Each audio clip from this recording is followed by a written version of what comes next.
the modifications of the mind, and these are, as per the Yoga Sutras, the cause of our suffering. So, kleshas and vrittis are the two things that he references. And at the heart of the Yoga Sutras is this vritti samskara cycle. Whatever we think, whatever we do, leaves an impression, which is called the samskara. The samskara stays in a dormant state and it drives your actions, your thoughts. Again, it deposits the samskaras and the tendencies.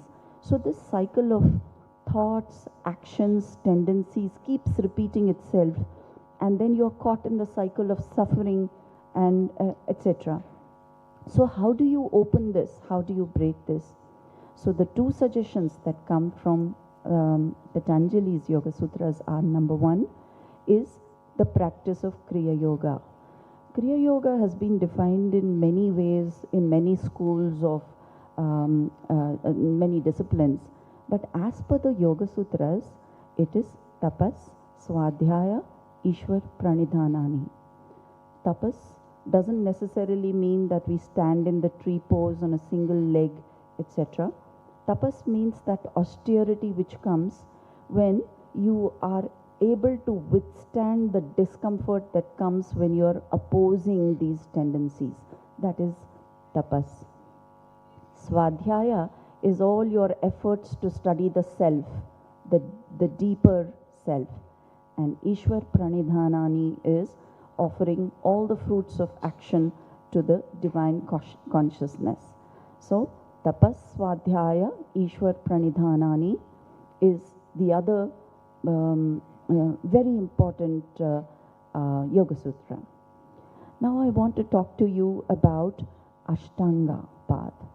So the other thing that Patanjali offers as a way to deal with the kleshas and the vrittis and to liberate yourself from this is the Ashtanga.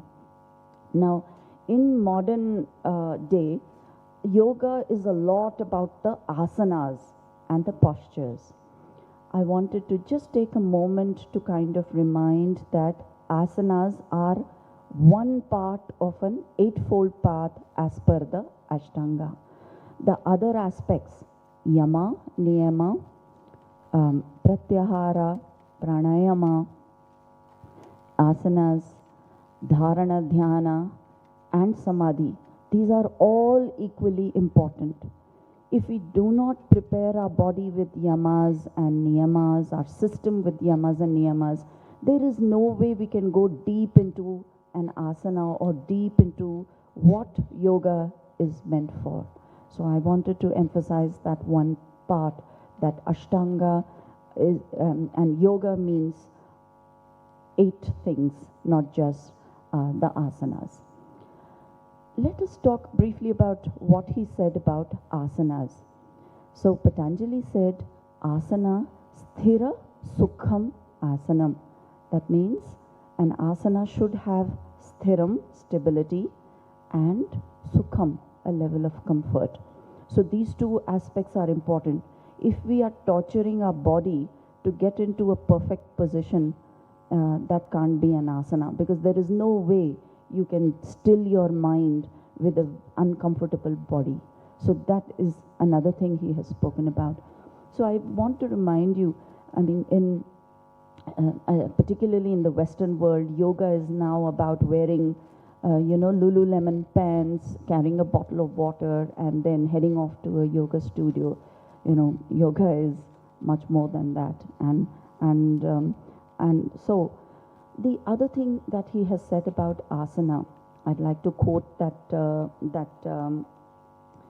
he has said, prayatna shaitilya ananta samapattibhyan.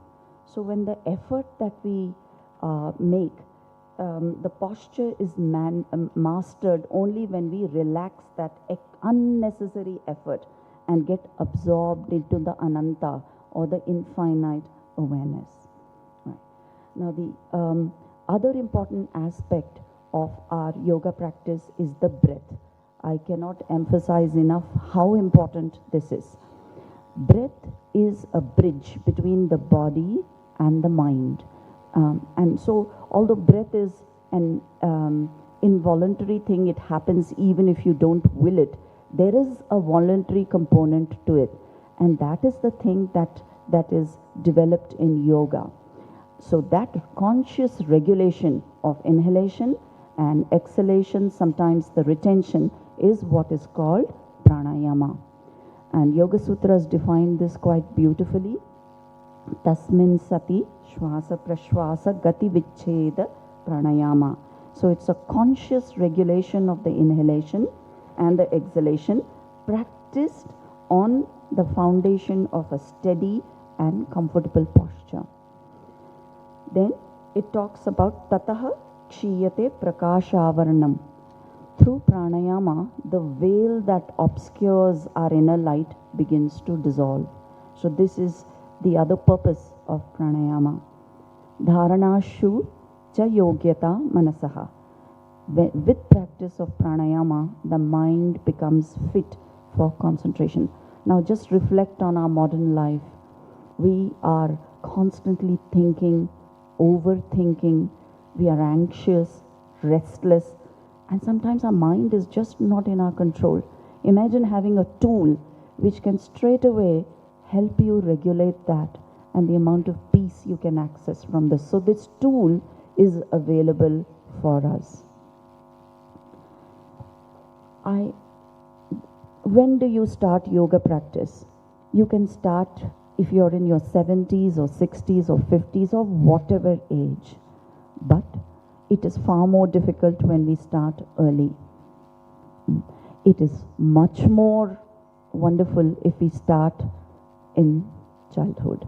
So if we introduce our children to this practice, the benefit can be immense and they can go much more deeper into the practice. I also wanted to say one word about protecting your practice. If we do not protect our yoga practice, it will just be swept away in the busyness of life. So it's very important that it becomes a non-negotiable and we protect our practice. This is a gift to humanity, and I think as Indians we must be immensely proud that yoga has survived eons. It has traveled to different parts of the world. It's embraced by people of different races, etc. And at the heart of it is spiritual well-being, emotional and mental well-being. So, finally, I won't take much of your time. On this International Yoga Day, let's remember, the wisdom that has been passed to us from our sages. This practice has to be protected. Let us start this practice very early. Let's introduce our children to it.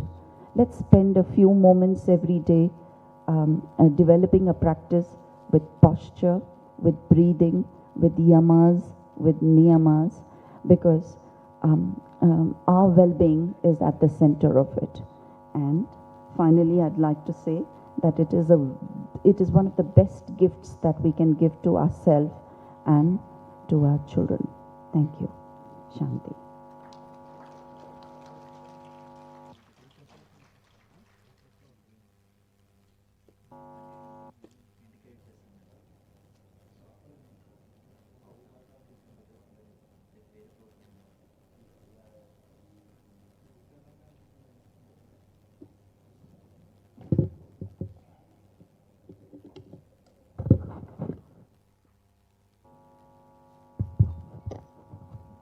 Namaskaram all.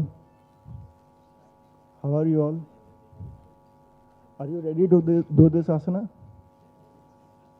Okay, we'll try. So my name is Sriram. I'm a Isha Foundation volunteer. I have been volunteering since last 2 years. I'm a software engineer working in a company called Dazen at High-Tech City from the last 14 years. So I think everybody knows Isha Foundation. Anybody who knows? So Isha Foundation is a non-profit organization founded by Sadhguru, who is yogi, mystic. Ma'am also mentioned Sadhguru. So we'll know a little more about Sadhguru. Everybody knows Sadhguru already? Anybody who doesn't know? Anybody who knows at least? Okay. We'll just watch a quick short introduction of Sadhguru. Okay.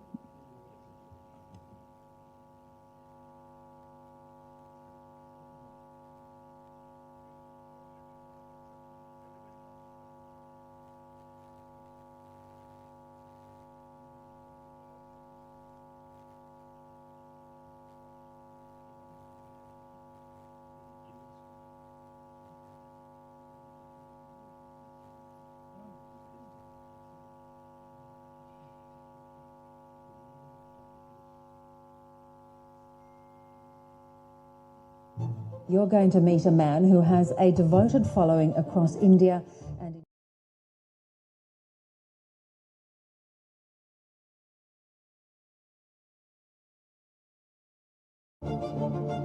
You're just an amazing person. Great talking to you, today. I look forward to our next time. I've been following him for a while. He wrote a wonderful book called Inner Engineering. Save soil, my friend. I came across this man teaching online on YouTube, and he blew me away. He is someone who has broken the internet several times. I really enjoyed this. You gave me a lot to think about. I am so honored and so appreciative to have Sadhguru here. Learned a lot from this fine gentleman. Sadhguru, thank you for coming to Dreamforce. So grateful for you. But I really love this man because he's a motorcycle driver. He's in the world, and yet here's this massive guru.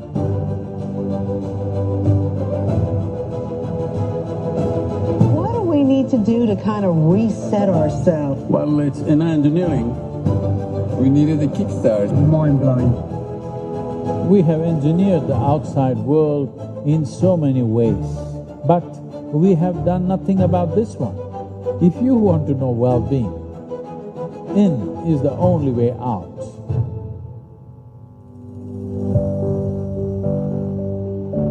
I said, what will I do with $1 billion?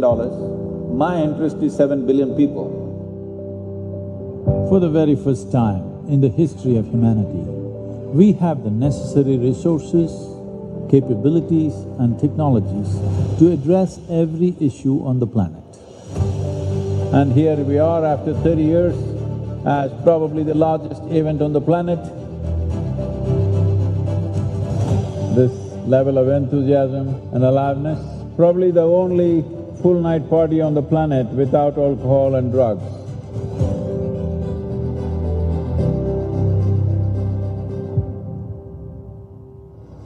All of us come from the same soil, all of us eat of the same soil. All of us die and go back to the same soil. So soil is a unifying force. Soil is not our property. It's a legacy that's come to us from previous generations, and we must pass it on as living soil for future generations. It is only by turning inward that we can create a world full of love, light and laughter. Let's make it happen.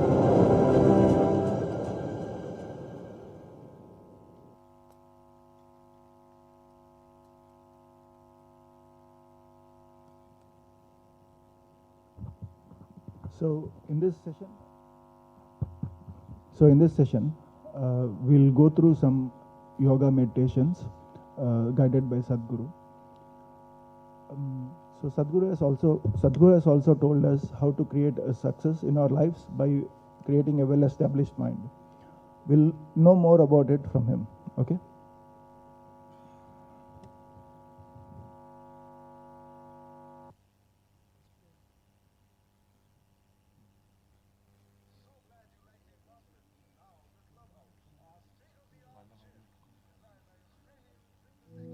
Namaskaram.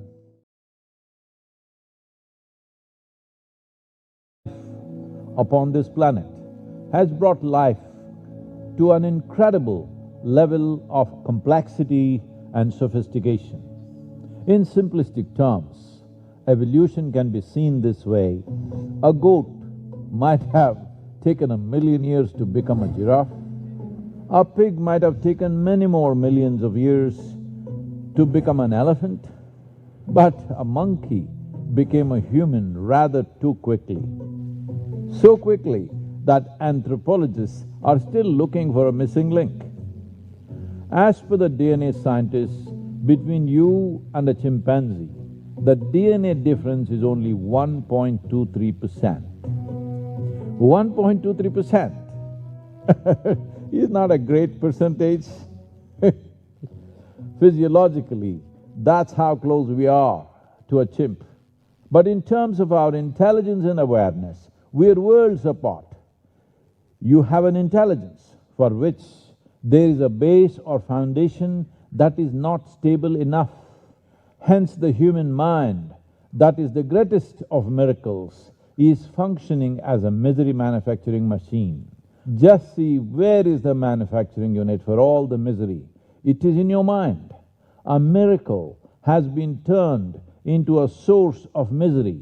Once your intelligence turns against you, your chemistry will also turn against you. Now you feel like the whole world is against you. Human misery has been given exotic names like stress, tension, anxiety, depression, mania, madness. Call it what you want. Essentially, your intelligence has turned against you. Your intelligence is not working for you but against you. The very sharpness of one's intelligence has become the source of injury and damage. There are simple but powerful ways that can, step by step, transform your mind into a miracle. Creating a life that is miraculous and fulfilling, the destiny that you wish to create for yourself. Use the power of your mind to create a glorious life of love, joy, bliss and prosperity, above all, of fulfillment. There is a beautiful story in the yogic lore. A man went for a walk and accidentally wandered into paradise. After the long walk, he felt a little tired and thought, I wish I could rest somewhere.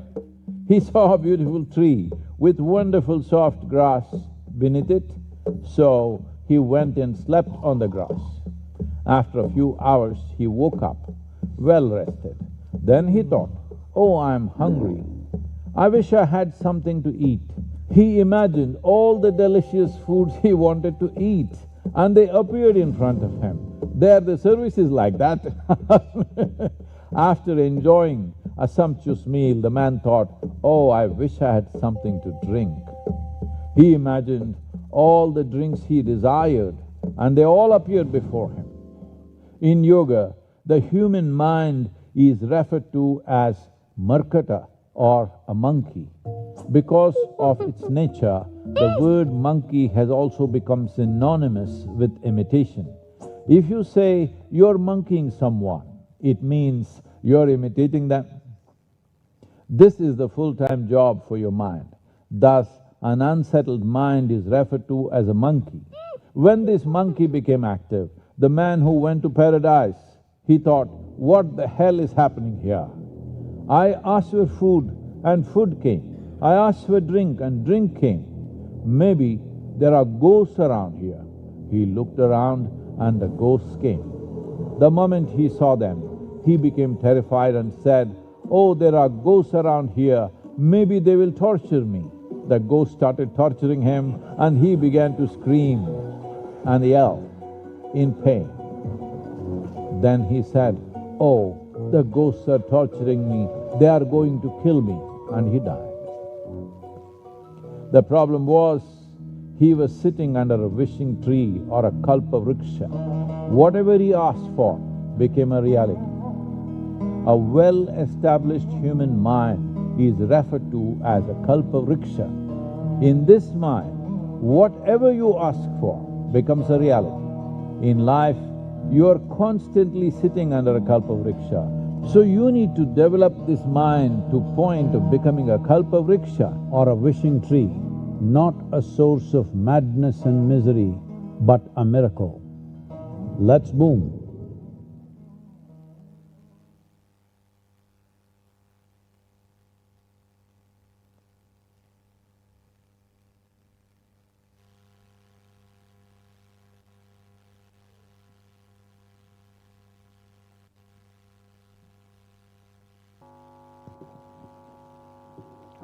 So, we'll now start our first yogic practices. We'll start with some basic neck practices. Is that okay?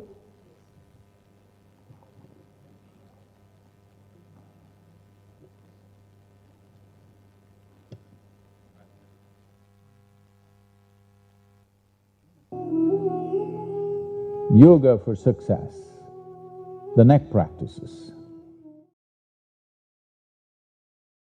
The neurological and the energy systems branch out in a big way between the shoulder blades and above. So keeping the neck region in a good condition is very important. Within 3 to 4 minutes of doing these neck practices, you will distinctly see that you are much more alert and the lethargy in the body will be obliterated. There is a higher level of neuronal regeneration. Memory and intellectual sharpness also improves.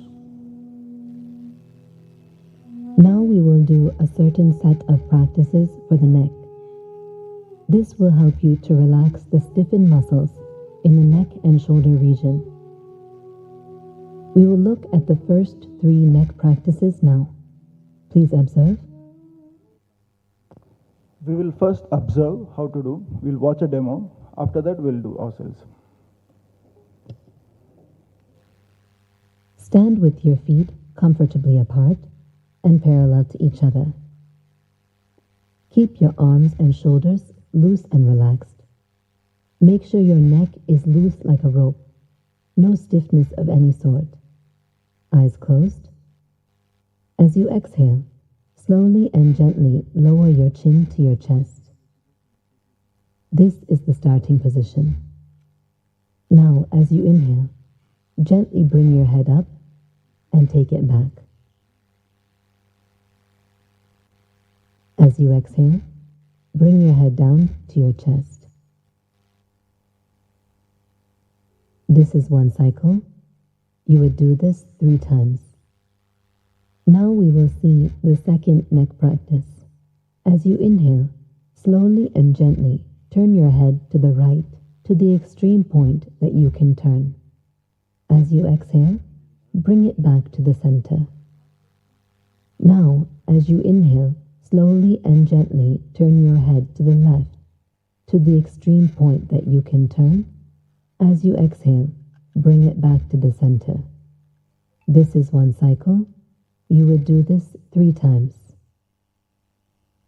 And now we will see the third neck practice. As you exhale, slowly and gently bring your right ear towards your right shoulder to the extreme point you can go. As you inhale, bring it up. As you exhale, slowly and gently bring your left ear towards your left shoulder to the extreme point you can go. As you inhale, bring it up. This is 1 cycle. You would do this 3 times. Now we will do 3 cycles of the first 3 neck practices together. Please stand.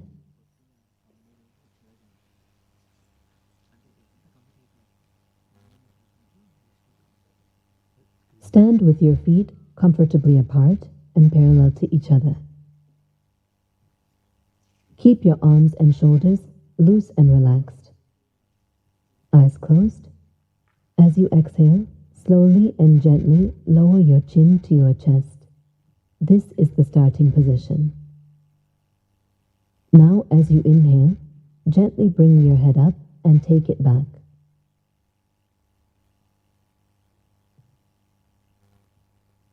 As you exhale, bring your head down to your chest.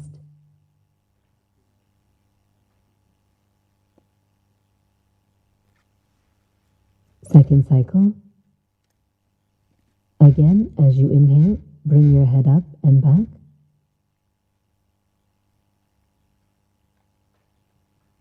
As you exhale, bring it down.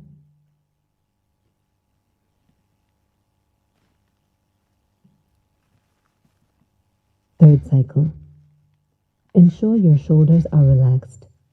No stiffness of any sort.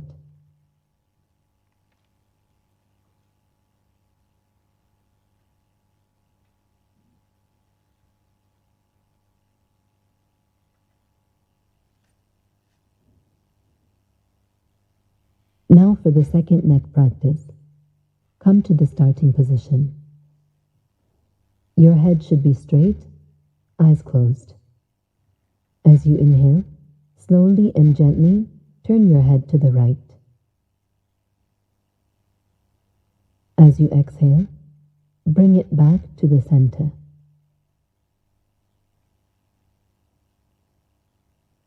Now, as you inhale, slowly and gently turn your head to the left. As you exhale, bring it back to the center. Second cycle, right side.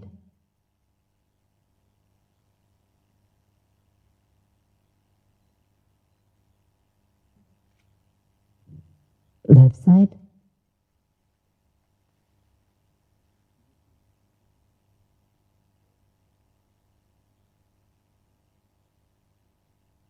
Third cycle. Do it slowly. You can even hold the stretch for a moment and then come back.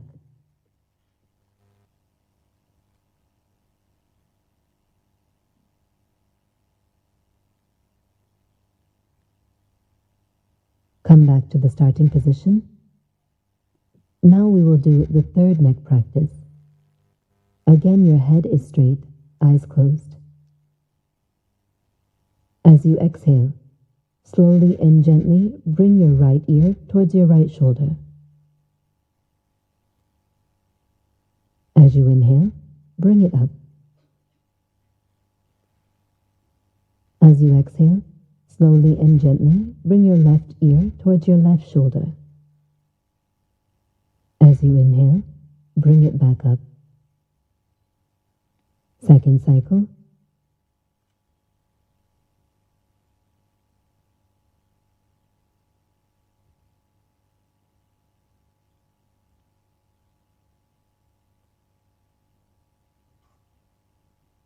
Third cycle. It is an exhalation as you lower the head. It is an inhalation as you bring it up.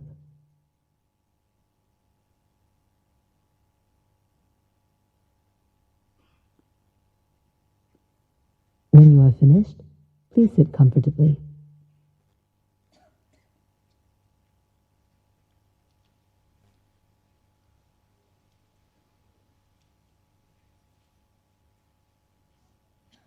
Now we will learn the fourth and fifth neck practices.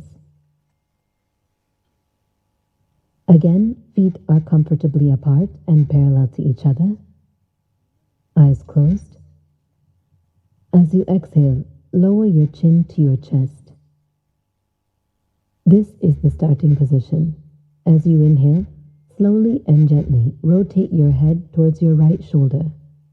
As you inhale, your head goes back. As you exhale, it comes down again. Then switch and rotate in the opposite direction.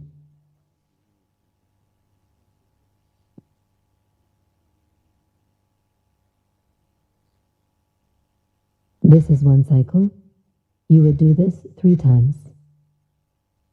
And for the fifth and final neck practice, rotate your shoulders forward. As you inhale, go up. As you exhale, come down. Do this 3 times.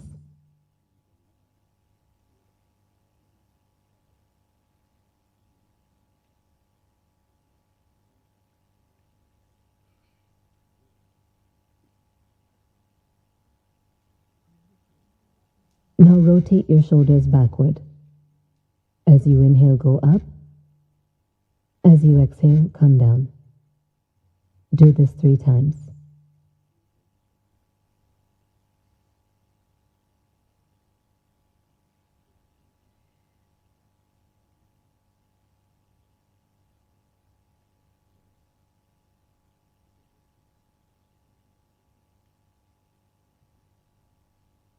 Now we will do the 4th and 5th neck practices together.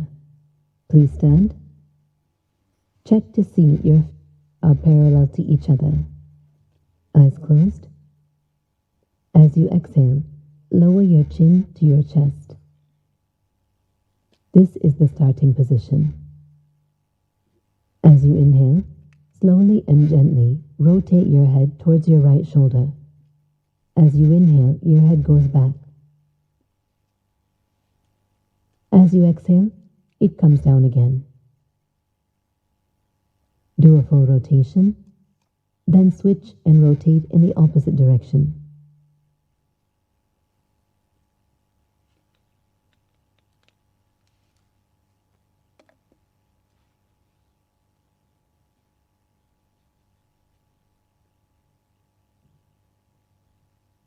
We will do 2 more cycles.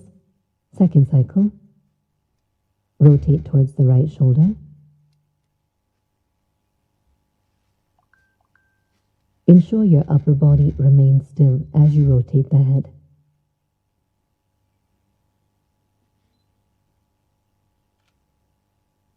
Switch directions and rotate towards your left shoulder.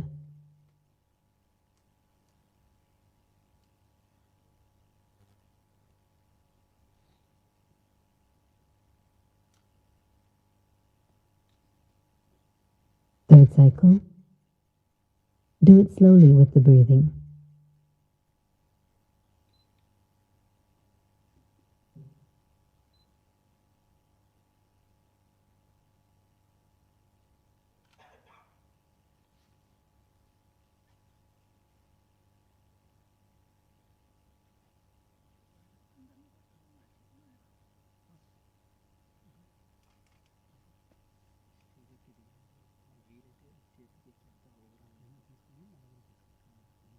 And now we will do the 5th neck practice together. Your head is straight, upper body relaxed, eyes closed. Now rotate your shoulders forward. As you inhale, go up.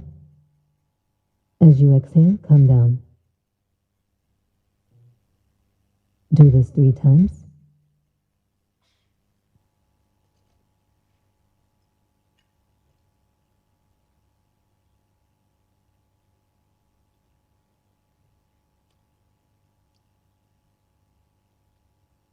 Now rotate your shoulders backward. As you inhale, go up. As you exhale, come down. Do this 3 times.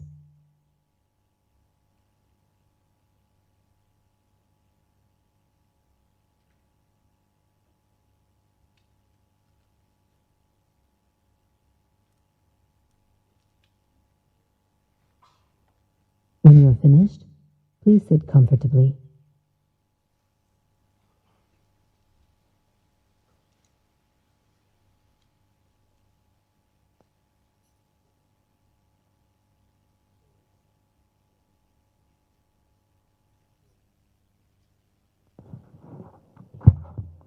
So everybody is ready for the table pose now. This was the preparation for it. So the next thing that we are going to do is called Miracle of Mind meditation. Anybody heard about Miracle of Mind meditation already? Nice. Few people already know it. So it's a 7-minute meditation practice. It will be guided by Sadhguru how to do it. Okay, we'll watch and we'll learn. We'll watch first how to do, then we'll practice. Okay.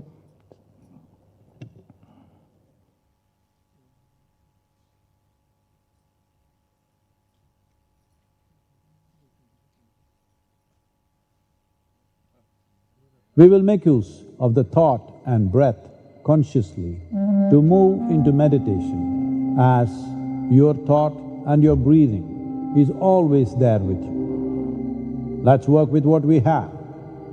Meditation not as a passive process, but as a dynamic and exuberant empowerment of life. To become meditative, you have to move.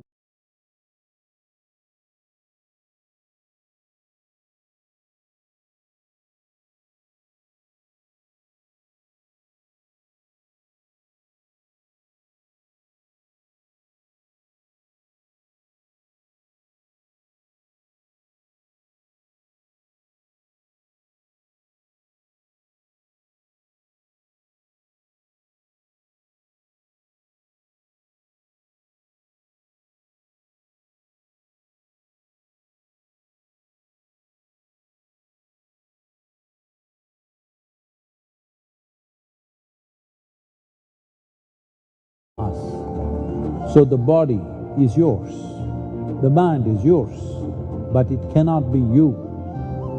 These are two instruments of life that you have gathered, but that is not you, and you can effectively use this in miraculous ways only if you have this little distance between you and the body, between you and the mind. Here we shall start with the simplest step towards meditativeness, a minimum of 7 minutes a day. You definitely can do this.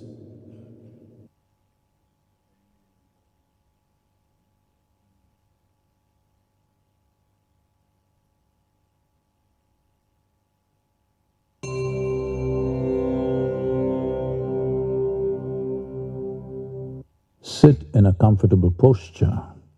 If you wish, you can rest your back, but ensure your head is not rested. Place your palms upon your thighs, facing upward, with your face slightly upturned, eyes closed, and keep a mild focus between your eyebrows. Now inhale and exhale slowly, slightly deeper than normal. With each inhalation, you take this thought, I am not the body. The inhalation should last the whole duration of the thought. With each exhalation, take this thought, I am not even the mind.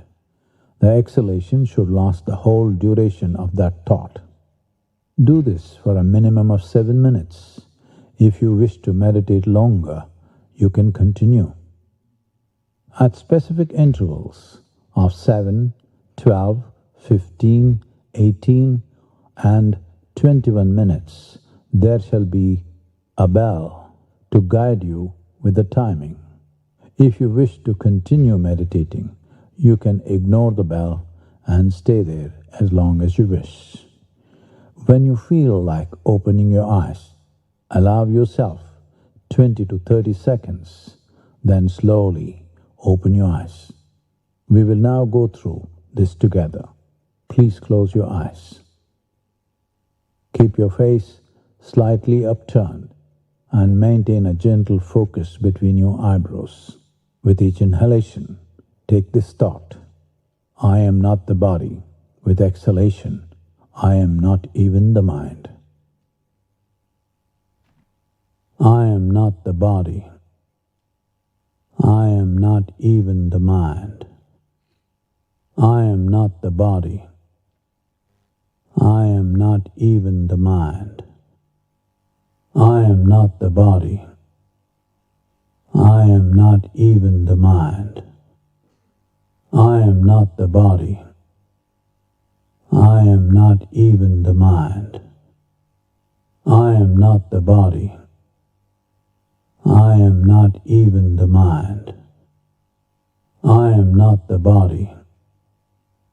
I am not even the mind. I am not the body. I am not even the mind. I am not the body. I am not even the mind. I am not the body. I am not even the mind. I am not the body. I am not even the mind. I am not the body.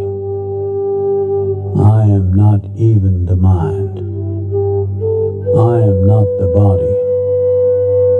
I am not even the mind. I am not the body. I am not even the mind. I am not the body. I am not even the mind. I am not the body. I am not even the mind. I am not the body. I am not even the mind. I am not the body. I am not even the mind. I am not the body. I am not even the mind. I am not the body. I am not even the mind. I am not the body. I am not even the mind. I am not the body. I am not even the mind. I am not the body. I am not even the mind. I am not the body. I am not even the mind. I am not the body. I am not even the mind. I am not the body. I am not even the mind. I am not the body. I am not even the mind. I am not the body. I am not even the mind. I am not the body. I am not even the mind. I am not the body. I am not even the mind. I am not the body.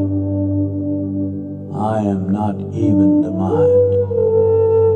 I am not the body. I am not even the mind.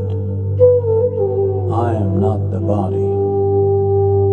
I am not even the mind. I am not the body. I am not even the mind. I am not the body. I am not even the mind. I am not the body. I am not even the mind. I am not the body. I am not even the mind. I am not the body. I am not even the mind. I am not the body. I am not even the mind. I am not the body. I am not even the mind. I am not the body. I am not even the mind. I am not the body. I am not even the mind. I am not the body. I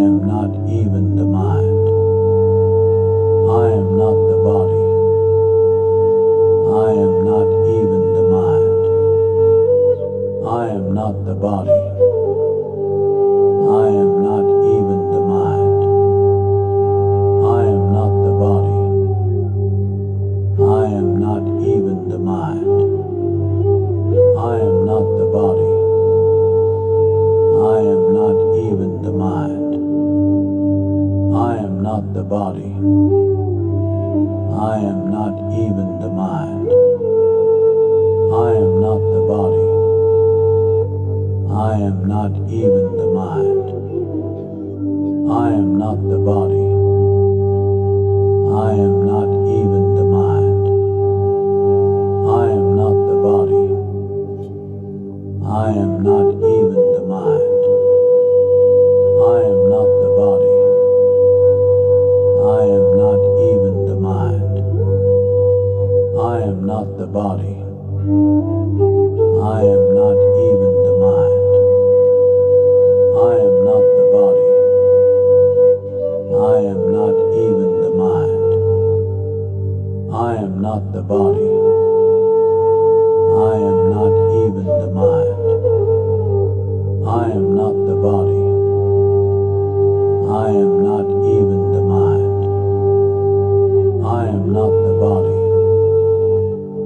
I am not even the mind. I am not the body. I am not even the mind. I am not the body. I am not even the mind. I am not the body. I am not even the mind. I am not the body. I am not even the mind. I am not the body. I am not even the mind.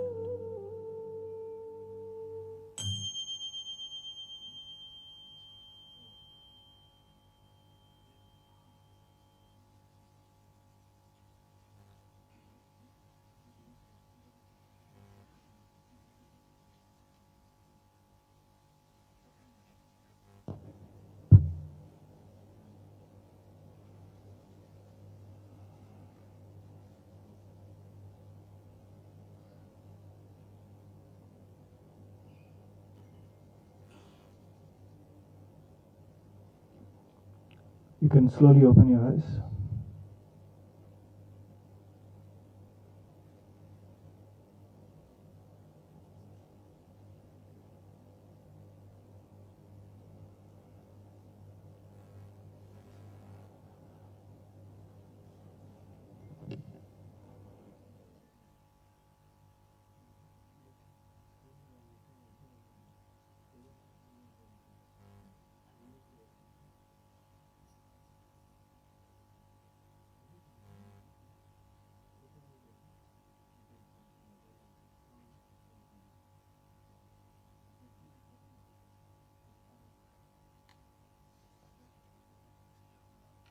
Oh, I have never meditated before, how do I meditate? That's a good thing if you've never meditated before. To be meditative, you don't need any talent, you don't need any practice, you don't need any seniority, you don't need any experience.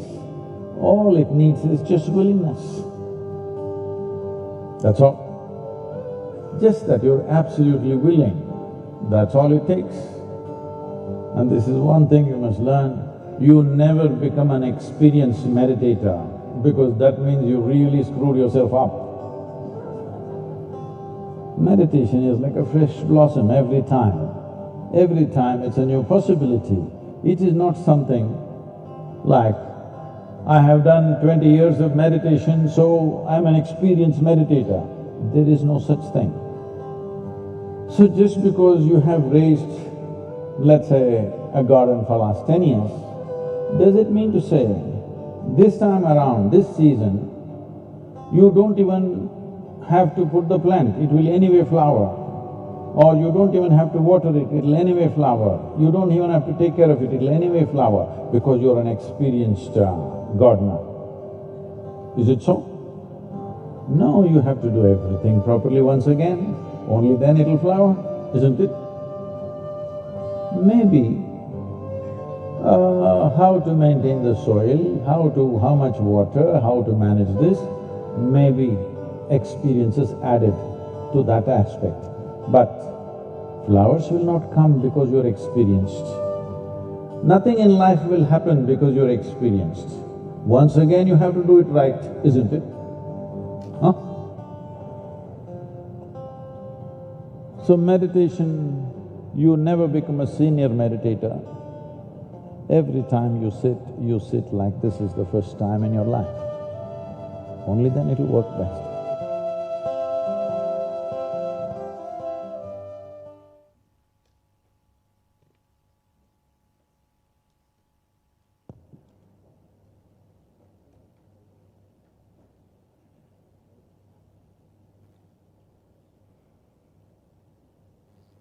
So how was the experience?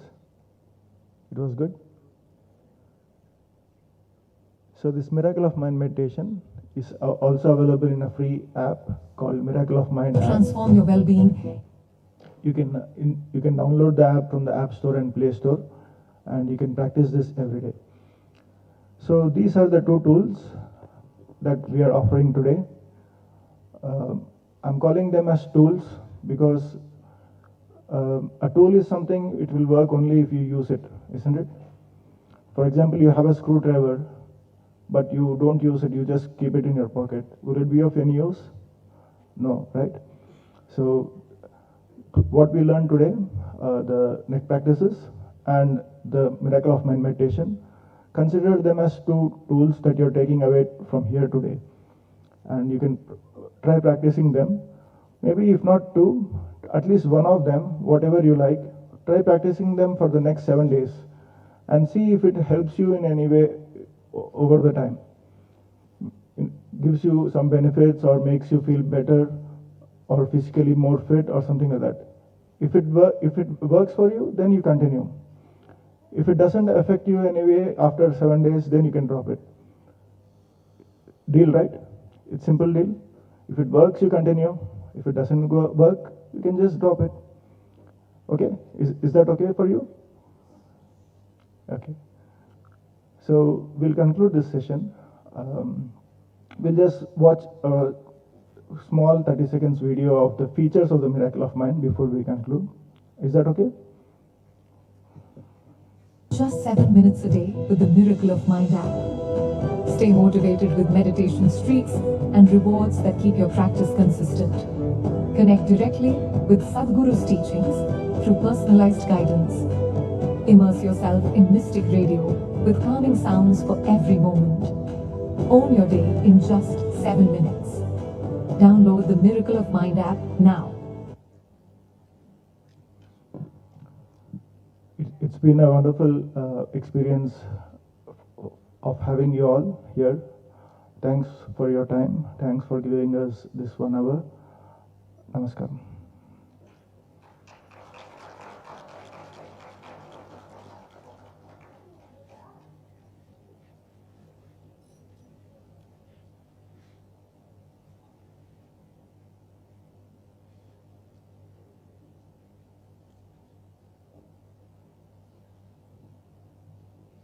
Namaskaram, and thank you everyone for being here. A couple of more minutes, I want your attention here. Idea Clinics is a preventive health organization, and it provides home care. We believe in, we really believe that clinical care can be provided at home, and to this extent, Idea Clinics proudly launches diabetes-related home care app called Dr. Dia. Can you just... I request you all to, just 2 minutes and then we conclude the session, because diabetes is something which is, a silent killer, and unless we take care of it, with a lifestyle change, it takes a toll on us, and yoga and meditation is a part of the lifestyle change, and we think that everything can be done at home, the clinical care can be given at home. Thank you.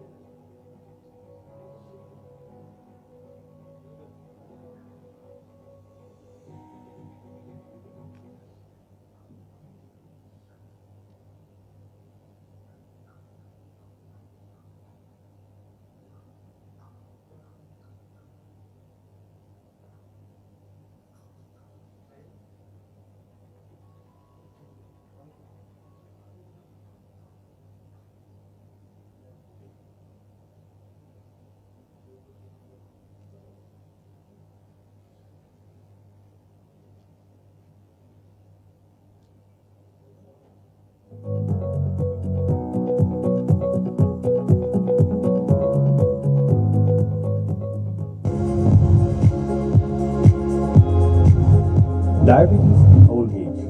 What's the smarter way to support your parents? Especially when you are an IT professional, working long hours, living in another city, and trying to manage their health from a distance. Or any working professional needing continuous glucose monitoring but fails to monitor and manage diabetes. For millions of families across India, that's the reality. Every report, every medication change, every nutrition decision, every follow-up. And that's where diabetic care gets complicated for older adults and working professionals to manage on their own. That's why we built Dr. Dia, end-to-end smart diabetes care managed from the comfort of your home. Home lab visits by your Dia buddy, endocrinologist video consultations, continuous glucose monitoring, online pharmacy ordering. Dr. Dia is your one-stop shop for everything diabetic care needs. Dr. Dia also brings complex screenings home, like diabetic retinopathy and diabetic neuropathy. And for more specific needs, Dr. Dia offers dedicated care packages, diabetes-related obesity and GLP-1 management, pregnancy care, kidney care, and pre- and post-operative surgical care. Dr. Dia, helping you win over diabetes.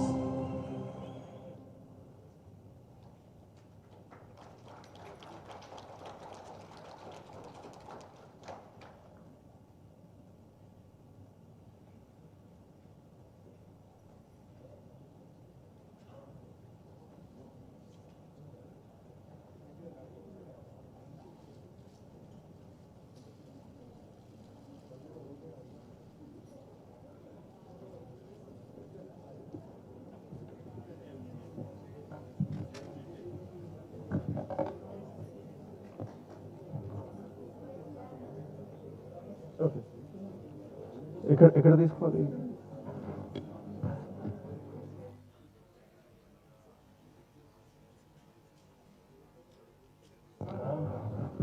Excuse me, before you all leave, can we have a group picture once? Can we all accompany near the dais?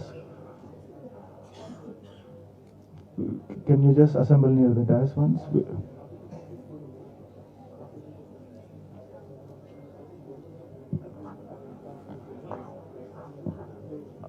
After this photo session, you can have coffee and tea.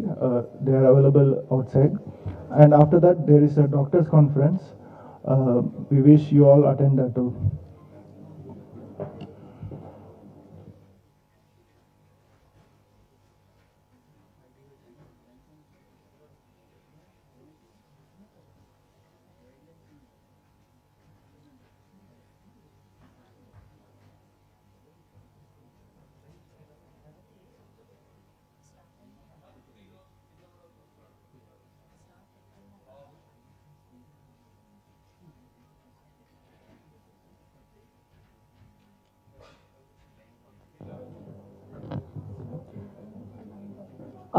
Akshay Kalpa Organic is providing buttermilk just outside the hall in their stall. Thank you. You can all collect it. Okay.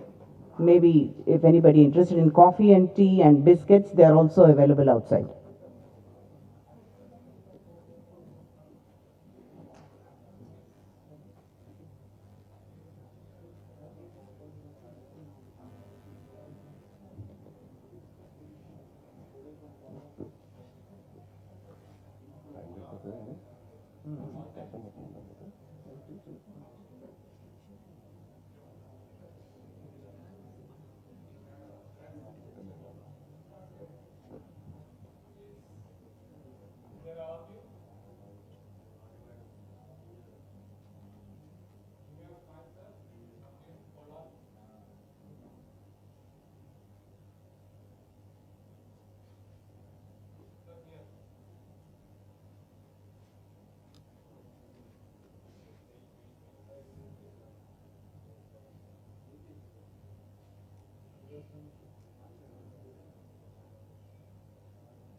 You can have buttermilk and coffee, tea, cookies is outside is there.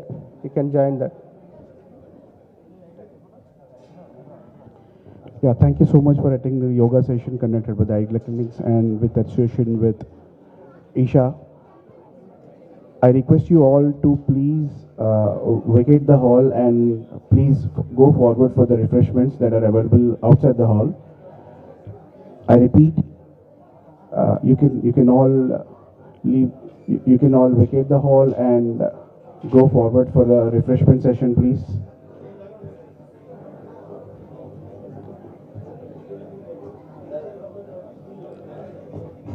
Thank you so much.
Yeah, small request, guys. You can follow the Instagram page Idea Clinics for Life, and once you follow, you'll all get your photographs into your account.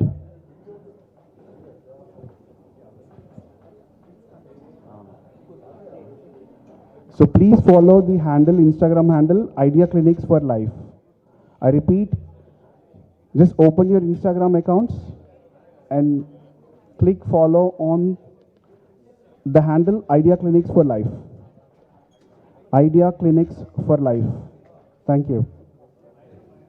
I repeat, the Instagram handle name is Idea Clinics for Life.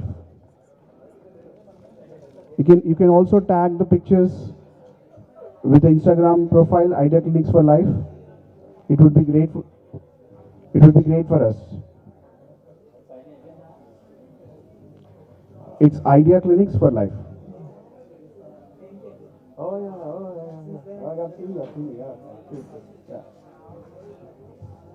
Yeah, the Instagram handle name is Idea Clinics for Life.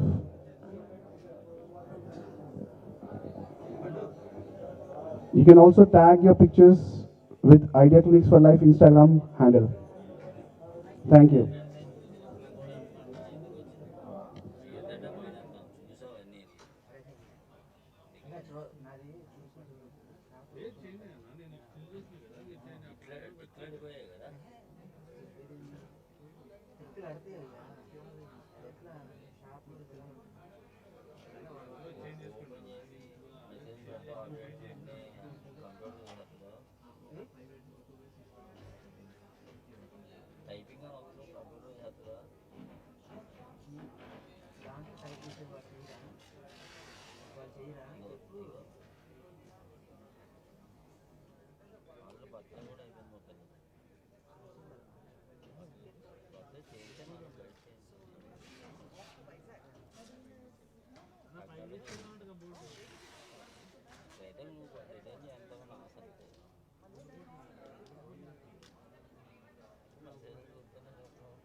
Check. Mic test. Clarity ఉందా audio మంచిగా వస్తుందా right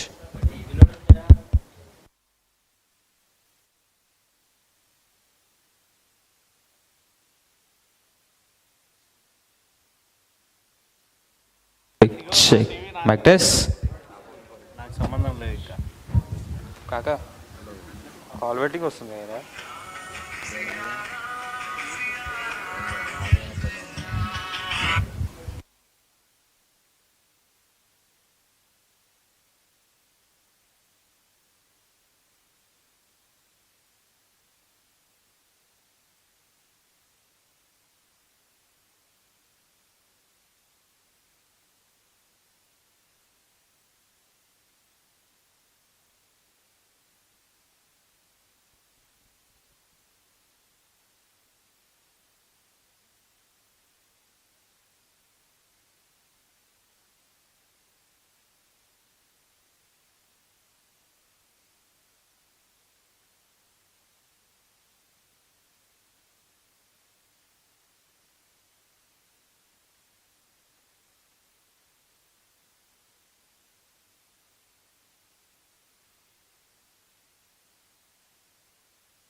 panel, which is Beyond Obesity.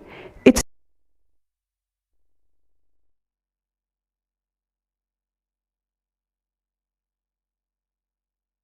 asks a deeper question. What if the real story isn't about weight at all, but about the biology hiding beneath it? Now, on that note, I would like to call and welcome our first moderator of the first panel, Dr. Lakshmi Lavanya Alapati. She is the Managing Director and Senior Endocrinologist at American Institute of Diabetes and Endocrinology, Hyderabad. She has done her MBBS from Siddhartha Medical College, Vijayawada, India. She is also a fellow of the American College of Physicians and Endocrinology as well. She has done MD in Internal Medicine at Cornell University, Lincoln Medical Center, New York, USA. I would also like to welcome our panelist, Dr. Srinath Aswathia, MD General Medicine, MRCP Medicine, MRCP Endocrinology, CCT UK Diabetes and Endocrinology, FRCP London. He is a consultant of endocrinology at Kaveri Hospital, Electronic City, Bangalore. He is also an ex-executive committee member at KES. He is a former consultant endocrinologist at King's College Hospital, London. He is the recipient of the Best Trainer Award for South London trainees. And he is also an organizing chairman of Beacon 2024 and 2025. Next, I would like to call the second panelist, who is Dr. Ashok Venkat Narsu, MD, DM Endocrinology at Sanjeevani Thyroid, Sugar and Hormones Clinic. He is a faculty at regional, state and national conferences, and he has started a health awareness foundation called Sanjeevani Arogya Jagruti. He has been awarded with RSSDI Excellence in Diabetes Care Award 2018, and he has also won the Times Icons of Healthcare Award in 2023. Next, I would like to welcome Dr. Sharat Putta, who is a liver transplant specialist. He is the head of Department of Hepatology and Liver Transplant at Apollo Health City, Jubilee Hills, Hyderabad. He has 28 plus years of experience in liver transplant, hepatology, ERCP, and EUS. He has also expertise in advanced endoscopic procedures and complex liver disease management. Next, I would love to welcome Ms. Sridevi Kakarlapudi, founder and CEO, Remnutri Health. She has done her MSc in Diabetes Care from University of York, PG Diplomas, Nutrition and Diabetes from UK in India, and she's also a registered dietitian in HCPC UK. She has 25 plus years as advanced dietetic practitioner in UK and India. She's expert in scalable, patient-centric metabolic care delivery. Now that ends our moderator and panel, and I hope we can begin our Beyond Obesity panel with this enthusiasm.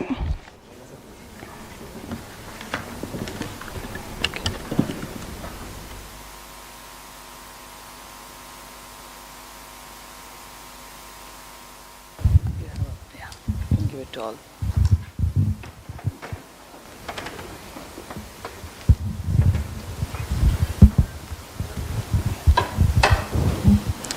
Welcome to all of you. Thank you, Dr. Shyam and Dr. Bhavani, Idea Clinics team, and all the sponsors and all the elite group here present on a Sunday morning on the International Yoga Day, that you found something equal and maybe better than yoga to connect with soul, mind, body of metabolics today, discussing on some very fresh topics. Starting with obesity panel, thank you for inviting me.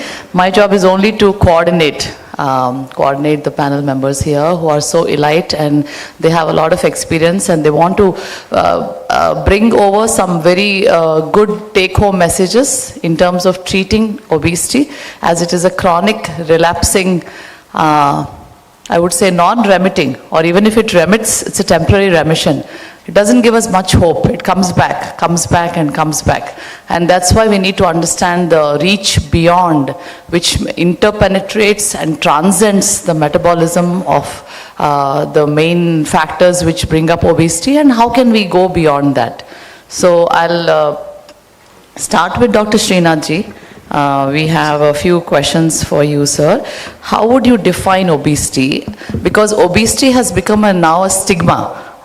People don't want to call themselves obese. They don't even want to recognize themselves as being obese. They say, I'm unable to lose weight. And they don't understand the term of BMI, or some of them over-understand the term BMI. So they don't understand how to go based on a BMI alone. So I have a few questions for Dr. Srinathji. He's an endocrinologist here, Elite panel member. So we wanted to bring up a few topics for you, sir. I wanted to ask you, for the sake of audience, if we treat obesity based on BMI alone, how would you distinguish BMI as a measure? And what do you call, like a thin fat obese person? Is obesity really a disease? Are we dealing with lifestyle problem alone? Is there a risk of losing muscle mass when you're chasing the rapid weight loss? Why do some lose more weight than others? And what is the age limit for starting of GLP-1 agonist in pediatric adolescent group? Because that's one major effect. We see that we have 40 million obese children now, and obesity prevalence in children is rising big time. With almost 1 billion adults being obese, we have 40 million children with obesity, which is a huge problem in India as well. So I would ask you to bring one small aspect of childhood obesity also into your discussion points. So these 3-4 points I would ask you to highlight today. Thank you. Thank you, Dr. Lakshmi. Good morning, everyone. At the outset, I'd like to thank Idea Clinic, Sham and his team. Year on year, I come here.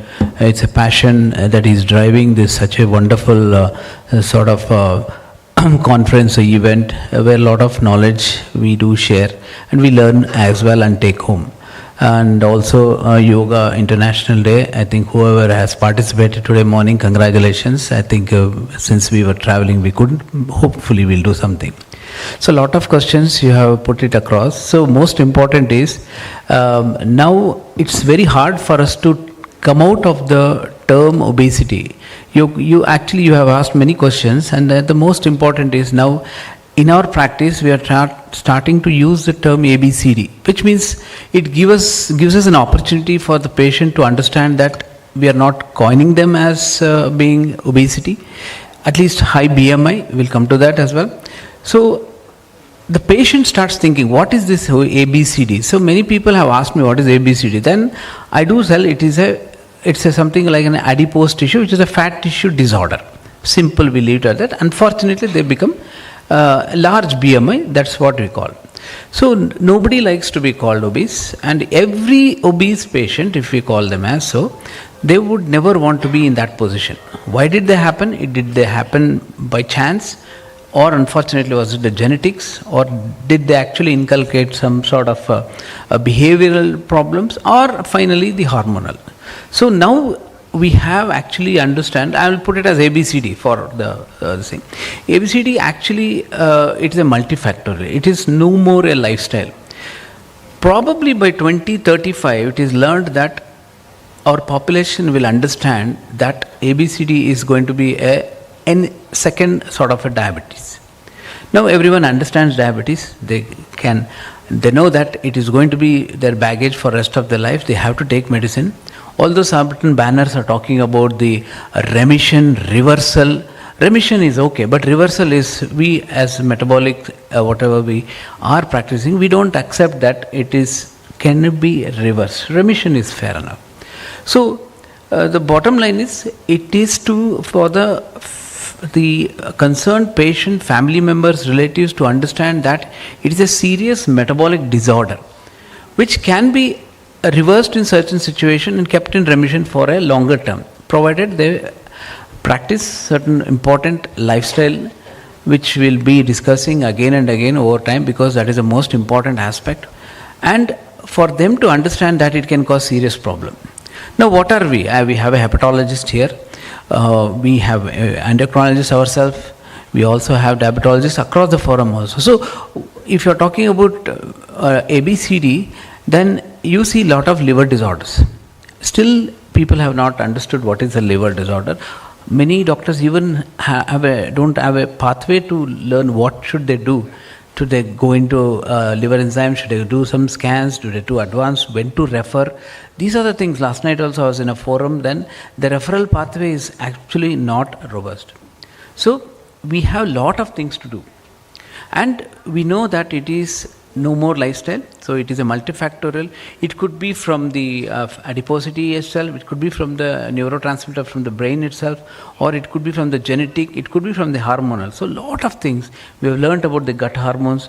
We are now learning about the brain as well.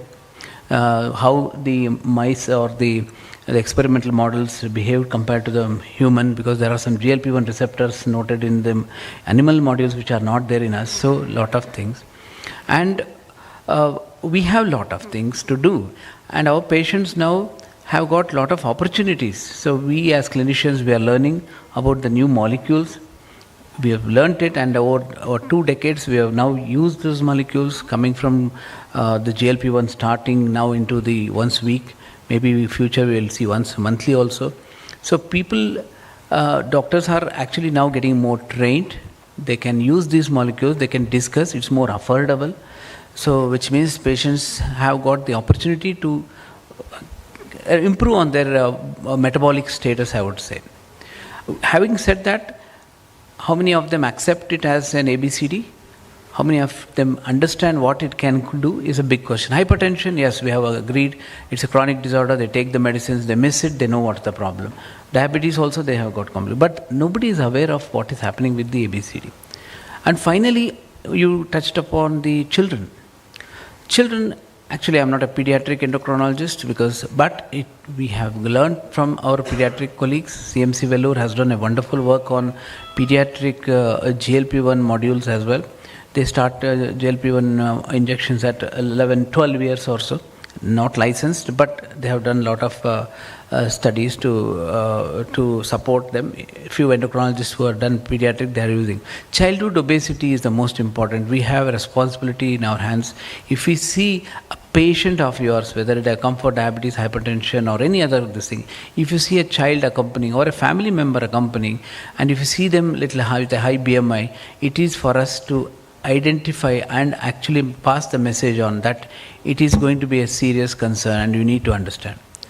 And then probably the ball will start moving. We have to tell our patients. How many of us have in our clinic have not seen a patient coming with a BMI of 28, 29, 30, diabetic patients? What do? We are busy probably looking at their targets, complications. We are good at that.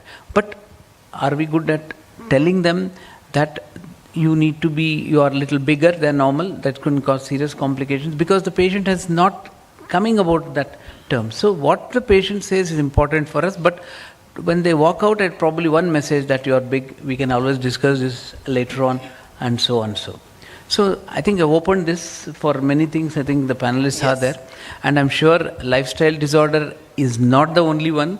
If you eat less and if you do more activity, the high BMI is going to reverse. Probably that's still a myth. Thank you, Dr. Srinath. I think that was a good set point for us to start our discussion. I'll go with more precise questions from now on, a little rapid fire in the middle. The body of the discussion, I want to do a little rapid fire. That'll wake us all up. So, Dr. Ashok, would you just take BMI into consideration? Yes, if so, then what about the visceral adiposity versus a general subcutaneous adiposity? I mean, the overall adiposity. Yeah. And how can you have a BMI of 23 with the visceral adiposity demarcated from the other? And would you use the waist-hip ratio in that regard? What is the importance of BMI, waist-hip ratio? And how would you place DEXA scan or any other body fat measurement aspects? Because it has become a fallacy. It has become a fancy gadget now these days. Patients come with, my body fat is this much. So we want you to highlight on these 3 particular points. A rapid fire. We'll keep it very short to the point. Thank you. Thank you, madam. So first of all, I want to convey my sincere and heartfelt thanks to Shyam sir for giving this wonderful opportunity. As you mentioned rightly, madam, one of the fundamental tool at least we need to see is BMI. There is no doubt in that. Sometimes even we might miss in our busy schedule, but it should not be the excuse. BMI has to be there. Along with the BMI, we need to inculcate from today onwards, like waist circumference and waist to height ratio. So waist circumference, why? Because we are the Indians, like Asian part, we are more prone to develop the cardiovascular complications and diabetes per se at a lesser BMI at a younger age. We are the people more prone to have the central adiposity compared with the generalized obesity. The central adiposity is the driving factor for the insulin resistance and related complication. As sir was mentioning, like it is not only restricted to the diabetes and dyslipidemia, but also the one of the well-known underdiagnosed, unnoticed complication is a metabolic associated dysfunction associated steatohepatitis or liver disease, MASLD, the new term. So such kind of things are happening at a lesser BMIs in our part. The well-known phenomenon called YY paradox. At a given similar BMI degree, when compared with the Western counterpart, our counterpart is having higher body fat compared with the Western part. That is Yajnik and Yudkin pictorial representation, landmark pictorial representation, which is published in the Lancet. Another one is like, in a clinical scenario, rather than going for sophisticated investigation, what kind of parameters which will tell us that this person is more prone to have this kind of complications, like waist circumference, simple tool, the midway between iliac crest and lower part of the rib cage. Then in a woman greater than 80 for Asians and men greater than 90, then waist to height ratio more than 0.5. If these things are there and already diabetic individual or hypertensive or dyslipidemic individual, at least one time LFT and CBP to calculate the FIB4 score and make the individuals categorize as a where he is falling from that particular point of view. Is a low fibrosis risk individual or moderate or high risk individual. So these are the things. And coming to the DEXA scan, yeah, to give the precise answer, yeah, BMI, it might give overestimated value if the person is doing regular gym and bulky person. It might give the underestimated value if the person is lean but centrally obese. It will give the underestimated value. But DEXA will give the precise answer in terms what is the body fat percentage and fat distribution also. And what is the central fat distribution and what is the muscle mass. And sometimes the person around 55, 60 years, what exactly the picture, simultaneous picture of the bone strength as well. So the kind of overall picture will be given by DEXA if we use properly. But the thing is the availability and these things are really matters. Yes, of course. For a poor man, I would ask them to stand in front of the mirror a full length, just look at your profile, look at your arms, legs, the muscle in your arms and legs, the extremities and the belly, the pod belly. Do you have a pod belly?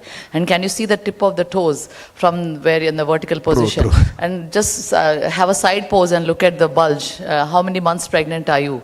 By not being still, not yet being pregnant, but pregnant with the fat in the viscera. Yes. So these are simple measures for them to shame. I mean, when I talk, it gives them a little sense of guilt, a sense of shame, and it may hurt them a bit, but again, do it with a smile and do it simply, because this is what they need to understand. This is our life. You have to openly face it. Face in front of your mirror, strip yourself and look at the mirror. Look at you completely. Take a pause. Just think, where did you come? What is the journey? How can you go back? It's basically a self-questionnaire. Compared to all the costly gadgets, the metabolic gadgets that we have, we are talking about this world. I'll move on to our gastroenterologist in the panel, Dr. Ashok sir, and he has very good points that he has for us, but I'm going to, let me 1 second. Dr. Sharad sir, Dr. Sharad Putta is a gastroenterologist, and we wanted him to highlight today on is all the fatty liver the same? Because we use the term fatty liver in a very loose format. Every ultrasound that we do for any reason, any master checkup, executive checkup will give us a grade 2 fatty liver. It's like, select B if you don't know the answer for the NEET exam question. B or C will most likely be right. So you just select B. So here our guess point is grade 2 fatty liver for no matter what the condition is. So how would you look at the grade 2 fatty liver of ultrasounds of all our patients? And what is the natural history of the fatty liver disease? How does it progress? It's a continuum. like the HbA1c. It's a continuum. It's not like it has a starting point and ending point. It's a journey again. Fatty liver is a journey, I think, natural history. So what are the proven lifestyle interventions for fatty liver disease? What are the take-home messages for the audience here? How seriously should we take care of this loose-term fatty liver, and how would you metabolize it into MASLD, NAFLD, and all that stuff, sir? Thank you. I think, I don't know how many of you know, but there are jobs in the West which are designed to just cater to patients with fatty liver disease. So where I worked in the hepatology department, there was a guy called Phil Newsom. His job 5 days a week was just to treat fatty liver disease. So 2 decades ago when I was working there, we saw this guy and said, okay, this guy must be mad. It was the most boring part of hepatology when I did hepatology. The more exciting parts were interventional endoscopy, ERCP, US, transplantation, viruses. So we were all looking at that. Now, so for me to summarize this whole thing in 3 minutes, 2 minutes is going to be difficult, but I'll just make some generic statements. I think now we have a hammer in our hands, which is advanced diagnostics, and everything looks like a nail. So we find fatty liver disease and we all freak out, okay, fatty liver disease. So there is one thing that comes out of European data. Scandinavian countries are very, very good at doing population studies. It's just an observational longitudinal studies. If you have fatty liver disease, let's say there in the population there's 1 million people who have fatty liver disease, there's 1 million who don't have fatty liver disease. You compare the two groups, they are no different. It's not like the fatty liver group is going to have more liver related events or more cancers, more cirrhosis, or they're going to die early. The evidence is not there. You have to look deeper.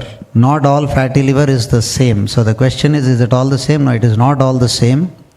If you have fatty liver disease and you have the metabolic syndrome, so if you have diabetes or obesity going with it, that is the risk group. Again, you substratify this risk group. Not all fatty liver disease, obese patients are going to have adverse outcomes in their life.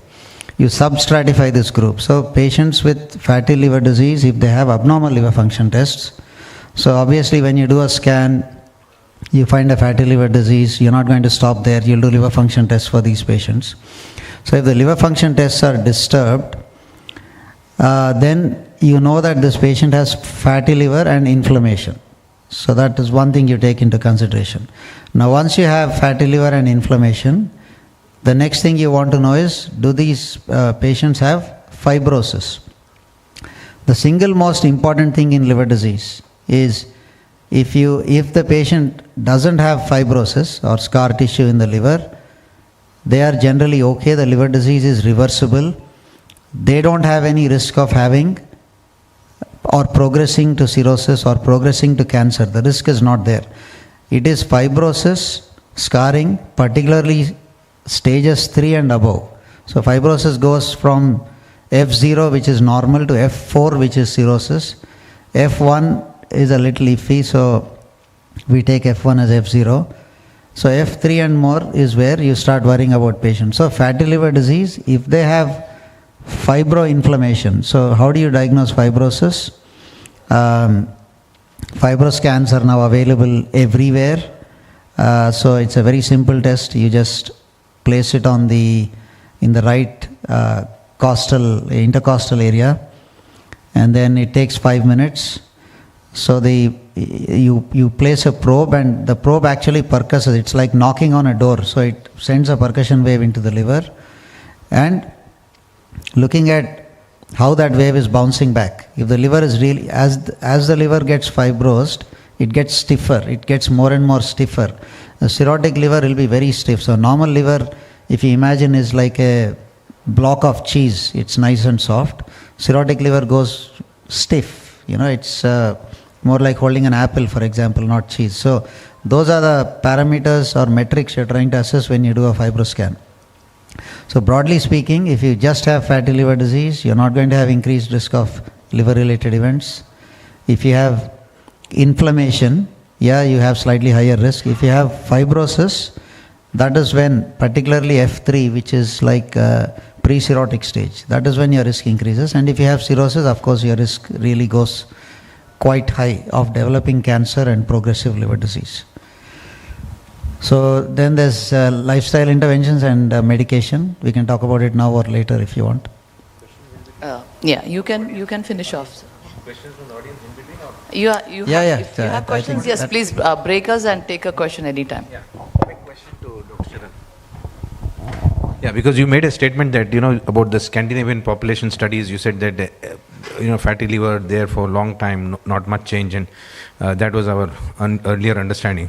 So I just wanted to ask you one quick question, is there any population data from our country, how fast is the progression? Because when you give a comparison, you look at pre-diabetes in our country, we say that, they are, across the world, there are many pre-diabetics who progress very slowly. And for years they're pre-diabetic only, and only 1/3 of them progress to diabetes, we say. But in our country, what we see is that progression is very fast. Within a year, they progress to diabetes. So, is any data on fatty liver? How often? How commonly? How fast they progress in our country? Is it different from the Western data, or is it the same? Yeah, I think that's probably the most important question. So, if you have fatty liver, will it progress? So, I think we've only just established in the last 5 years. We are beginning to establish our demographics. So there is a multi-center trial led by ILBS in Delhi, which has just established the prevalence of fatty liver disease in our population, which is around close to 30 to 35% in the general population. And if you are a diabetic, it goes anywhere between 50 to 65%. So now how fast does it progress? We have very few prospective studies. All the studies are actually looking back. So you take a cohort of patients who have developed cirrhosis, who have the metabolic syndrome, and then you look back. So the studies from our country looked at, again, most of the studies come from North India, and there's one study from Kerala where they are still prospectively following up patients with NAFLD. So if you have diabetes and fatty liver disease, that is the group where there is rapid progression to cirrhosis. So it is estimated that if you have diabetic MASLD, there's a 5% per year progression to advanced fibrosis. So if you take 100 diabetics with MASLD this year, by the end of the year, 5% will have advanced fibrosis. And by the end of 5 years, close to 10 to 15% of them would have developed cirrhosis of liver. So that is rapid progression compared to the rest of the world. Thank you. Thank you, Dr. Sahai, for your good question. About the treatment aspects, Dr. Sharat?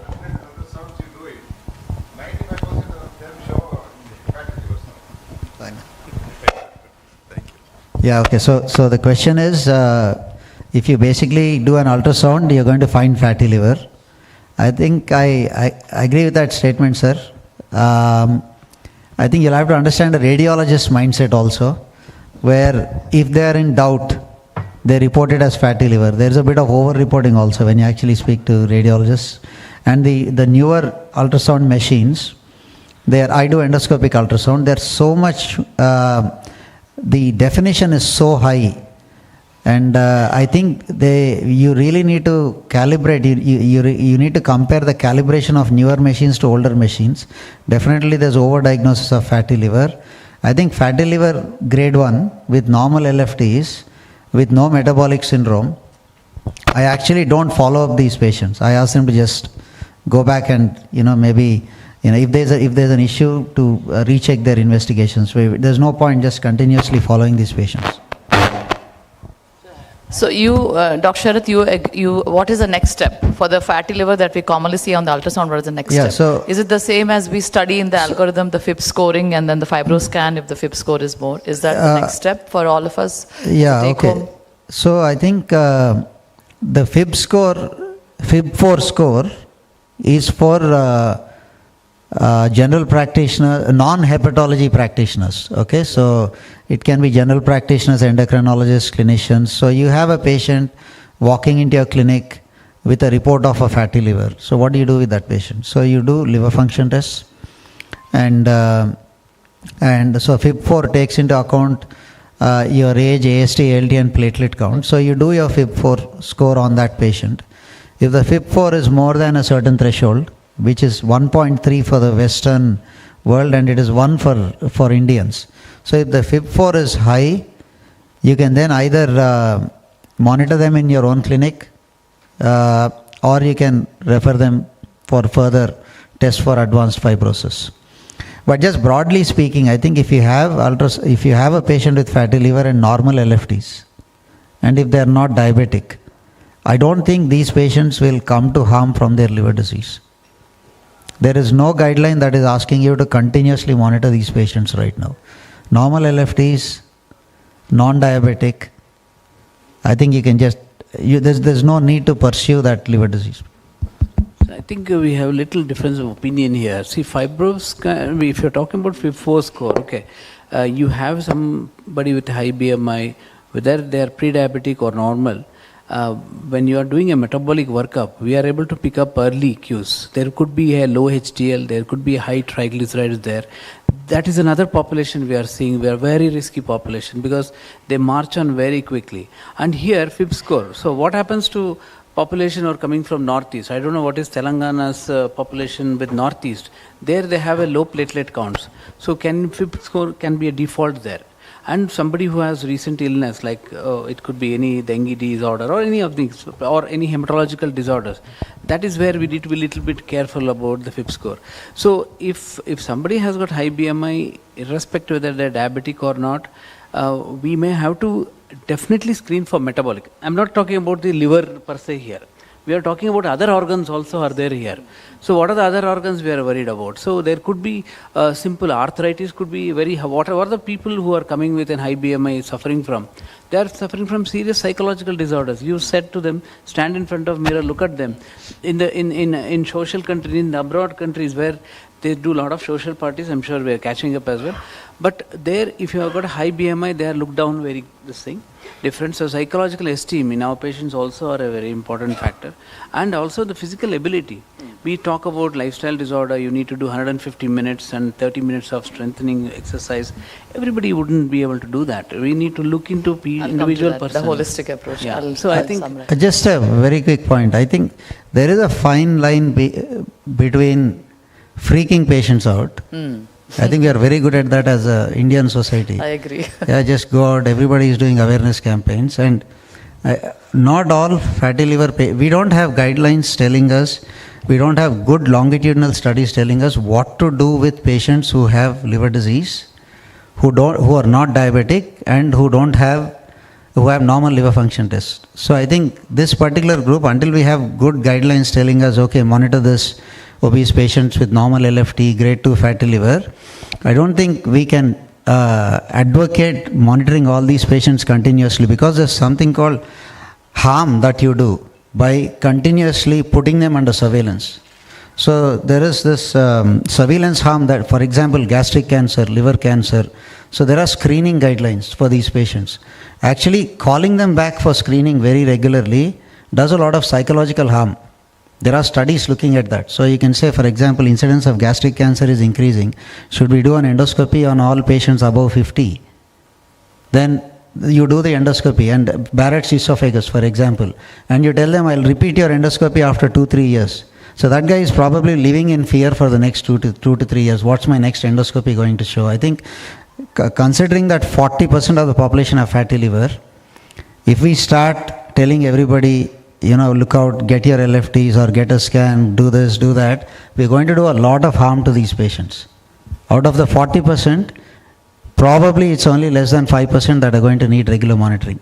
Vast majority, I think you can just leave them alone. Thank you. As you can see, there's a lot of difference of opinion amongst the experts also, the guidelines also, the approaches, the judgment values, and the patient who's sitting in front of you.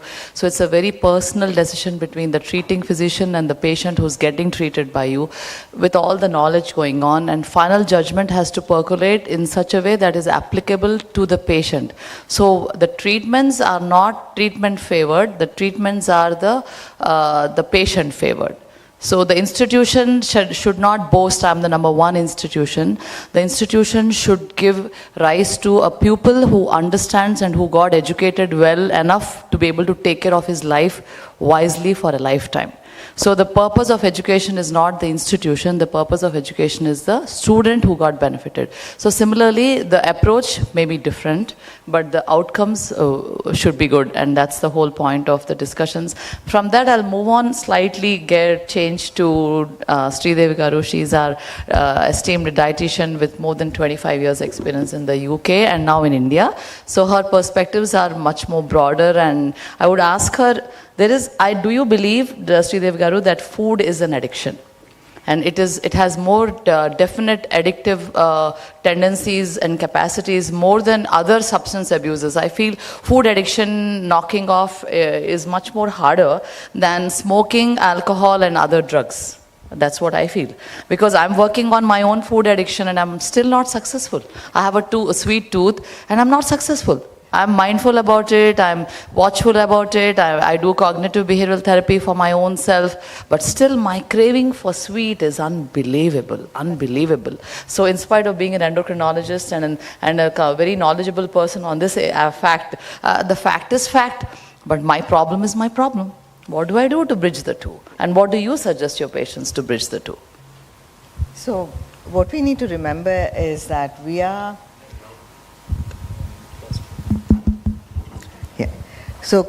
we are in a world right now where the industry is focused completely on addicting us to all the foods that they produce. Their only aim is that you are so addicted that you keep coming back to the same food again. So to fight that, the exposure we have to so much food is also such a big thing. It is not an easy task, not easy for anyone. Not a dietitian, not an endocrinologist, whoever it is. It's not an easy task.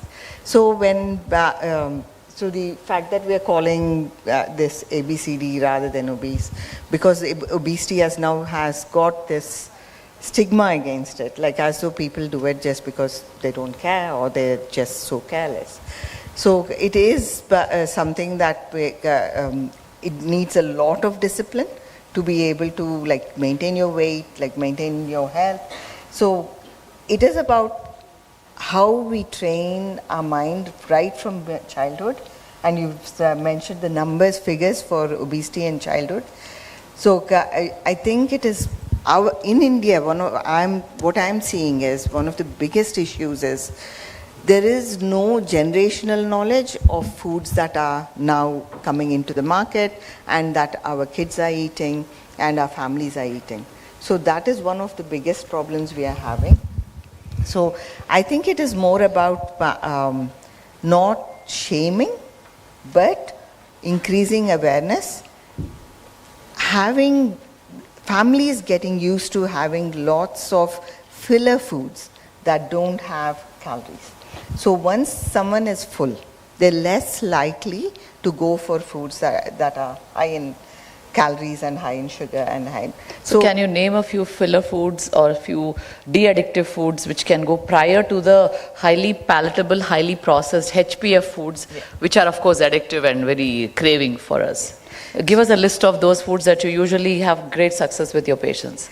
So what we always say is on the table, have always start serving with more vegetables first. Have more vegetables so that they're more filling. Have the food that you like at the end. So then you can have a small portion and feel satisfied. So have the fillers first.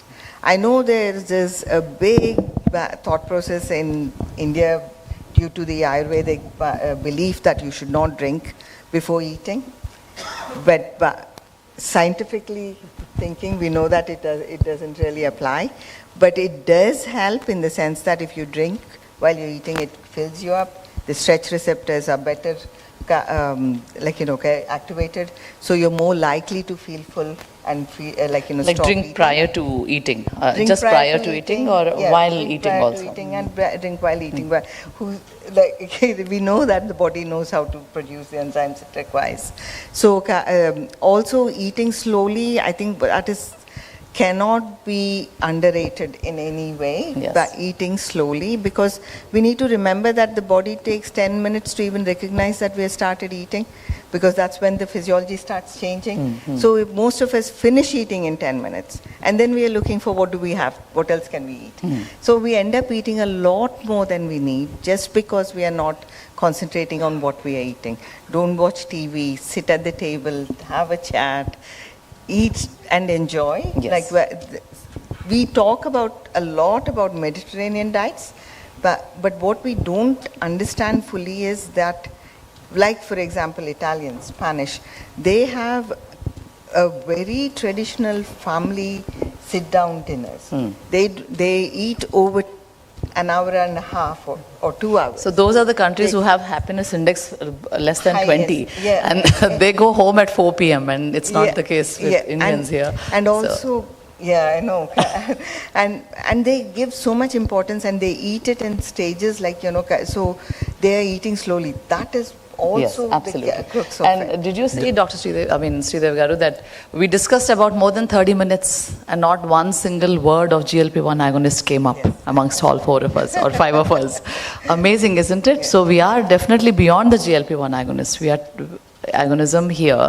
But what is the role of GLP-1 agonism in, because we can't finish the obesity panel discussion without GLP-1. So whom would you look for a GLP-1 agonist in your patient when you're dealing with obesity? Would you go back and tell the endocrinologist, yes, this is the person who definitely needs a prescription, sir. Please go ahead and work on that while I'm working on the other aspects of the diet.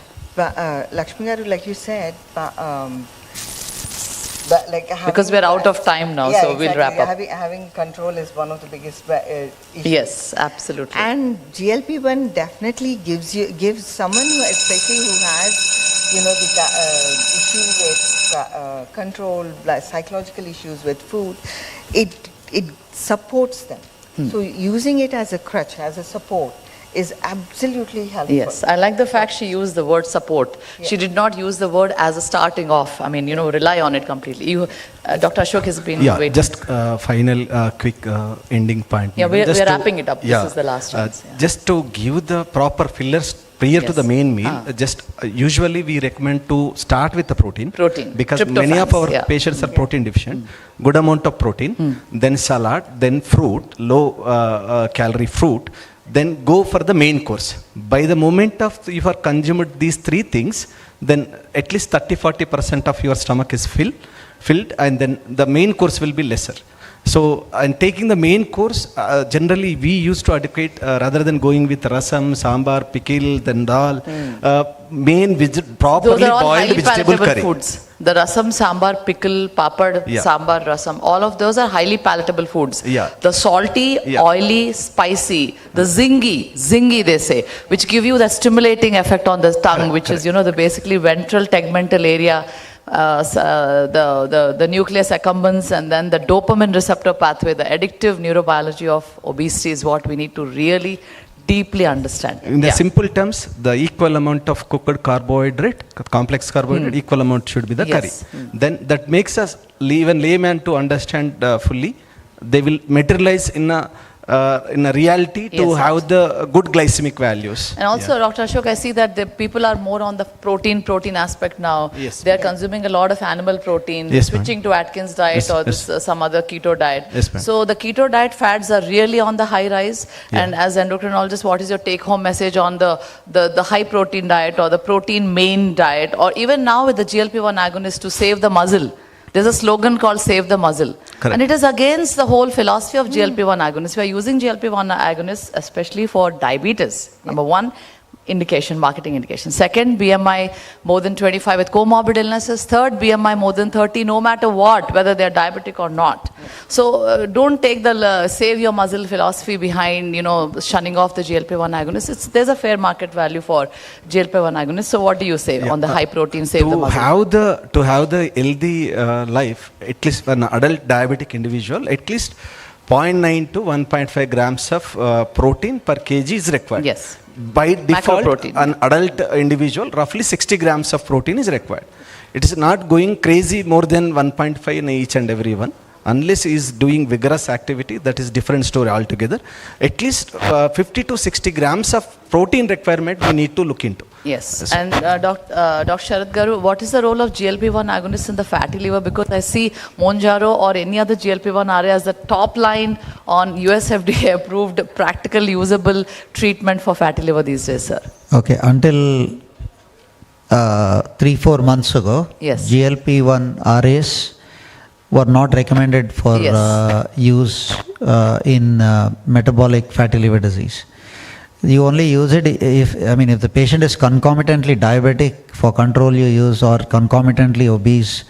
That is the primary driver, not liver disease. There's a American Liver Society practice update that came in April.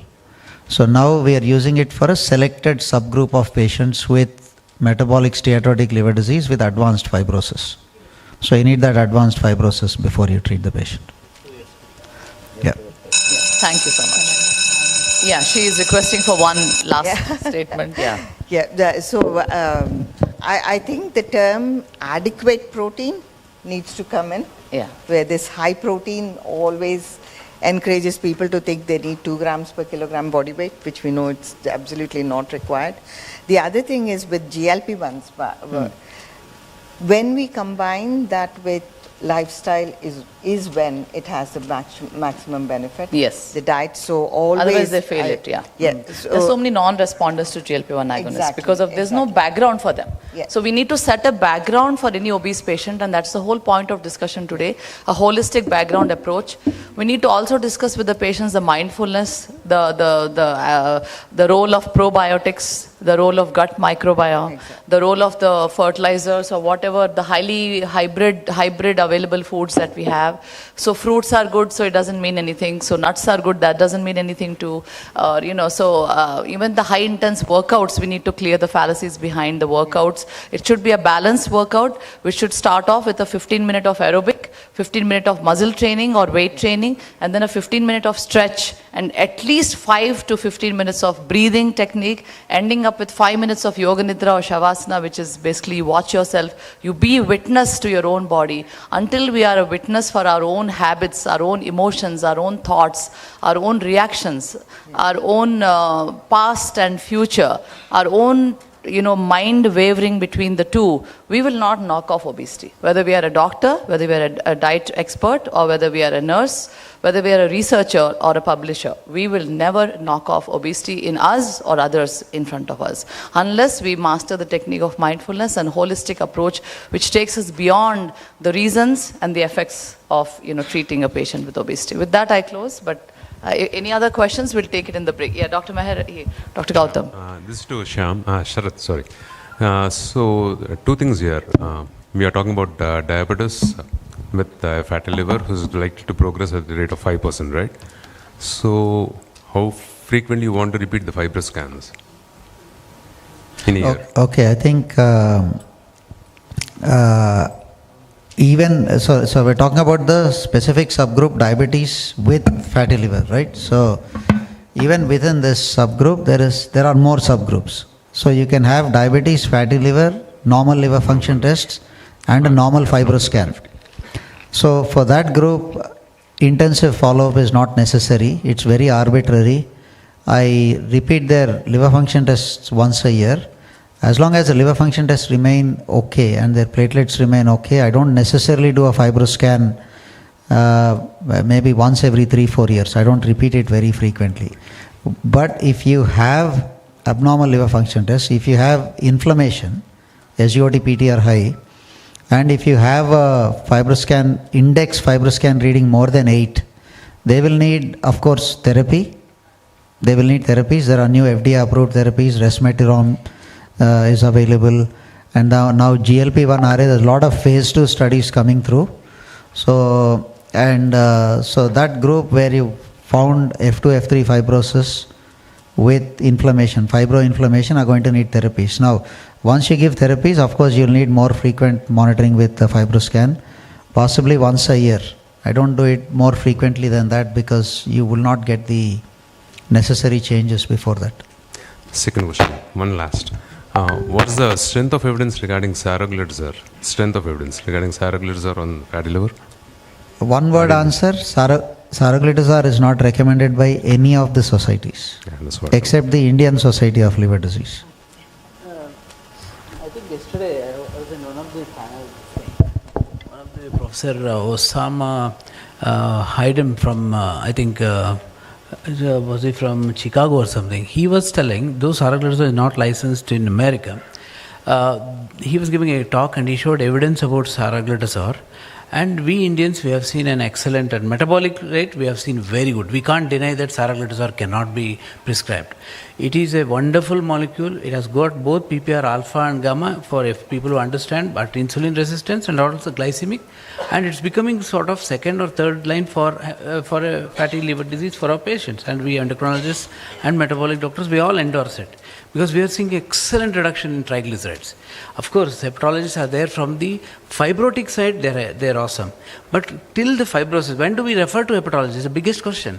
Do you refer everyone so that Dr. Sharath will, OPD will be full? So what are we for? So we should be having a bonus. We need to identify, is it fibrosis or steatosis? And we should be able to start this patient because... Okay, I think I take your point, but I think we'll discuss over coffee, but the evidence for prescription is very thin. Okay, yeah. Thank you so much. Thank you all of you. Great round of applause. I think very well, good points discussed. But Thank you we'll go so to much the for next such a thought-provoking session. With this, we mark the end of our first panel, which is Beyond Obesity. And I would like to put it out there, the first buzzer that is put during the panel would mark 5 minutes that is left for the panel. And the second buzzer, after that, the panel would be open for the questions.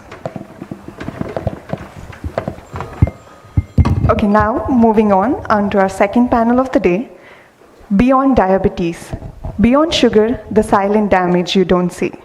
We talk about diabetes so often in terms of sugar levels and numbers, but what about the silent damage happening within, the kind we don't see until it's too late? We are honored to welcome the moderator for Beyond Diabetes, Professor Dr. Rakesh Sahai, endocrinologist, Professor of Endocrinologist at Osmania Medical College and Hospital, President at RSDI, and South Asian Federation of Endocrine Societies. He has 250 plus publications and 6,000 plus citations, and he's the recipient of the Best Teacher in Medicine at 2018.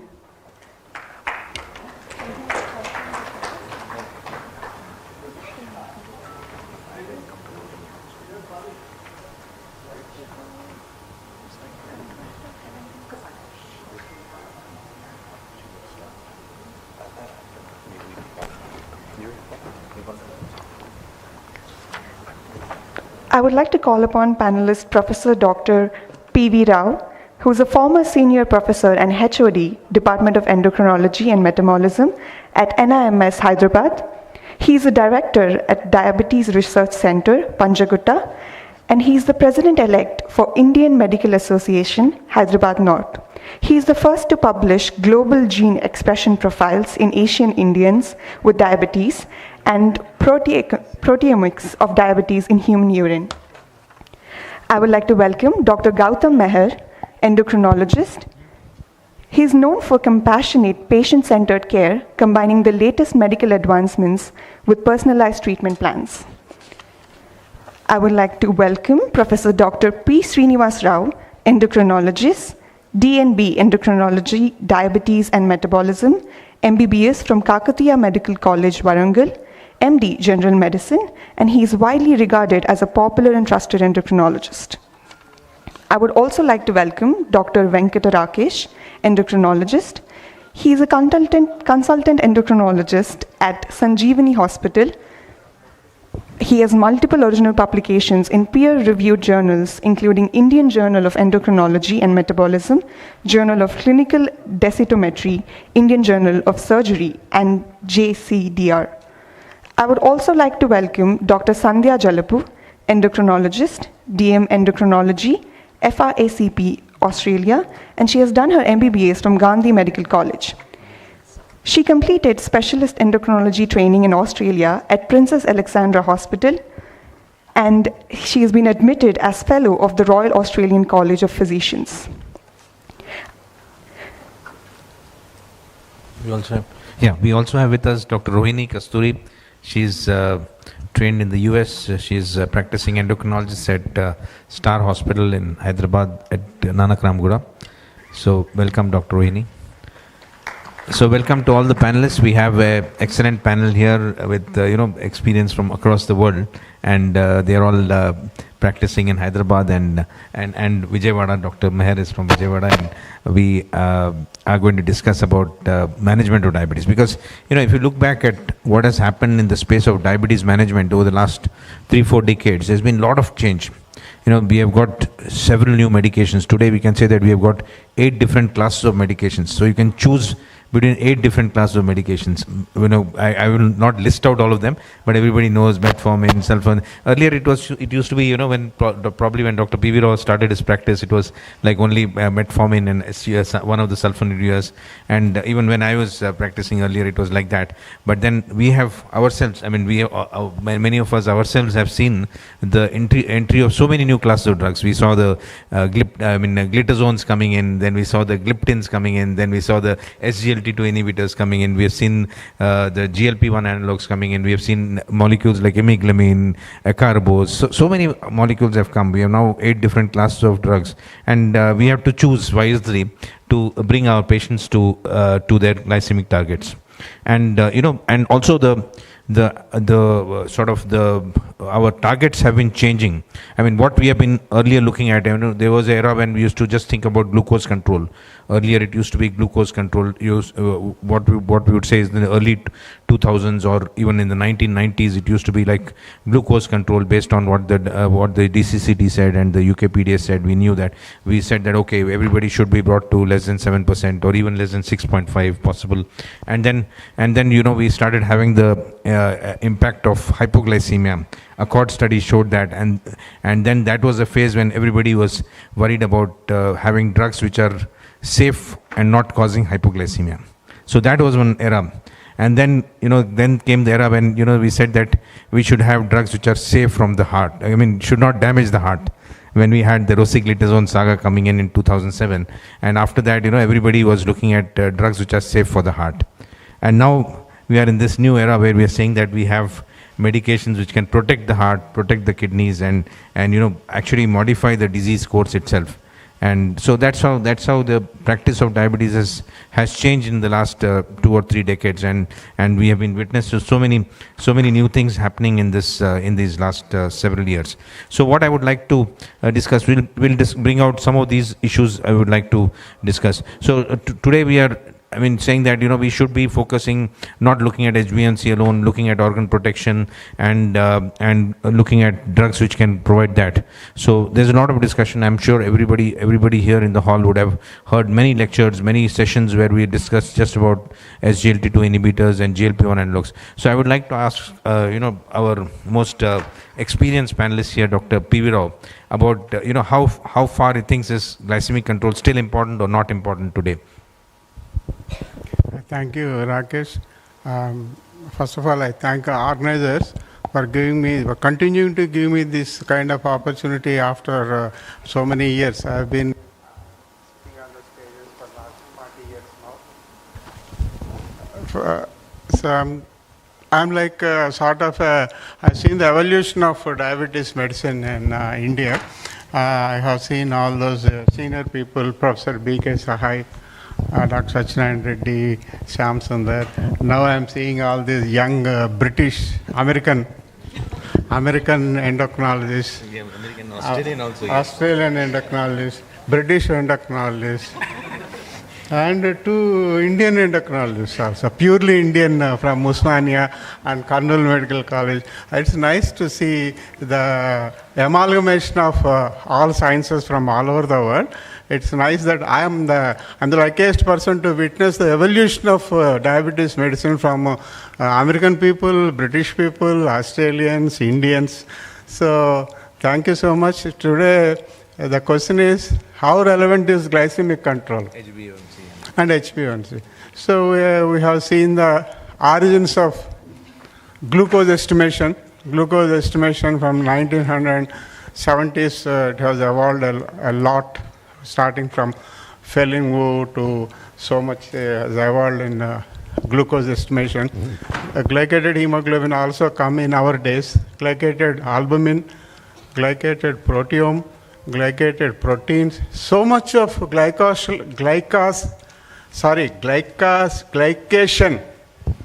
I'm talking about glycation, not about glycosylation. Glycosylation is entirely different. Don't mix up glycosylation with glycation. So much of things have happened with glycation. I have personally witnessed how these things have evolved starting from 1970s. So of late, when the CGMS has entered, I'm not involved in CGMS. I have done hundreds of CGMS myself, but I'm not involved in the invention or development of CGM, but I am involved in the previous inventions and developments of glycation part, glycated albumin, glycated protein, fructosamine. I was involved. So now with all this information, what I have gathered in last 40 years, I have a feeling that somehow the whole world is trying to downgrade glycemic control. If you take the example of our American Diabetic Association consensus statement, which they have been releasing for last 5-6 years, you have seen the glycemic control is pushed to 3rd or 4th ranking. The first is atherosclerotic vascular disease, nephropathy, then obesity, then glycemic control. These are the primary objectives of managing diabetes. That means you are treating diabetes for preventing cardiac problem, preventing nephrology problem, reducing their obesity, then you are thinking about glucose control. Accepted? That is the way.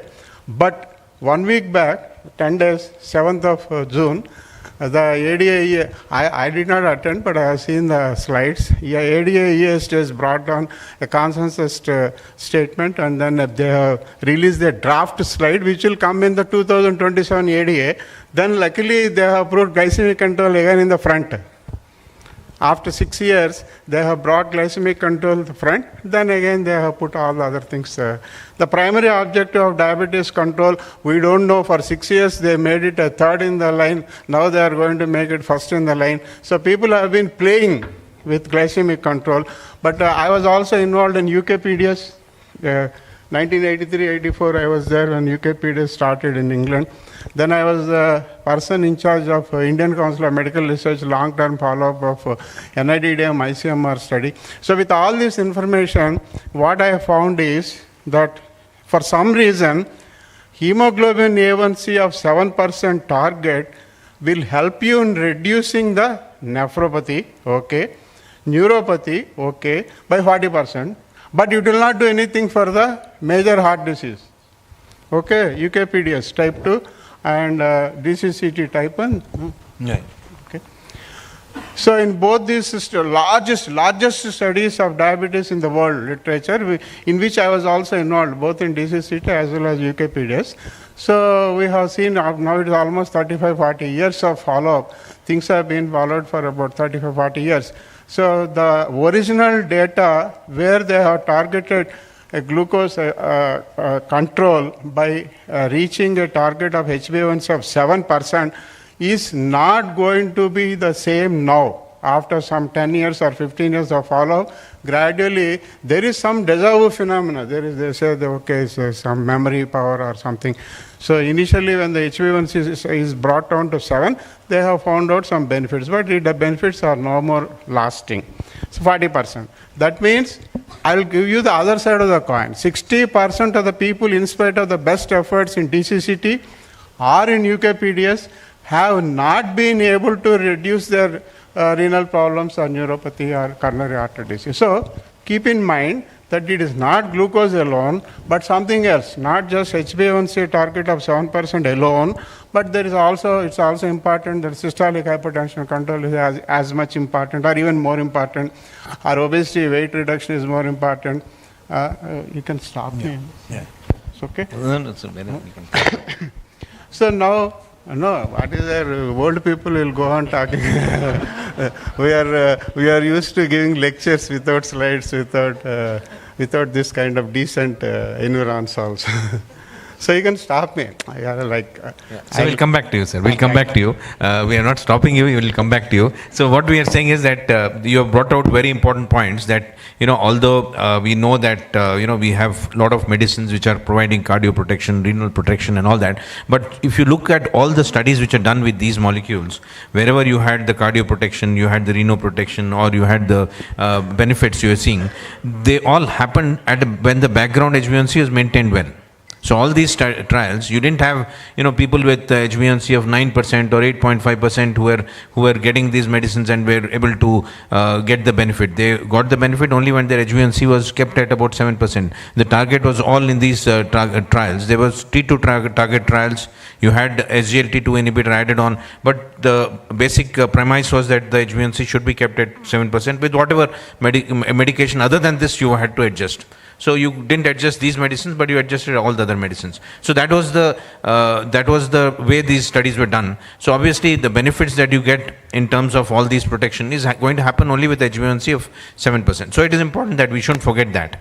So on that context, let me just quickly ask a few questions on some of the older molecules, what their status is, because today, we have a lot of discussion on the newer molecules, and I'm sure many of the younger members of the audience would not have heard about the older molecules. They're not sure whether we should use them or not. So I'll ask Dr. Meher Gautam how he feels about the SUs. Do you still use the sulfonylureas, because many people now don't use them as early in their management. So where do you place them? How do you see? How do you think that they're going to continue to be there in the management of diabetes, or they're going to be phased out? So first thing is right now the main management is all about gliptins and SGLT2 and metformin. These are the first line of drugs which most of you have been seeing. But the point is that the patient comes to you first time in the OPD. The A1Cs are more than 8, or probably 9, or even 10, 11. So you are not going to get the sugars to control with these drugs. These drugs are good on the paper, but the A1Cs you get under control is max is like 1.5%.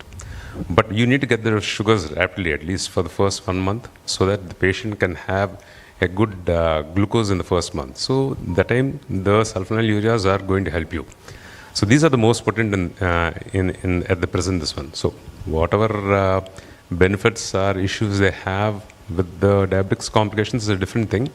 But if you're talking about terms of glycemic control, sulfonylureas really work. So we have glimepiride, glycoside, and these are the two things usually the most commonly used.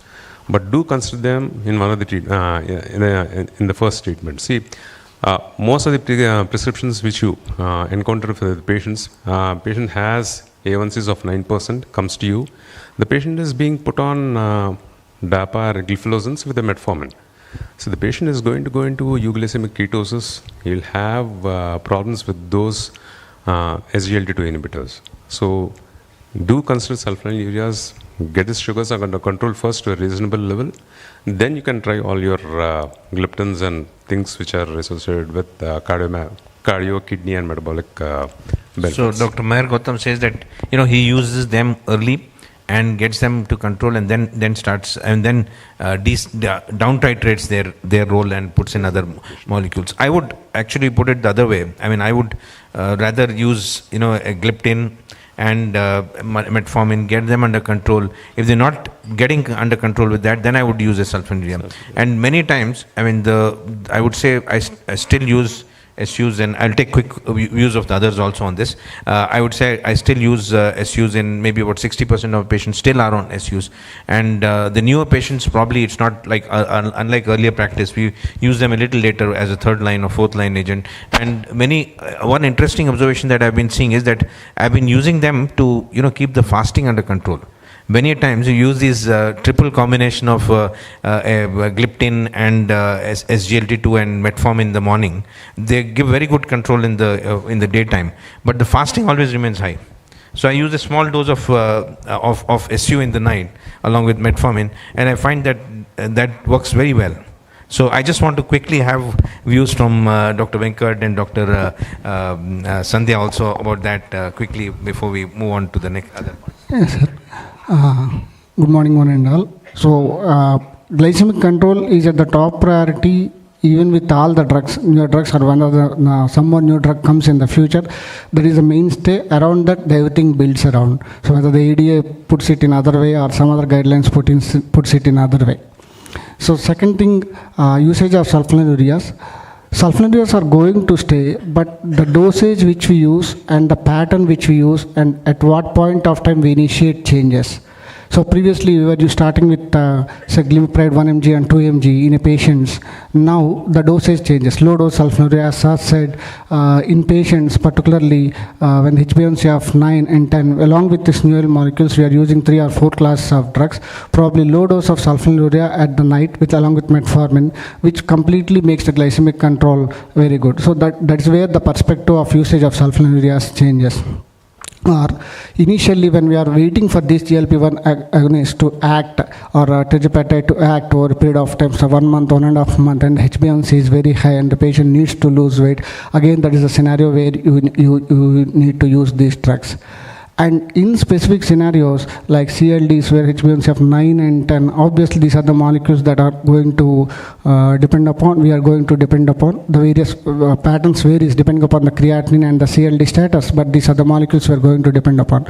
So how we look at it, or what are the molecules we look at it, and what forms we are looking at, whether we are looking at a prolonged release form or a short releasing form, like glycoside, so 40 mg, like how do you, the 30 mg, or how do you using this molecule in specific scenarios varies. But definitely it is a most previously when we are using this as a first preference, now we may be in second line or third line we are using it, but we are using it at lower dose. That's the way I look at it, sulfonylureas. Thank you. Quick word from Dr. Rohini, and then we'll move on to other. Okay. Good morning, everyone. First, I would like to wish happy Father's Day to all the fathers in the room here. Happy? Father's Day. Oh yeah. Today is Father's Day. All the fathers in the audience here. I think it's. So, in terms of using sulfonylureas, I think treatment has to be individualized. So, in my practice, definitely it's not the first choice. I would consider metformin, gliptins, if possible, SGLT2 inhibitors, and then introduce low-dose sulfonylureas. Still used in how much of your practice? What percentage of your practice? Still, what percentage of patients are on SUs? I would say around like 20%. 20% only, okay. So, I mean, it's a little different from what others are doing. Maybe I would say 50 to 60%, but you're saying 20%, okay. Yeah. So that's nice. I mean, Dr. Rohini, quick word from you, and then. Yeah, sir. I mean, sulfonylureas are definitely here to stay. But again, the order of preference has definitely changed. And metformin and lifestyle is going to be like, the first step. But after that, depending on if the patient has CKD or proteinuria, SGLT2s, and then whether the patient is obese or like ASCVD or, CHF, GLP-1s and SGLT2s come first.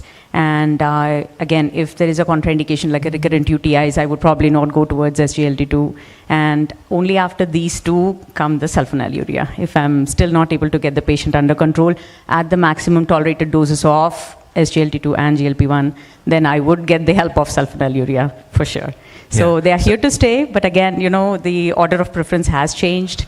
And with the recent, manufacturing of semaglutide here in India, it's been game changer. It's really changed, so much more affordable to our population, and several people we can actually. And it also probably depends on in your practice how many patients have how much duration of diabetes. Yes, if you have very yes. long-standing patients, Yes. all of you, I mean, there'll be more people on sulfonylureas. If you have younger, Yes. I mean, patients with lesser duration of diabetes, probably you'll tend to have more of, less of them on SUs. Correct. So I think that also is so we'll move on to Dr.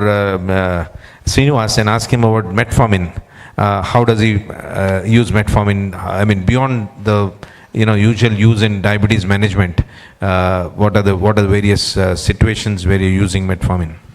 Happy Yoga Day. Why my professor is asking me this question is, I always love old is gold.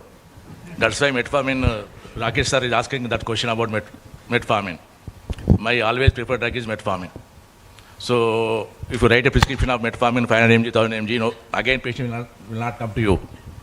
So doctor has given a 500 mg, 1000 mg. So he'll go to somebody writes 1 mg, 2 mg. So then I will tell the patient that it's an anti-aging agent. So they'll say that, oh, so it's anti-aging? So then I will explain that. Oh, so out of the 4 drugs approved by FDA, one of the agent is metformin. So another entrance bit. Somebody wants to prepare for PG entrance. Out of 5 drugs, metformin is a anti-aging agent. So they will come again to me. So then I will tell that it's anti-cancer agent. Oh, then again they'll surprise. They're in the euphoria.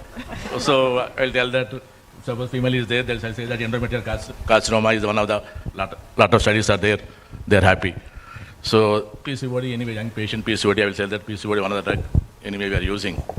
So, and important is recently there is one drug approved for a indication is a age-related macular degeneration. So I think somebody has only 2 weeks back it came in that it is one of the drug approved for age-related macular degeneration. Oh, that's nice. It is a 1960 drug. Why it is important is youngsters should understand it acts on the mitochondria. Mechanism of action is mitochondria. AMPK activator. What is AMPK? Nothing but ATP. What is ATP? Nothing but energy. But nothing but mitochondria. What is mitochondria? It's Atma. If you think about spiritual life, what is mitochondria? Nothing. It's just so beyond our imagination, energy is there in the body, spiritual world, beyond our body. So mitochondria related to Atma. So think about Atma, think about mitochondria, think of metformin in diabetes. Thank you, Dr. Srinivas. One quick question from Dr. Sharad. Sharad has one question, yeah. Sharad, yeah. I mean, nice one, Tirupal. Yeah, so, I mean, I see a different dimension as a gastroenterologist. I have these elderly 60, 70-year-old diabetics who have a big prescription. And, they come to my clinic, they're bloated, they can't eat, they have constipation. And I sometimes feel all these medicines and they're sarcopenic.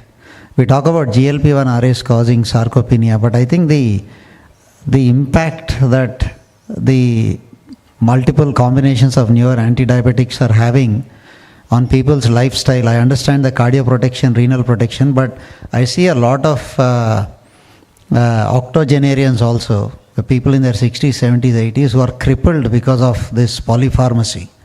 Just want to know what your views are. Sorry, that's I interjected into your thing. Well, people with long duration of diabetes, with multiple comorbidities, obviously have a long list of medications, and often they get confused about that. So I think we need to do something about explaining all this. We use a lot of combination medications because we can reduce the number of pills, but still, I think that's a major problem, as you discussed. I thought you were going to tell us that metformin intolerance is often seen by you. So I thought you could probably tell us something about that. How often do you see in your patients, who come to you for and you stop metformin and everything becomes all right? How often is that happening? It's not too frequent, but there are instances where there's been a recent increase in dose of metformin, or a recent start of a prescription of metformin. Of course, I always consult the endocrinologist before I, unidirectionally stop these medications. Yeah, but I think about good 5 to 10% of patients do have that, and even if they've been using metformin for the last 30 years or so, you still find that some of them may develop a problem, and all that may be just related to the metformin, and they may be distressed by that for several months, and then you just stop the metformin, everything gets better. So that's also something which you should keep in mind. Although metformin has all the benefits, as Dr. Srinivas said, but you should watch out for that. And today I think there are very rarely a few scenarios where you will not use metformin. Although today if you look at all the guidelines, they don't start with lifestyle and metformin as used to happen a few years back. Now in the last few years everybody has changed. All the guidelines are not speaking of metformin initially, but I think still metformin remains the choice on most of us, except a few patients, like there may be a patient with MI who has developed diabetes and who has his glucose levels are not very high, and then you choose either a GLP-1 analog or you choose SGLT2 and not use metformin. But I think but for those scenarios, I think most of the scenarios, metformin still continues to be the first-line drug. Dr. Maher, your comments on that? So he was talking about polypharmacy. The polypharmacy, the whole plethora of list of medications you see from whatever doctor is managing the blood sugars. The point is, if every drug is being given as half the dose, then the number of drugs also increase. So if you go for approved combinations in the full dose, it hardly comes to around 2 to 3 tablets, like 2 to 3 tablets, not more than that. So we can have a glycoside metformin combination in the full dose, linagliptin and EMPA, and probably pioglitazone. So it will come to very few, 5 drugs, 5 tablets per day. I don't think you can do manage your blood sugars basically on that. And regarding the aspect of metformin, that is always there, that gastritis and bloating is there. But this is what is regarding. Thank you. Sir, yeah. GLP regarding answer asked GLP-1 and SGLT2. Yes, sir, muscle loss is there, sarcopenia is there with these drugs. Though they are bombarded and they are said that there is no sarcopenia. There is sarcopenia with SGLT2. There is sarcopenia with GLP-1. It depends upon the patients. So blindly, since they are mentioned that it is a cardiovascular benefit and renal benefit and liver benefit, you can't use for every patient saying that this is a CKM benefit, cardio kidney and metabolic benefit. So if the patient has sarcopenia, no, don't start off any of these drugs. And if the patient develops sarcopenia, you have to stop it. And particularly in cirrhotic patients where you have discussed previously, F3 and F4, where they have decompensated cirrhosis, again the benefit is very less considering the molecule. So the earlier you start and the earlier phase of diabetes or the earlier phase of metabolic syndrome you start, the more the benefits you get than the later stages. So Dr. Venkat, I'll ask you one more question as to what is your current use of pioglitazone, because that's something which most of us are not using it as often. So where do you place pioglitazone? In which subset of patients are using pioglitazone? Could you quickly tell us about that? Sir, we are talking a lot about gliptins, what are the gliptins, and we are talking a lot about SGLT2 inhibitors, what are the class of SGLT2. Compared to glycemic benefits and in that perspective, definitely pioglitazone is much better. The only reason why it is not that promoted is the side effects are much highlighted and the pharmacy marketing where completely kill the molecule. It is an excellent molecule in many perspectives. So either in controlling fasting, either in controlling, maintaining the glycemic durability for a prolonged period of time. There is some weight gain, I accept it, but when you use the combination along with other drugs, definitely the side effects comes down. There are few patients, until you stop this molecule, the edema doesn't decreases and they keep on increasing. Yes, you have to sort out that patients and stop this molecule. But when I have that option, I use pioglitazone extensively, and this is one of the most prescribed molecule. I use up to a dose of 30 mg, and particularly in patients who are not tolerating metformin, instead of going for sulfonylureas, I start pioglitazone. And in younger patients who are newly diagnosed, even up to HbA1c of 9 or 9.5 or up to 10, instead of going for sulfonylureas, metformin or pioglitazone along with gliptin with low dose sulfonylureas, that would be the ideal combination which completely brings down the glycemic control. So this is a molecule which has extensive uses. Maybe after 5 years, even ADA itself says that this molecule has so many uses, so you use it like how it is saying with the other molecules. So that is the perspective.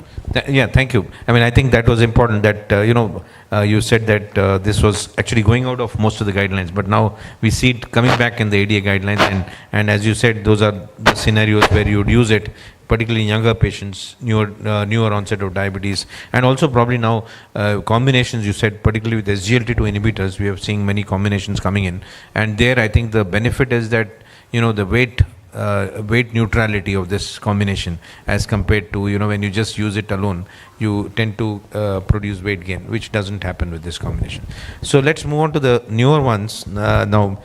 So I'll ask Dr. Sandhya about the SGLT2 inhibitors. How does she use the SGLT2 inhibitors? How often? Where do you start with the SGLT2 inhibitors, and what are the extra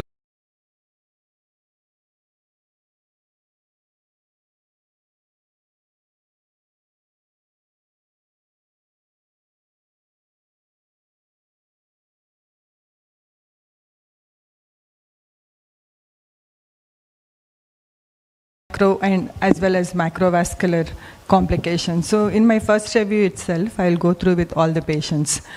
So if the patient is whether newly diagnosed or already they have pre-existing type 2 diabetes. And if the patient is overweight or they have obesity, and if the patient has underlying cardiovascular risk, generally I would start with metformin with SGLT2 inhibitor as a first-line therapy. And also, again, investigating for the patients for microalbuminuria as well. If they're not diagnosed, then I will test that as well. So if the patient has any family history of kidney disease or any personal history of kidney disease as well, evaluate further and consider SGLT2 inhibitor in that scenario as well. But even otherwise, for many of our patients, like Indian patients, are high risk for cardiovascular disease anyway. So I choose SGLT2 inhibitors in majority of my patients initially. Thank you.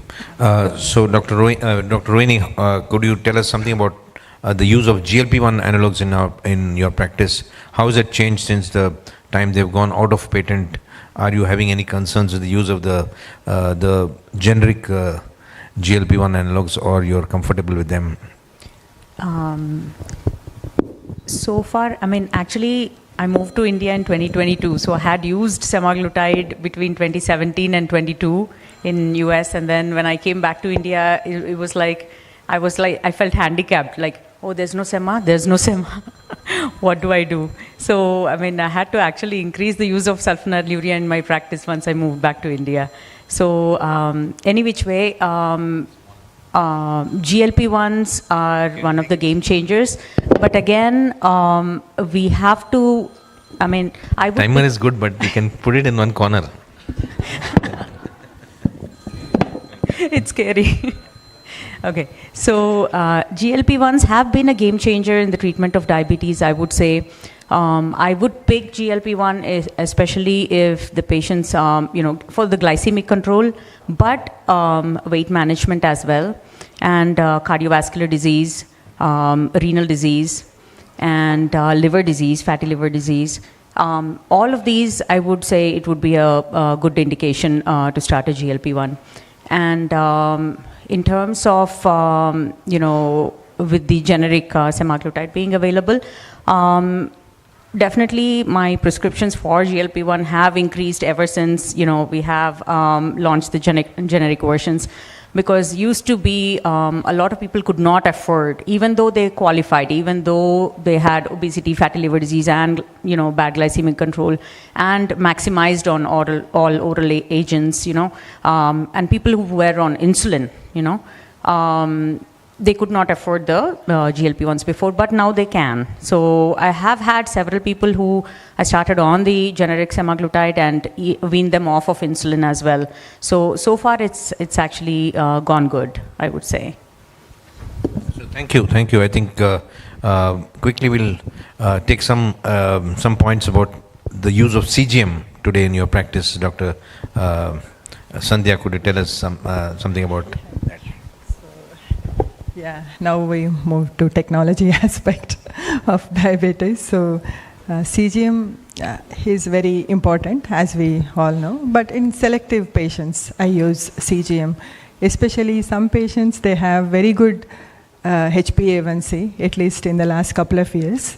They show me the reports, but I see those patients with multiple complications already. So in those patients, I particularly recommend CGM to look for glycemic variability.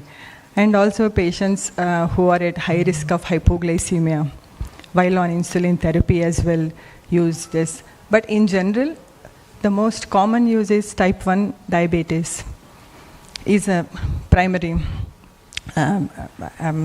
use for CGM. Yeah. And type 2s on insulin and all that, do you use it often, or you don't find it very useful there? I do. Especially if the patient is on a basal bolus regimen, or if the patient has any other systemic illness, they have very variable sugars as well. And if the patient's oral intake is not great, and also I use that one. If the patient has like gastroparesis, also I've been using CGM as well. Dr. Venkat, would you like to add to this? What is your current usage of CGM? How do you use it in your patients? Sir, in one most important scenario, what I found used is GDM, gestational diabetes mellitus patients, particularly when the sugars are very minimal. We don't want to use, but gynecologists want to use or put them on insulin, and we have to show them that this is euglycemic. Somehow I can't show by simple SMBG values. I have to put CGM and show that this is the value, this is normal, don't start it. That's one perspective. And the other is where the glycemic variability is very high, like kidney disease patients, where the patient needs to start on basal bolus insulin, or type 2 diabetes patients, as you have said, the patient requires insulin, or the patient is kept on insulin, but even with the insulin, HbA1cs are, the HbA1c and the glucose readings are not matching, and the patient needs to be shifted to basal bolus. The patient is on simple basal plus regimen, 1 bolus insulin, and he needs to be escalated to the insulin regimen. And where there is recurrent hypoglycemias despite the minimal dosage of drugs, or these are the scenarios where we can use CGMS. But again, we have to be very careful about interpreting the values with various availabilities of CGMS now, which are not that accurate, and we have to give them explanation about that difference between that reading and glucometer readings and lab readings. Sometimes after keeping the CGMS, it becomes more burden that explaining them that this is not hypo, this is not hyper, so don't worry about it. So you have to use precisely in specific situations and interpret it and then adjust the dosage. Thank you. So I think we'll keep 1 or 2 minutes for, I think we are running out of time, but 1 or 2 minutes for quick questions from the audience. If there are any important questions, yeah, I see some hands. Yeah, please. Yeah. You can come ahead, give the mic, take the mic quickly. Good morning, sir. Yeah. So, in order to avoid polypharmacy, is early initiation of insulin recommended? Early insulin initiation, yeah. So, Dr. Meher Gautam, would you like to speak on that? How do you see early insulin initiation? Would it reduce polypharmacy? See, for the sake of polypharmacy, you not start insulin. Okay, only if it is indicated. Finally, the bottom line is glycemic control, A1C is getting less than 7%, as 6.4, whatever you deem for. So, the tablet, compared to tablets, for polypharmacy and insulin patient is going to opt the tablets only. He is not going to have multiple pricks. So I think don't go for what Dr. Meher Gautam tells us is that, it may not be a wise choice for reducing polypharmacy, because you still need to use SGLT2 inhibitors because they provide renoprotection. You want to use GLP-1 analogs because they're going to reduce the weight, and insulin is going to increase your weight. So it is probably only in that subset where you have very severe hyperglycemia, where you have a patient who is clearly insulinopenic. In those patients, certainly it is early insulin initiation which is going to be very useful. Today, I mean, we are not speaking about it for everybody. Earlier days, there were days when you used to speak about early insulin initiation is going to prevent polypharmacy and all that, but that doesn't happen because we still need to use these medications for the benefits that they're going to provide. But for those who are insulinopenic, certainly it's going to be useful. They have very high sugars, they are lean and thin, they are the ones who are going to benefit from insulin. We have one more question. Yeah. Sir, I have two questions, sir. The first question is that most people use HbA1c as a prognostic marker. So, as the anemic prevalence and also the undiagnosed hemoglobinopathies are prevalent in our country, so they have a major impact in creating a false negative or false positive elevation or depression of HbA1c. How to take that very into important account question. clinically? Let's ask Dr. P.V. Rao sir will tell us with his vast experience how reliable is HbA1c. He's asking us that, in our context where we have anemia and all these problems, you have extensively used HbA1c and you have gone through across the globe measuring HbA1c. So what is your experience? You are concerned about this, or you think this is an issue but we should still continue to use HbA1c?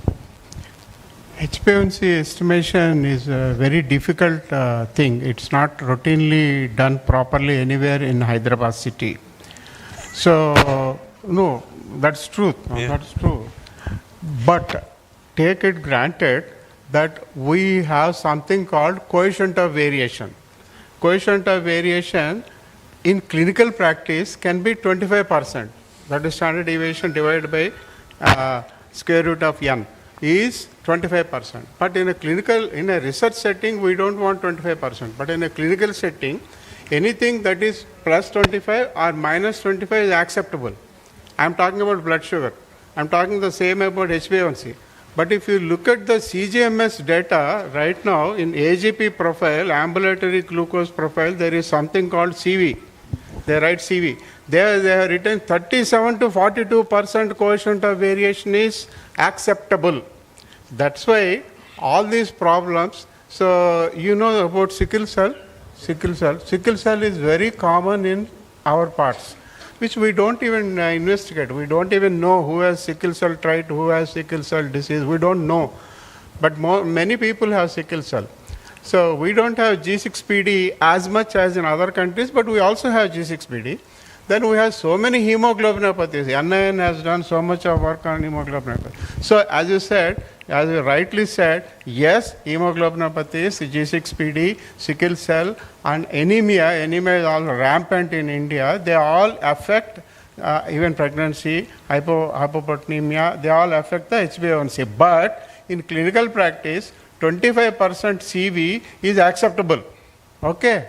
Thank you. Okay. So what sir has said is that you should do HbA1c, but also see the hemoglobin also. If the hemoglobin is low, then you should understand that there could be variations.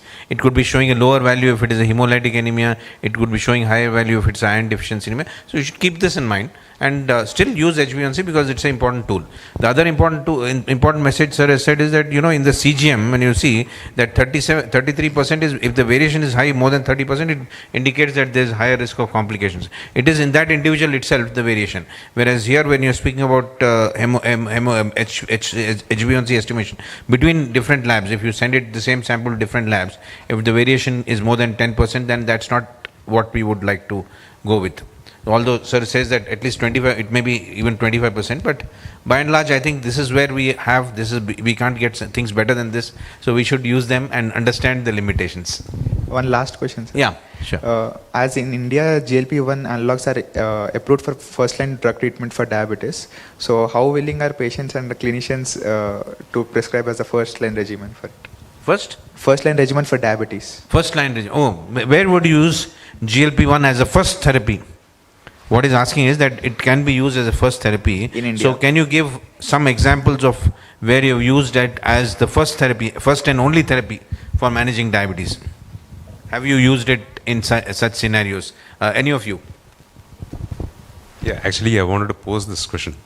The point is, once you tell the patient to for a GLP, which is obviously an injectable here, the patient is going to straightforwardly say no. So he will be asking you about what are the complications and all this stuff. The plethora of questions will come. So he won't accept you and probably will change you also. So thing is, first start him, get the sugars, try to get the sugars under control, but introduce him to the concept of GLP from the first visit. He's not going to accept it at the first visit, but keep it on reinforcing it in the subsequent visits. So sooner or later he'll come. And with the most of the people slowly coming faster and faster into the GLP fold, I think he will also. Any quick comments from the others on come this? into this? Yeah, Rohini is coming up with something. So if I see a patient who I think is a good candidate for bariatric, I would actually suggest GLP-1. Yeah. So I think those scenarios are very less, as you said. Maybe a person who is obese and who has got heart disease, or somebody who has got a liver disease who is obese, diabetes is not a major thing. There I think, that will be the first choice. But otherwise, metformin, if not contraindicated, we'll still be using it. There's one question quickly, I will take that as the last question. Long-term diabetes, usually we see in clinical scenario, they will be on maximum doses of all the medications, also on insulin. So what's next then? Even then their HbA1c remains 10 like that, serial things.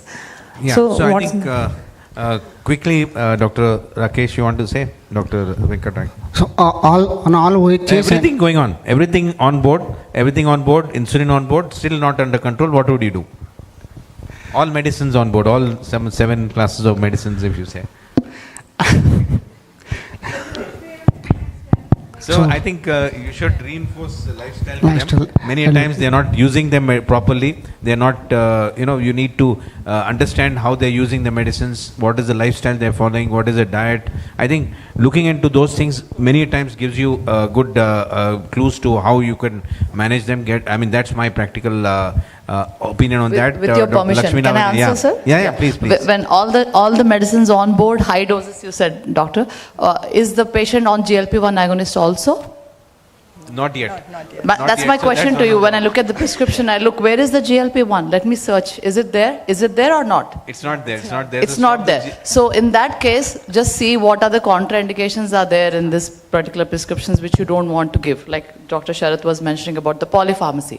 Is there too much of something which you don't want, which is not in favor of the patient? Like some GI side effects, some overweight gain, or some weight loss, muscle loss, hypoglycemia. How is the quality of life? What is the HbA1c desired for that patient on that particular day according to your judgment? What does the patient need? And what is the patient suffering from other comorbid illnesses? So these are the things you have to kind of look through the prescription. Then second thing, you have to make a goal. Okay, this is a goal I want for the patient. A good glycemic control. In that case, if there is no GLP-1 agonist is like an umbrella for all stages. I would definitely promote this GLP-1 I agonist think, across. And in that case, what should you reduce? The insulin, the sulfonylurea, the DPP-4 should be off, and when you're giving this, there is more weight loss in case where the much weight loss is not needed by the patient. So you have to look through the prescription and then add what is not there and remove what is not there. What is the goal? How well is the patient? How happy is the patient? And what is the patient's goals from the patient's perspective solved or not? Second, you have to build the perspective for the patient. Sir, you're happy, okay, but I'm not happy because your kidney is not happy, or your heart is not happy, or something we need to add for all these aspects here. Thank you. Is that the approach for the patient at that moment? I think you summarized I'm so it very sorry, well. sir, I I took think the you stage. summarized it very well. Thank you. And I think we'll close the panel now, close the discussion, because we had, I think, quite an interesting discussion. At least I felt so, I don't know. Thank you so much for such an informative panel discussion. I request the panel members to move to the left side of the stage to collect their gifts.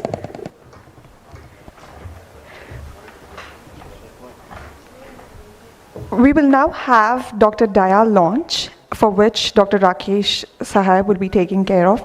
And I request Dr. Shyam, senior endocrinologist, to please come onto the stage and join us on Dr. Daya launch.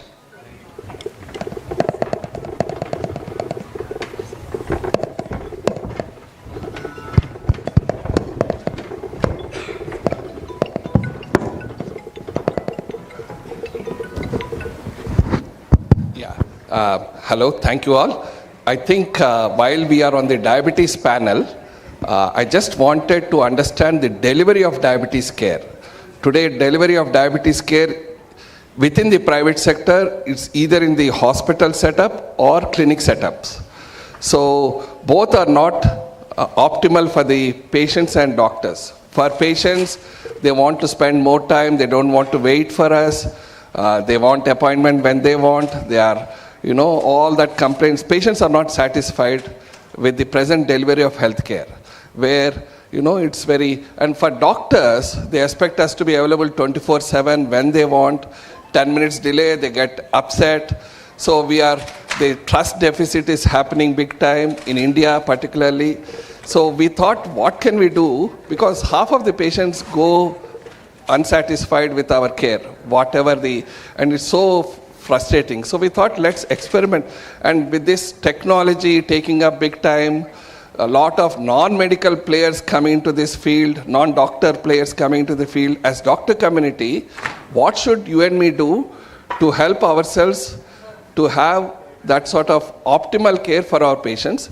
So though Idea Clinics is more of endocrine clinic chain, more into research, academics, some social activities, educational activities, we thought, let's do something beyond what we are doing, because futuristic care is changing. Now technology, people are we are scared about AI. So we thought, let me show a small video. Let Rakesh launch this video. Yeah. If you say open. Yeah. And then we can discuss on this.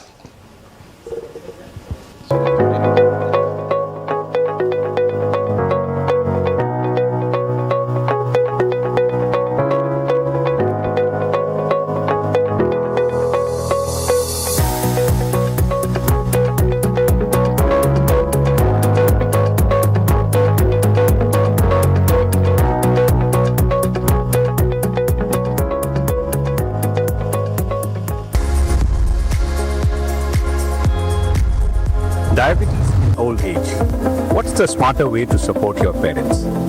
Especially when you are an IT professional, working long hours, living in another city, and trying to manage their health from a distance.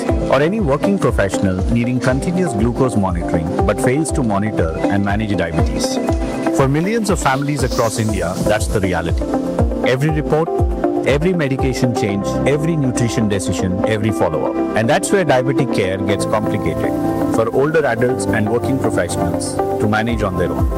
That's why we built Dr. Dia. End-to-end smart diabetes care managed from the comfort of your home. Home lab visits by your Dia buddy. Endocrinologist video consultations. Continuous glucose monitoring. Online pharmacy ordering. Dr. Dia is your one-stop shop for everything diabetic care needs. Dr. Dia also brings complex screenings home, like diabetic retinopathy and diabetic neuropathy. And for more specific needs, Dr. Dia offers dedicated care packages, diabetes-related obesity and GLP-1 management, pregnancy care, kidney care, and pre- and post-operative surgical care. Dr. Dia, helping you win over diabetes.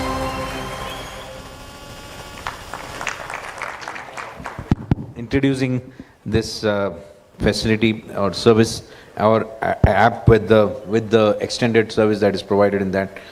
So I think this is going to be very useful for people who are not able to visit the doctor and who are not able to get all the the things that they get in the clinic, all the facilities that they get in the clinic. This is outreach at their home. So I think that's going to make a huge difference for many people who are not able to travel, and considering the travel times between different parts of the city, I think that makes a lot of difference. Yeah, I wanted people to comment on this because it's innovative. The technology component, now the app will show. See, why should some non-doctor community try and do something? They trivialize diabetes care into something very, glucose-centric. Diabetic care is beyond just glucose monitoring. It's about organ protection, longevity, and all that stuff. So if all doctor community use an app and then help improve patient care while we get job satisfaction. And this AI component, all this tech and new elements, once the data is captured, these are the innovative ways by which we can, not just our own community, beyond India. So a lot of remote care is happening nowadays because access to health outside India is very inconvenient, not affordable, and there is shortage of doctors outside India. Why can't few of us create this ecosystem where healthcare can go beyond India? Now we are very working in silos, confined to our own little territories. Both we are not satisfied as care providers, nor our patients are satisfied. I think Chandrasekhar, who is a IIT IIM, came up with, he himself is so he came up with this idea, very innovative, and we have experimented. So hopefully, if everything goes well, the whole paradigm shift in diabetic care might happen. So I wanted to hear from any of you, if you have any thoughts, how we can explore this further. Anybody have any comments? Chandrasekhar, you want to say something on this?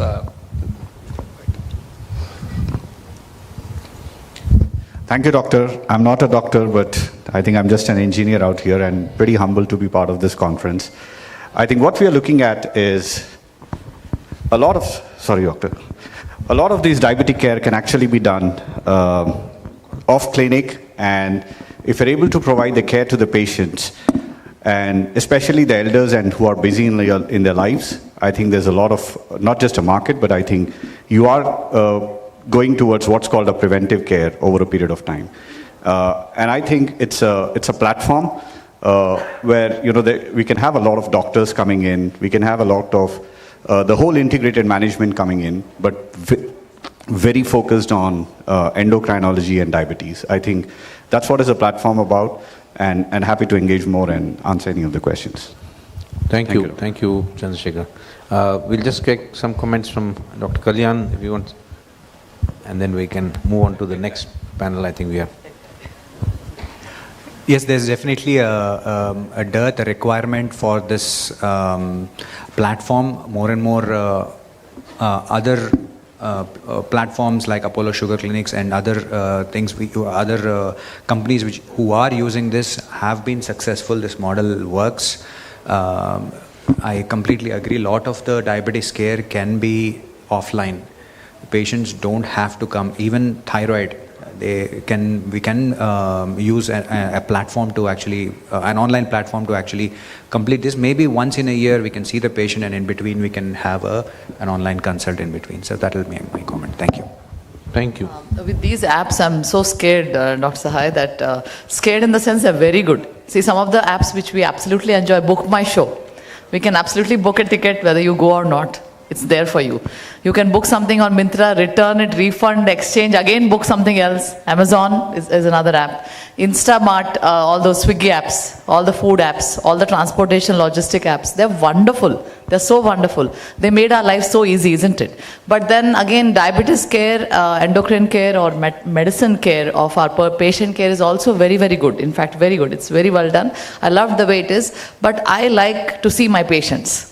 And I want the app to help me see my patients more, see them more appropriately, see them soul-to-soul connect should not be gone. Because unless I see my patient in front of me, the smile, the touch, the examination, the counseling, the hug sometimes, or the namaste, it cares a lot. It drives a hole into their heart. And from there, in that tunnel, I travel through them. And that is a doctor-patient connect. And I don't want to lose a doctor-patient connect when an app is there. App should only support me. Absolutely. App should become just like another stethoscope for me, but it should not take the patient away. So I disagree with my friend Dr. Kalyan that he said the patients will move far away, and that is a scary point for me. My patients should not move far away from me. Absolutely. So that's what exactly what Shyam is trying to say is that we are actually, instead of you, there are many other people coming in between and developing such things and distancing you from the patient. So what he says, what his concept is that you do it yourself and you keep your patients coming to you, and when they're not able to come, you're sort of connecting through these. And you still have the connect. That's the whole idea behind that. If I'm putting it in the right way. So with that, I think thank you. We'll move on to the next session in interest of time. Yeah.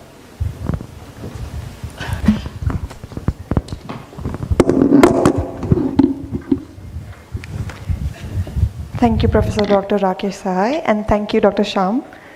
Moving on, we have our third panel, which is Para-Endocrinology, Issues Surrounding Clinical Endocrinology. Endocrinology is so much more than what meets the eye.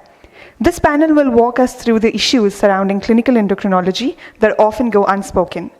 With that, I would like to welcome the moderator of the panel, Dr. Kalyan Gurazada, endocrinologist. He has done his MBBS, MRCP from UK, MRCP in Diabetes and Endocrinology, CCT from United Kingdom. He is a consultant endocrinologist in Hyderabad with an experience of over 2 decades. I would like to also welcome panelist Dr. Smita Nalla, endocrinologist. She is a consultant endocrinologist with CCT in Diabetes, Endocrinology and Internal Medicine. She has been trained at Andhra Medical College and across leading NHS hospitals in the UK. I would also like to welcome Dr. Ravi Kumar, endocrinologist. He is the managing director at Madhava Super Speciality Hospital, and he specializes in pediatric and adolescent diabetes and endocrinology. I would also like to welcome Dr. Padmanabha Verma, who is an endocrinologist. He's a consultant in adult and pediatric at Dr. Padmanabha Verma's Hormone Clinic. He's an ex-assistant professor in Department of Endocrinology, and he's also an ex-senior resident in Department of Endocrinology, NIMS Hyderabad. I would like to welcome Dr. Prithvi, endocrinologist, MD in Internal Medicine, DM Endocrinology. He is a consultant endocrinologist in adult and pediatric at Magna Center, Kokapet. He's an ex-assistant professor at Department of Endocrinology, Topiwala National Medical College. Now we begin the third panel of the day, which is para-endocrinology.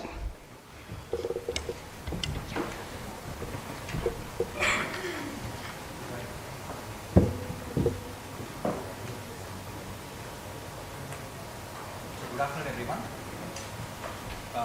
This panel discussion is going to be slightly different. What we wanted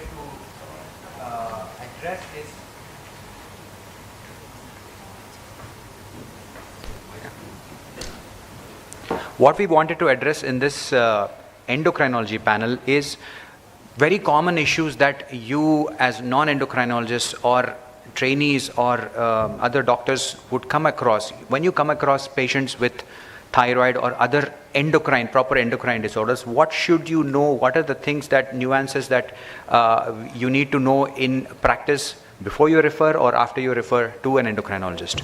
So I've pinned down the topics to very small issues, like what are the issues in the management of hypothyroidism. Low testosterone is not always hypogonadism. We see a lot of these sexologists who check testosterone middle of the day or in the evening and start treating it. So how will we avoid that? Dr. Ravi will address that. Hyperprolactinemia is always not a prolactinoma. What Dr. Prithviraj has to say about that, and how do we test for pheochromocytoma? When do we actually suspect it? And Dr. Smita Nalla will talk about that. We're not going to details of these endocrinology cases, just the little aspects of it. And how is the cortisol testing? How is the right way to do it? Next slide.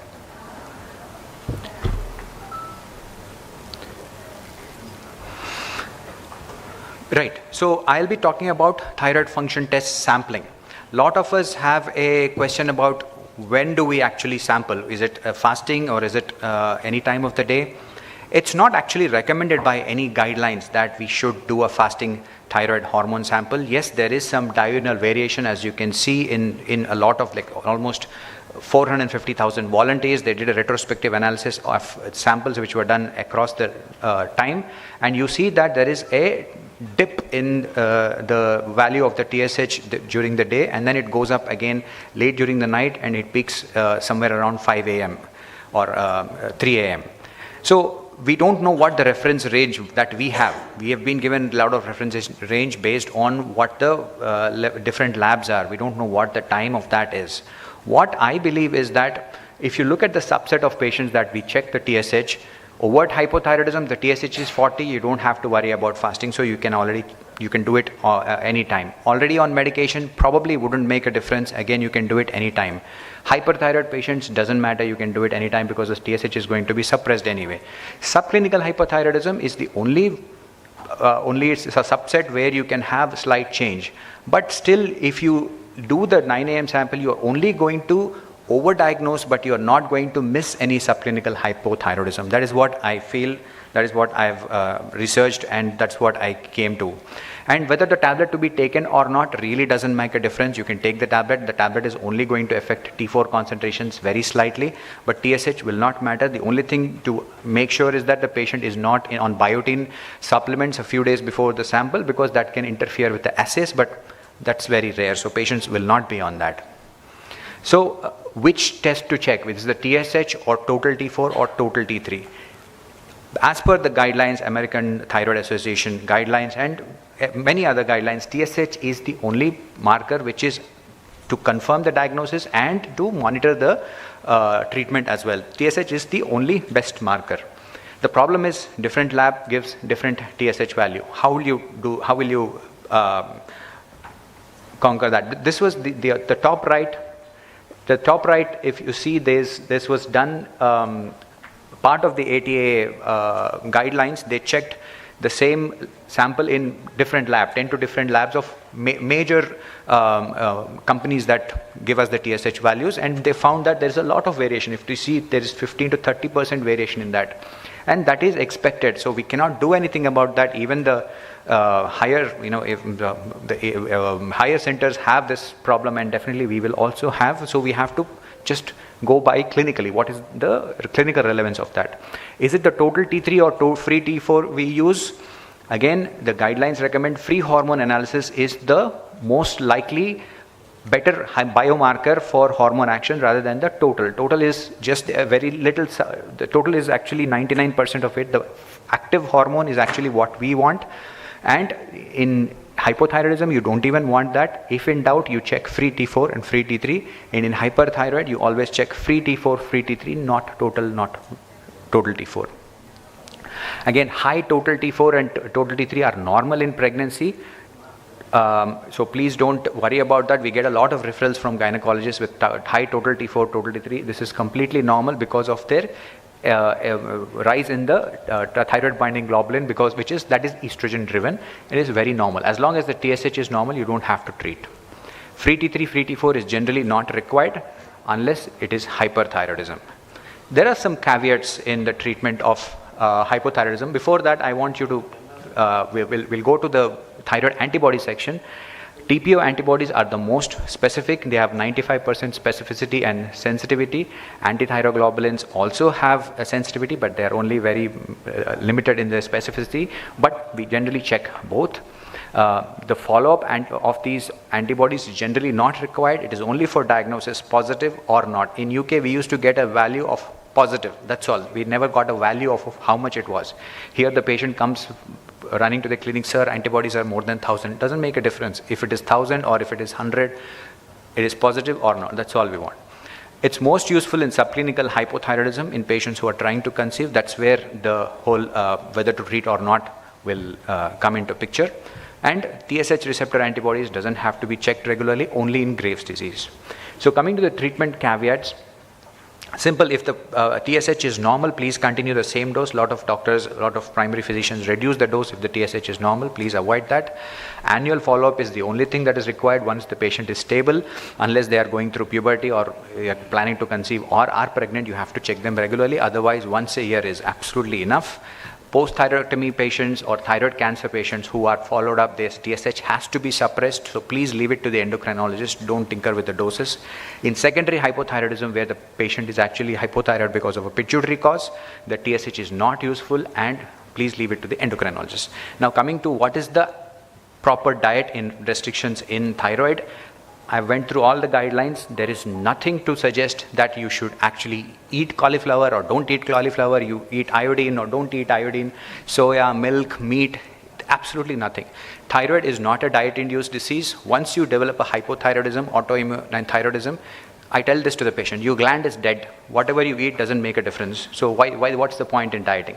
So there is concept of goitrogens and all, but we are dealing with an autoimmune thyroid disease which has no diet restriction whatsoever. Same thing, there is no supplements. A lot of patients say, sir, we have to take calcium for the rest of our life. No, I don't know where they get it from. This is from the ATA guidelines. There is nothing to recommend anything which as a supplement to the thyroid or any diet modifications for thyroid.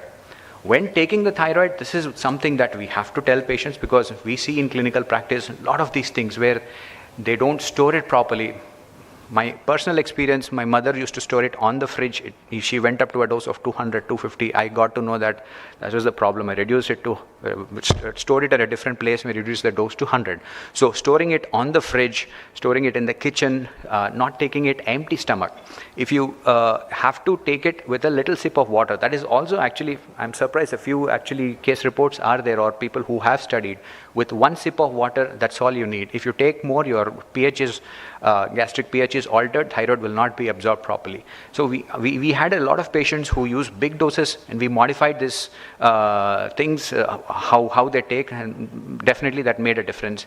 Only a few supplements which are which reduce the absorption of thyroid, calcium, iron, and PPI is maybe, there is contradictory case studies to suggest this, but we always say that avoid any of these tablets when you are taking the tablet, at least 4 to 5 hours gap between these two. So with that, that's all from a thyroid nuances point of view. I just want to get the panel's idea about, panel's opinion about, you have the mics with you? Yeah.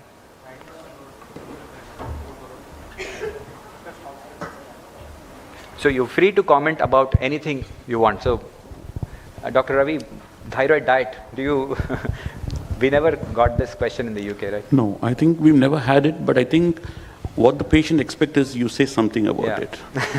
If you do not say that this doctor doesn't know, he says the chat GPT says don't take cabbage, cauliflower. For the sake of it, I'd say you take it, but less of quantity. Right. So there's a peace between you and the patient. Okay. And there's a guarantee that, oh, Ravi Kumar is very good because he suggested not to eat cabbage, cauliflower. I get a lot of calls in the evening that it's an emergency. I says, what happened? I had cauliflower Manchuria. I said, just wait. I said, just wait for it. It'll be fine. So I think what is the patient's perception and what are you expecting it? Right. If you do not say that, I think in India, we like to say, you need to say something about the diet. Right. In UK, we have a lot of evidence. But when you tell, okay, you eat a bit of less cabbage, cauliflower, there is a bit of peace between you and the patient. Now I know why your practice is so busy. Okay. So, do you agree with precautions while using thyroid? Do you come across these patients, Dr. Prithvi, about whether they're taking with a lot of water, sometimes they have a cup of tea afterwards? Any questions from the audience? Please be ready. We'll take the question. Yeah, with the emergence of social media, now we have more and more myths to burst as a clinicians. Many of the people take lime water, liters of lime water in the morning, and they take their thyroid tablet, and they come up with a high TSH, and they ask the question, why my thyroid is not getting controlled. And some have few misconceptions like, I should not take milk, I should not take ragi, I should not take gluten. It is not a universal blanket avoidance for all the patients. If you are allergic to any certain things, just avoid those foods to decrease the gut inflammation. Otherwise, you don't need to avoid any food in perspective to thyroid. But as sir rightly mentioned, limited amount of water, maybe a glass of water with a thyroid medication is more than fine, but not liters and liters of water. Anything you want to add? Yeah, the same. Regarding the diet part, definitely as Sir said, many people will be asking about the Brazil nut and they'll be taking 2, 3 or 4, 5 Brazil nuts per day because the Brazil nut contain almost double the dose of selenium what we require in a day, single Brazil nut. If they eat like other nuts, that ultimately patient may end up in selenium toxicity that is even more dangerous. So diet and one thing we need to tell the patient is that thyroid is not a dietary disease, it's an autoimmune disease. Of course, there are some microplastics, all those things can influence the autoimmune condition, but the microplastic source is from the pollution, the water, which those things are not in our hands. The things that are in our hands is the clean diet. Of course, diet means the healthy diet, not these restrictions and all. Like as Sir said, the cabbage, cauliflower, everything they can eat. Only thing is, even if they contain goitrogens, even if they want to take more frequently, only thing, boiled or cooked form decreases the 80% of the goitrogens. So if person is taking more raw form daily basis, then maybe we can ask them to restrict. But otherwise there is no solid evidence, but by the mechanisms, because they contain thiocyanates, blocks the sodium hydrates importers. So everything, because Indians, especially South Indians, they will not be taking those kind of vegetables in raw form in a daily basis. Just to make sure that we also have some knowledge to give that confidence, we need to tell all these things. Thank you. You want to add? Just one thing to add to that. Be prepared for the question, can I eat Brazil nuts? Is it going to improve? I don't know where this craze about Brazil nuts and thyroid is. Second thing is for obstetricians and physicians here who tend to prescribe iron and calcium, please guide your patients as to the timing of the tablet. It does make a difference with regards to when you give them, especially when they are on thyroxine. Thank you. We'll move to the next session. Any questions from the audience? Patients are asking about the iodine salt. Is iodine in the salt another reason for having hyperthyroidism? Hyperthyroidism. Yeah, hyper. So what is your take? I'm interested to know what you generally counsel your patients on that. I will tell my opinion after you tell. So basically, it all depends on the antibody status of the patient. If they already have a TSH receptor antibody or any other antibody which is making them prone to hyperthyroidism, extra iodine will only make that, it will only unmask it. That's probably my opinion. Even if they don't take the iodine extra salt, they'll probably have the hyperthyroidism at some stage anyway.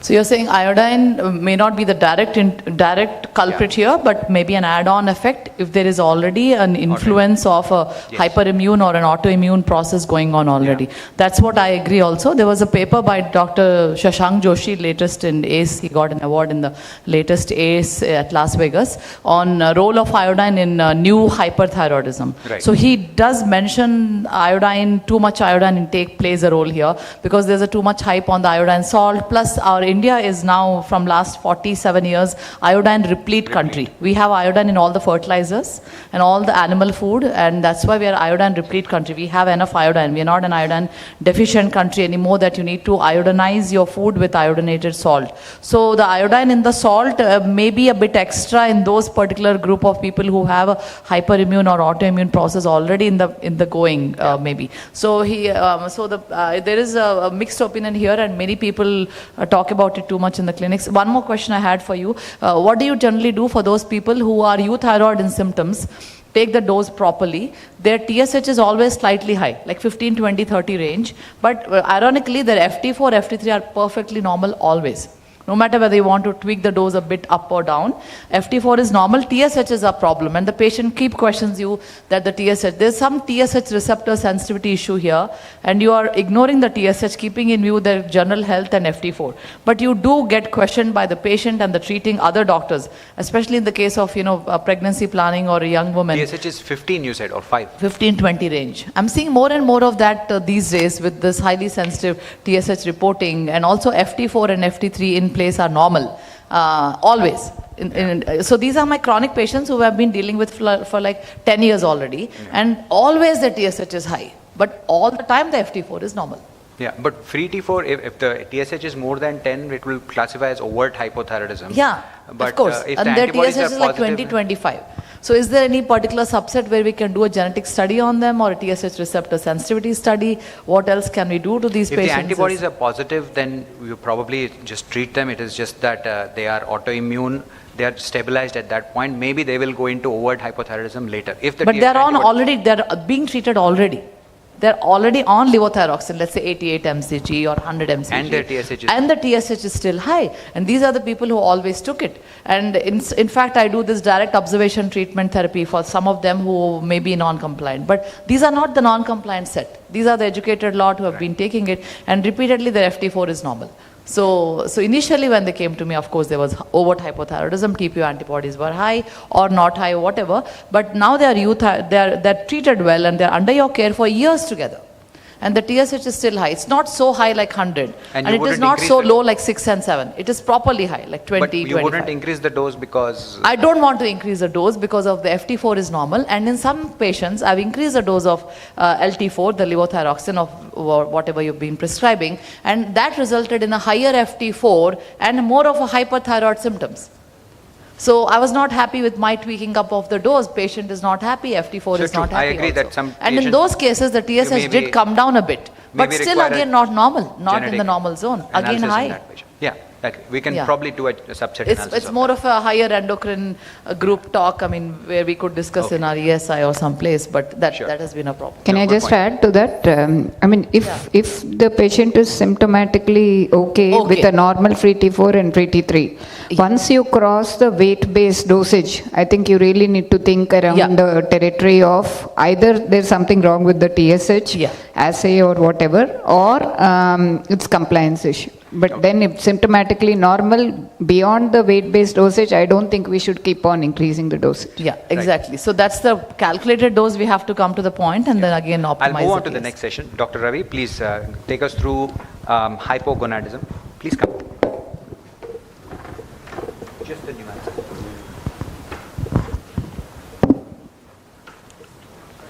Thank you, Shyam, Kalyan, and the Idea Clinics for inviting me.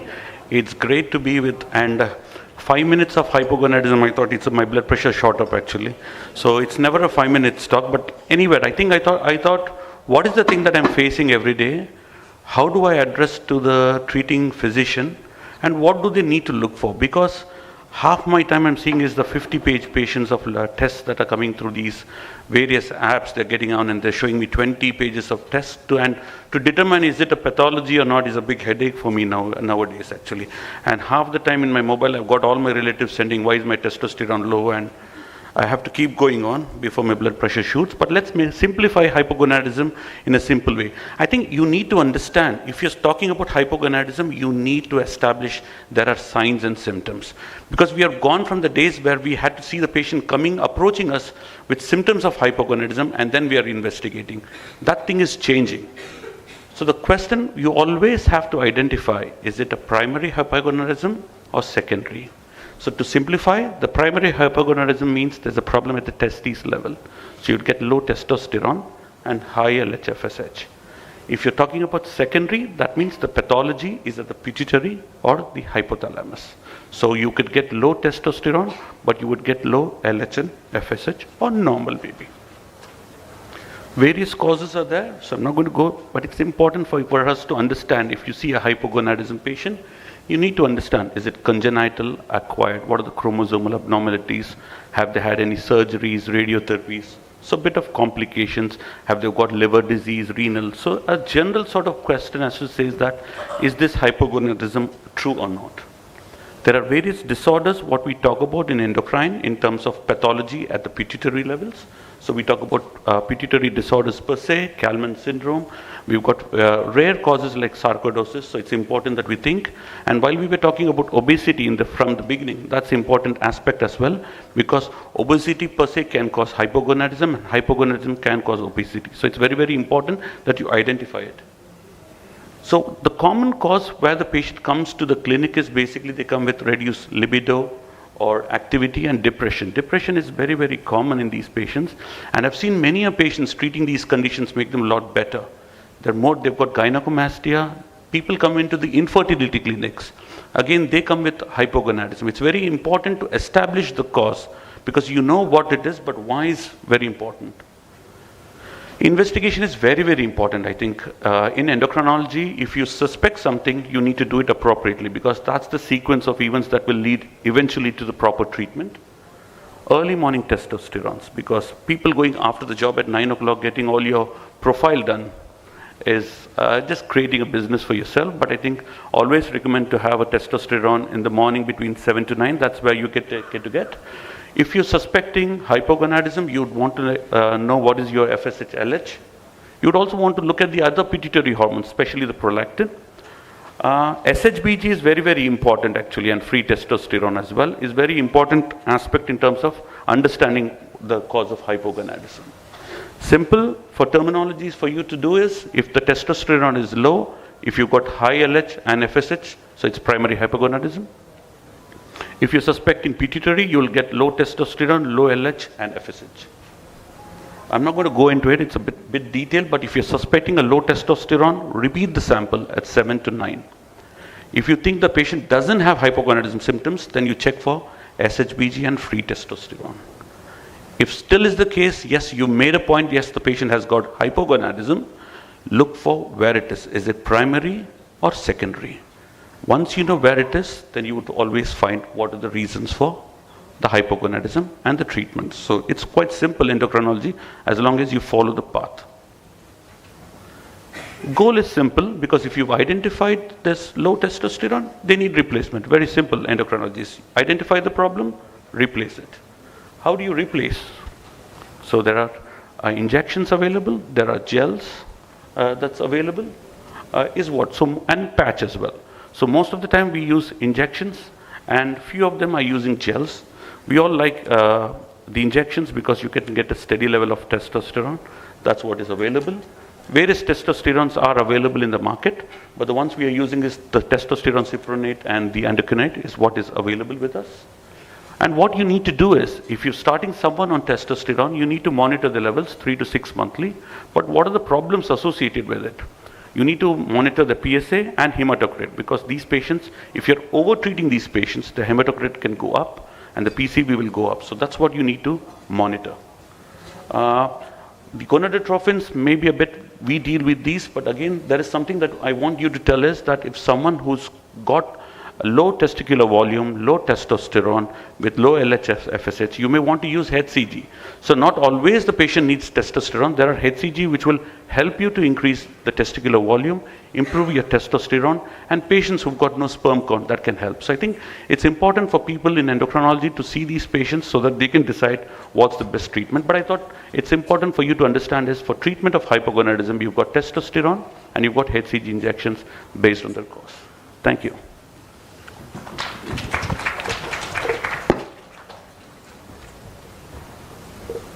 So I wanted to understand or discuss about timing of the sample. You already mentioned. I think a lot of the times there is practice of doing an evening testosterone, and patients are already started on many things, including testosterone tablets. So that's not recommended, right? Tablets are...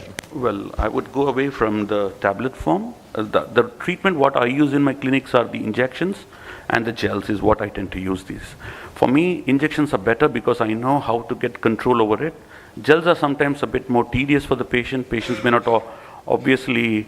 We had a patient in UK where he used to always hug after applying the gel, and the female started getting beard. So that's again very important. So it's very, very good. Instructions should be given properly because gels are not obviously done.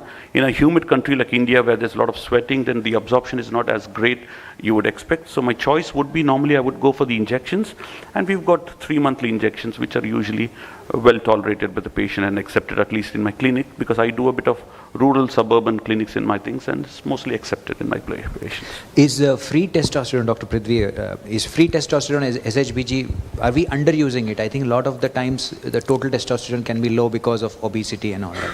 Yeah, with the emergence of metabolic disorders and morbid obesity, now we are more and more seeing morbid obesity, secondary hypogonadism.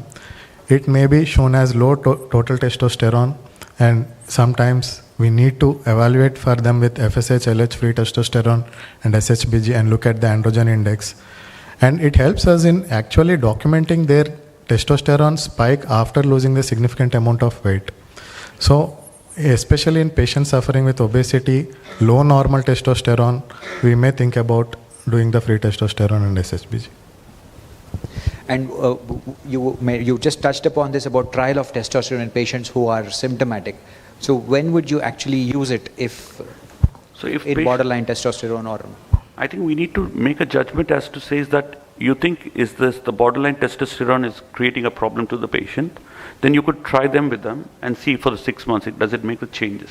As long as you don't over-treat and you monitor, that's important. What is the patient expecting? Because we see a lot of clinics offering testosterone to see if because most of the psychiatric patients, again I see, they are offering testosterone because they make them feel better. But is it true that's making it better? But they always give a trial of 6 months trial and they review the patient is what they say. And when things don't go in their way, they refer a patient to me. And the last question is when not to treat. A lot of the times the patient just comes with a number to your clinic, testosterone is low. So could you let us know when not to treat? I think as Dr. Ravi has also already shown us, we need at least 2 baseline samples, and they need to be morning samples to be absolutely sure that they have hypogonadism.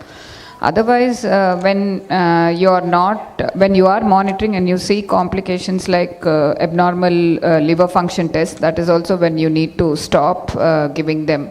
So I think he also mentioned we need to monitor their cell count to make sure they don't develop polycythemia and liver function tests. So if any problem with that, and also age, relative contraindication of age as well. We do not typically start testosterone therapy in people above, I think, was it 75 or 80 years? 80 years, depending on which part of the world you're living in. And yeah, prostate, it's absolutely mandatory to make sure that there is no increase in the PSA levels, again, when monitoring the testosterone treatment. Thank you. We'll move to the next session. Dr. Prithvi Raj, he's a consultant endocrinologist at Magna Center, Kokapet and Eret Hospital, and he'll take us through what is hyperprolactinemia and why is it not always a prolactinemia. We know we all have these cases where prolactin is slightly high. What to do with these samples? So go over to you. Thank you, sir. At the outset, I would like to thank the organizing committee and Kalyan sir for this opportunity. If you look at the topics in this session, my topic is the little bit easy one. Hyperprolactinemia, why it is not always a prolactinoma. And the incidence of hyperprolactinemia is very common. If you look at the numbers in the observational studies, it's shown around 10% of the female randomly, if you sample, there can be a mild elevation of prolactin. So whenever a patient walks into your clinic with a anxiety and with an elevated prolactin level, you should need to repeat the prolactin test and reassure them. Majority of the times it may be normal when we repeat it second time. Prolactin, we all know, is a milk producing hormone, especially in mothers, and it has its own feedback mechanism. It is continuously inhibited. The pituitary is continuously tonically inhibited from the hypothalamus with the secretion of dopamine. Whenever this continuous inhibition is lost, prolactin can be elevated. This continuous inhibition can be lost in physiological causes and the pathological causes. And we all know that the continuous inhibition comes in the form of dopamine. When there is a decrease in dopamine levels or insensitive to dopamine levels, then there can be a disruption in the transfer of this dopamine hormone. Then we can see the increased prolactin secretion in our patients and increased lactotroph stimulation. So these are all the pathological conditions that can cause at the hypothalamic level, which can cause tumors, sarcoidosis, radiation, can cause disruption of the tonic inhibition of pituitary to produce the prolactin, and stalk compression and other causes I will be discussing in detail. Sorry. So this is how the tonic inhibition goes from hypothalamus to pituitary. When the inhibition is pulsatilely disrupted, again the lactotrophs, usually 15 to 25% of the pituitary cells, may grow and may cause hyperprolactin or prolactin secretion in a normal people also physiologically. So coming to clinical manifestations, in a female it can present with irregular menses, amenorrhea, galactorrhea, anovulation, infertility. In the men it can present with decreased libido, erectile dysfunction, hypogonadism, and majority of the chronic hyperprolactinemia can cause osteopenia or osteoporosis. And macroprolactinemia, especially giant prolactinoma more than 4 centimeters, can present with mass effects like headache, visual field defects, and ophthalmoplegia. So this is the etiological framework I am mentioning about. If a patient comes with increased prolactin levels, we need to look at whether how much it categorizes, whether it is a mildly elevated, moderately elevated, or severely elevated. Majority of the conditions it is mildly elevated, less than 50. More likely it is more than 90% of the times it is more physiological. These are the physiological conditions that can cause this hyperprolactinemia: pregnancy, lactation, stress, or nipple inflammation, or any chest wall injuries or chest wall disorders.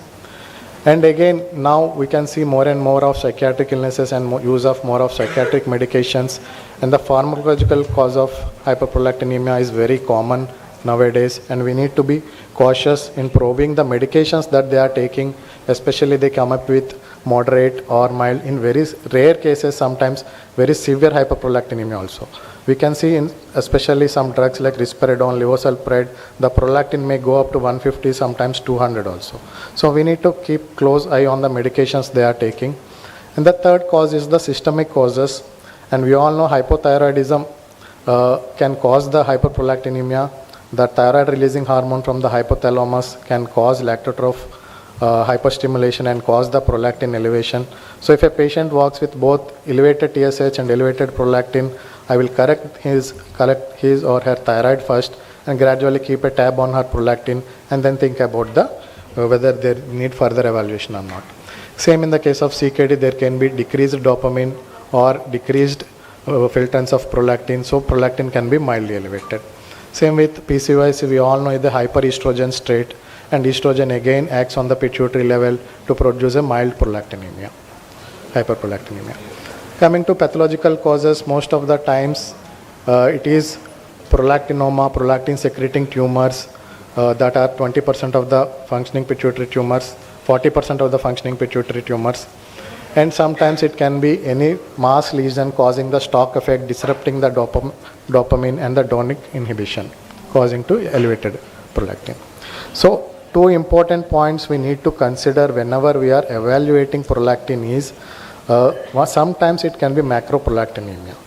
The patient may be asymptomatic completely. The patient may be getting her periods regularly. She is not having galactorrhea, no headache, no symptoms, but comes with a prolactin of maybe 60, 70.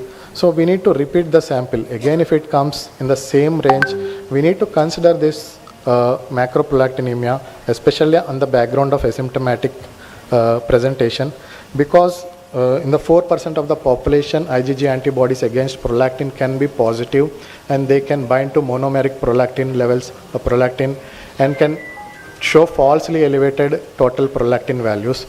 With the PEG precipitation, we can filter this and we can find out the actual prolactin in these patients. So 4% of the patients can have these antibodies, so we need to be cautious while evaluating the hyperprolactinemia. And again, the hook effect. Especially in giant prolactinomas, patients having huge masses of 3 centimeters, 4 centimeters, pituitary adenoma, functioning pituitary adenoma, the prolactin may come low in comparison to the size of the adenoma.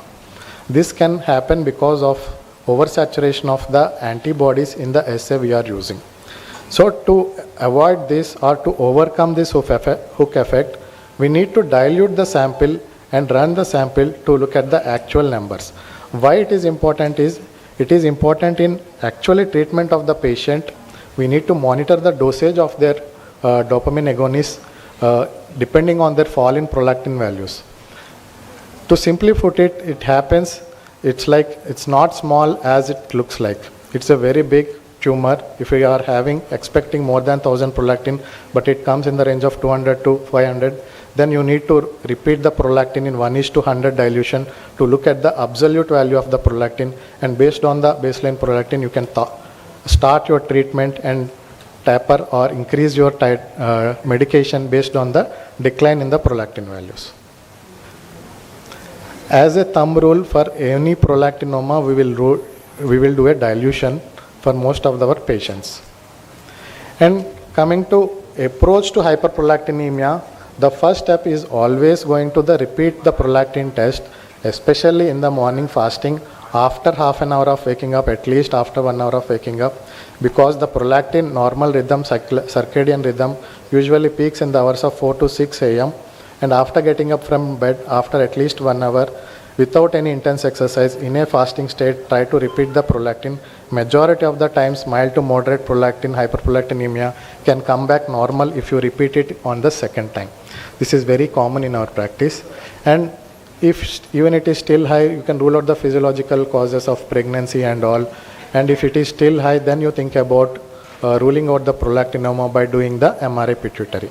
But if the baseline prolactin itself is more than 100 or 200, and if you can able to rule out the drugs causing these conditions, you can directly go to the MRI pituitary to look for the prolactinoma, especially on the background of if they are having symptoms like galactorrhea, irregular menses and all, and consider the treatment according to the cause.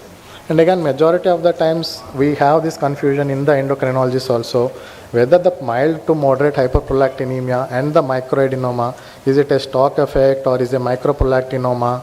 How to differentiate this, whether it is a non-functioning pituitary adenoma with stock effect or it is a microprolactinoma. Usually prolactin is very much asynchronous with the size of the tumor. If the size of the tumor is more, prolactin will be on the higher side. If the size of the tumor is less, prolactin also usually correlates with it. In the stock effect, usually the prolactin may not go beyond 100 in most of the cases. In very rare cases, it may go up to 200.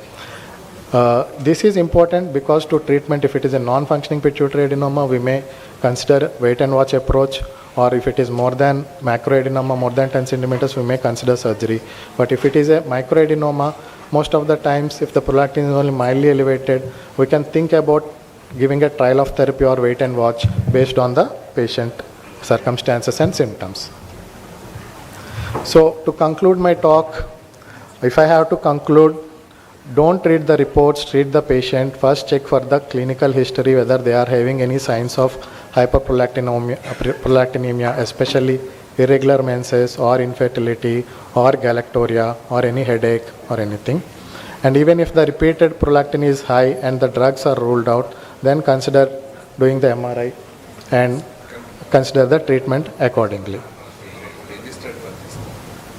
And PEG precipitation for macroprolactinemia should be considered, especially in mild to moderate hyperprolactinemia, to rule out macroprolactinemia.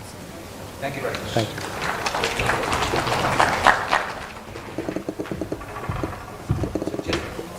Quick couple of questions. Are we underusing macroprolactin in our practice? I think it depends on how your practice is, because if you don't know about it, then you wouldn't be checking for it, isn't it? So the point comes as to say is that how frequent you're seeing it and what is the level of suspicion. So that's the key there, as to say. That's always, I say, we're back to the basics of history. And I always see a lot of mild raised prolactin with PCOD, and again, they've been treating. So the point is, what is your level of suspicion? What are you thinking? Because he's really clearly pointed out that with a big pituitary size, sometimes you can get low prolactin as well. So the point is, what are you looking at? Smita, women planning to conceive come with mild hyperprolactinemia. Gynecologists always put them on cabergoline. Yeah, absolutely. I think most of them get started on cabergoline anyway. But yes, once again, the clinical context, and obviously subfertility is also a symptom of hyperprolactinemia. But the level of prolactin itself, whether they have other factor like PCO or PMOS, which is contributing to it, and the fact that if we are going to start them on cabergoline, we are not going to continue it during the pregnancy. So if the patient does fall pregnant, unless the levels are very high or there is a diagnosis of a prolactinoma, I don't think we need to rush and start. Yeah. So I'll just tell you one real life scenario. Yesterday a patient came to me, she put a chat GPT saying prolactin causes acne. Chat GPT is very, it tells you what you want to do. Yes, absolutely. Prolactin can cause acne, and she was very adamant that her acne is because of a prolactin of 35 or something. So I had to really, so a lot of patients have a very bad misconception of, about high prolactin causing this and that. It is not true. Only thing what it causes is what Dr. Prithvi has said. So with that, we'll just move to the next session. Dr. Smita, she's going to talk us through pheochromocytoma, not in total, but when to suspect, what to test. That's all. Thank you. So move on quickly. I think we are running out of time. So just a quick note about the extent of the problem for pheochromocytoma. I think we all worry about it. We all get scared when our patients with hypertensive emergencies in the ICU, whether we should be testing for this. But it is actually not very, very common. The incidence is only 0.05%. And of all the incidentalomas that we are picking up now with the radiology going on, even that, the incidence is only 4% of that. And it's only 0.1% of hypertension cases. So the index of suspicion should be high, but we need to be careful about how we test for it and how we interpret the results. And in the past, there was this 10% rule. Everyone, pheochromocytoma, the first thing which comes to mind is 10% rule. 10% in children, 10% extra-adrenal, 10% familial, and 10% bilateral and metastatic. But now with the onset of genetics and more paragangliomas being picked up besides pheochromocytoma, the 10% rule is completely out of the picture. So when to suspect, I think once again, all of us know the symptoms. We are very clear about when to look for, but how many of the patients actually have this classic triad of symptoms with regards to hypertension, on that too only episodic hypertension, or your hyperhidrosis, the sweating episodes, the anxiety episodes, and your I think your vascular headache. These are supposed to be the most predictive in pheochromocytoma, but you can see for here for yourself the percentage wise, not all patient, it's very rare to find patients who will have the classic presentation of pheochromocytoma. So just keep your eyes open. But many a time, I think even endocrinologists, senior endocrinologists like all of us can get thrown away with how a pheochromocytoma presents. Just a word to keep in mind that, sorry, just to go back. How do I go back? So, Yeah, just when we are suspecting for the symptoms, we just need to bear in mind that nowadays pheochromocytoma is more of moving from a sporadic disease to hereditary conditions as well. So we need to keep in mind syndromic features as well for these pheochromocytomas. So this is an exhaustive list of, but just to tell you how varied a pheochromocytoma can present. It can present almost affect quite a few organs. How varied way it can affect your heart, your blood vessels, your intestine, your pancreas. So you can have your patient presenting with uncontrolled diabetes, uncontrolled hypertension, and they may end up having a, just like you suspect Cushing's in these patients, bear in mind you may need to suspect a pheochromocytoma as well in them. Weight loss is another very underrated presentation of pheochromocytoma. So always ask for these symptoms in your patient. So when to test for a pheochromocytoma? So clinical setting for a paraganglioma, what we mean by that is, as I said, it's moving away very much from sporadic to genetics and hereditary pheochromocytomas. So if you have a family member who's been tested positive for a pheochromocytoma or paraganglioma, that's when we need to test. When they have signs and symptoms of a pheochromocytoma or paraganglioma, if it is, even if it is paroxysmal or if it is sustained symptoms.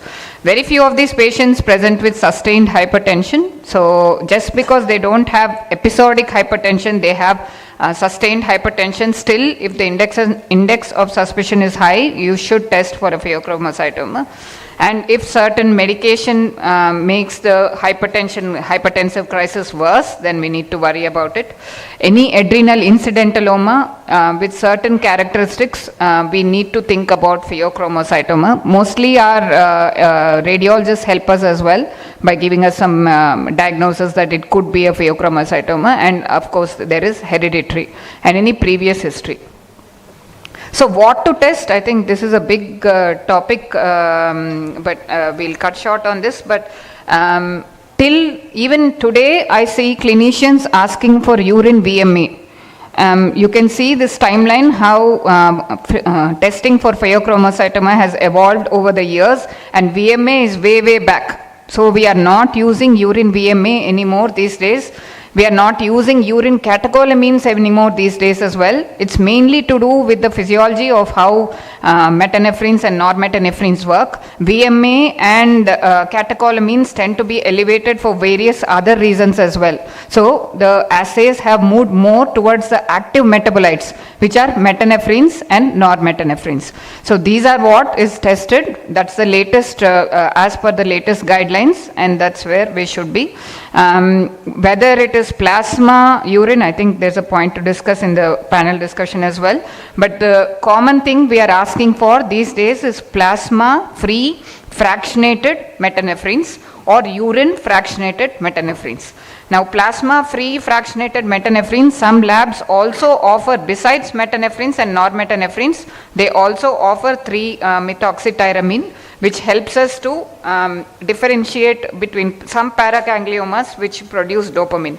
So these 3 are offered. I know for certain that Lalpath offers the 3 if you ask for plasma-free metanephrines. So interpretation of results, once again a table for you, just to show you why we have moved away from VMAs or catecholamines to metanephrines and normetanephrines. You can see the sensitivity and the specificity is much higher for plasma metanephrines. Urine doesn't, is shortly behind that, urine metanephrines. But catecholamines and VMA are definitely long in the past. We don't use them anymore. So confounding factors, once again, big list, because just to show you how many drugs can affect these particular levels. And you really need to know these, because once you are seeing the patient with a hypertensive emergency, you don't really have the time to think. You see the report and you just react and you go along the lines of investigating and everything. But you need to know that there are a lot of drugs which can actually interfere with the results. The main things being things like beta blocker, acetaminophen, so even things like paracetamol, sulfasalazine, midodrine, and this HMMA is an active factor. It's apparently found a lot in curry leaves. So depending on what your diet of your patient is as well can affect. So that's why we give cutoffs as to how high the metanephrines, norepinephrines need to be. So confounding factors, again, I am not trying to read through the entire list, but it's just to show you how many different conditions can cause elevations in metanephrines and norepinephrines. Starting from right away from heart failure, alcohol withdrawal, renal failure, sleep apnea, all of these conditions can cause your metanephrines and norepinephrines. And you can see why we have moved away from catecholamines to metanephrines, because more factors affect catecholamines compared to metanephrines. So metanephrines are better for trying to diagnose. So simple things just to make sure that your test results are correct. Even simple thing like exercise can affect your metanephrines, norepinephrines. Your posture can affect, so it is recommended typically that the patient should be in a supine position for at least 20 to 30 minutes before the test. So your lab should be well aware with that. Your temperature of the ambient temperature of the room also makes a difference, and especially in children with these hereditary conditions, now even children getting diagnosed, but in children the stress of venipuncture can also affect it, so bear in mind with that. And always it's better to avoid collection on stressful days for the patient. So once again, a list of certain common drugs which can affect your metanephrine, norepinephrine levels, both in the plasma and urine. I think common things that we come across are your antidepressants, antipsychotics, MAO inhibitors, things like your sympathomimetics, especially. So there's another question of, okay, these do affect your metanephrines, norepinephrines, but how long to stop them for before testing, and whether they can be safely stopped, you need to run it by the psychiatrist. Nicotine, caffeine, some foods like bananas which contain dopamine, they need to be stopped. At least the recommendation is that they are not taken for 12 to 24 hours before collection of the sample. So final word about latest developments in imaging. I won't be covering management today in interest of time, but the traditional gold standard has always been CT abdomen, to pick up CT abdomen and pelvis for pheochromocytomas. But obviously if you are suspecting paragangliomas, the extent of imaging needs to be more thorough, because you can have head and neck, thorax, or abdomen pelvis paragangliomas. MRI abdomen is more for spatial resolution, so surgeons prefer it. In the past, it was always a MIBG scan, which was the preferred modality of nuclear imaging, and also it helped towards therapies as well, especially with metastatic lesions. But now we are moving more towards gallium-68 dotatate PET, which is supposed to be very sensitive in picking up pheochromocytomas or paragangliomas. And in centers which do not have the gallium-68 PET, certain types of paragangliomas actually get picked up by FDG PET as well. So if you do not have access to gallium-68, FDG PET is not a bad option. That's about it. Thank you.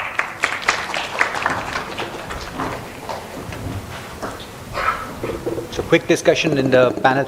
A lot of the times the way we pick up this pheochromocytomas is when patients are undergoing surgery and the anesthetists see that the blood pressure is going up and down, they stop the surgery, and that's when we find out that they actually have pheochromocytoma.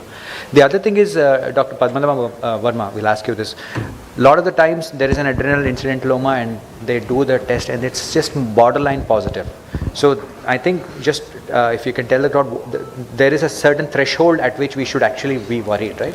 Yeah, we usually say that 2 to 3 times the upper limit of the normal range, we consider it as abnormal. So just mild elevations because of, as you said, the fear of surgery or hospital admission. Generally we get the test during a hospital admission. So those kind of conditions slightly elevate the metanephrine or metanephrine. So we'll consider 2 to 3 times the upper limit of the normal range as a significantly abnormal. So borderline generally we ignore if it comes to endocrinologists. And Dr. Smita, about other reasons why they can have high urine metanephrines other than pheochromocytoma, other factors.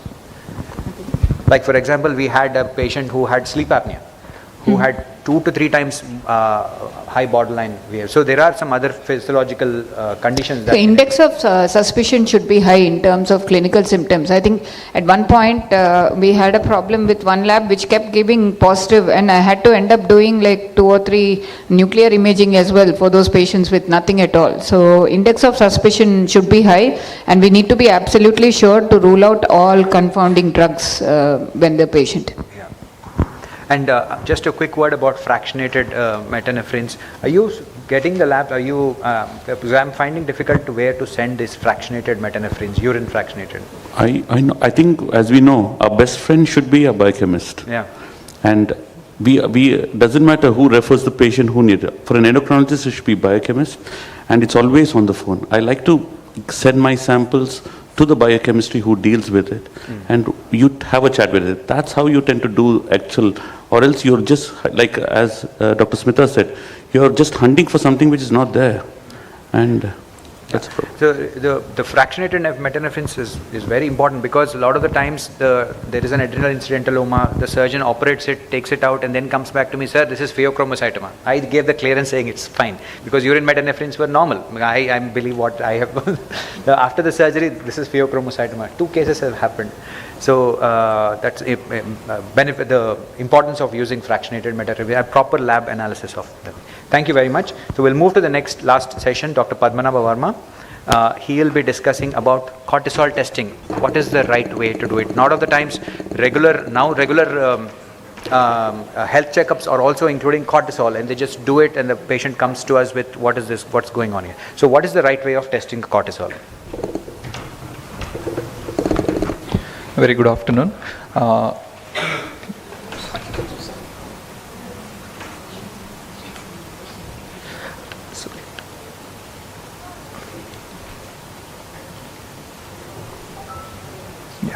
So this is the common test we are seeing these days, especially with the advent of this routine health checkups, because they think that, okay, cortisol, if it is high, then it is you are under stress. If your cortisol is high, then you are having Cushing. So that is a cortisol high is cause for my obesity, so treat my cortisol. So that is not the case actually, because cortisol testing, cortisol levels depends upon the prior day sleep, or how much stress you are going on, exercise activity, and any illness. All those conditions affect the cortisol. So the main purpose generally as a doctors, as a clinicians, when we are suspecting adrenal insufficiency, that is the time we usually get the cortisol test. And when to suspect that adrenal insufficiency, we'll talk about, and when not to test cortisol, and what are the common confounders, and what is the role of ACTH stimulation test. The first thing, when you suspect the symptoms of adrenal insufficiency, like patient is having severe fatigue in spite of taking multiple multivitamins or multiple magnesium supplements, but the energy is not improving, patient is start losing weight, then also postural giddiness, symptomatic hypoglycemia. These are the common symptoms we see irrespective of whether patient is having primary adrenal insufficiency or secondary adrenal insufficiency. And the clues to the primary adrenal insufficiency in those cases, because ACTH will get elevated, so that's why they tend to have hyperpigmentation, and because of mineralocorticoid deficiency, they tend to have salt craving, hyperkalemia. And secondary adrenal insufficiency, there will be some clues like past history of pituitary surgery or radiation, or postpartum period, patient is suddenly, failed to lactate, then started losing weight. Then there is a thing called Sheehan syndrome, pituitary apoplexy. In those cases, we need to look for the adrenal insufficiency. And also patient these days, left and right use of glucocorticoids, whether it can be any form, whether it is a oral form, injectable form, inhalation form, or intra-articular injections, these kind of things also can affect the cortisol test. So when not to check, that is most important, because when patient is under acute stress, sepsis, post-surgery, ICU admissions, major physical stress, in all those cases cortisol will get elevated. And timing always matters. We need to check at 8 a.m. cortisol. And random cortisol, afternoon cortisol, we usually avoid. But in case if patient is in ICU, we are suspecting adrenal insufficiency, patient is not responding to IV fluids and vasopressors, then there is a thing called critical illness related corticosteroid insufficiency, CIRSI. But the diagnostic criteria usually they say is random cortisol less than 10 you treat as a adrenal insufficiency, or if you treat with ACTH, then stimulated cortisol, if the rise is not more than 9, then you treat it as adrenal insufficiency.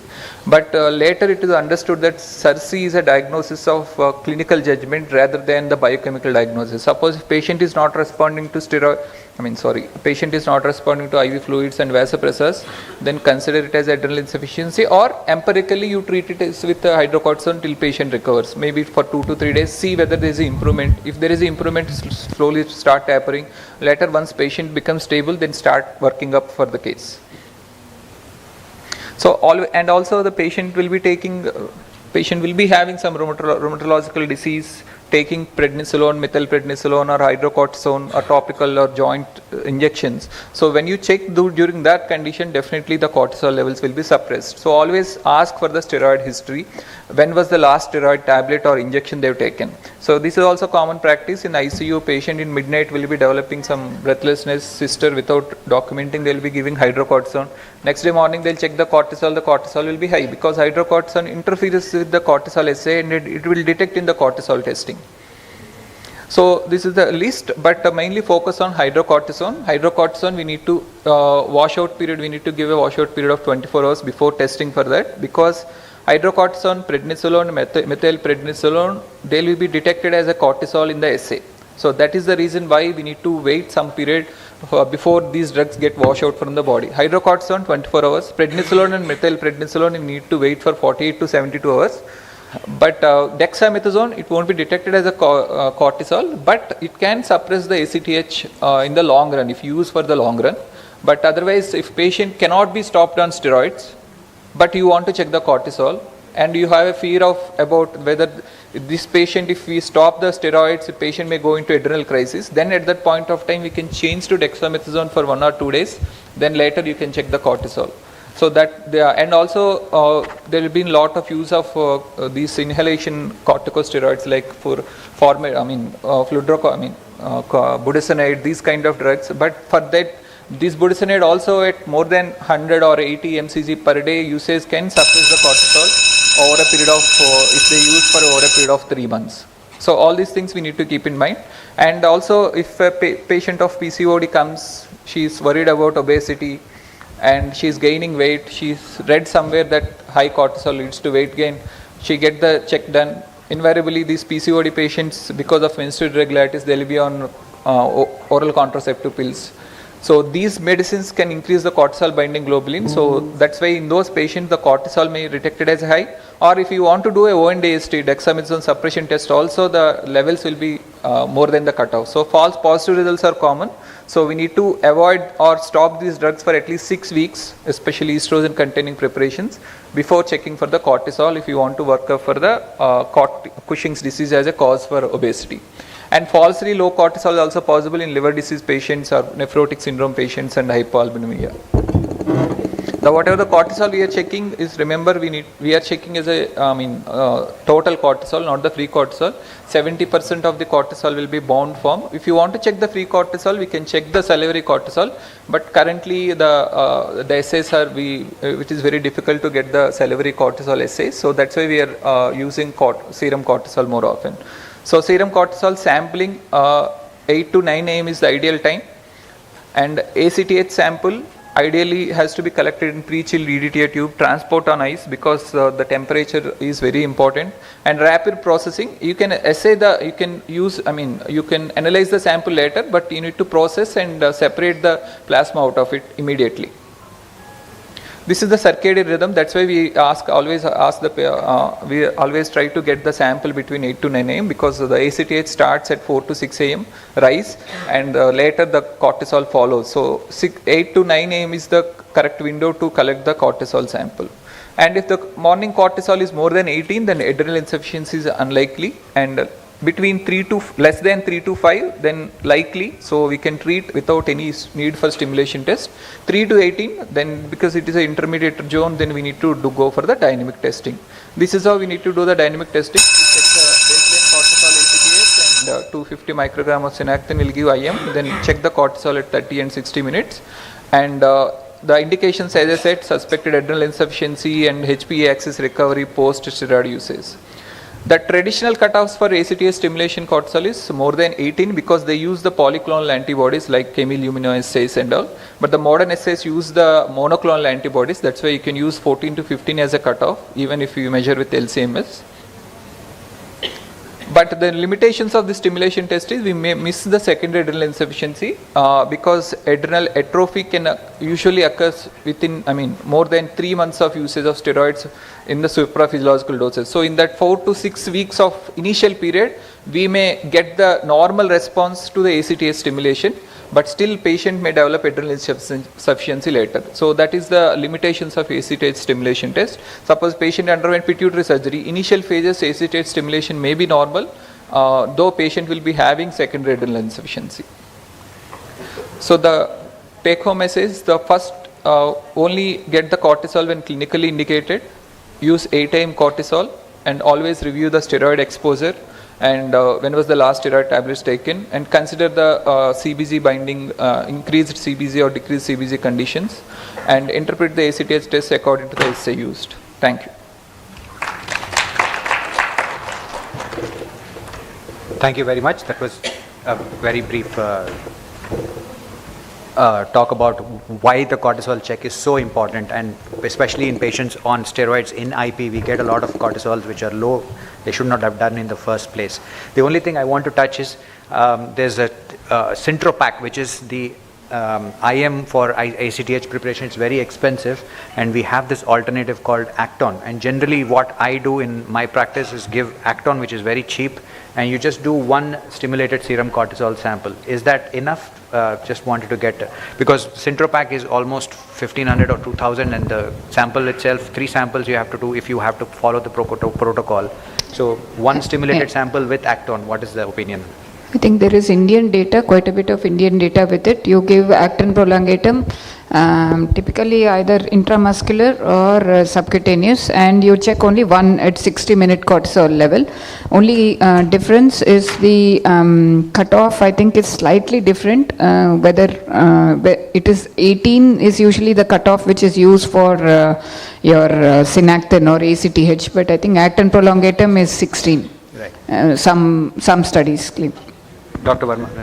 Yeah, so actin prolongatum, there are some studies which shown that 2 hours will be the 100% sensitivity, and 1 hour, because the actin prolongatum is the ACTH molecule adsorbed into the carboxymethylcellulose, the release will be much slower compared to the actin synactin. So 60 to 120 minutes is the ideal, but the cutoffs are like 18 to 20 is the cutoff to use. But if Syntropac is not available, we can use that 0.5 ml that I think hardly 200 rupees. I've used it for almost 10 years in yes. It is very good yes. result, and so we can use actually. Yeah. It's a good result. So with that, thank you all the panel for their wonderful talks and discussion on endocrine topics.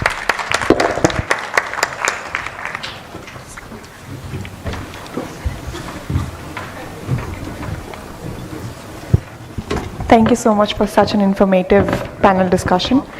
Any questions you can discuss during lunch.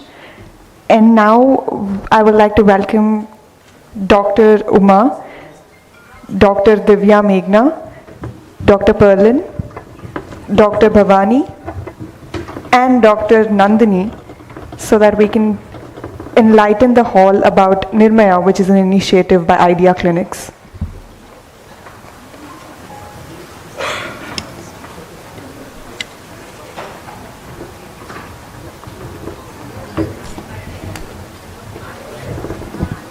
Hello everybody, I'm Dr. Nandini.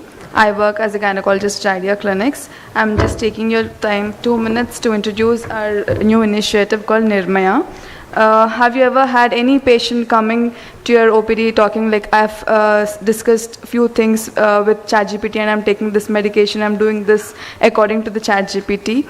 So now it's a quite shock that they get to use things which are not properly like they don't have proper knowledge about it. They just go into a search bar and question and then follow whatever they are getting the information. There's a lot of information now, and it's easy. There's like variable information. They get it on your phone with all the AI and everything. So there's so much of access to the information. So we believe that that's not something to fight technology. and like with medicine, so we have to go hand in hand. Any field we are in, we have to go in hand with the technology and make sure we are giving a proper care and information to the patients when needed and what to be done. So that's why to give authentic, rightful information matters, especially in women's health when it is most needed. So many women today are living sedentary, overstretched lives, and they deserve real guidance to navigate their health and not just guesswork from the search bar. So this is an initiative by Idea Clinics led by women doctors at the Idea Clinics and a small dedicated team, but it's bigger than just us. It's called to every doctor in this room to incorporates institutes, community, or any individual work to want to keep information and give back to the society. So let's take a moment right there at the prestigious national conference to say hello. Say hello, Nirmaya, a small but talented, proactive team here to a good cause. We are right outside the health test stall. So come say hello and learn more about it. And if you'd like to be part of this, please let us know. And a quick conversation will be helpful. Thank you so much.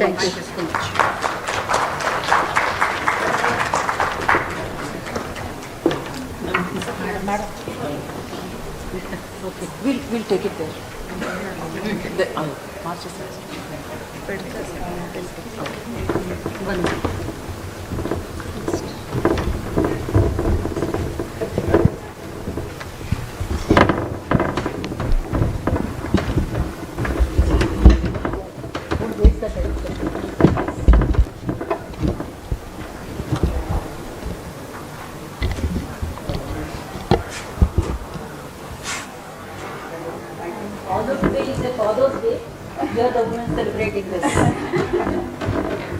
Thank you so much.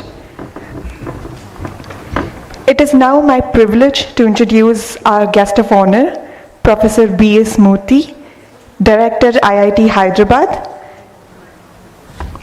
He is an internationally recognized for pioneering work in nanomaterials, high entropy alloys and bulk metallic glasses with 550 plus publications and an H index of 82.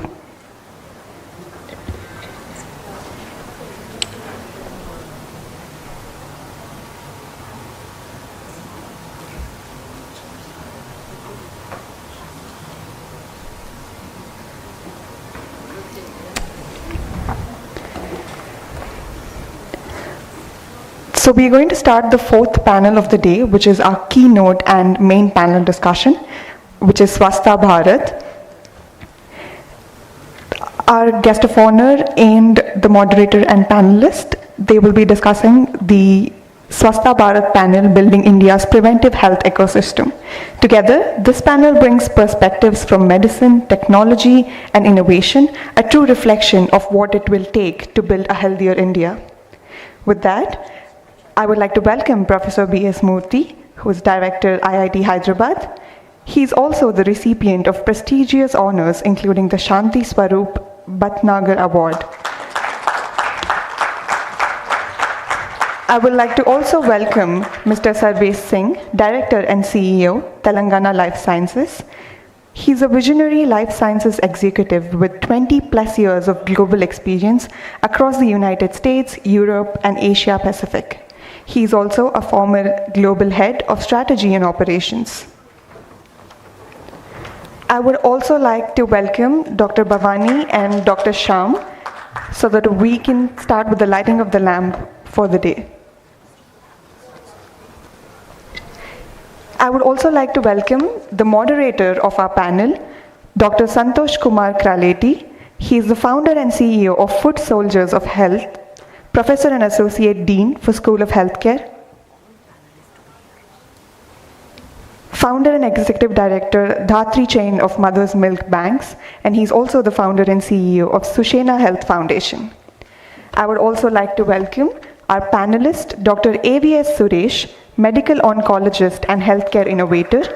He's the chief of Stem Cell Transplant and medical oncologist, American Oncology Institute, Hyderabad. I would also like to welcome Mr. Krishna Mohan Reddy. He has done his BTech from Kakatiya University, and he has done a PhD in Indian Institute of Technology, Madras, and he's the director of Viewer Med Data. I request all the panelists to also come onto the stage so that we can do the lighting of the lamp. We also have Mr. Bharat. I would also like to invite Mr. Bharat Gujavarti, CEO, Pragmatic Systems, CTO, Clin Alley.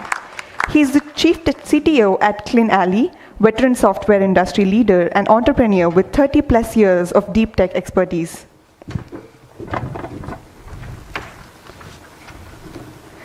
I would like to invite Dr. Bhavani onto the stage, please. Please join for the light of the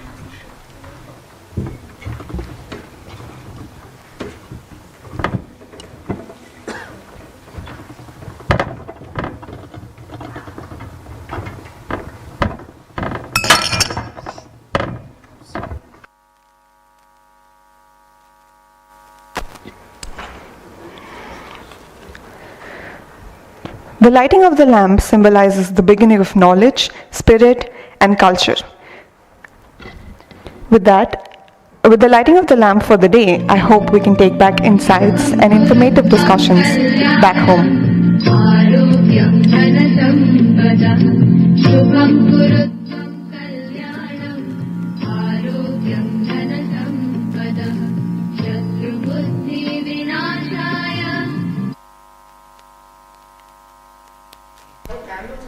I would like to welcome Dr. Shyam onto the stage to participate in the lighting of the lamp.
With that, we now begin our main panel discussion, Swastha Bharat, Building India's Preventive Health Ecosystem.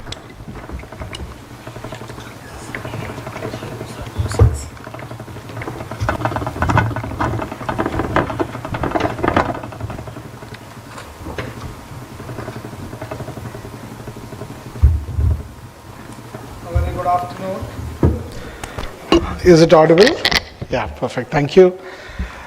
So we have a wonderful panel today in this session, and thank you, Dr. Shyam sir and Dr. Bhavani ma'am, for such a wonderful thinking of such a wonderful panel, Swasthya Bharat, and how do you scale, India's technology and AI initiatives in building a strong preventive platform across India. So from innovation to policy to scale. And I know Dr. Shyam for many, many years now, and he's been thinking that people must not go to hospitals, must not lie down and get admitted in hospitals. You need to treat them before they go to hospitals, either at their homes or in clinics, but decrease hospitalization. If you can treat someone at home, nothing better than that. And I think that's a very important thing that we have noticed even during COVID. And it has been a phenomenal change after COVID that in India telemedicine got accepted. And we have been making huge shift and strides in home care and in preventive medicine. So thank you, Dr. Shyam, for this idea of idea clinics and how preventive and primary curative care can become the mainstream rather than once the patient becomes incapacitated and then gets admitted into a hospital. What I would also request is a lot of people probably would have gone out for grabbing some lunch or something. So why don't we pull them inside, all of them? Yeah? Any idea team? Vaishnavi and team, can you pull a lot of people inside? Just ring a bell or something and ask them to come inside, because you are listening to one of the most important people in Hyderabad city and in our Telangana.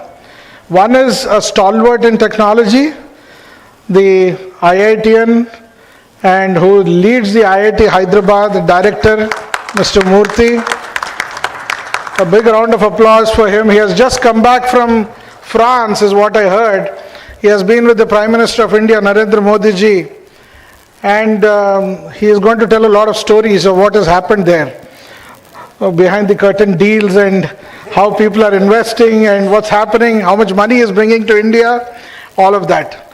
And then we have another stalwart beside him in biological sciences, Sarvesh Singh, and he's very, very closely working with our IT and Industries Minister, Mr. Sridhar Babuji, and of course, he is bringing a lot of name, fame, and many more investments into the Genome Valley and Telangana. Big round of applause for you as well. And of course, we have a lot of healthcare startup guys who are somewhere in the stream of, startups, Clinalai and Vyuha, and they'll be telling us the story of healthcare startups and how they're helping in preventive health using technology. And then we have someone who is from our fraternity, the medical fraternity, but then he has done a lot of venturing and adventuring into the startup ecosystem, none other than Dr. A.V.S. Suresh. So, being an oncologist, he has invested a lot of his time, energy, resources into the healthcare startups. So, a wonderful panel that we have, and I would now do a little less talking, and I would ask each one of them, one after the other, and I would first start from probably Mr. Bharat, to start off with, please explain a little bit about your organization, what you're doing in preventive health, and how tech is a part of your organization, and a little bit if you can throw light on your journey. And because Professor Murthy has already indicated that IST means standard time and not Indian stretched time, so I would request you to keep it around 150 seconds to 180 seconds. Yeah? Thank you so much. Over to you. Okay, thank you. Good afternoon, everyone. My name is Bharat. I have been in IT for last 30 years, and last 15 years I have been developing products for pharma and healthcare. And last, I think, 7-8 years we have been deeply into the national non-communicable diseases technology building space, which is one of the areas where we are building AI-powered technology for diabetes and hypertension, especially diabetes. And I will tell about the journey in little bit. But we have been today we have several AI products that are working on. When I say AI-powered in health, one of the things that we talk about is the accuracy, how accurate. And in the morning panel also, one doctor was saying that it has to be a supportive app. It's not. It should not be like replacing the doctors or something like that. So what we are corely working is on that space, specifically to provide support to the doctors and have the same level of care. We work with AIIMS, New Delhi, and Center for Chronic Disease Control. So how do we provide same level of care from AIIMS to the public PHCs and the government hospitals in a rural village? And that was the aim we have been working on. And the core decision support system is actually diagnosing and giving recommendations to the doctors based on the international guidelines, which was well accepted by various international institutions, including WHO, and we partner with International Diabetes Federation. And this is one project that we work in the AI, and we work with National Health Authority at a national scale to implement this technology. And today, more than 5 lakh recommendations were given at a national level in the last 7 months. I was just counting the last 7 months recommendations from our system. Besides this, we also we are part of the AI Center of Excellence established by Ministry of Education. There were 3 Center of Excellences all over India to do research in AI, and we are doing we are part of the Health AI COE, working with IIT Jammu, Indian Institute of Science, again providing the AI-based technology for diabetes research, ambulatory care in diabetes research. And the third AI work that we are working is with IIT Bombay on AI-powered applications for tobacco cessation to help people quit tobacco, quit smoking basically. So these are the 3, I can keep going on the lot of public health initiatives we have been working on in Indian scale, but these are the 3 main things that I wanted to highlight today. Thank you, Mr. Bharat. You have been phenomenal in timing. You have just clocked 150 seconds. So big round of applause to you. So the organization that he represents is Clinali, and they have been helping in decision making, and they have been also, in guidelines and pathways and suggestions to the primary care doctors. Yeah? Decision support system. So we'll come back to you on that and your story in Andhra Pradesh in the second round. Now, can I go to the last person on my left? Yeah. So Krishna Mohan Garu, can you talk a little bit about Vyuha, your organization, and the kind of work that you're doing? Over to you. Okay, that's a and your time starts now. Yeah, large jump from that side to this side.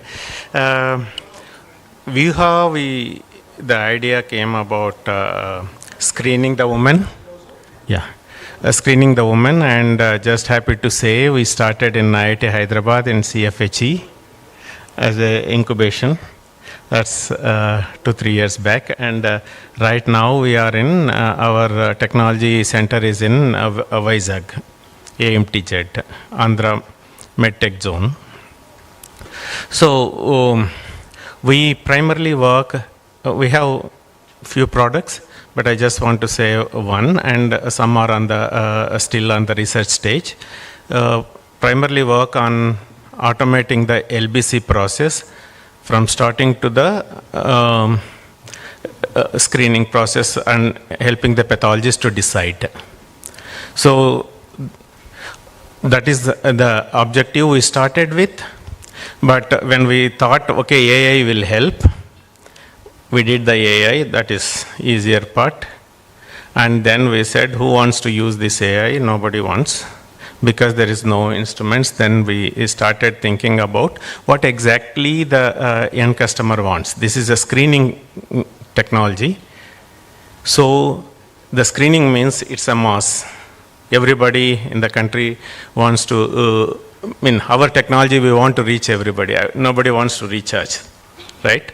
So we built the entire POC, targeted to the PHC level implementation so that the screening can happen at a very low level. And to do this, we think that is the only technology can enable this, because we cannot send pathologists, gynecologists to the every remote corner. So with this idea, our journey, there are 3 different parts in anything: developing, regulatory, and marketing. So we have seen the regulatory process. It's not so easy, but we are all learning, because software as a medical device even CITISCO or CDSEO, is learning how to give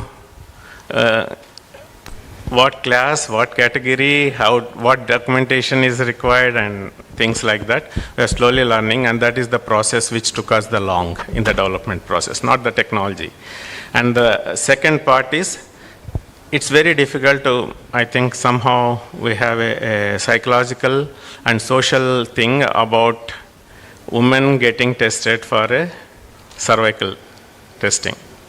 So these two are more what we faced from the company perspective, and we don't say, when we say cancer, nobody wants to get it tested. So we generally say gynec screening. So this mindset, governments can help, and definitely this will happen. So we hope we will be successful, and that helps everybody else. Thank you. Thank you, Mr. Krishnamohan, for keeping it very, very succinct and very crisp, and especially about how difficult it is for doing the cervical pap smear screening in the community, and what all, there are many, many bottlenecks and obstacles that you're facing, especially about behavioral change. And thank you for, and especially your startup is working on this. A big round of applause for Vyuha, which is trying to do a Herculean task of, especially breast cancer is more of a Western phenomenon, yeah, and cervical cancer is more prevalent in India, and it requires a huge, spade work. Thank you for taking it up, and a big round of applause to your company as well. Now we have someone who invests into matchmaking and who does a lot of marriages. And the person who does that is sitting right here, Dr. AVS Suresh, who is invested into a lot of startups. Though he's an oncologist, he started his journey into research and then startup investments as an individual. And then, I don't know, how do you screen innovations? How do you then probably mentor? And how do you invest and make money? People are interested in that. Making money, I'll just come to that later. Point of time. Yes. But then probably how do you actually invest into the right startup? Which is the biggest solution? How do you discover this? I know you're a good diagnostician in medicine, but then how do you diagnose these things? So we would want to understand. So 150 seconds, I'll just try to keep on to that. Yeah. So the first of all, what I do is I'm an inventor by myself with almost 28 patents granted. So in terms of understanding the science, so I take pride and I don't want to invest in the places where I am not good at it. So, and second thing is, by virtue of investing into multiple things, you know what not to do. So that will teach us exactly on how to learn about it. So for any adoption of the startup technology or application, what you require is, number one, trust of the end user. So how do I give the trust? Either regulations, ensuring that my data is clean, ensuring that it is traceable and benchmarked. So if I just start saying that I want to do it from outside data, outside principles, not good. But in India, fortunately, we have all of them. We have SAHI, that is the standardization of the health records for AA in India. That is strategy, sorry. Second thing is we have both, that is benchmarking of data in health. So we have everything in India, including the CDSO matured guidelines on what category and where to fit those things. So if you know those things, your startup is pretty much clear about how they are heading. So this is one thing that I look at it. So are they building trust for the end user? Very most important. Second thing is communications, right? It should be able to communicate in the local language and dialect. I need not reinvent the wheel. We have something called Bhashini, which communicates in 20 different languages and 200 different dialects.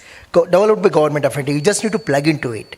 So it's all about how much they did the homework rather than trying to reinvent the wheel. That is one of my first things that I look into any of the startups. So one, the standardization of the trust. Second is communication. Third thing is ability to learn through feedback mechanisms.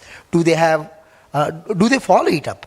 So once they are into the market, is something that we look into it, which is grossly in the learning phase in India. And third thing is the critical bridge, that is we physicians, we always have our element of doubt whether it is going to keep the patient away from us. So that's one thing. And then we did almost last 6 months, we trained 68,000 doctors in India through National Board of Examinations in the AI literacy. And then we are the Guinness World Record holders also. And then pretty much good. I mean, almost 17,000 people scored more than 75%.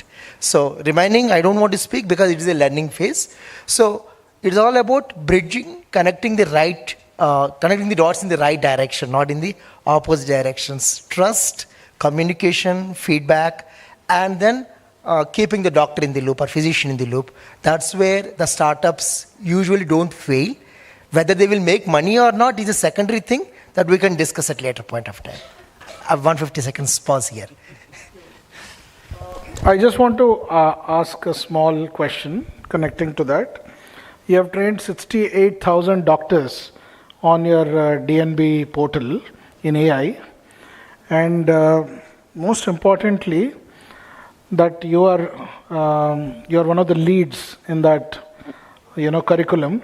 So how did you build this AI curriculum for doctors, and how you had so many people applying for this? Very interesting question. It all started with a cup of tea with NBMS OSD to the President Rakesh. So when the question came, what to teach, we are clueless. So what we did is, learn from the doctors. So we created a Google form with the help of IIM Lucknow from the Department of Education, and then just floated across 5,000 doctors. And then we took the feedback. We floated again to our colleagues in Harvard, at Mayo Clinics and Royal Marsden, and we took all the feedbacks. And we created first set of curriculum, which even I couldn't understand. So almost after 3 iterations, we toned it down to the basic level.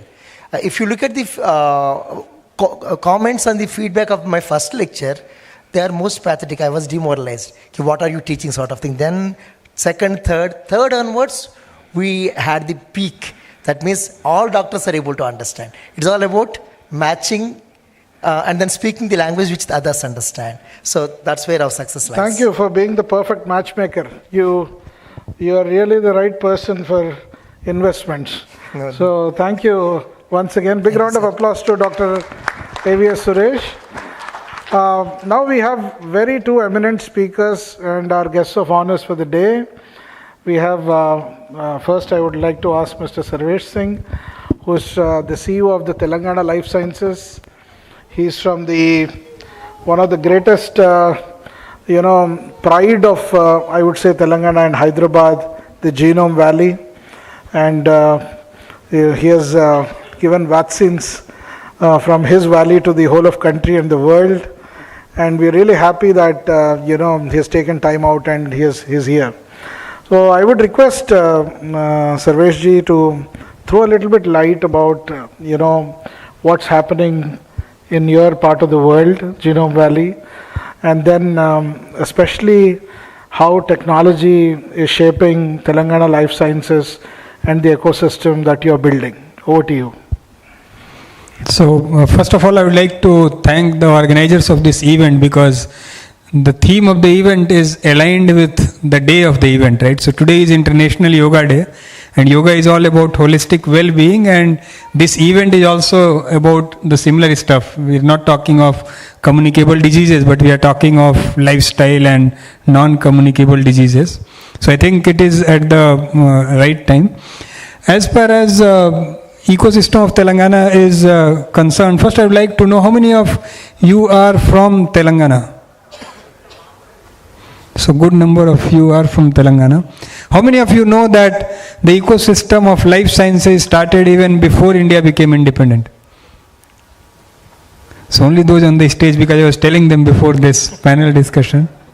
Right? So I think Telangana is quite unique in that sense, because our journey started way back in 1944. So India became independent in 1947, and our life sciences journey started in 1944 when Nawab of Hyderabad established an institution called CLSIR, Central Laboratories for Scientific and Industrial Research, which later on in 1989 was renamed as Indian Institute of Chemical Technology. So lot of talent which happened around pharmaceuticals has some roots to this institution which was established even before independence. Later on, in 1961, when then Prime Minister of India, Jawaharlal Nehru, when he was looking for a city to establish Indian Drug Pharmaceuticals Limited, he chose Hyderabad. And the reason was that there was already an ecosystem built on the chemical technology.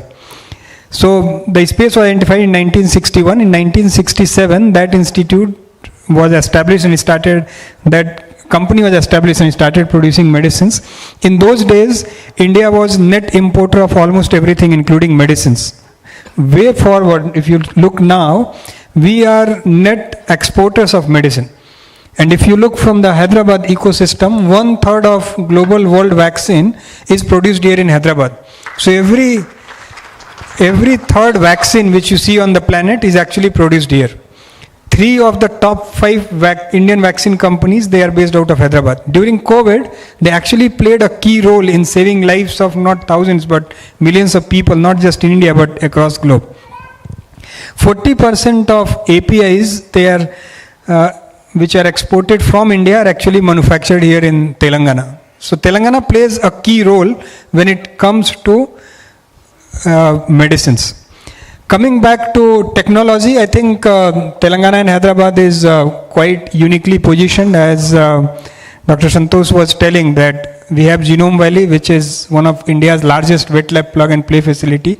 We have Medical Devices Park, again, that is one of the India's largest medical devices park. On other hand, we have all technology companies. So you name any tech giant, whether it is Microsoft, whether it is Google, whether it is Amazon, whether it is Meta, whether it is Apple, all tech giants, all the global tech giants, they have one of their largest R&D centers outside their headquarters here in Hyderabad. If you look from the research ecosystem perspective, again, Hyderabad is quite unique because all world-renowned life sciences research is happening here. Whether it is Center for Cellular and Molecular Biology, whether it is Center for DNA Fingerprinting and Diagnostics, whether it is National Institute of Nutrition, whether it is Indian Institute of Chemical Technology, National Institute of Pharmaceutical Education and Research, all those research institutions, they are here and they collaborate with all companies and all the research institutions across globe. So there is a very rich research ecosystem. Me and Professor were talking just before this that even the technology institutions like IIT Hyderabad and other tech institutions in Hyderabad, they also have a lot of biology flavor. And the reason is that most of these tech students, they get exposed to this ecosystem which is all filled with biology. In that way, this Hyderabad is quite unique when it comes to technology and biology amalgamation. So on one hand, we have Genome Valley Medical Devices Park and other biology related clusters. On other hand, we have all these tech institutions which I spoke of. Then we have all these research institutions. Then we have all these tech educational institutions which are linked with biology. Professor was telling about a lot of research which is happening at the junction of technology and biology. When he will get the mic, he will speak more on it. I don't want to steal his thunder. And that has been the reason that Hyderabad has attracted majority of life sciences global capability centers.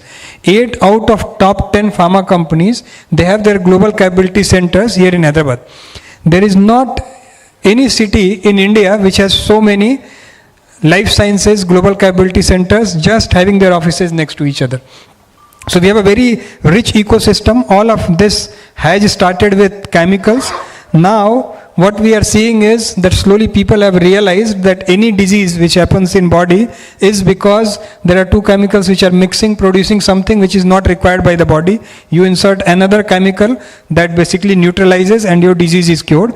In the process, it creates a lot of side effects which later on led to cancer and several other life-threatening diseases. What Hyderabad and rest of the world has realized that future is all about biologics, where you take sample from human or from animals, living cells, create some medicine out of it. Future is all about cell and gene therapy, curing the disease at the root rather than curing the side effects. Future is all about personalized medicine because every human being has genetic variation, right? Future is all about precision medicine. If you want to cure something, make sure that your drug and medicine is actually going to the target, not everywhere in the body. And I think from that perspective as well, Hyderabad is doing a lot of things which is not happening in most of the cities here in India. We started with biologics hub called One Bio there in Genome Valley, and that is very good for startups. So if anybody who does not have like 100 crores, 200 and 300 crores to buy machinery, they can use One Bio. They just have to pay for consumables, and rest of the facility will be provided by the government sponsored institution. We are also establishing antimicrobial resistance center of excellence because we realize that AMR is the next pandemic. So in that way, Hyderabad has rich history of life sciences, healthcare, and Hyderabad is going to lead even several decades from now. So that has been the history and the current landscape and the future of life science and healthcare ecosystem in Hyderabad. Thank you, Sarvesh for that. You made us all proud to be a Hyderabadi now. Now, it's so good to know that, there's so much of ecosystem in and around Hyderabad. I know many of them who are in the crowd might now be thinking, I should also be on the dais very soon and I should have my own startup. And this panel is especially to trigger that, the startup mindset and ecosystem that India is now building. And one of the persons behind this mindset of startups ecosystem from the top, from the Prime Minister to Hyderabad, and the man in between who is trying to catch that baton is Professor Murthy. And we know Professor Murthy is from the metallurgical and metallic sciences background, and he has been with IIT Kharagpur and many other IITs. And more importantly, being an engineer, he is in between all medical and health people. Because at IIT Hyderabad, he has been exceptional in bringing these two sciences together. And I've heard now a lot when we were talking that many courses and many things in Hyderabad's IIT are happening in the direction of healthcare and also preventive healthcare. So over to you, Professor. Thank you, Santosh. Yeah, if I have to say about IIT Hyderabad, I do not know how many have visited IITH. If you have not, I think you should soon come. At IITH, if you go to our website, we say what we stand for. We say we stand for inventing and innovating in technology for humanity. That is what is IITH stands for, IIT Hyderabad. Okay, we don't say we are Indian Institute of Technology Hyderabad. So the reason is that, as he pointed out, our whole in the genes of IIT Hyderabad, we feel innovation is an essential ingredient. And just to give you two numbers, maybe in the last 5-6 years that I am here, we have more than 300 startups which have created a revenue of 1,500 crores. This is IIT Hyderabad. We are just 16-17 years old. We started in 2008. And in the last 6 years, we have about 750 patents. Last 1 year alone, we have 250 patents. People say for every working day, we have a patent last year. So that gives you an image of what we stand for. We are a technology institution, but we believe that healthcare is an essential part. And at the same time, Hyderabad, as Sarvesh is pointing out, that is a real healthcare ecosystem. So we started collaborating with variety of institutions and seeing how do we grow together. For example, quite a number of pharmaceutical companies have a space on IIT Hyderabad campus. We believe that Stanford stands for industries taking space in academic institution and growing together. This is an essential thing for any country to grow. Academia and industry should work together. At IIT Hyderabad, we have a 1.5 lakh square foot building, which we call it as Technology Research Park, which we give a space to any industry. For example, Granules India has taken about 10,000 SFT, and now they are building a building on our campus to set up their global R&D on IIT Hyderabad. Okay, so like that, quite a number of industries come. We also have another building, which is another 1.5 lakh square foot building, which is only meant for startups. Okay, any student who has a brilliant idea, we say, we give you a space, we give you funding, we also give you mentorship. We have 350 faculty. And particularly in the bio area, we have a biotech department, we have a biomed department. Very rarely you see an institute which has both the departments. To the extent that, we even started thinking that it is important for institutions like us to focus not just on academics, but to build products.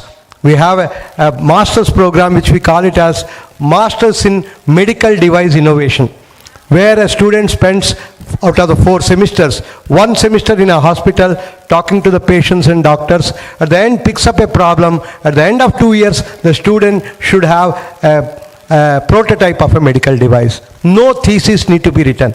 This is India's first master's program where you don't write a thesis.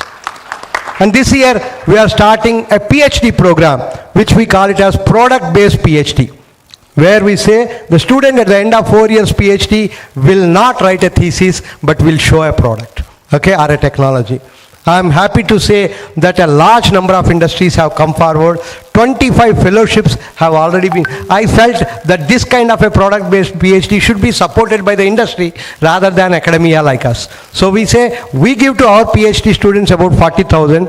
I requested industry, if you are willing to give about 80,000 per month, okay, we will be possibly able to attract more students towards such kind of a product-based PhD. And I am glad to tell you that 25 PhD fellowships have already been sanctioned by a number of industries where they pay 80,000 per month, which is about 10 lakhs per year, for 4 years, 40 lakhs. And at the end of it, you will have a product in hand. And problem can be defined by the industry, and there will be a co-supervisor from the industry for the student along with a supervisor from IIT Hyderabad, and continuously monitor so that at the end of 4 years we have. If India has to really become Viksit Bharat, these are all the things that are essential, and I will talk more if we have a little more time. Thank you.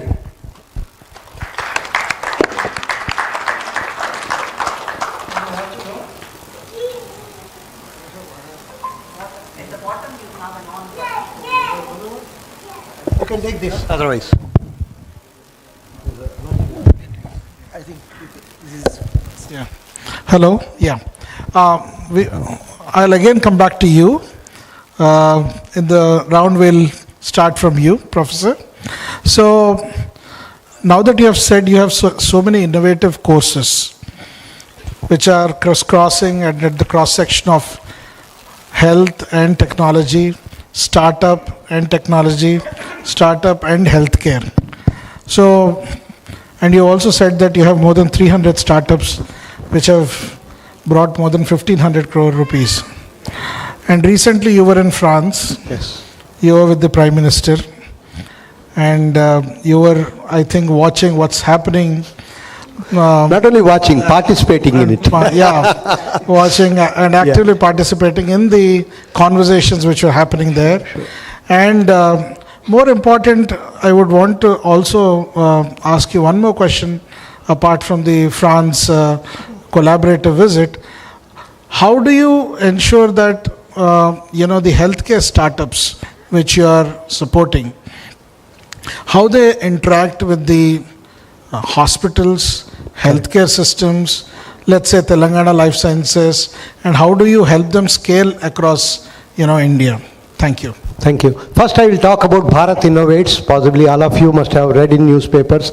On 14th of June, our Honorable Prime Minister, along with the President of France, has inaugurated this very important event called Bharat Innovates. What is interesting is about 4 years back, we all IIT directors, 23 IIT directors came together and said, a lot of technologies are coming out of IITs. Why don't we showcase this to the public? So 2022 October, we did it in IIT Delhi, showcasing various technologies and startups that are coming out of IITs. And then next year, 2024 January to be exact, we did it at IIT Hyderabad, where we not only brought in IITs, NITs and top 50 NIRF ranked institutions, and almost 150 startups have been showcased. Our Minister of Education was there, and we started continuing this. 25 it is IIT Madras, 26 this year it was ISM Dhanbad which did it. Last year our Prime Minister has noticed this, and he said, we are doing wonderful work, why don't we do this outside India? Okay, last June this was discussed. I was in the PMO and with a lot of discussion on how do we do. Luckily Delhi, IIT Delhi BOG chairman, and he is based out of France, he said, I want to do this in France if you are interested. So that's how from about 2,500 ideas, about 130 were shortlisted, which are reasonably successful startups that have been incubated in various higher education institutions, and they have been taken to France, and all the teams have visited. About 15 IIT directors were there, and almost 2,500 venture capitalists and industries have visited this. And at the end of 3 days, the result is 250 million euro were committed for taking this forward. And our Honorable Prime Minister is so happy. He said, let's do it every year from now onwards. So we have to wait and see where is this going to be happen next year. So that's the kind of ecosystem that is developing. You might know that India, as on today, has almost 2.3 lakh startups, which is an amazing number. I don't think many countries can boast this. So when it comes to IIT Hyderabad, we felt that it is important that we somehow get along with the healthcare ecosystem. For example, we have an interesting programs with hospitals here. With LV Prasad, we have an MTech program, which we call it as MTech in Ophthalmic Engineering, where the LV Prasad doctors teach the anatomy of the eye. We teach optics and lasers. At the end of 1 year, the student does a joint project with a doctor of LV Prasad. At the end of 2 years, we expect a student to come out as a laser expert for an eye care industry. We have another program with Basavatarakam, where we call it as medical physics, where the doctors of Basavatarakam teach oncology, we teach nuclear physics. At the end, 1 year the student spends in the oncology department there, in the radiation therapy department, and comes out as an expert in this. These are all technologies. We thought it's important that technology and healthcare have to come together. So this is how we have been able to. So every invention that comes out of in the healthcare area, we even have an incubator. We have 4 incubators at IIT Hyderabad. One of them is dedicated, he mentioned, Krishna Mohan Garu mentioned about it, CFHE we call it as Center for Healthcare Entrepreneurship, which supports more than about 50 healthcare devices. The latest is an ultrasound based therapeutic device. We all know that ultrasound is used as a diagnostic tool, but as a therapeutic tool to cure breast cancer, for example, is already developed, and the clinical trials are going on. Very recently, about 3 crores funding has come as a CSR grant from one industry, and to take this further. So we get connected to various industries to see how do we work with industry, and we are a strong believer that unless academia work with industry together, we will not be able to grow. And country will not be able to go. For me, in principle, Viksit Bharat is a day where I go to, let's say, a place like France next time. I should be able to go to a shop, buy something where it should be written made in India. Unless we see that happening, India is never a developed country. So I am sure all of us, if we start working together, this is possible. Thank you. Thank you, Professor Murthy. I mean, you're making us all proud and dream big, just like what Dr. APJ Abdul Kalam's speeches were. You're speaking exactly like, what we were listening to him. Very, very well said that when we go tomorrow to France, probably we want to see a product made in India. That's what our ancestors also believed in. And Natvaham Kamaye Rajyam. We don't believe in, any kingdom or and Kamaye Dukkha Taptanam Praninam Artinashanam. So I think your institute is working for for the betterment of the society without expecting any material benefits. You're all working for that. Really happy to have you in this panel. And more importantly, you also spoke about a new master's program which does not have any curriculum also. Yeah? Not a master's program. You see, we always believed that innovations can happen only when you have free mind. We thought, how do we create this kind of free minds in an academic setup? So we first of all said to our students that you join an engineering department like mechanical, only 60% of the credits your department will teach, rest of the 40 are in your hands. You decide what you want to study. Then we said, let's create an undergraduate branch where there is no curriculum. Can you imagine an undergraduate degree where there is no curriculum? At IIT Hyderabad we have this. We call it as B.Tech in Engineering Sciences, where 130 credits any B.Tech student has to do. We say, you decide what you want to study. In fact, I always say this, at 18 years age you can decide who can be Prime Minister of the country. Then why can't you decide what you want to be? Why do you want somebody else to tell you, you become this? So this is a beautiful program. In fact, after computer science, the next branch that gets filled is actually engineering sciences at IIT Hyderabad. Okay? And parents ask me this question. What kind of a job they will get? I always tell them that not every B.Tech student need to do a job. Let there be some who will create jobs. Okay?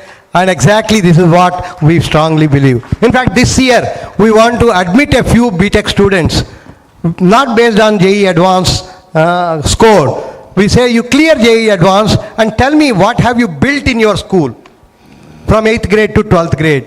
If you have built something and have participated in some national level competitions on innovation and have won some prize there, you come to IIT Hyderabad. We will take you in, and first semester itself, don't do any courses.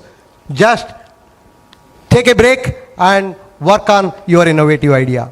And we tell them that at the end of second year B.Tech, if you want to start a startup, stop studying. We give you a diploma, sit in the hostel, use our technology innovation park, start your startup. And we say, we give you 5 years time. In case you fail in your startup, continue your third year and fourth year, take the degree and go.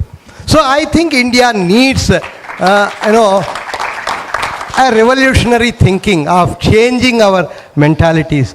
Imagine about 10 IITs decide every year to take 50 students out of 1,000 students that they take, who have this kind of a mentality to build things.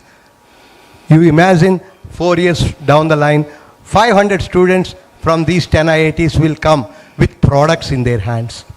And that's what India needs. So I think all of us have to seriously think about how do we support. And these are all brilliant students. In fact, just a second year undergraduate student calls me and tells me, sir, yesterday I paid salary to 5 of my employees. He is just 18 years old.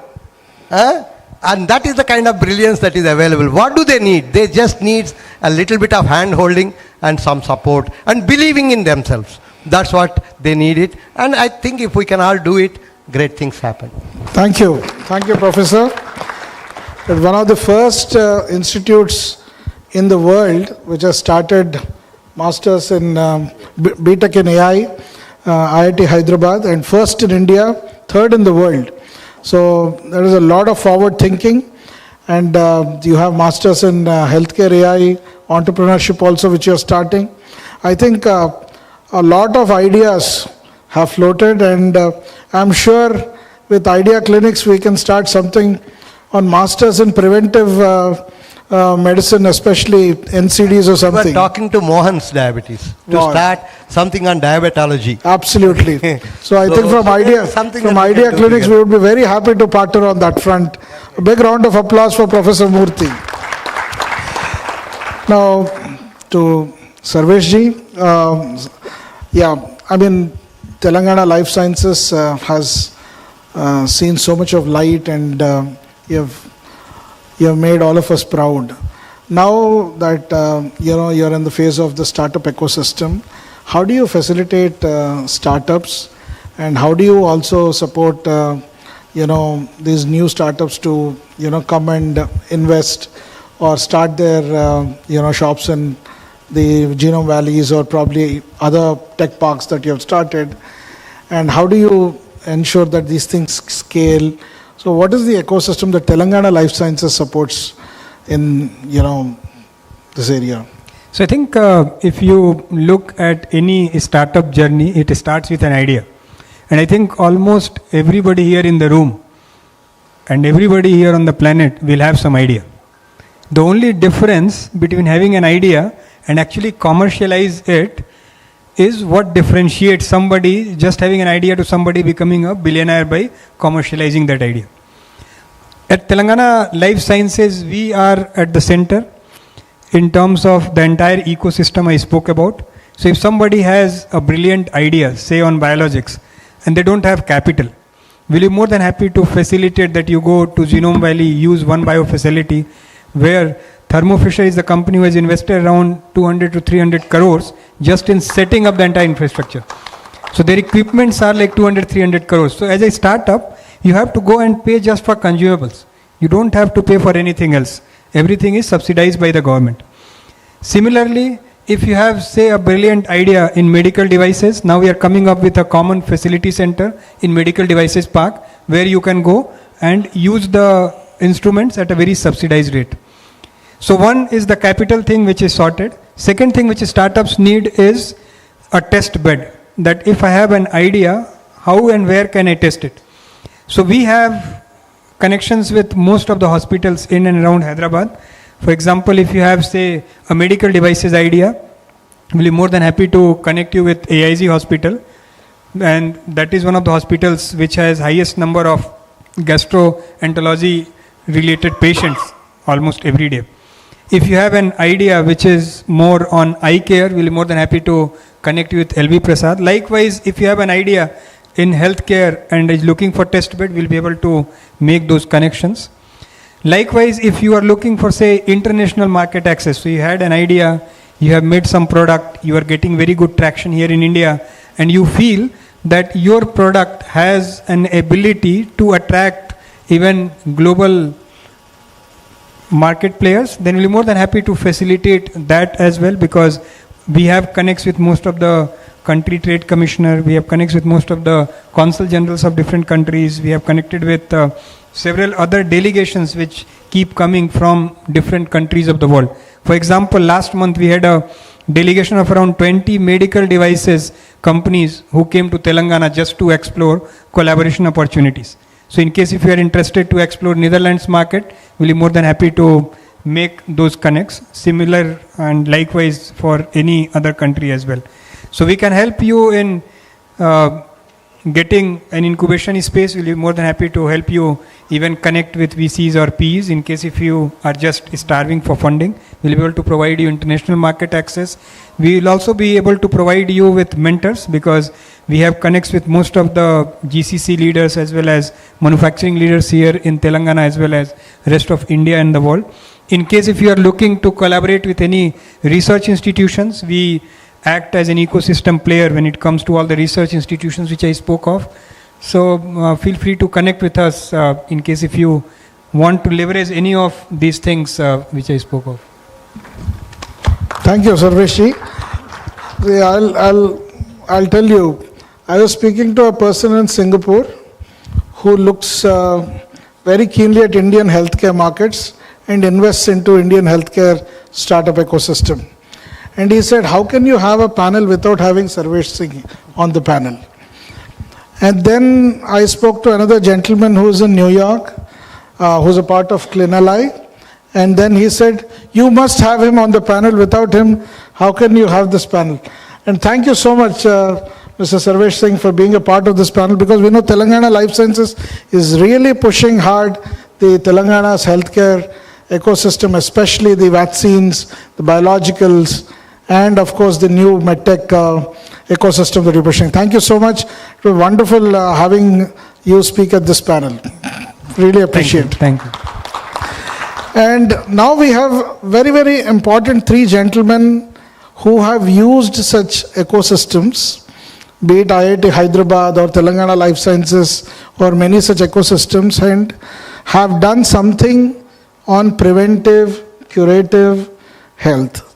And especially I would like to ask Dr. A.V.S. Suresh, who has screened extensively, diagnosed extensively, mentored and also invested into healthcare startups. And I would want to ask you two things. One, a startup which probably has a lot of ground level presence and which have done a lot of community interventions or work, collected data and is probably working on. And probably you have mentored or invested into such healthcare startup. You would want to talk about it. And then another healthcare startup which is doing pretty well. And probably we need to understand and learn from that healthcare startup. So probably two of this. Yeah, over to you. Absolutely. Thank you. So I may not be able to say that. So I may not be able to say that the first one can be truly classified as a startup. It is an NGO.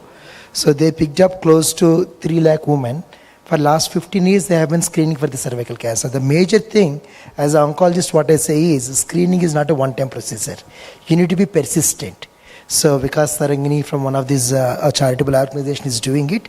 They have the wealth of data of 3 million cervical images, so meticulous, done with a 2,000 rupees camera.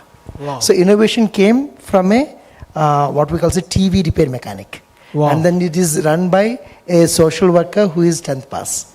So it's not the education, it's more about the the discipline and the persistence that led to this much we call as a rich data, and they impacted. Out of these 20,000 cancers were detected early, and all of their lives were saved. So this is what I call as a true ecosystem, right? So I can just name it. So they are the true leaders. I call them. So rather than just trying to do one-off thing and then just leave it, so they persisted. So any ecosystem that persists is a thing that can make impact on the societies. So second thing is frugal. So in our institute, I don't want to name it because it may have commercial implications. So if you do a mammogram, by just applying a few basic image analytics, I can detect the cardiac risk. Because coronaries and internal mammary artery have the same caliber. So our accuracy is 98%. So as prevention of and early detection of the maternal health, understanding whether your eye myopia is corrected correctly or not. So you don't need to do any extra test. Use the existing data for a better outcome. So that means that's where the true innovations lie. So that's the first part of it, covering frugally, persistently. And all these things were successful because they don't add to the cost of it. So these are the things. And second thing, those who made a big impact. Cure for that matter, in terms of TB and other diagnostics, Niramai for the breast cancer. So these things, the globe, the entire world is looking at them. So they are potential, I can say, unicorns, for the lack of a better word.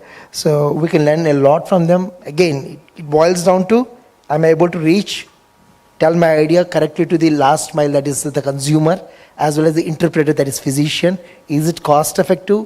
Does it persist? And is it giving the value for money? Yeah, Cure AI is from? Again, Telangana. Cure is from Telangana. Yes. And can you talk a little bit about Niramai? Niramai is a beautiful one from the Bangalore. So where the tumors have a higher blood flow compared to the rest of the things. And if you can really capture the heat signal in a proper way, 15-20 minutes, you can precisely segregate the people, triage the people into those who are likely to have breast cancer versus not. No X-ray exposure, no radiation, nothing. And there are a couple of things. One is thermal, another is impedance. Both of them are doing wonderful job. Perfect. Thank you so much, Professor Dr. A.V.S. Suresh, for throwing light on these frugal and jugaad innovations that are happening in preventive healthcare. And I think the same thing Professor Murthy was also talking. He want to, give these guys who are doing these jugaad innovations a bachelor's degree. And you can pick and choose what you want to, do. And lastly, the two gentlemen who are working in the healthcare startups, Mr. Bharat and Mr. Krishna Mohan.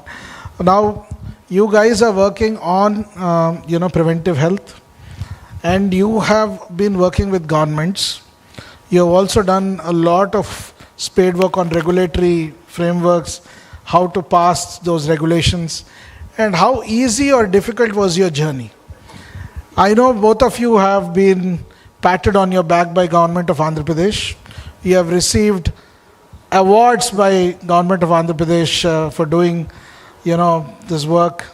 And I think you also bagged a big contract at Government of Andhra Pradesh, probably contract, because of your preventive healthcare innovation strategies that you're working on. So could you speak a little bit about exactly what you're doing and how did your journey with government and how easy or difficult? The audience want to know, basically, is the journey with government easy, difficult, or was it a honeymoon? What kind of journey you had? Yeah. You want to start? Again. Hello.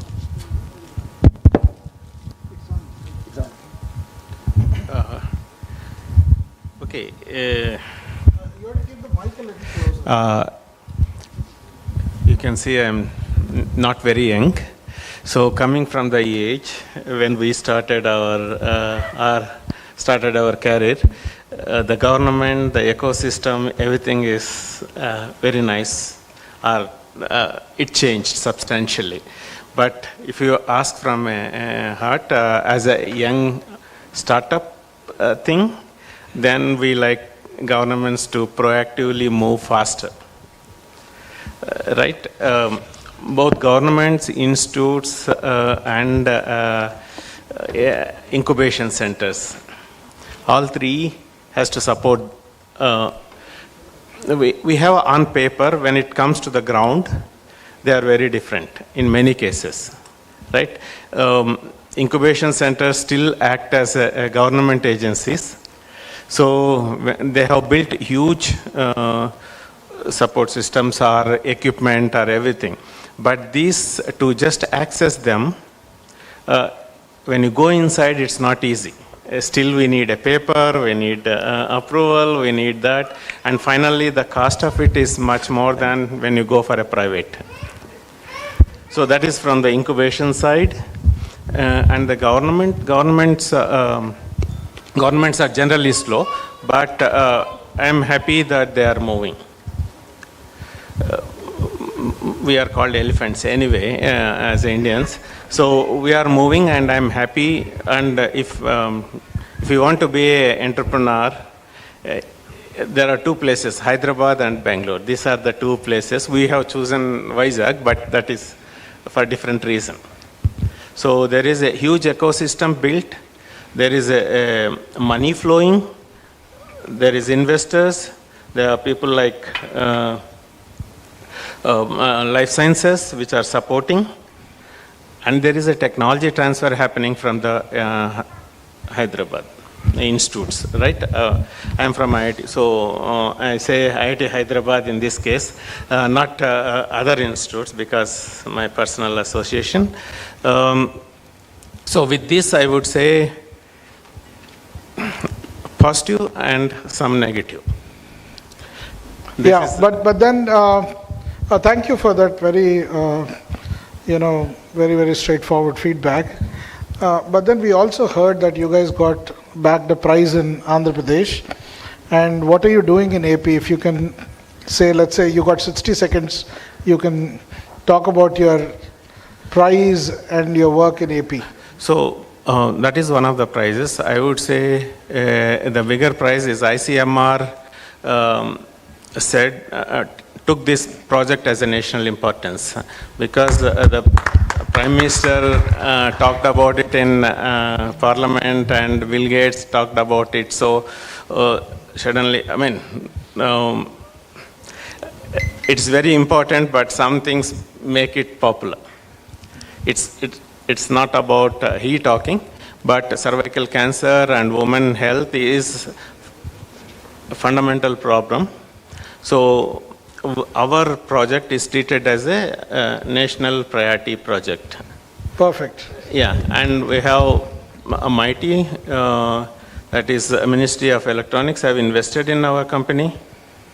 And the Andhra government has a nice program. I think many other states also.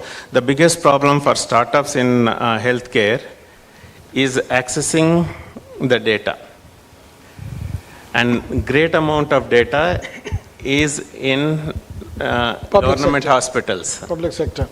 Yeah. So they have opened up these hospitals to the innovators. So we can go work with any of the departments there, and DME, Medical Education Director, is asking them to cooperate.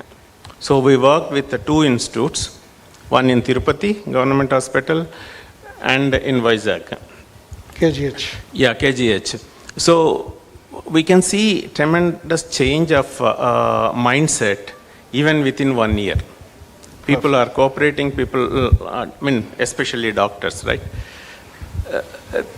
Earlier they were afraid to cooperate. When the government says you can, and every doctor is interested in sharing the knowledge, it's not about the doctors, it's about the system. So in this case, the AP government is asking all the hospitals to cooperate. Thank you so much, Mr. Krishnamohan. I mean, if the government acts as a facilitator and as an enabler, I think great things can happen, and I think the ecosystem is now not only in Telangana and Bangalore, but also in Andhra Pradesh, and I think it will have a spillover effect across India. May I come to Bharatji? So can you speak about what's happening in terms of preventive health and primary health, which you're working on? Yeah, so I think when we talk about the challenges when we work with the government, and also I'll give two examples. The first thing that they will ask is, how do we endorse? What is the proof of your technology that needs to be? So that is a chicken and egg situation, right? Every time we need to prove it, and then once it is proven, then it is okay. We will have people endorsing it. So the early governments, our technology started research in 2010 with few doctors from AIIMS and Center for Chronic Disease Control. They started, and there were certain states that showed early interest, like Tripura and Mizoram, where we had tested it on 2 lakh patients. They are the first ones to take this and test it on the ground. And that helped us go into the other states, to the community level, to the districts level hospitals. And then it was endorsed by the Government of India as part of NPNCD, their National Program for Non-Communicable Diseases, which was a big thing for the entire national level adoption. Once that is done, I think the technology was proven at a national level. And then the Ayushman Bharat ecosystem came into picture around 2022 by National Health Authority. From there, now NHA gives our technology as a digital public good to the nation. That means it's free of cost to the hospitals and any citizen who wants to use our technology, right? So they pay us, but it is given as free as part of the Ayushman Bharat digital machine. So that is one, but even going and getting endorsement after NPNCD with NHA was not easy. There were 2 years, almost 1.5 to 2 years of deliberations, experts reviewing our software, the decisions that it is giving, and then the regulatory implications, lots and lots of competitor analysis, all that is done and being done, research done and endorsed at several states, helped us getting this only recognition. We are the only decision support system today endorsed by Government of India and is available as part of all government hospitals. And the same thing was shown at Andhra. We just said that our software is already there in your NIC backed HMIS system, so you just use it. That's what we told as part of the Andhra MedTech Challenge. And we proved that within few days, our software, just a hand-holding of the workflow at the PHCs and CHCs, we were able to give proper medication guidances to the PHC level doctors. The AIIMS level of care is at the ground now. Wonderful. And what Andhra Pradesh government asked us is now to expand this to the entire 280 hospitals that are there in Andhra Pradesh, which we will be doing in the next 6 months to 1 year. Big round of applause for what you're doing.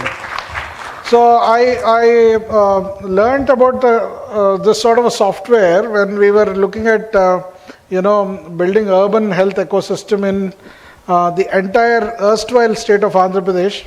There was a chain of clinics called Nationwide Clinics, just like Idea Clinics. Dr. Shantanu Chattopadhyay from Calcutta. And they were building very similar things so that primary care physicians who are there out there in PHCs can be supported by people who have built a very strong decision-making system on how to treat diabetes or probably, obesity or probably etc., all NCDs. And I think this is a great tool which you are building. And now you have built 18, 20, how many? Yeah, so we started with hypertension and diabetes in 2010. Today we have close to 20 disease conditions, COPD, asthma, mental health, vision, hearing, dental. So these kind of decision supports available for all the doctors. Thank you. So very big round of applause for what they're working on. So I think this has been a great learning for me as well. Because I'm into maternal and child health, and I'm not a techie or into tech, but quite a big learning that so much is happening in India, especially Ayushman Bharat is partnering with a company which is working on NCDs and is making it, enabling it to be used by all the states. Of course, you need to do a little bit of homework, spade work, running across to all the states and telling that this is already available in your software, please use it.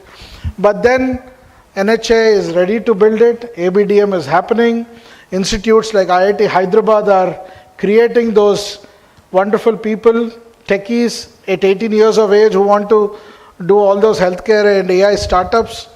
And then people like Sarvesh Singh are helping with supporting these startups. And of course, you three guys are enabling this process of, digitization, lot of technology and AI into healthcare. And I think Dr. Shyam, when I was talking to him 6 or 7 years ago, he was saying that we want to do something across India.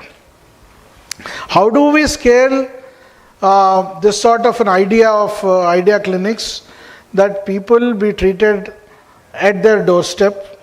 People can access probably in their mobile phone a lot of things which are not some ABCD XYZ speaking, but then with a lot of credibility, with a lot of systems in place.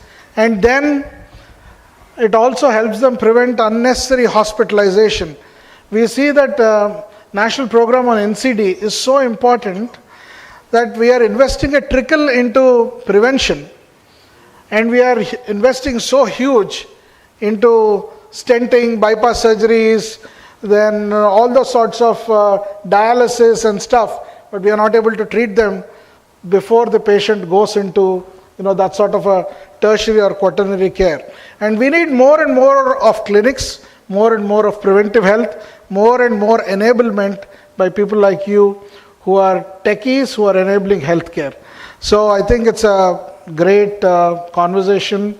Thank you, all 5 of you, for sparing your valuable time for this wonderful Swasthya Bharat from policy to scale on preventive healthcare session. Idea Clinics, thanks from the bottom of our hearts, all 5 of you. Big round of applause to each one of you. And we could probably take one question from the audience if anyone has anything for the panel. Or are we hungry? Too hungry for the... Oh, you have something to ask? Yeah. Can we get a mic there?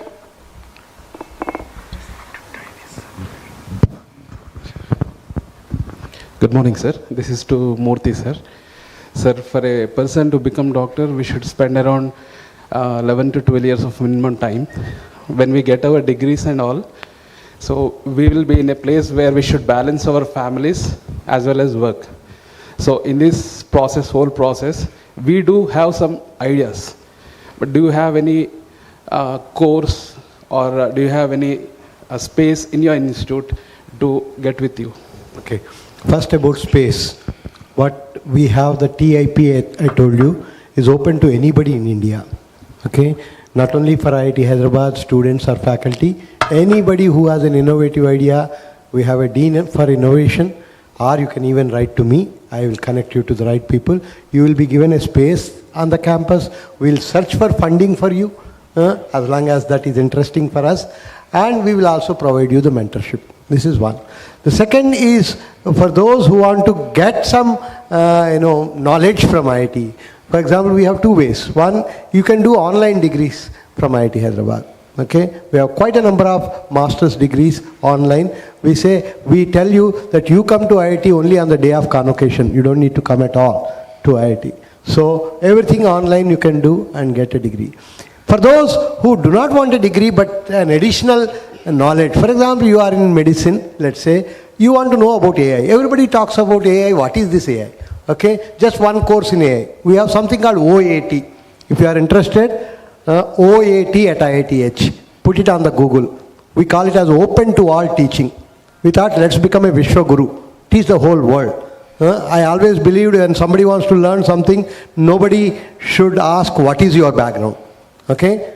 As long as I have interest, let me learn. So with that concept, we have converted our classrooms into hybrid classrooms. I asked my colleagues, are you interested to teach an outsider along with the regular students? Once a faculty agrees to it, we put it on our website. Here is a course, here is the timetable. As long as timetable suits you, you can join. I just finished a course about 2 weeks back. And in my course, I had 5 professors.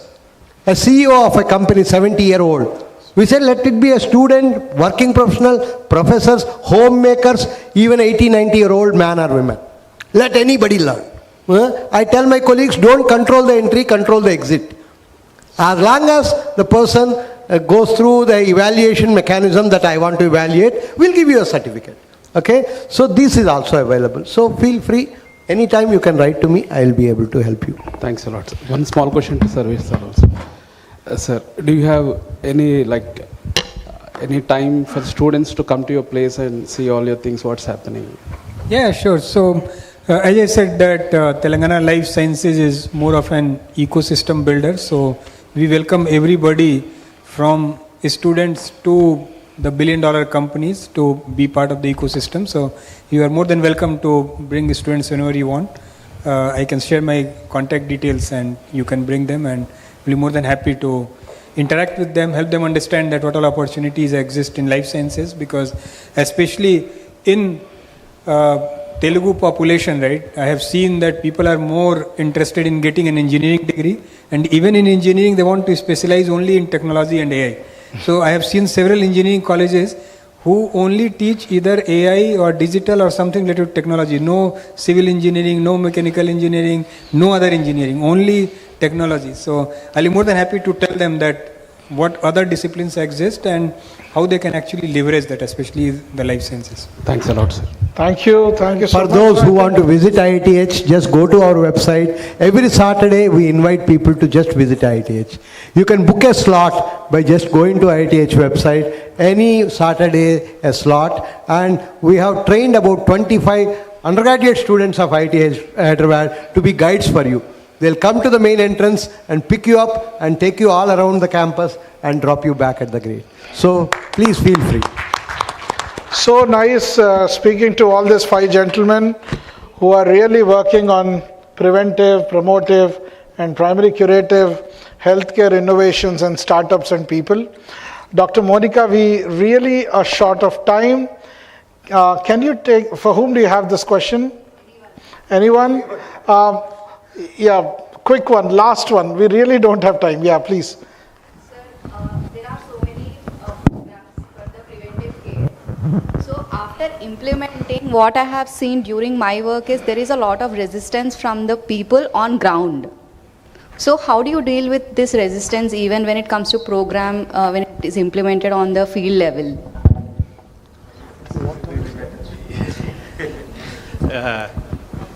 We have experience about resistance on the ground. See, there are 2 ways to handle it. One is you make them aware of problems and somehow they voluntarily change. That is one. And second thing, what we believe, is more, we are resistant to change. There is always that. But there is this can be solved, we believe at least, through technology. Making it simple, making it more easy and painless in some cases. So either of these two approaches only are available at this point. That is what our experience says. Just want to different experience. Just want to say one small quick thing. It is very difficult to prove that something didn't happen. So that's exactly what people have to be educated, and this is what we realized after working for 25 years in cancer prevention, right? So the cohorts are very difficult to sustain, difficult to prove. So when we stopped using the word preventive health at all in the beginning itself, so we say how to just sustain your health. So probably it's more like making them understand in the language which they understand. So preventive health is for us, so that we don't want to see him as a diseased patient. And we need to have something like a gaming thing that actually worked in our real practice for 1,500. They started accumulating for the good work they do, good food they take, and at the end of the day, what they accumulated is visible to them. So this is the last successful thing in one of the startups which I mentored. So, how is it visible that I didn't lost something, or something didn't happen is very difficult to prove. So the gaming actually translated into them to believe, okay, this is what I saved. I'm sorry to stretch that. I think resistance in any case, right, whether it is healthcare or anything, happens because of doubt. So whenever people have any doubt, then only they will resist. And especially when it comes to your health or your dear one's health, people will be even more resistant, right? So probably as healthcare practitioners, you will have to see how you can remove that doubt. And that could be there because there could be success stories, there could be people who could talk about it and things like that. So there's a whole lot of science called the behavioral change science, which needs to be used for this. So finally, thank you. Sarve bhavantu sukhinaha, sarve santu niramayaha, sarve bhadrani pashyantu, ma kaschid dukkha bhag bhavet. Let no one have pain. Let everyone be happy. Thank you for the panel. Thank you, Idea Clinics, for having such a wonderful conference and panel. Yeah. Over to you. I would like to invite Dr. Shyam to honor and felicitate our main panel members and leaders.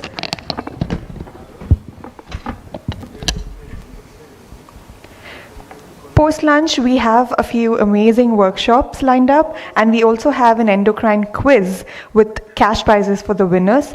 Anyone who is willing to participate in the quiz can give your names onto the right side of the stage. Good job. Moderation, sir.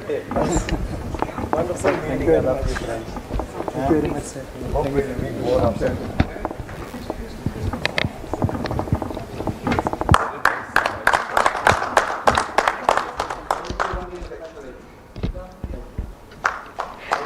Thank you, everybody. You can collect your kits at the registration desk. Everybody here can collect your kits at the registration desk.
we'll now be taking a short break for lunch, and we're going to resume at 2:15 p.m.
Okay, yeah. So, Dr. Nuruddin, please tell me, we all understand that research is important. So students do research, as I said, for the part of thesis, they are forced to do it. Any message for students as how they can do quality research, just not publish something? And can a clinician in a clinic also do research? So yeah, Dr. Manisha, it's a wonderful question. And actually, as a basic scientist, my lab is mostly an immunology lab. And we try to, I have a lot of collaborators who are clinicians. And I just wanted to share that we have published Nature and Science and Science Signaling. All this publication has come from the work, with the clinical work made the foundations. So coming to the first question, what I want to say is how the choosing the research topic for your thesis work. So it's a very general question, and I think, and it's very important, like what to choose the topic. So first thing is that topic should be very interesting. It should touch your heart, and that the single dot, it should connect to your career. So you can have a multiple thesis topic, and the novelty is there, and it should be able to translate from bedside to bedside. So I say that because you're a clinician, from bedside to bedside and back to bedside. So that's the circle, and again, you should be very novel, translatable, and it should be, has a potential to commercialize, because now the funding agencies, they are mostly focusing on what is that translational capability of any research, and then it's novelty part, and you should focus more on before doing anything, the focus should be on your research review of literature. If you don't do a proper review of literature and find that, okay, something is existing, so you missed out the novelty part. So can I combine with the second question also? Yeah, and absolutely the research, the groundbreaking research is coming from the clinics. I will give you two examples where, as I told you, we were able to publish in, one is a Nature and another is a Science. So how we were published? Because both the things, the basic foundation came from the clinics, where we found that the first study was about how some of the successful vaccine works. And this was the basic question we took.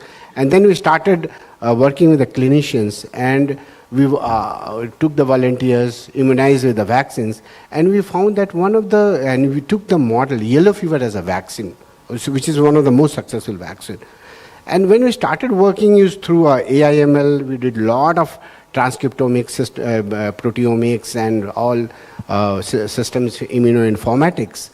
We found that one of the genes which nobody has reported was popping out in the clinical samples. And when we started working with the mechanism, it was found to be a very old, the pathways was not known. We started working the mechanism, and ultimately what we found that this gene was responsible for programming of vaccine-induced protective immunity. And with this knowledge, we wanted to translate into clinics. So how we did, we make a small molecule against this, whatever the gene we identified, and then we went to our companies, and they were very helpful in making and designing the novel activators for this. And when we applied, this whole finding was applied for developing a first antidote, which is an engineered antibody against COVID-19. And I'm saying this is it completed human phase 2 trial, but by the time we went to a phase 3 trial, we are not, the COVID went. So it's still in the process. So that whole platform we are using for other, making antidote for other therapies, the infectious diseases. So this is one of the classical examples that the basic foundation was from the clinics. Another example I will give you is that we have started working with the psoriasis. And see, there is a lot of problem, I will tell. There is the clinics and academician, lot of amalgamation problem is happening. For getting 11 patients, I had to struggle 3 years.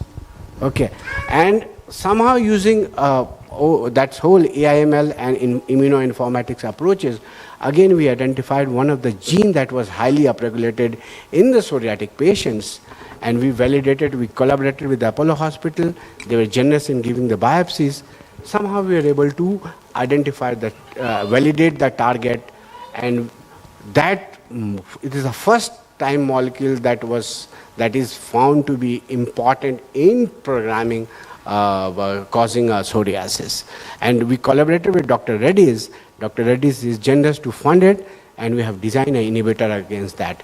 And this is the first type of inhibitor which is not against any cytokine therapy.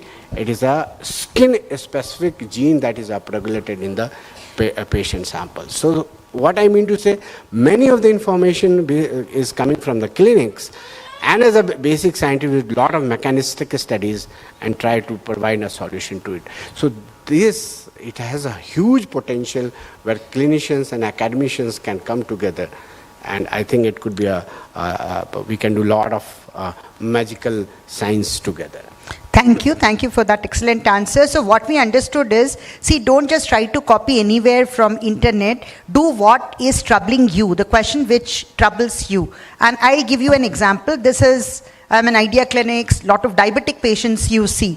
So this was our paper. Diabetic kidney disease, we all know, is very common among diabetic people, and many of them go for dialysis and transplant. So how do we diagnose diabetic kidney disease? Traditionally by checking the urine protein, and we also check the creatinine. These are the tests everybody here is familiar with, that all diabetics, we do this and check whether they'll develop kidney failure or not. But both these, creatinine and urine protein, are late markers. By the time we identify, the patient already has severe kidney damage. So we thought, Rakesh sees a lot of diabetic patients, and you all see, I'm sure, a lot of diabetic patients, and we see a lot of kidney failure patients. We thought that we did a literature research to find out, can we diagnose this kidney disease even earlier, before the protein and creatinine become abnormal. So for that, we found something of metabolomic tool, which can be tested in the blood samples. And what we did was, we collected samples from large number of people, those with kidney failure, without kidney failure, those with diabetes, those without diabetes. And we studied this metabolomic marker in all these patients.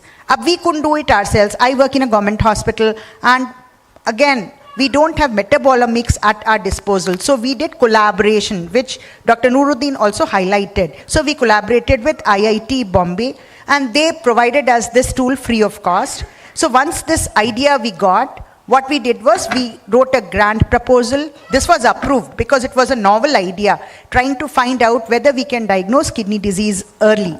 And in this, we found a biomarker.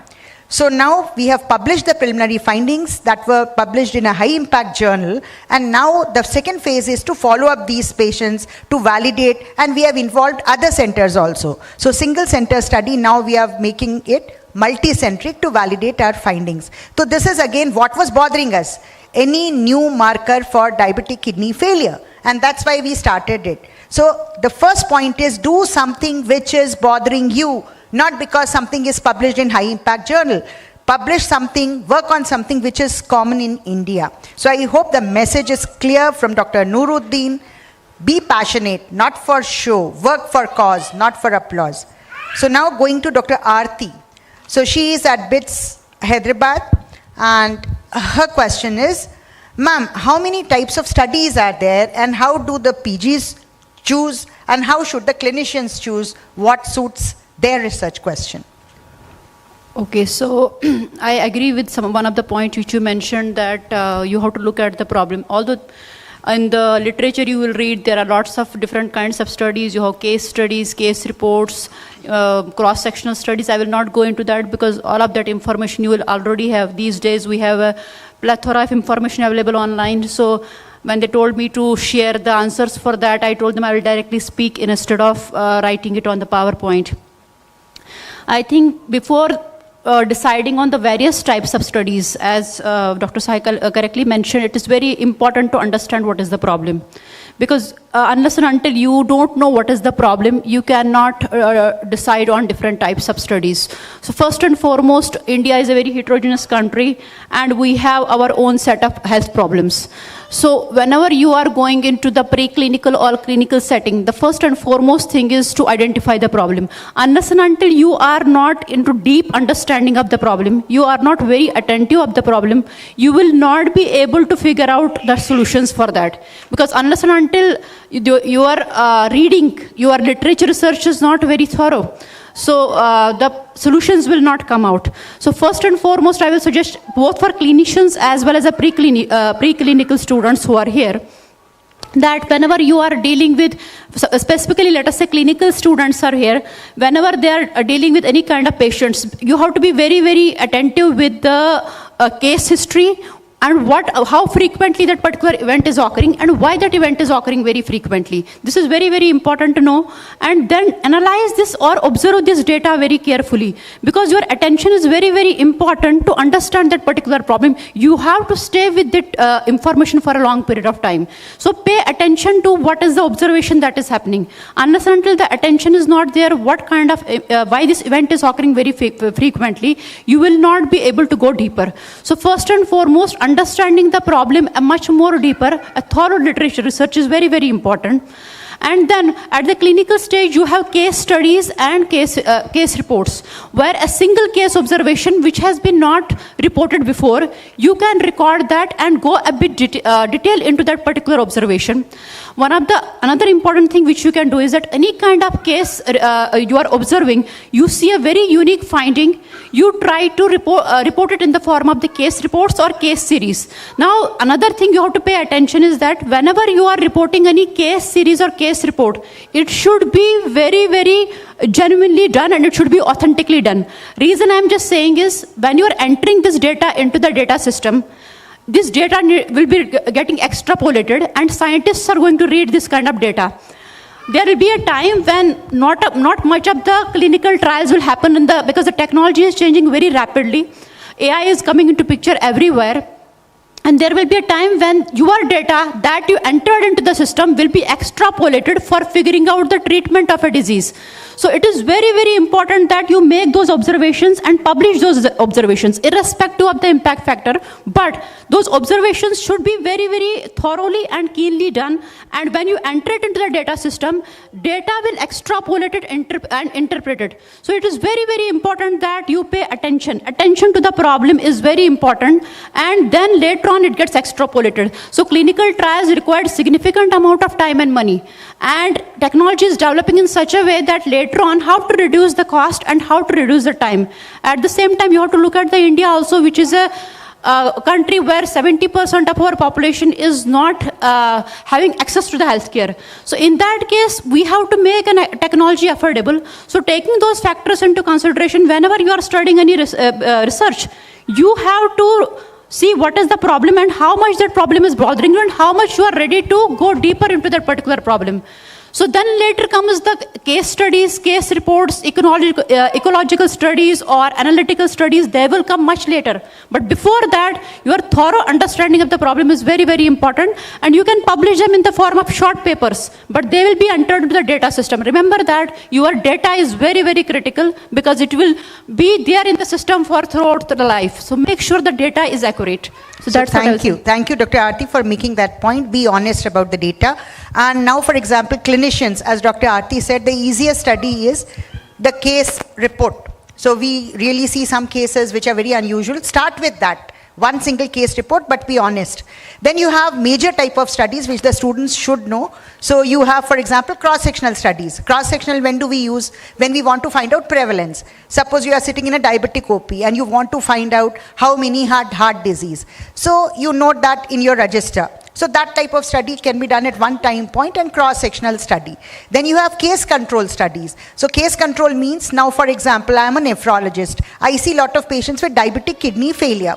So I have, say, around 100 patients of diabetic kidney failure. I go back in the history and see whether which person had poor control, which was a smoker, which was an alcoholic, which had a family history, and try to find out among all these cases and the patients who do not have diabetic kidney failure, what was the difference? Whether these people smoked more or whether they drank more alcohol. So we are looking at the history. That's case control.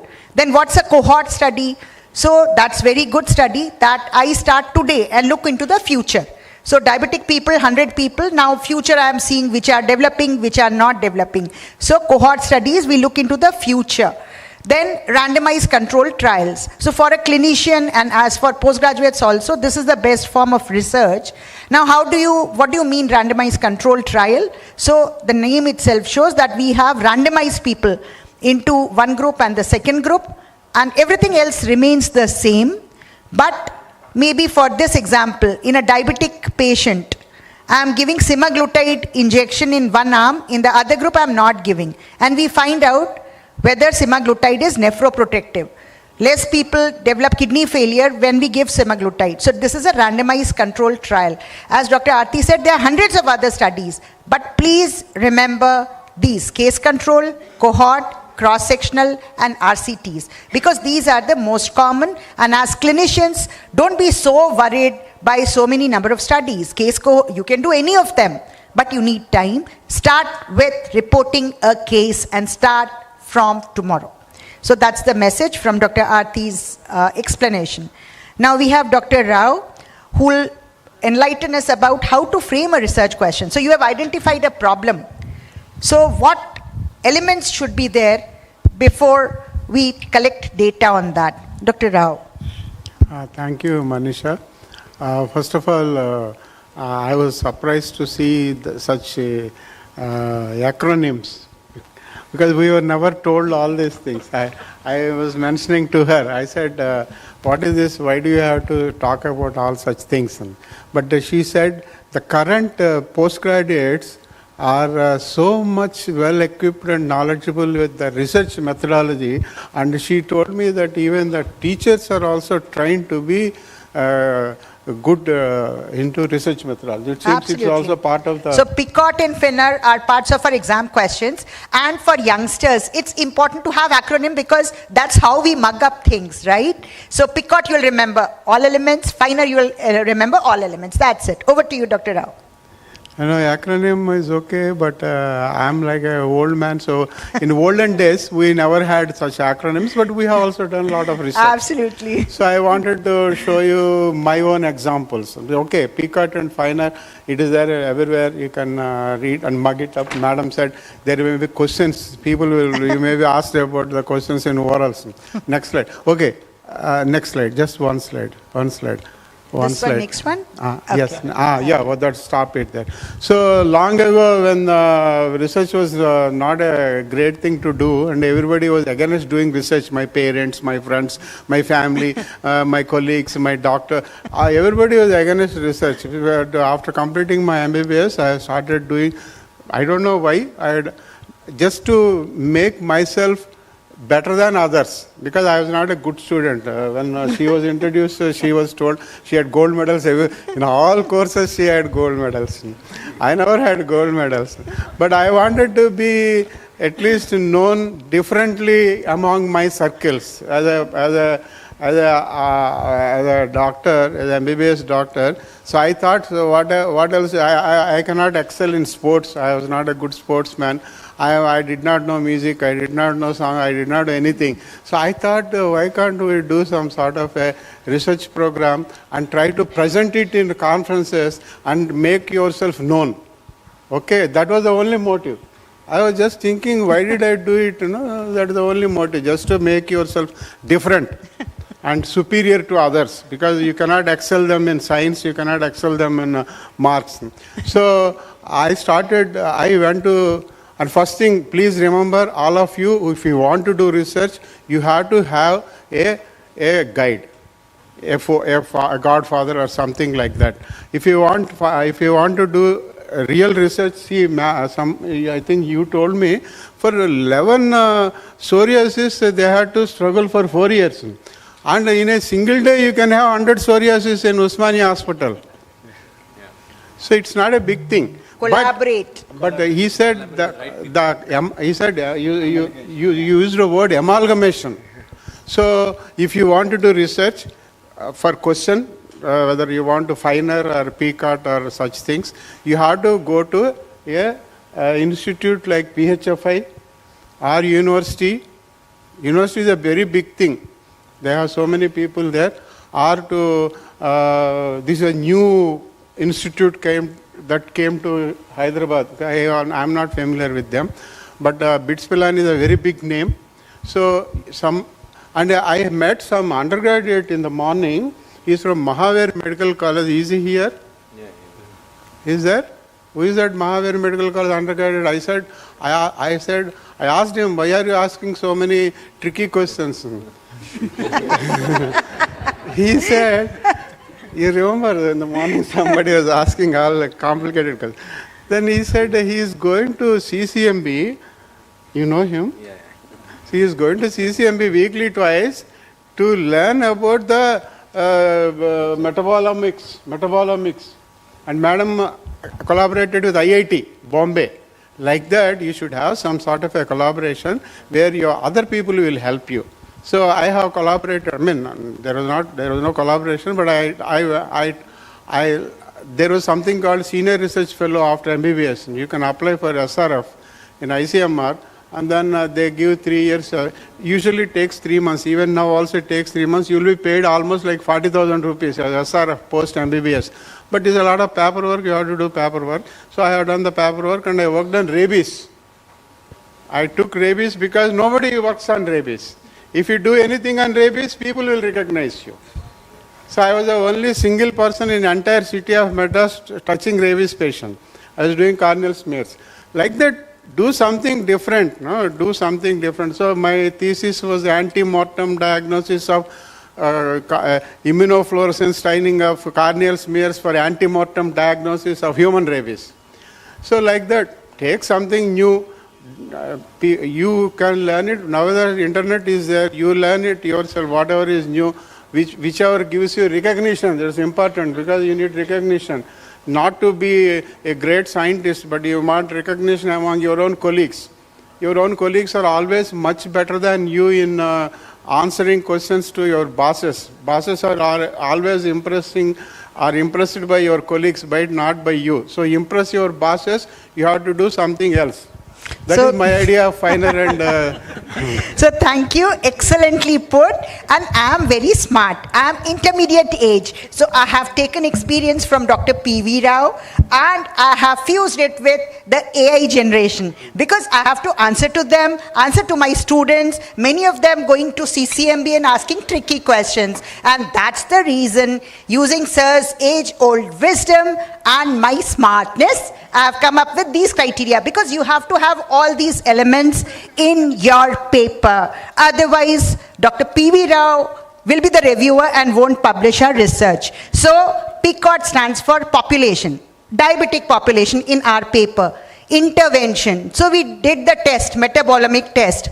You should have a comparator. So, for example, when we are giving semaglutide to one group, not giving to other group, so comparator is a placebo. Outcome, we were looking at kidney outcomes, kidney failure and time. So have a time, 1 year. All this should come in your research hypothesis. Or if you submit to any funding agency, as Dr. Rao has mentioned, you need your project to get approved. So easy to remember. All PCOT should be there, easy to remember. Otherwise, we'll get confused and miss one of them.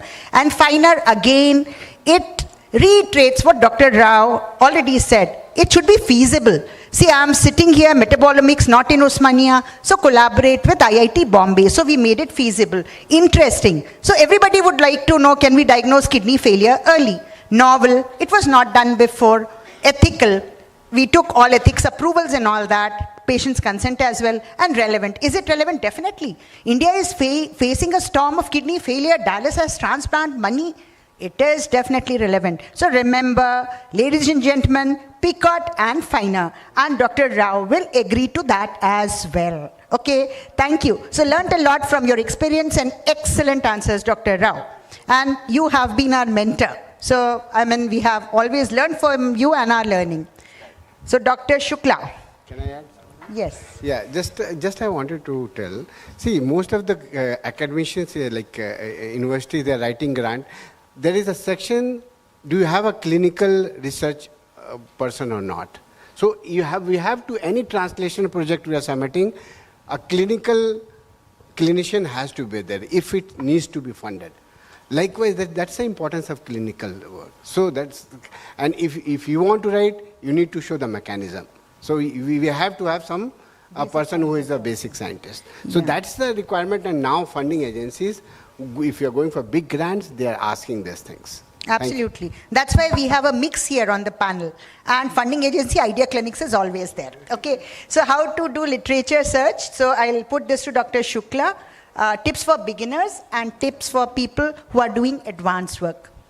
Yeah. Thank you, Dr. Sahay. First, why do we do a literature search? Why do we need a literature search? So the idea, first, if you want to develop understanding about something new, just now Madam said metabolomics versus the traditional diagnostics for renal failure, renal conditions. Okay. You want to understand, so you need literature search. What is there? What is already existing before you actually decide into, and this is very important for all the clinicians. Many of us, because of our busy schedule, rely on medical representatives to give us this information. I think we should learn the literature search, literature review, and develop our own concepts. Okay, so that is the basic use. The second is, you have a problem. Like ma'am said, she had a problem. Kidney failure people in diabetes are coming late. Or when they come actually with the creatinine or renal function test going down, the kidney is already substantially damaged. Now how do I identify this? So that's the problem. Okay, so when you have a problem, you want to do research, you want to go further into it, then you again want to understand what others have done about it. Research is all about building on existing blocks. There is existing understanding and you have to build on those existing blocks. Okay, so the literature search is that mechanism. It's fundamental, building on the current understanding. Then you need to know, now you have the whole idea, the concept is there, you have identified the gap, you have a problem, but how do I do it? Okay, so literature search, when you learn, you know that the way the computer or the libraries, the search is organized, there is a particular way. So what you are thinking is key concepts. What you will search are key words and medical subject headings. Okay, keywords are keywords. Every literature, every scientific paper you see, under the abstract, there will be keywords given. Old scientific papers which have been published some years back will also have mesh terms mentioned. So that is where you will get your initial keywords and mesh terms from. So start with few papers. Start looking at the keywords and mesh term. But before that, I'm not covering what they have already covered. So PICO has to be developed, so your question has to be there, your finer assessment has to be there, and then you get into this. Okay, so you have a question, you identify your key concepts, then you go into keywords and the mesh terms, which is medical subject heading. Medical subject heading actually allow you to search for multiple terms under them. They are used by the National Library of Medicine. All the research papers are analyzed and mesh terms, and they are categorized under, so they are under a hierarchical order. So you use a higher level mesh term, you will identify all the papers. For example, I'll give you the same example. Now what are you looking at? Diabetes. Now diabetes has 120 mesh terms. Okay, the broadest is diabetes mellitus. So you use diabetes mellitus, it will cover all diabetes, diabetic patients, diabetes mellitus, type 1 diabetes, type 2 diabetes. There are so many things that will come under, but you use the mesh term diabetic mellitus, it will cover all the things. So this is how mesh terms help. But use combination of keywords and the mesh term. The reason new papers will not have mesh terms. Papers which are published in the last 1 year may not have, because there is a process they get categorized in. All the libraries, all the sources, so PubMed, Medline, all these sources, databases, they categorize, they go through this, there are librarians, there are experts working, and they categorize them. So recent papers might not be categorized. So always use keywords if you are interested in the recent paper. Then each key concept or keyword, combine them to similar group and search them together. Don't search for the whole question in one go. Each key concept with their mesh word or keyword, so that's where you use the Boolean operator or this, okay, and search. Once you have identified all the key concepts, then you combine them. And that is how you narrow down. So what you want in a literature search is you want a comprehensive search, but also very specific. If you go very comprehensive, then reading all that literature, बुड्ढे हो जाओगे. ठीक है? So you want to get specific literature, but you want also comprehensive. You don't want to miss out something important. So that's where you have to combine or initially, and then and as a Boolean operator, which will then bring down to a comprehensive search. So these are the steps, and remember it is an iterative process. So my check is when I do a literature search, I have few important papers that I know about in that area. And if my search strategy is not able to pick any one of them properly, that means it is not fine-tuned. Then I go back and revisit and try to understand what mesh term, why it has not picked up, and then fine-tune it. Okay. I think I have covered, I'm simplified. My only thing is the difference between the beginners and the advanced people is don't hesitate. It is not a difficult thing. It is not rocket science. It is something which will come to you very logically. You have to just initiate. People get scared about it. Research, literature search, very difficult thing. I don't know how to do it. No, don't. Get into it. Start doing through. Anything that I said is illogical. It's very logical. So once you start doing it, you will develop your own understanding of it and you will fine-tune it. So that is my advice to the beginners. Don't hesitate. Use it in your daily. Don't just use it for research. Use it if you want to develop understanding of any new concept. Use a literature search. वो research में बाद में आएगा. Start with that. You will migrate to research subsequently. Okay. So, and then I have this infographic, the last infographic, which actually talks of how you summarize, how you. So the important thing in literature review, what people do is people copy paste. He said so. Et al. So and so et al. Said so. No, don't get into that. That's for advanced. Synthesized. Try to develop understanding and synthesize. Sometimes you can combine 2 or 3 authors together and say what they are supporting, what they are contradicting. That's synthesis. It is not just about what they said, what they did not say. It is about bringing the knowledge together and synthesizing and summarizing it effectively. So I will stop here. I will add on subsequently. Thank you. So thank you for a comprehensive answer. So I think he has told us the basics of literature review. And as he said, don't get scared. I mean, start somewhere. All of us are playing with smartphones and learning so many things daily. We are becoming smarter by the day. You can start anywhere.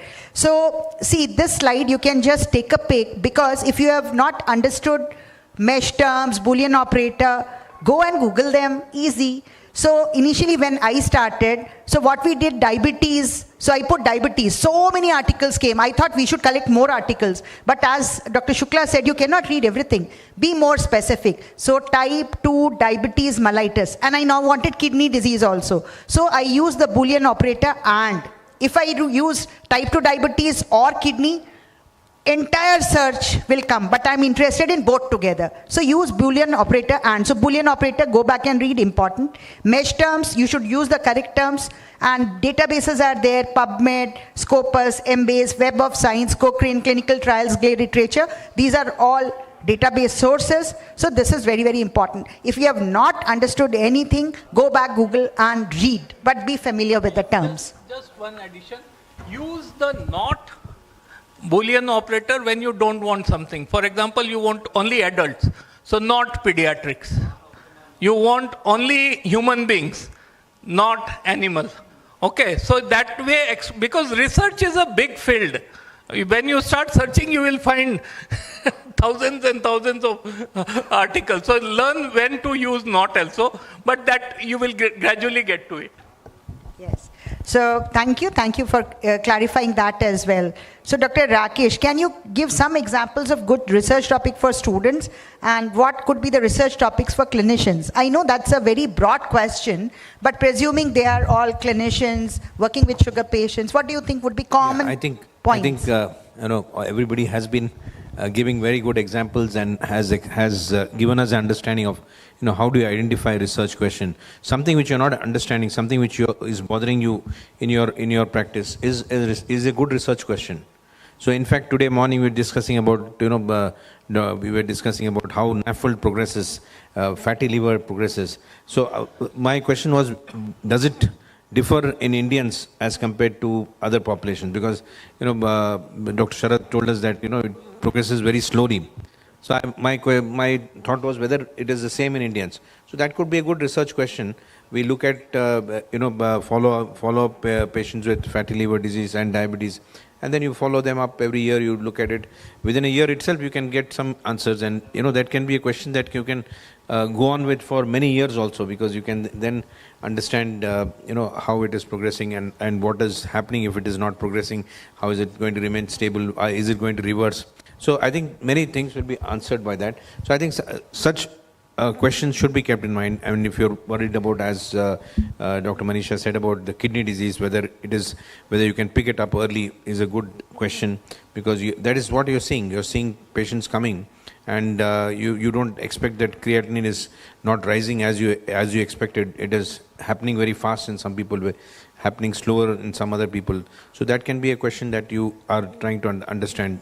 So whatever comes to your mind based on the patients that you're seeing, the people that you're looking at, and depending on what is not explainable by the available literature, or when you read about something and you find that there's something which is not explainable, that becomes a good research question. So I think that is what we should look at, because then it satisfies all the criteria. We said you should have you design a question based on the PICOT, but finer criteria is to see whether it is feasible or not. I mean, what you're saying is whether you can do it, because you're having patients having this problem. So you're trying to solve that question that is coming to your mind.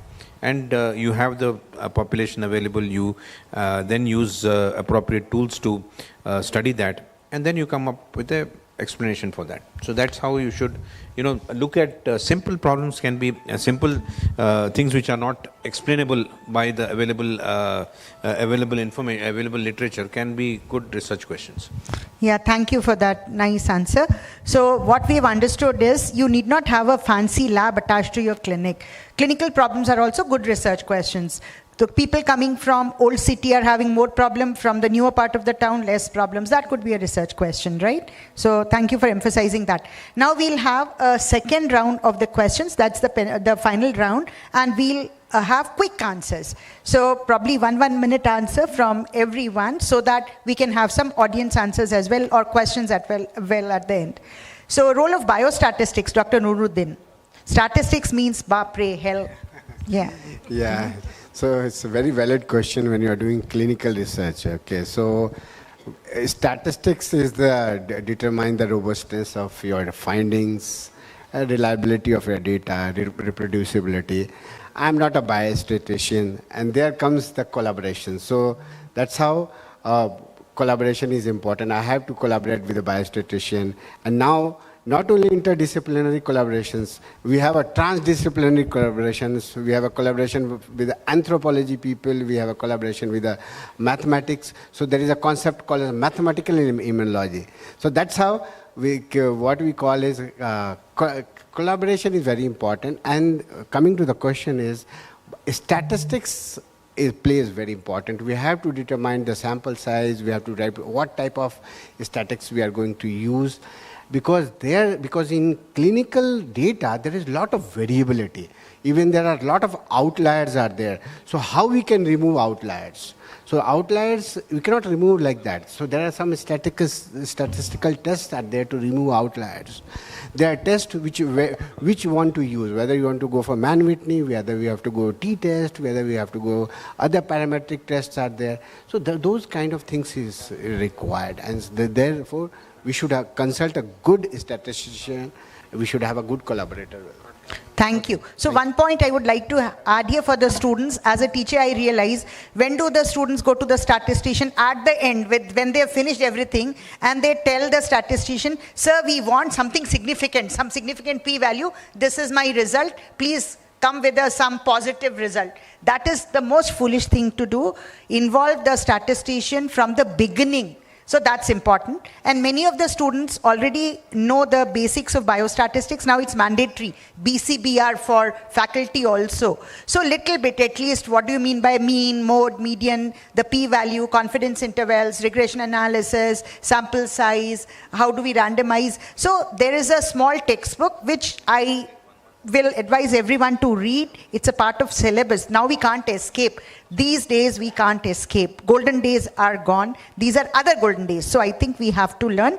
And other thing is, everybody need not be a statistician. Always have a statistician on board. That person can be an author as well in your study, co-author. And remember, negative study is also a very important study. So don't think, go to the statistician, give me a p-value of less than 0.05. That's not the correct thing. Remember your statistician friend at the very beginning, not the end. Just one point I want to emphasize here is that statistics, one of the reasons is that you have to generalize your findings to the target population. And when you are selecting the sample size, you select the sample size at a particular location. But when a medicine is introduced into the market, it is exposed to everybody. It is not only restricted to a particular region. So it will be like in Hyderabad, it will be in Delhi, it will be in Mumbai. But your patient population which you selected for your study was from a particular location. Although you have multicentric studies as well. So for generalizability, it is very important that statistical analysis needs to be done appropriately. Extrapolation of data and generalizability, that is the main reason. That's why statistics becomes very important, and your sample size is also very important for that. Thank you for the input. So now, yes. Add one thing for statistics. Yeah. Yes, it's very important.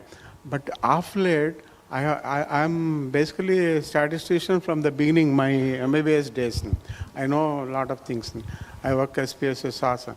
But of late, I found out that by just using ChatGPT or Gemini, or I use the Chinese version, DeepSeek, we can make a beautiful photograph, paragraph of sample selection. You have any question in your mind, and you put it there and ask it to give you a statistical paragraph on sample size selection, on your how do you want to do your methodology, and within fraction of a second it is giving. So that is also a good thing to do. Absolutely. And the other thing is, be honest. Don't cook up data. That should never be done. Dr. Rao said that he is not in touch with the newer technologies. I don't agree. He mentioned Gemini and he mentioned the deep sea. So no, your lie is caught, Dr. Rao. Okay. So now the next thing is how to apply for grants. Okay, apply for grants. I have one slide here. Sir, just a point on the research and the methodology. So don't worry about negative results. Be sincere, true to the methodology. If your methodology is good, positive, negative, all results are important. Okay, but methodology should be good and sample size should be strong enough to communicate your findings. Then positive, negative result, both are equally important. Unfortunately, we give more importance to positive result, but both are equally important. Absolutely. So some of the big groundbreaking discoveries are negative results. Okay, I will tell you the T-cell kinetics, if you have seen, that data is from the negative result. Okay, so don't worry about negative results. Okay, so... And publish them. Go for publication. Don't just hold back. Yeah, this is a very common problem with students. So we had an ACHIEVE study, 3-year study, spironolactone in dialysis patients. It was a negative study. It got published in one of the major reputed journals that spironolactone is not effective for heart failure reduction in dialysis patients. So we were so upset with the result. We were also part of the study. But again, it's an important finding, life-changing for the patients. Be honest towards research. Yeah, just to add to that. So I think, this has been a phenomena that has been happening, that people don't publish negative results if they have, made a hypothesis that, okay, this is likely to happen and that doesn't happen, then they don't publish it. So to overcome that, in fact, now what is required is that everybody is required to register your work trial, yes. on the what do you call as the CTRI website. Once you put that, your methodology, your what you're planning to do, all that has to be put there to get a CTRI registration, and all these you have to upload your results also. And only when you have that, then that is one of the mandatory requirements for publication also. So that is again designed with the idea that many of the negative results don't get published. So you can look at that, and whenever you're searching also, you can look at the CTRI website to identify, understand what others are doing. Somebody who's working on a similar problem also, you can find that out by going to the CTRI website. I think Dr. Shukla wants to add something. No, I'll not use the mic. This is very dangerous in the world of AI. Not having negative results. Yes. Because it is queuing the data to one side and AI will inform you only based on the data. So be honest because you are playing with patients' lives many of the times. So now we come to the crux of the whole thing. How do we do research? We don't have grants. So Dr. Rao is going to tell us how to apply for grants. Next slide. So I have given a slide here, and which shows how I made money in the initial days on my own without going to the institutes. So I started with, I did not know anything about ICMR. I saw a newspaper cutting somewhere in 1978 that ICMR funds go a-begging. Then I found nobody told me, my professors did not tell me, but I applied to ICMR and they had replied to me. 3 months I got SRF. SRF was 750 rupees first year, 875, 950. So 3 years I had done SRF, and that's how I started getting into ICMR. And then once you get into ICMR or DST or DBT or any organization, somehow CSIR, you are assured of continuation of funding. That is the first thing. You have to somehow get into either CSIR, ICMR. All MBBS medical graduates are eligible for SRF without any exams. Non-medical people have to go for exams for JRF and SRF. So please think about that first. DBT as opening, CSIR as opening. I also worked as a scientific officer. That's called pool officer after MD. So that's also by application. It takes hardly 2-3 months and you will get money. Nowadays money is also plenty. That is much more than your central government employees. So that is one source of money what you get for funding. And please remember, I want to tell you most importantly that the money spent by India on research combined, I'm talking about medical research, CSIR, DBT, DST, and all these things is proportionately more than what United States is spending. PHFI is a very large organization. That is one thing. Second thing is, which I have not done, those days PHFI was not there. Universities were not active. So those days, but now as young people, you have access to all these great institutions. You go to PHFI, and talk to them 3 times, 4 times, 5 times, 10 times, and they will do something about your funding. Go to university, School of Health Sciences or your university, they will also do. There is money there, plenty, but only thing is you have to be in touch with them. And they will also be, this is mutually beneficial. You will be giving them clinical samples, they will be helping you with the funding. Then I think BITS Pilani is also IIT, all of them are looking for people to come and ask for money. That's one thing. Then I'm also a chairman of a research committee for Asian Healthcare Foundation, AAG, for last 10, 15 years. AAG gives, but for AAG employees, not for others. Okay? So you be a AAG, you will get some money for your research. You are an employee of KIMS Hospital, you will get money from KIMS Hospital. KIMS Hospital has got a research foundation. Dr. Bhushan was there now. Dr. Manimala Rao, my madam is in charge now for research. Like that, nowadays, it's not like olden days. Those days, there was not much opening. But today, there's a plenty of money everywhere. PHFI, then CCDC, what is the Center for Chronic Disease Control? That is also giving money. So like that, now there are a lot of openings. Next slide. What is the next slide? I'm just showing, okay, this is fine. If you are a member of Nizam Institute of Medical Sciences, we have sources. All India Institute, we have sources. I'm just showing you these things. But you should be attached to some institute temporarily. I was never a permanent employee of All India Institute, but I was getting a lot of grants, including WHO grants. So like that, you have to be attached to an institute or to a person who will help you in getting the funding.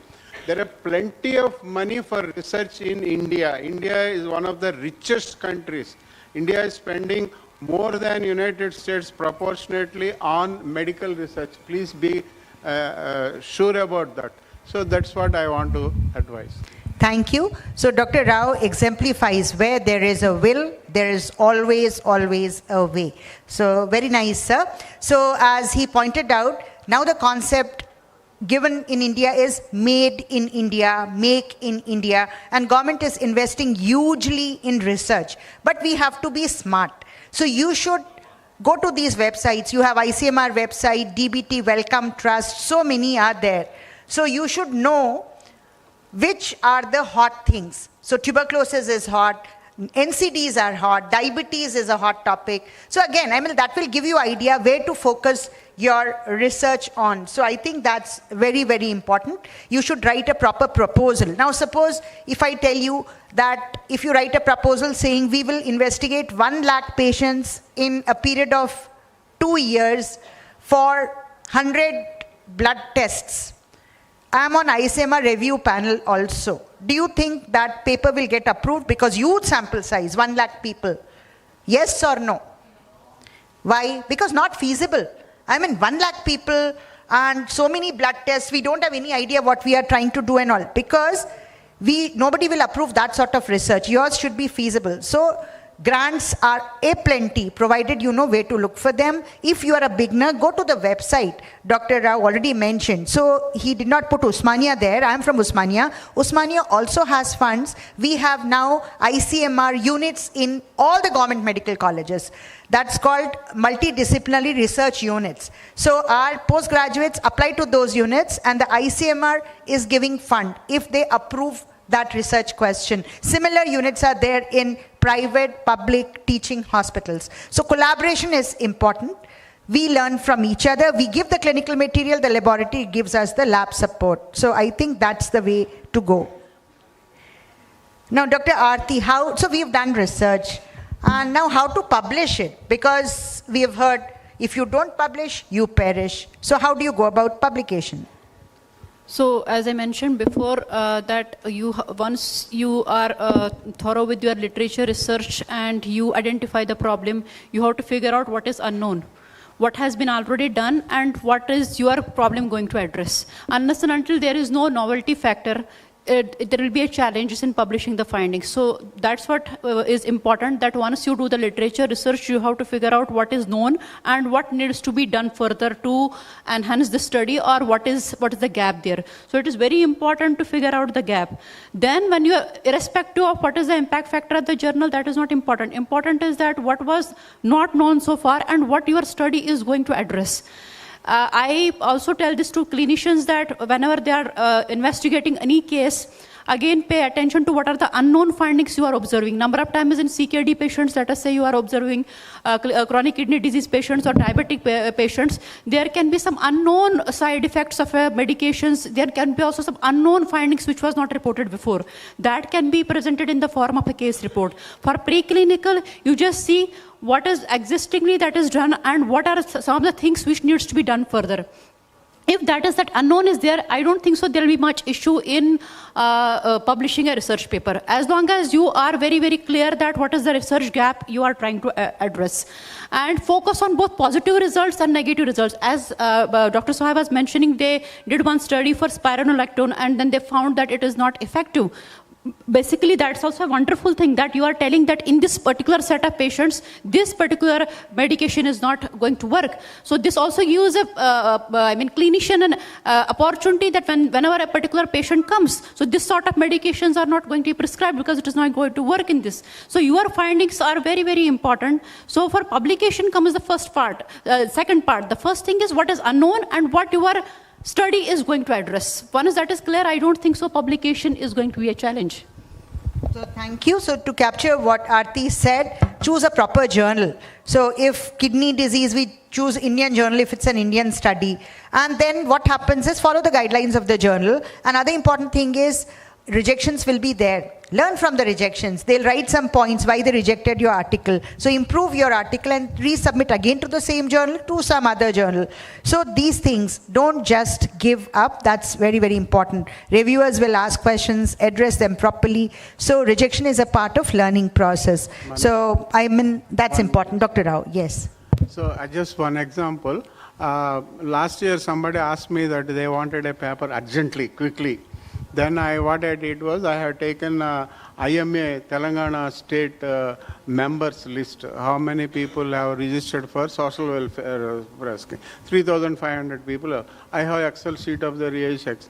And I also have Excel sheet of 350 people who have died. So I have the Excel sheet. And actually, I'm not a AA expert, but I have given that 2 Excel sheets to AA and asked AA, please make a urgent publication for how many Telangana doctors have died and what is the reduction in their life expectancy. It has given me nicely within less than a minute. Then I asked it, please make tables and also a graph. It made it. It is published in JIMA. It's the Indian Medical Association data. He is the secretary.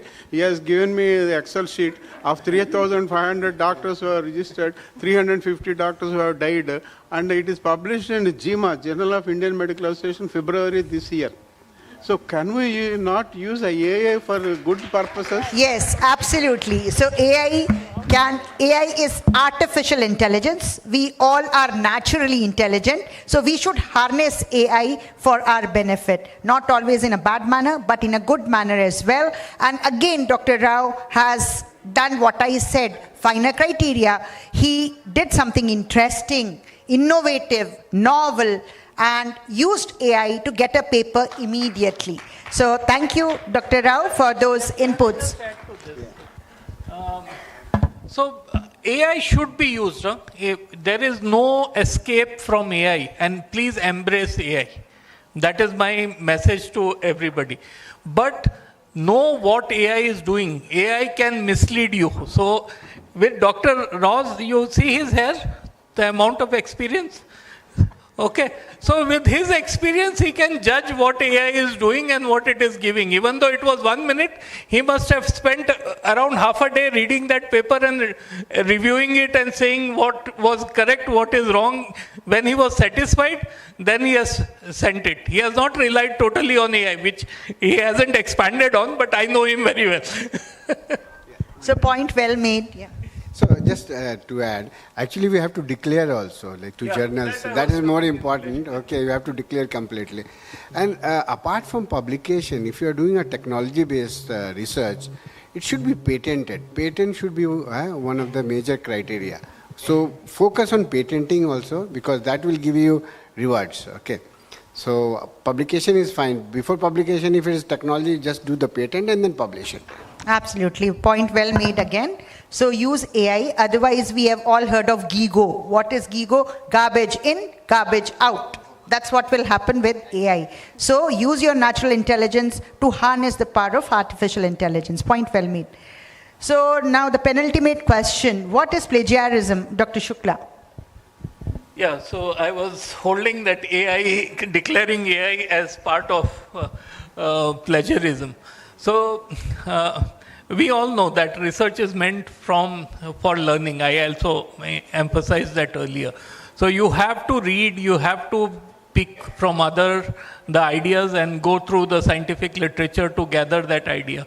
But there is a process of going it and there is a process of presenting it. When you're collecting ideas from somewhere else and presenting it in your paper, due credit to those sources should be given. There is no restriction on presenting others' finding. But presenting without credit, synthesizing something from others' idea without credit is plagiarism. Okay, and in the scientific field, we are very, very strong on this ethical or unethical. Plagiarism is unethical. So on ethics, we are very strong on that because that is related to integrity. Right across, we said be true to the methods, no fudging of data. All these are integrity, issues of integrity. Imagine research being unethical. What will happen to mankind? Just think of that. So ethics is very, very important component of research, and plagiarism is one part of that. If you want to see common forms of plagiarism, then just directly taking sentences from somebody's finding and putting it in your paper without. So when you are taking something directly, put them in semicolons. Credit from where you have taken, reference it adequately. If you are not doing that, then it is plagiarism. You might take something and change just few words here, there, usko passive tense mein convert kar doge. No. Again, that without crediting. You can do all that, but if you are not crediting, then it is plagiarism.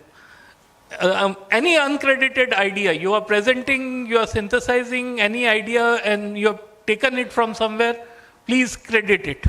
Say that this is built upon. So you might not give full credit. You are also contributing to it. So this is built upon so and so et al. Okay. So it shows that you have also contributed to it, but the original backbone came from there. Then self-plagiarism. You have used something and you are reusing it without acknowledging it. You are just trying to make brownie points. No. Acknowledge it, credit it. And finally, what sir was saying, AI plagiarism. So in today's world, we use AI extensively. Okay, younger people use it even more than us. In fact, I have known people even for small email response, they will use an AI. Okay, but when it is used for scientific purpose, please, in your methodology, mention it. There is nothing wrong. And don't use it for original ideas. For synthesis, for literature search, review, synthesis of summary, you can use AI, but in methodology, acknowledge what software, what database, how did you do it. Thank you. Thank you very much. So he has nicely summarized what plagiarism is. So one thing is, see, students are very smart with the AI, and our students sometimes they copy it and then paste it. But remember, your teachers are smart as well. So when AI helps you to prepare your thesis, it helps the examiners to check your plagiarism. So you have software tools, you have turnitin.com and so many plagiarism checkers. So we put your thesis, copy paste there, ask the AI, is it plagiarized? And it will give you the percentage. 20%, 30%. So we mark in red and send it back. So it works both ways. So be honest. That was the message. So if you do it, we are also equipped to check it. We also use AI. So last question now to Dr. Rakesh. So what do you think are the top 10 mistakes a beginner researcher makes? So I think all has been said. Everybody has actually told us all that needs to be told about this, that what are the common mistakes you should not make, that you should understand what is a question. First have a question in mind before you start research. Don't do just try to copy something which is already done. So have a question in mind, design the study, see what you are going to do, what is the sample size that is required. So if you do this, these are the things that commonly go wrong. I mean, they're listed here saying that, these are things which everybody has said. Again and again, we have highlighted the fact that we need to have these, the problem clearly identified, identify the numbers that you're going to look at, what are the methods that you're going to follow. So when you do that, I think you can avoid these common mistakes. And another thing is that over-interpreting results. So this is something which has not been spoken, so I'll just speak about that. So what should you do? I mean, you should apply this so what criteria. You have done something, you think that, I've done something great. So you should apply the concept of saying that, so what? So what is going to happen if this is what you have identified? So you don't have to over-interpret. Otherwise we think that, this is the answer to all problems and this is the only answer. This could be one of the answers. So you need to put it in the proper perspective. So you can't, you should not over-interpret results. Otherwise you'll get a rejection from the journal that you're going to send, saying that this may not be truly, what you're saying doesn't actually reflect reflect the answer to the problem that you're speaking of. So I think this is another point that, we have not highlighted in the previous discussion. So I would just speak about that. And the last one is about the predatory journals. Try not to go to journals which are actually going to, there are many of these journals. How to identify that? Let's ask Dr. Shukla about it. How do you identify such a journal? So we, by experience, we do it. So what we do is we look at journals. First of all, we look at the impact factor, whether the journal is listed. If the journal is listed in PubMed or in Scopus, then it is a good journal. And then the next thing is then you start looking at the impact factor. What I am very skeptical of and predict, when somebody just writes to you and says, then I go back and I look at that detail. Before I even respond to them, I just go back and I investigate that journal thoroughly. If they are asking me to write something, I will first go and check what it is. And if you are getting something like that, please don't just jump into the offer and go for it. Explore that journal, and these two markers, the Scopus listing and the impact factor, these are two very good markers to identify whether it is a predatory or a non-predatory journal. So there is APCs are also a big problem, okay?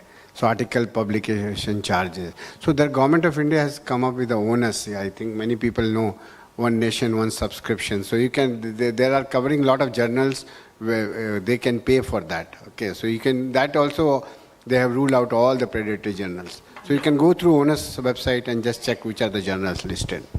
Yeah, that's a very good point. So for the beginners, predatory journals, many of the youngsters use, because nowadays for any sort of promotion, you need publications. And what better method is just to pay off and then get a publication in some predatory journal. So don't do it, because as we have repeatedly told, be honest about your research if you want your fellow people to respect you, your teachers to respect you. And there are always ways for checking whether the journal is a true journal or not. So I think we have had a good discussion. I would thank Dr. Rakesh for bringing out the missing points. And one more point is there, ethics, which we did not discuss. So nowadays, any sort of research you are starting, please be certain that you have taken ethics committee approvals. You can have your institutional ethics committee or you can go to an independent ethics committee. That letter is mandatory. And the concept that mine is only an observational study and I'm not giving any drug or anything is wrong, that you don't need an ethics approval for that. You need ethics approval for any sort of study because most of the good journals want the ethics committee approval number, everything. So that's also important. So I think the panelists conclude what we had to say about this broad topic, and I'm really happy that you people have been patient to stay here till the end, and we had a good crowd. We were wondering that post-lunch research topic, nobody is going to be there. But really, thank you all for making our day. And now I would open the session for questions from the audience, if there are any. Yes, anyone? Yes, please. How original is an original research?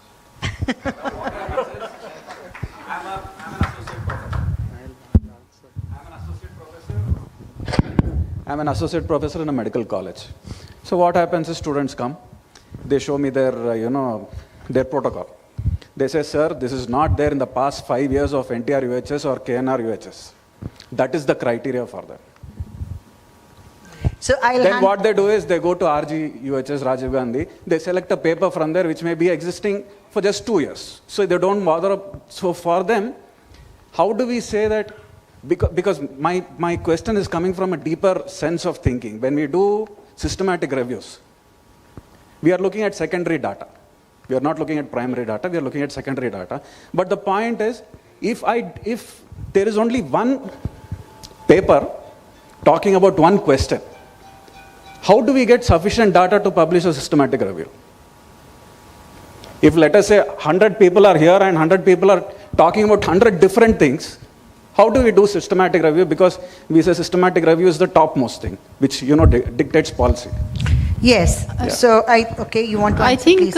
review comes into picture only once we have substantial research for that. So usually when we are writing a review, if somebody is also writing a review, I think for example, if I am writing a review, I should have done at least 4 to 5 years of research in that particular area, then I'll be in a position to at least write something about it. Same thing for any finding. Let us say some finding is published. I don't think so we can directly jump to the reviewing of that finding unless until there are backup findings to support what has been observed. So I think that is very, very important that there are multiple researchers involved in addressing that particular problem throughout the world. So it is not restricted. For example, if I am working on cancer or diabetes, there are other researchers who will be also working in that particular field, particular target. So I read their papers, they read my papers. So it is basically a substantial research has been done, then only we can review. Just by doing one finding and then writing a review, I don't think so that will be a right approach. That is what my point is, madam. If there is only one paper and we are told, don't do that, that is not unique. That idea is already taken. No, I don't think so. Let me add to that. So when lot of students under us do their research and thesis project, and when we also propose any new research, the first thing we look at is, are we overcoming any limitations of all the previous existing research? If there are limitations mentioned in the previous research and this research is overcoming any of those limitations, then it categorizes into an origin. Is it looking at a new context? Papers have been done, research has been done in different contexts. Is it looking at a new context? So, and is it, and then the time factor also, if something is being done long time back, we would want to revisit that. Especially in cross-sectional studies, it makes sense to revisit and understand the current prevalence or risk factor distribution, etc. So that again becomes original research.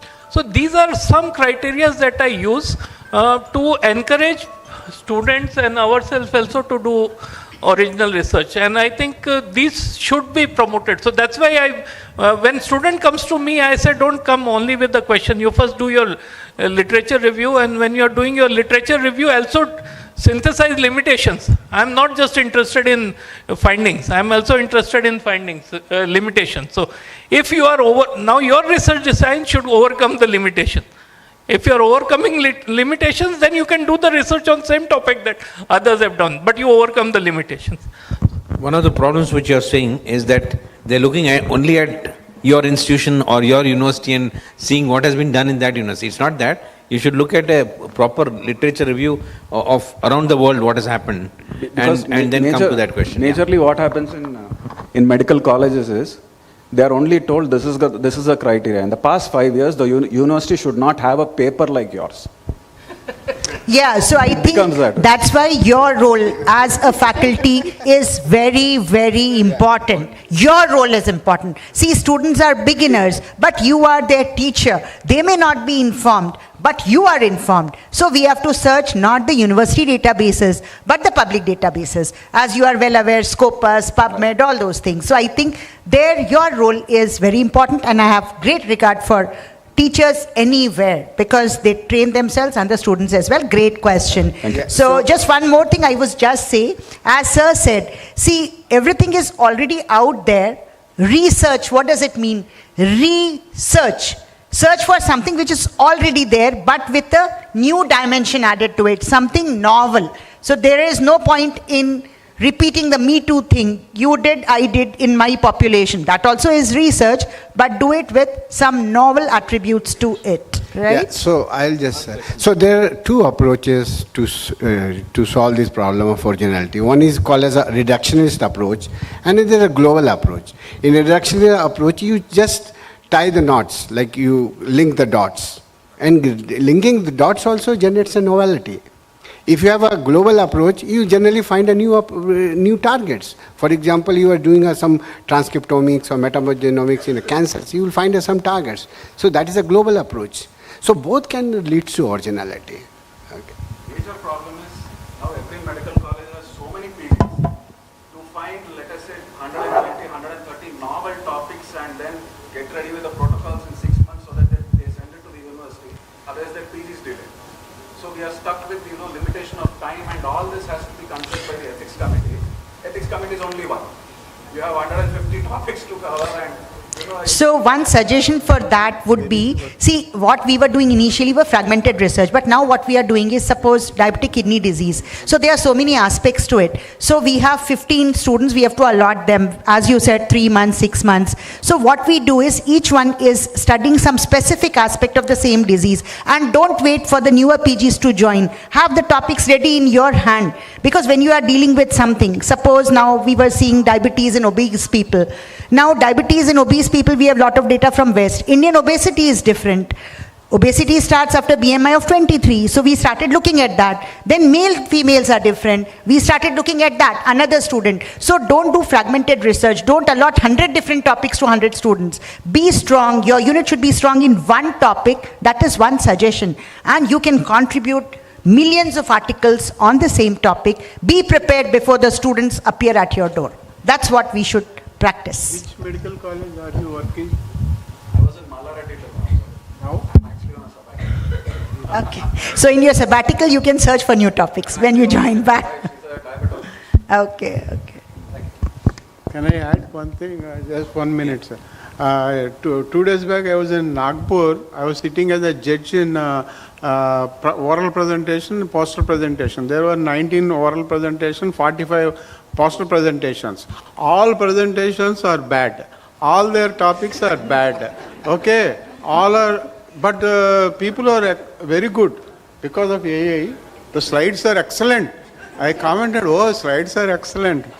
But the themes and topics and titles are bad.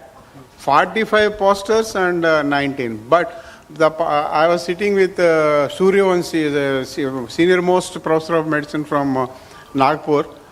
So great people are sitting as judges, but all of us have decided that we are very happy to see 19 oral papers and 45 posters from a small place. They are from small places, Madhya Pradesh, Maharashtra, very small places they have come. So we have greatly appreciated all those people in spite of the bad quality. But we have given first prize, second prize, third prize. Do you know who has got first prize? a person who has presented data on ultrasound examination of MASH. And we told him, sir, you should have done at least FIB4, but he has done only ultrasound and he has presented fatty liver data. But we gave him first prize. Not that he is the best, very best person, but the way we were happy is don't bother about the quality. Right now we want quantity. We want more and more people to come out with the papers. We want whatever, good or bad. I told you, no, in my case, you have to show yourself as different from others. So you have to have papers. Please encourage all our students to have. Yeah, so papers. I agree. I agree with that approach. See, if I look at my first presentation, it's horrible. If I look at it now, but somebody like P.V. Rao sir gave me some prize for that. That encouraged me to do better. So I think we should respect the effort. People start like that. They are struggling. They have come there, presented AI. Maybe they don't have good teachers like him. So what we should do is encourage, be light, give little bit, I think, be a little bit flexible earlier, but later on, once they get into the thing, pull them tight. That's what I'm doing with my students as well. And I'm so happy to say that they are publishing papers in international journal with good impact factor with themselves as the first author. So I'm telling them to become first authors in their research. I'm the head. I guide them, give the idea, but I'm there as corresponding author, second author, or whatever author. But they are so excited because they are having their original research. So I think encouragement from people who are our seniors is really important. Yes, please. Good afternoon, ma'am. So my question is on study design. So when we do a research, usually, say for example, you take the example of semaglutide. We are studying only one molecule and its effect on body, right? And with placebo, randomized controlled trials, double-blinded and all. So it is very easy whether the drug is effective or not. But here we are talking about lifestyle disorders. Say for example, thyroxine. I train doctors and dietitians in lifestyle medicine, and there are hundreds of students, thousands in fact, all over the world. So they are able to bring down the TSH levels to normal by changing their lifestyle. When I say lifestyle, we talk about 7 types of nutrition. So the physical nutrition, the food we are eating is only 1/7.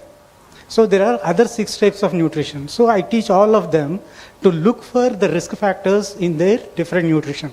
There is social nutrition, vocational nutrition, psycho-emotional nutrition, and we look for those factors. And if you do the permutations and combinations, say for example, when I look back at the data that my students have come up with, at least 200 thyroid cases, now they are thyroxine free, right? So their TSH levels have come down, their energy levels improved. So if I were to present this data as a paper, I mean, how do I study the design?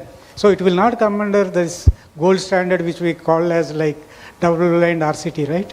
So what I encourage my students to do is like, do every case as a case study. So is it the only way, or is there something else that I can do with any research institutes? You can take that. Yeah.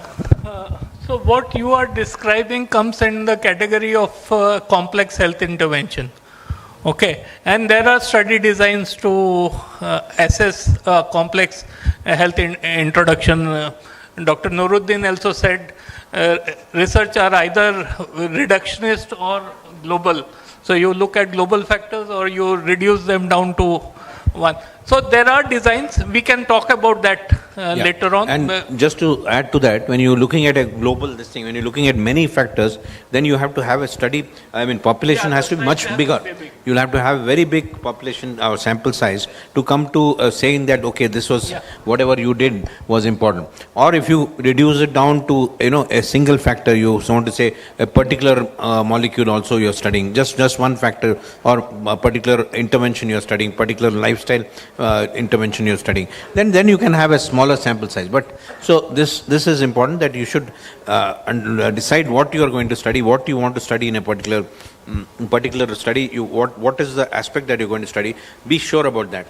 Not giving a very yes, sir. I get your point to say.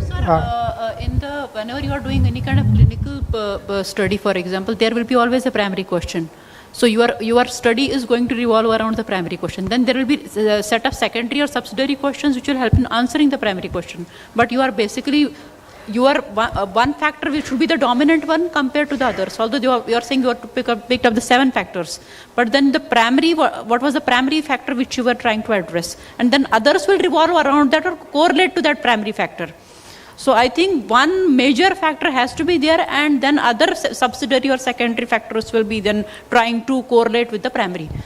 Yeah, so thank you for that question. And as I understood that you are trying to look at the thyroid levels with different diets, some 7-8 diets. So, and as I understood, you are looking at 37 factors and 100 people or whatever. So keep the biostatistician on board from the very beginning, because 37 factors, 100 sample size will not be adequate. So what you have to do is take a much larger sample just size. Give you the, throw the numbers. Yes, I'm just giving an example. No, I got your question. Yeah. So see, any study can be addressed, and statistics is a beautiful tool. Statistics has its own drawbacks, right? But the thing is, we should use it rightly, because otherwise we'll just end up saying maybe this is better or maybe that is better. Statistics gives a objective answer which in numbers we can compare and understand. So get the statistician on board. For every type of question, there are different types of studies. There may be an observational study, that may be a case control, that may be a cohort, and when you are comparing a randomized controlled trial. So I think you can discuss one-to-one with the biostatistician with your problem. Take it up little later, because we have to conclude. We have to finish. Yeah, I think yes. We are running behind time. Fine. So I thank all of you for the massive interest shown, and I thank the Idea Clinics for the great opportunity. And thank all the you. panelists for the time. Yeah, and yes, absolutely. And all the panelists, I forgot about them. Thanks. That's my better half speaking, right? So thank you very much. Thank you so much for such a productive session.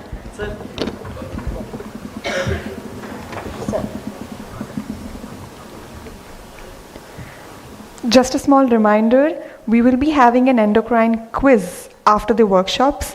Participants who would like or willing to register, they can register at the right side of the stage. And the participants would be in groups of 2. Thank you, ma'am. I'm going to join the Zoom meeting, but I know sir from very long time. With that, we come to an end of the panels for the day. And now we will be moving to a few incredible workshops. We have Mastering Sleep Apnea Study and Pulmonary Function Testing by Dr. Chaitanya Kappagantu. We have Thyroid Ultrasound in Clinical Practice by Siddhartha Chakravarti. We have Diabetic Foot Examination and Wound Care by Dr. Rama Rao.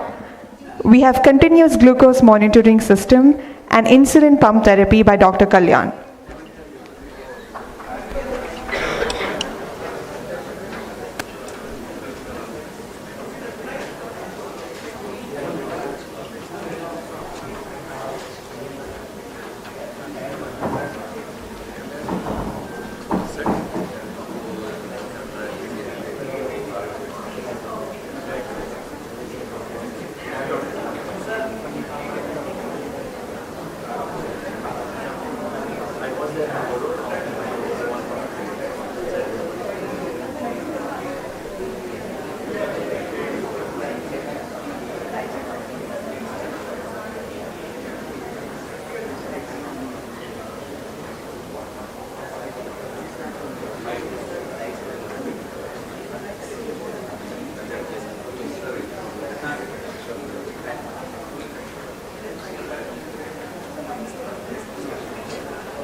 Hello.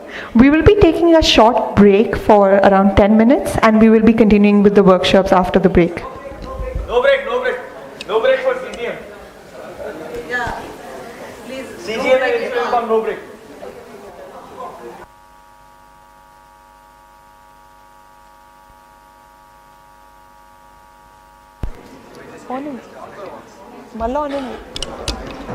Hello.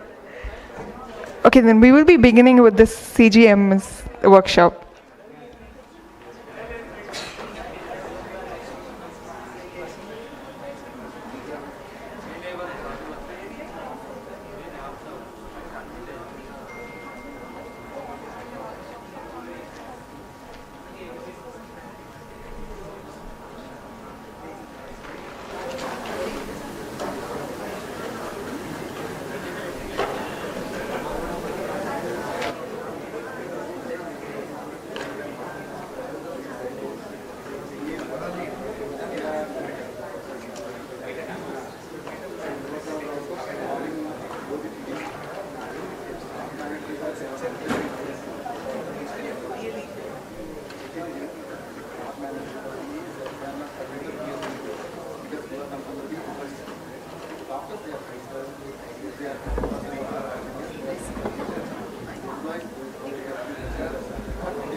No, that's okay. Good afternoon, everyone. So we'll be starting the workshops now. We'll be dividing the workshops into 3 groups. The pulmonary function test workshop will not be taking place. Me and Dr. Kaiser Junaidi will go through this CGM, what types of CGM are available, and the insulin delivery devices, which is the Medtronic insulin pump, what we have. We also have diabetic foot, which will be managed by Dr. Ramarao, and we have the thyroid ultrasound, which will be managed by, where are you, Dr. Siddharth? So if you can split into 3 groups, Dr. Ramarao is there, Dr. Siddharth, where are you? Water. Okay. So people for thyroid ultrasound at that corner, and CGM, please come here, CGM and ultrasound.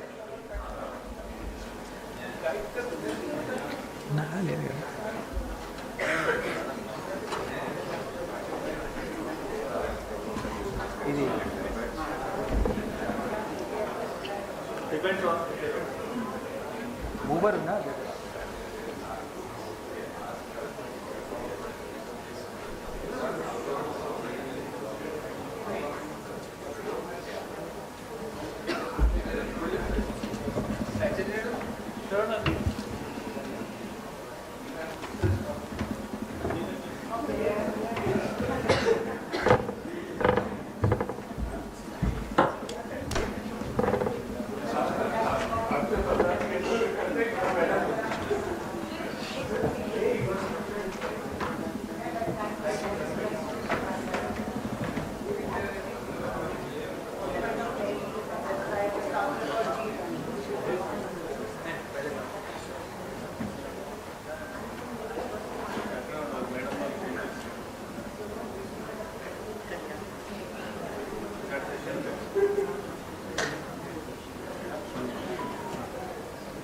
Okay then, will all of you please come here, we just quickly finish off one by one.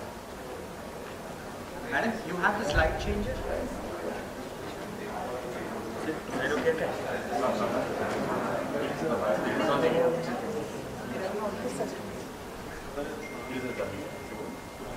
Okay. So why they set it up? How many of you have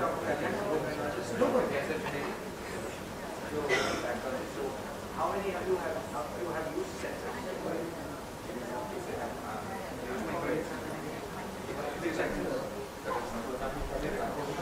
So there are many sensors.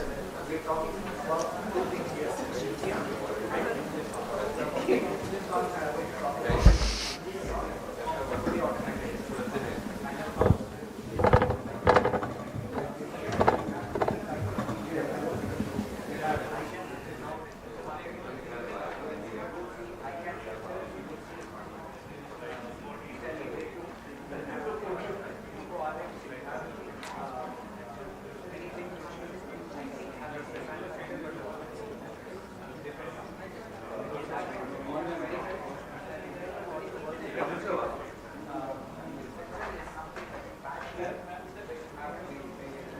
Slide changer ఉందా? ఒకసారి అడగండి. ఇప్పుడు జరిగిన సెషన్లోనే madam అడగండి sir.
heartbeat sound.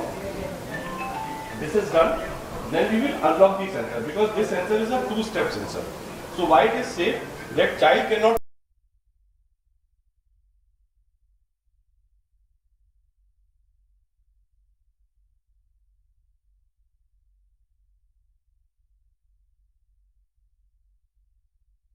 Sensor has been uploaded. I'll show you how the sensor has been uploaded. So this is the sensor is uploaded. Okay, the sensor has been uploaded. What I will do, I will give you a feedback. I will scan.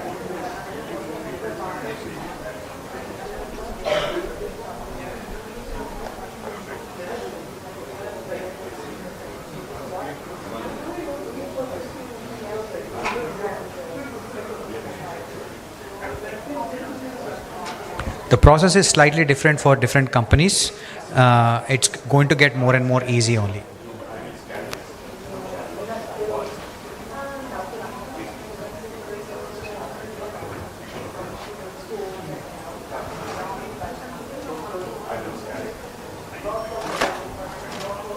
So this sensor, see, once I will scan it, the SN number will come. SN number will come. So it is a unique way. Start here.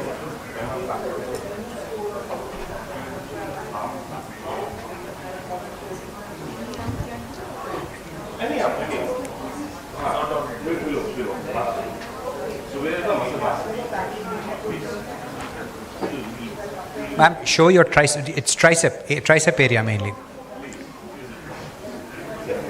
So we will put it here. Madam, you put your hand like this, ma'am. Continuous glucose monitoring. You keep the instrument like that for how 15 many? days. 15 days. That big instrument. It's not a big instrument. You will see the what is left on the skin after this. Patch.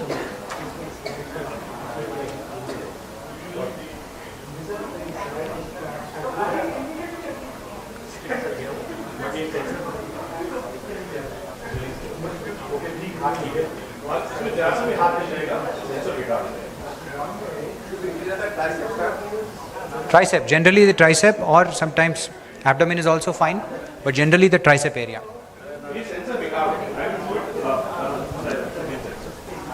Because वो हिल गया. अगर आपका हाथ हिल जाता है लगाते हैं और डिसबैलेंस होगा सेंसर नहीं क्रिएट होगा. कोई भी sensor, even one step sensor also will not. You get. Why don't you just take madam on there so that everybody can see? So that Go there. everyone can see. Yeah. And while you do that, we'll go ahead. Better to demonstrate Yeah. on stage. Yeah, guys. आराम से उस पे बैठ जाइए. वो मेरे लिए. So while that happens, I'm just going to tell you how the sensor works. Once the sensor is placed, which is like a coin, this will be a sensor on the skin, and there will be only a small filament, which is a microfilament. The microfilament will then transmit, it has a glucose oxidase. The glucose oxidase converts the glucose into electrochemical current. Based on how much glucose is there, it converts that into an electrochemical current. It then sends the data to the transmitter, which is then received as an analog data, which is then sent as a number from a current, from a electrical to a analog data. It sends a number to the smartphone, and from the smartphone we can use it in our software. So that's how the whole system works. खड़े हो जाइए आप, if you can stand. Just stand up now. Vivek, please stand up. Show it. That's it. So that's the application. Once that is applied, madam, can you show the sensor to everyone? Show the sensor. So that's how it will be. This. So if it has not been displaced, sensor goes. Fine. Thank you, Vivek. So after this, you have to again scan the mobile to ensure that it is paired. Just like you pair your Bluetooth device to your speaker, you have to pair this to the phone. And once that is paired, it has a warm-up time about 60 minutes, sometimes 90 minutes. And after 90 minutes, yeah. So after 90 minutes, the sensor will start to send data to the patient's phone. It's a continuous data. You don't have to nowadays days. Previously we had to scan. Now it's a continuous streaming data. You don't have to scan. As long as the phone is within 50 meters, it continues to send data. 6 meters. 6 meters. Okay, No, reduced fine. to 6 meters. Removal is easy. The patient, it's just like a sticker. You remove it. You ask the patient to remove it. So that is about sensor. You can go into more detail about how that works, but I'm not going to go into that now.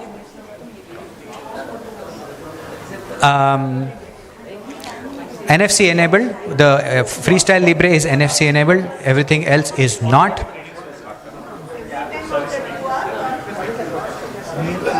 Come, please come, please come. So ideal patients for who would you put CGM on is patients who are using insulin. You want to titrate their insulin doses. That will be good.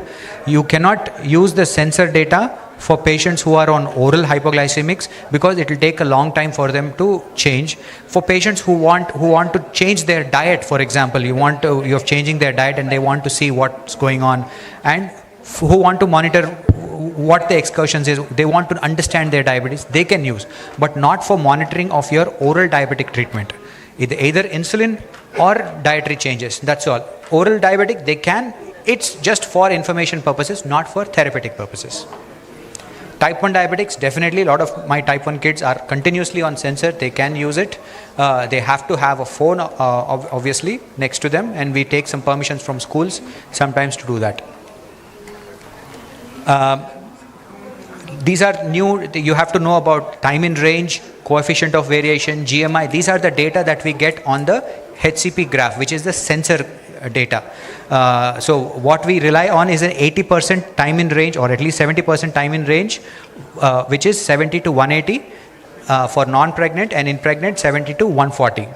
The estimated A1C should be less than 7%, which is GMI, and glucose variability should be less than 35%. So there should not be, although it is HbA1c is or A1C is 7, it should not be variable. That is also what we see. I'm just going to show you what we see. This is from the Freestyle Libre. This is what we see on our phone. The first one is an ambulatory glucose profile. So this patient has clear excursions after breakfast and after dinner. So that's where we have to target our therapy. Then they can also see what is the time in range. They can see how many lows have happened, what is the average glucose per every hour. Most of our physicians, we see this daily graph. That gives us it's like an ECG. You don't have to know how much sugar is there. You have a picture, you know what's the sugar, you can easily adjust. So I mainly look at the daily graphs, and based on that we can adjust. A1C, it will give an estimated A1C. So this is what that is what the patient sees on his phone. And when if the software is connected to they give permission for us to view their data, and I will have access. This is what I see in my hospital.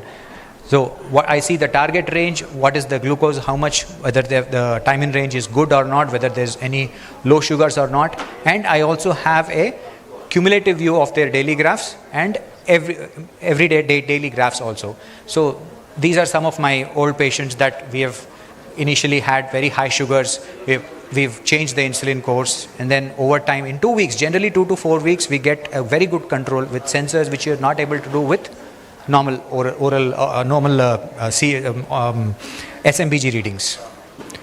This is the daily log if you want to go into more detail about these patients. And this is same in every platform, in SinoCare, in GlucoRx, everybody gives you this HCP software now where you can use this. So coming to insulin pumps. Any questions about sensors? Okay. So we'll go to insulin pumps now.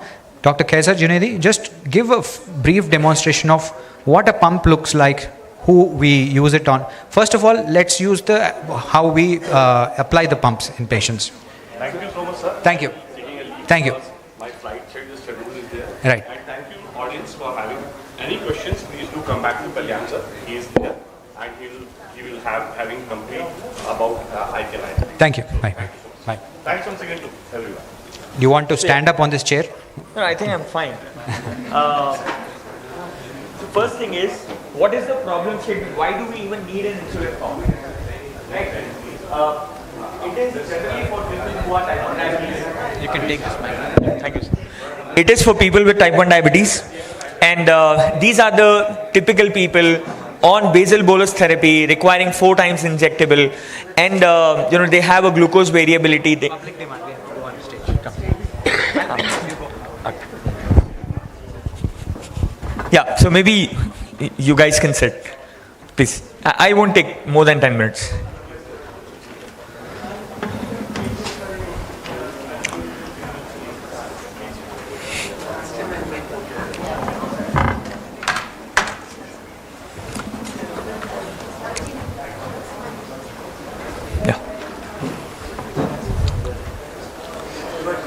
Yeah, so it is for these people who require insulin 4 times a day, right? And skipping one dose is going to be difficult, or taking suboptimal doses, because type 1 diabetes it has a lot of inter-day and intra-day variability. Don't you agree? And therefore it requires constant monitoring. If you look at a type 1 diabetes child's mother, constantly she'll be engaged with the child, checking the sugars, giving insulin, controlling the cravings of the child, and all of that. To exactly address this problem, we need an insulin pump, something that is going to take care of insulin delivery like the physiology does. Second, check sugars automatically without the child having to prick. So, and if the greatest thing that has happened in the domain of diabetes was CGM, which Sir was talking about. Only because of CGM, insulin delivery has been made possible. Automation in insulin delivery is made possible. And now imagine, this is a pump, a very small device. When it was first invented back decades ago, it was like a backpack. And today you have a pump that can be, just in your pocket. And this insulin pump has a reservoir. This is the reservoir. It can hold up to 300 units of insulin. From the cartridge, say Novo Rapid, you take that insulin and put it in this. This reservoir is put in the pump, and an IV set is connected to it. This IV set is connected to a cannula that is put on the patient's stomach, right? And there is a sensor on the hand. This sensor transmits glucose to the pump. Every 5 minutes, this is the sensor. This is a transmitter. This transmitter costs 70,000 rupees, by the way. So you can take out the transmitter from the pump and reattach it. It's like a battery chargeable transmitter. It's sticky. It comes out. Need help? The gum on that, not like that. So anyway, this transmitter comes out. You can recharge it and go back on it. This transmitter then takes signal from the sensor. Sends the signal back to the pump. The pump then decides how much insulin to deliver. Yeah. So all of this is not expensive. The algorithm which decides how much insulin to give, that is the costliest part. Because safety is most important here. I think we are in a centrally air conditioned place. There's a temperature that is set to it. Okay, if the temperature drops, it tries to bring it up. If it goes up, it tries to bring it down. And this is exactly what the pump is doing. There's something called as a smart guard. When you put the pump on an automation, the insulin is delivered automatically, and it has now the ability to stop the insulin delivery before low. It suspends the pump before low. Previously, it used to suspend at low. So patient has already had a hypo, then it stops the insulin delivery. Now it can anticipate that this patient is going to have a hypoglycemic spell, and maybe 20 minutes advance, it can stop. I hope in CGM you are aware, there are some arrows with each number. Okay, say it is showing 136 milligram per deciliter as your current sugar level. It has an arrow mark along with that number. if the arrow is pointing towards your right, it is almost stable, no significant change in insulin, and no significant change in sugar levels. If it is perpendicularly up, straight up, then it is increasing more than 2 milligram per minute. Right? So in the next 10 minutes, it's going to increase by 20 milligram.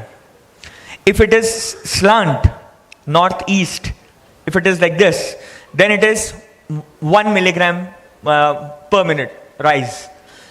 This way it is less than 1 milligram drop. This is 2 milligram drop. So now the pump now can anticipate if the sugar is dropping at a rate, say, more than 2 milligram per minute, then in the next 15 minutes, the patient's sugar is 100 now. In the next 15 minutes, this can go to below 70, which is a hypo. And it suspends the delivery right now. That's number one. Yeah, I'll come to those. I'm just going to, so I'll come to the algorithm in a bit. Just wanted to show what is the nitty-gritty of this. So this sensor has to be changed every 7 days. We are going to upgrade, the Medtronic is going to upgrade to Abbott Instinct next year, which is going to be every 14 days. The cannula is, now we are changing it every 3 days. It's going to be every 7 days. So the number of injections that the patient uses, imagine a child using 4 injections per day. He only has to use 1 injection in the future, maybe once every 2 weeks. That's all it is. So it's a huge advantage. And it's not just about what this shows. It's about what Dr. Kaiser was saying, how the auto-basal features. So the 3 things about sensors is, one is auto-basal.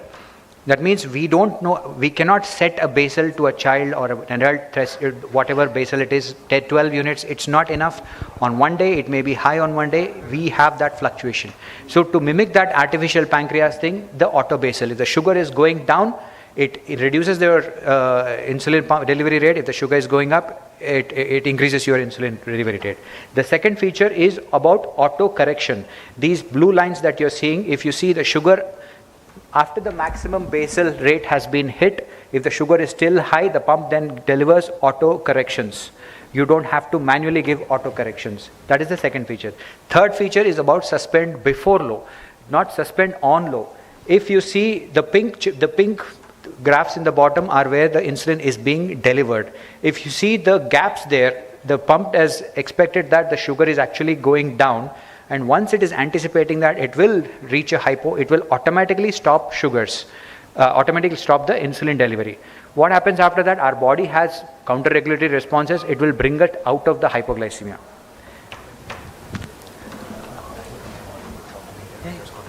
Yeah. So this is what we actually look at when we see the patient. I see how much insulin is being delivered, what is the coefficient of variation, how much bolus they have given. I caught a lot of cheaters on this as well, where they don't take the insulin pumps.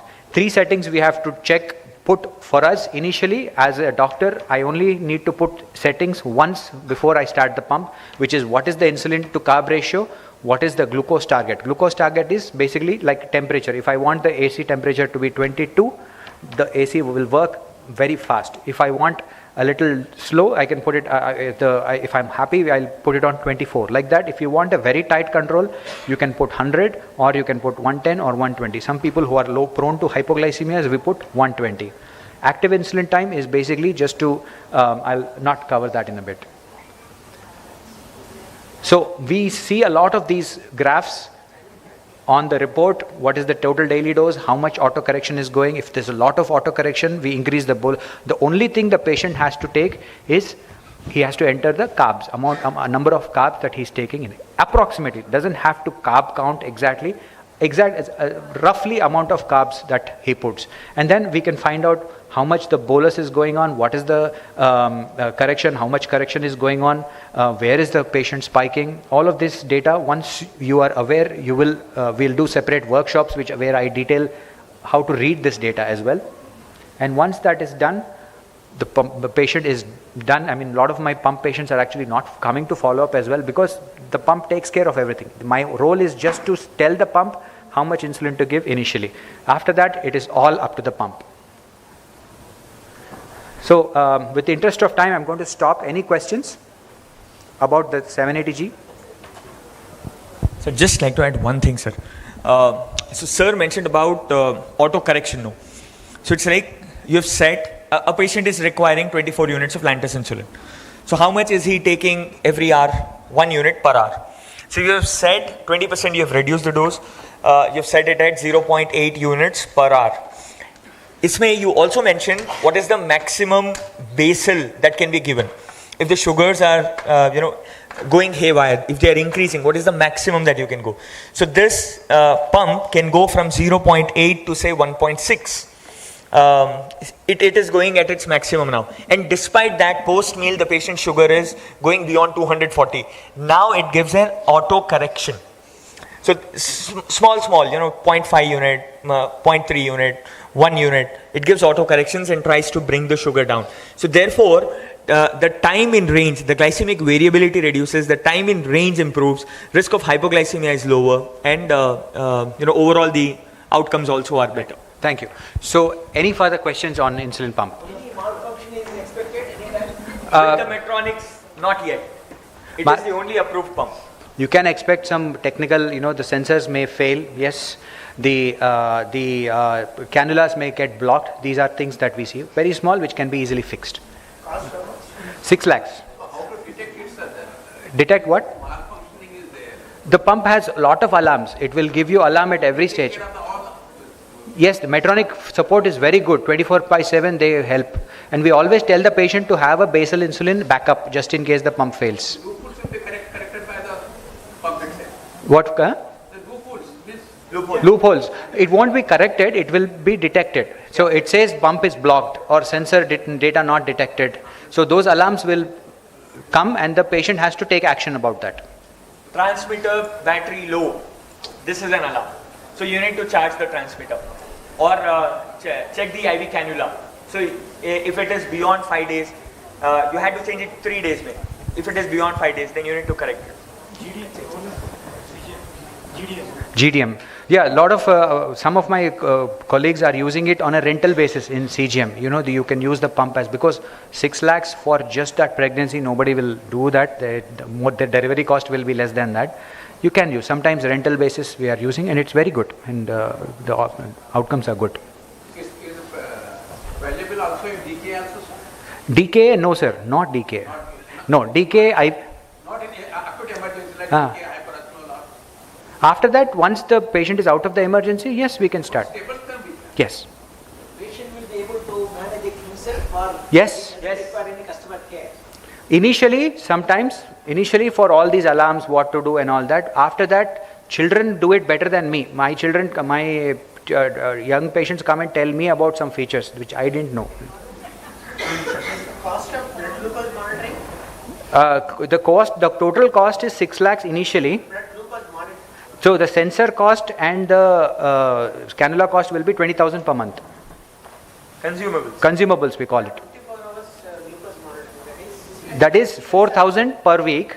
It will be 4 weeks, so 16,000 plus consumables around 4,000. So 20,000 per month is their expense.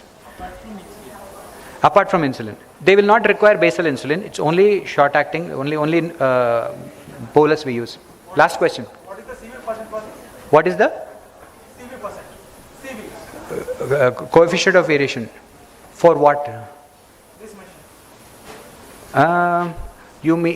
You mean, see, the sensor has something called MAD ratio, which is coefficient of variation is what we see in our glycemic index for the patients. The MAD ratio is what is the difference between the actual glucose and the interstitial glucose. That is less than 8%, which is very good. A lot of new sensors are very good. Even Abbott Instinct is coming for them. That's even more sensitive. For the Guardian 4 sensor that is connected to the insulin pump Medtronic, you have the ability to calibrate the sensor. So you check on AccuCheck Guide. On AccuCheck Guide, you check sugars and you put it in the sensor, in the pump, and then now these two readings will start matching. Right. Thank you. So we'll move on to the next workshops. We have Dr. Ramarao who will demonstrate what is the importance of diabetic foot, how we manage diabetic foots, and Dr. Siddharth who will teach you on how thyroid ultrasound is done. So if you can split into groups or go at once, we'll leave it up to you. Sir? Over to you. Thank you. Thank you, Doctor. Thank you very much. Thanks to Kalyan sir for the opportunity.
Hello.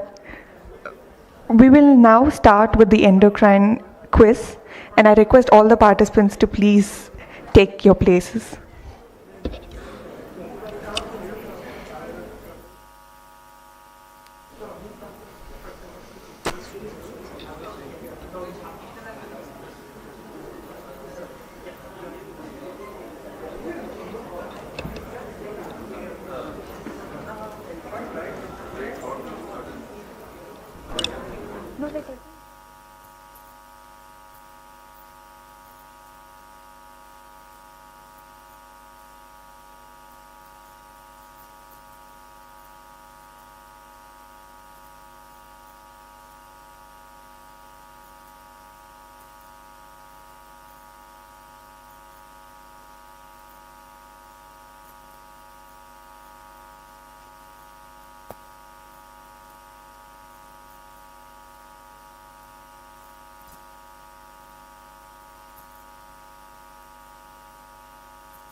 Hello.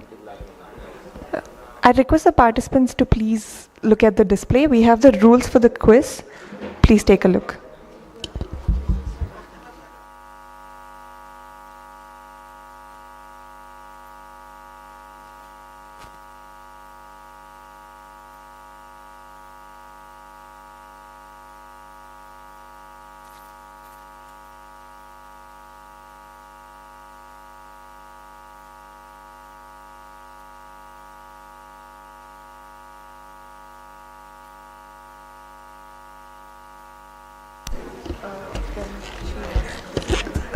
I'll now be announcing the names of the teams. You can just remember your number.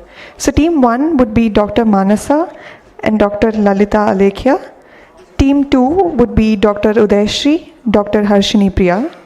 Team 3 would be Dr. Zarina Praveen, Dr. Srija.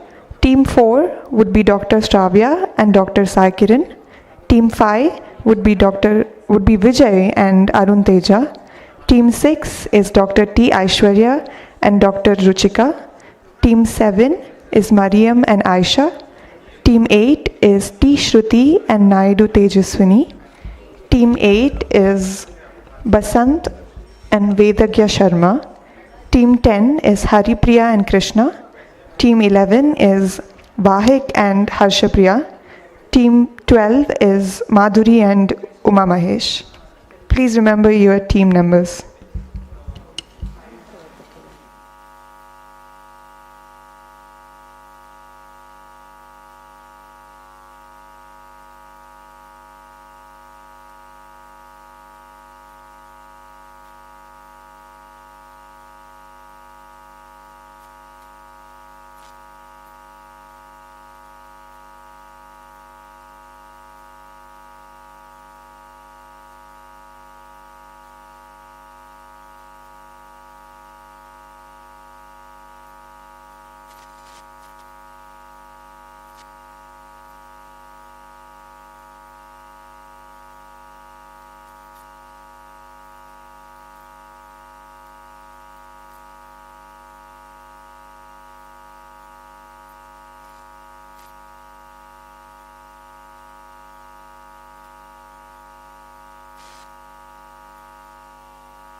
Hello.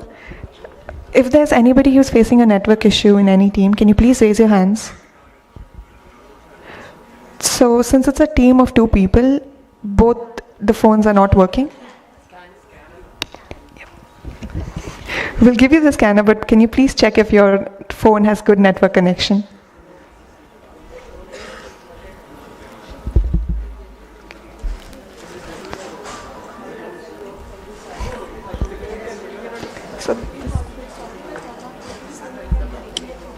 So this one.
So we're going to start the quiz. If anybody has any issue, can you please raise your hand? Or we can just start.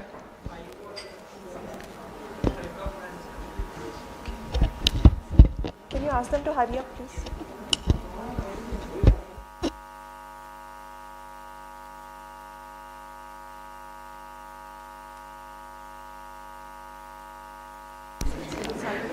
We'll be starting the first round of the quiz in 2 minutes.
I would like to invite Dr. Aarti to conduct the quiz. Once again.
Teams are here.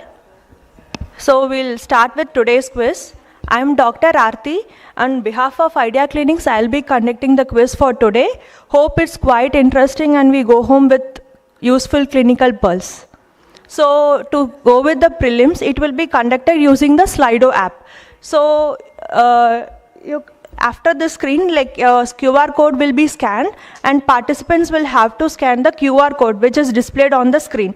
So you will have to log in using a single device, even if you are a team of 2, because it will be easy for evaluation, and previously the team numbers have been listed out. So you can log in with your respective team numbers, and questions will appear one after the other. And totally you will have 20 questions, and based on the difficulty level of the questions, 30 to 45 seconds has been allotted for each question, and like you will have to attend the question at once. There will not be any pass or revisiting the question again. So pay attention. So only one device again can be used for logging in. I hope the rules are clear. Let's go with the QR code.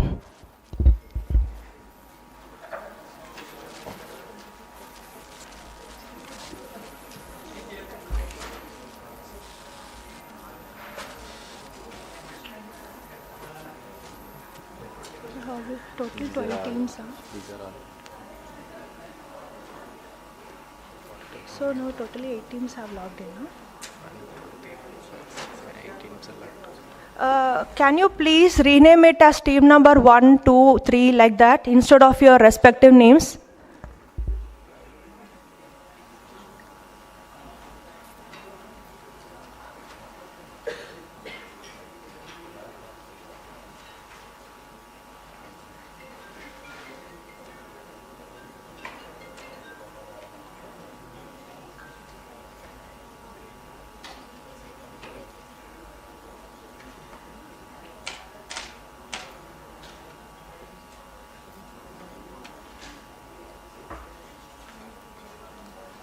Team 14, there are only 12 teams now. 12 teams. That's team number 14. Just inform them. Tell these names also to rename. Yeah. Dr. Maksit and Afnan, can you please rename yourself? There are only 13 entries actually. They are okay. Okay, then how come 2 devices are there? Please log in using a single device, no? There's no team 9, 10, 11. Is team 9 there inside? No, instead of 13 only they had kept it as 14. So We don't have team 9. Dr. Basant and team, are you there in? Team 9.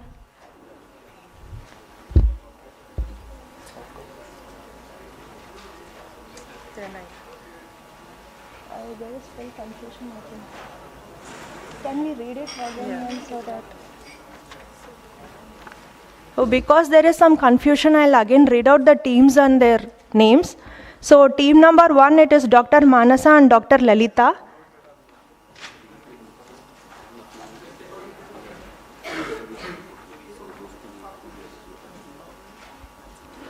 And team 2 will be Dr. Udayashri and Dr. Harshini Priya. Team 3 will be Dr. Zarina Praveen and Shrija. Team 4 will be Dr. Shravya and Dr. Sai Kiran. Team 5 will be Dr. Vijay and Arun Teja. Team 6 will be Dr. T. Aishwarya and Ruchika. Team 7 will be Dr. Mariam and Aisha. Team 8 will be Dr. Shruti and Tejaswini. Team 9 will be Dr. Basant and Vedanya Sharma. And team 10 will be Dr. Haripriya and Dr. Krishna. Team 11 will be Dr. Vahik and Harsha Priya. Team 12 will be Dr. Madhuri and Uma Magesh. Team 13 will be Dr. Maksit and Afghan. Can you please rename yourself if there is any discrepancy? No, it's correct. This. Okay, then we'll start now.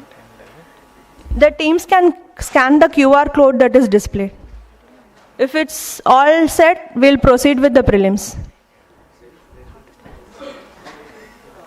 Can we go? Yeah. If they scan this, they'll join me. First question. Can I Yeah. start? So we'll go with the first question. Which of the following genetic syndromes is not associated with central precocious puberty? Your options are A. Silver-Russell syndrome, B. Temple syndrome, C. Williams syndrome, and D. Strauss syndrome.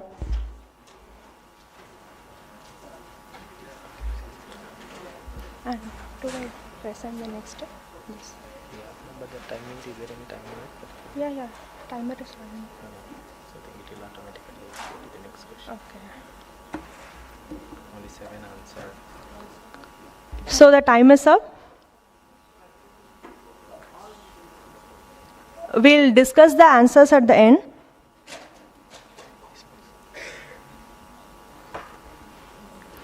So second question, which of the following experimental drug in the management of Cushing syndrome is a oral non-peptide MC2R antagonist? Option A, Lundbeck, option B, atumelnant, option C, clofutridine, option D, salicylib.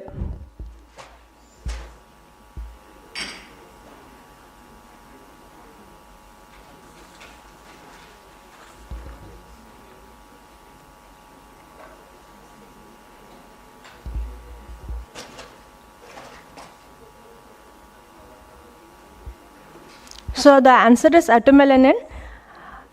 The third question, identify the renowned scientist globally addressed as father of endocrinology. Option A, Thomas Edison. Option B, Harvey Cushing. Option C, Hippocrates. Option D, William Benting.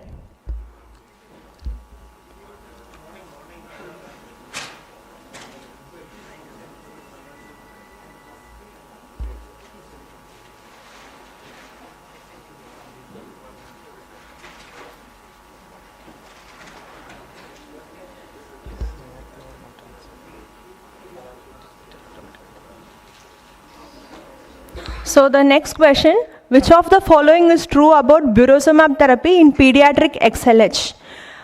Option A, it is FDA approved in the management of pediatric XLH aged more than 6 years. Option B, the starting dose is 0.8 mg per kg every 4 weeks. Option C, it can be titrated to a maximum dose of 180 mg. And option D, if the phosphate levels are more than upper limit of normal when on treatment, the drug should be temporarily withheld and reinitiated at half the dose.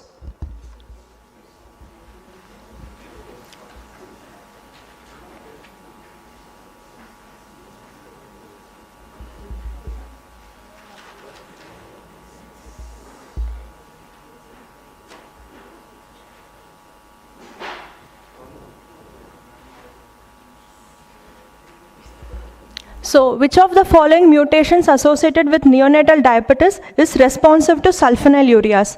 Option A, inactivating mutations in KCNJ11. Option B, activating mutations in ABCC8. Option C, INS mutations. And option D, WFS1 mutations.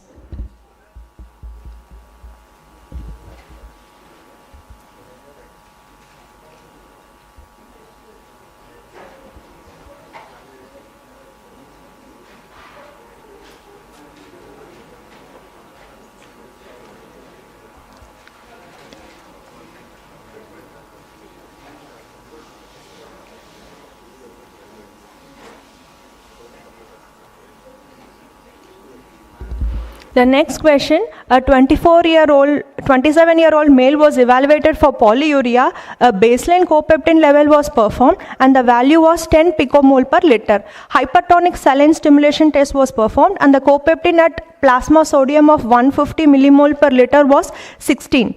What is the possible diagnosis in this patient? Option A, nephrogenic DI. Option B, partial central DI. Option C, complete central DI. And option D, primary polydipsia.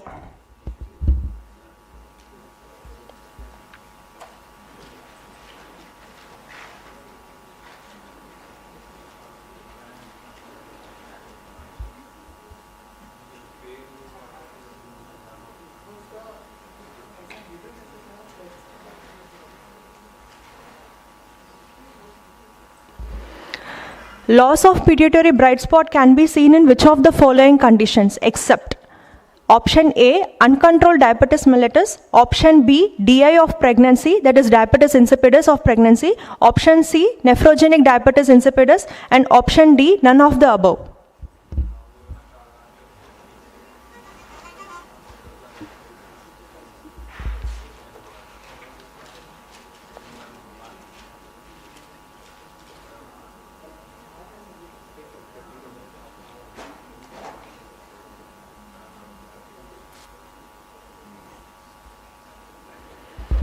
Which of the following syndromes are not associated with congenital hyperinsulinism?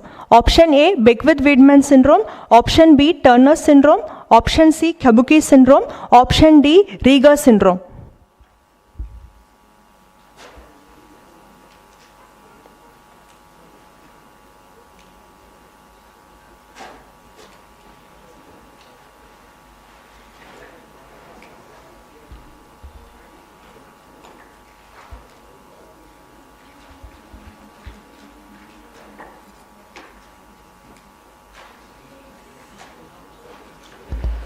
Which of the following ligands does not signal through nuclear receptors? Option A, 1,25-dihydroxyvitamin D3. Option B, PPAR alpha. Option C, dopamine.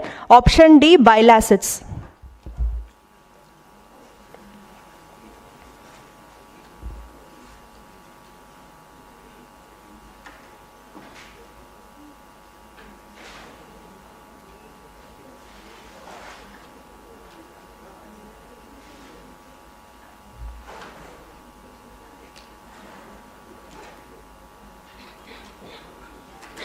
Which of the following is not true about gestational diabetes insipidus?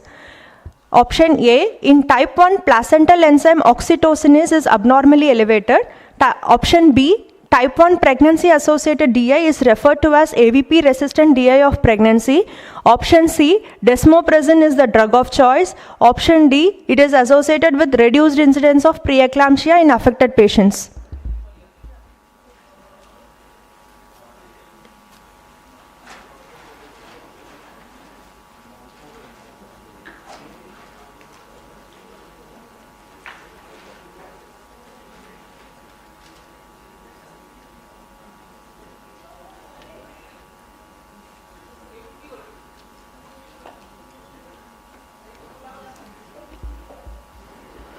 Now we go with the 11th question. Circulating half-life of C-peptide is option A, 60 minutes, option B, 30 minutes, option C, 100 minutes, option D, 40 minutes.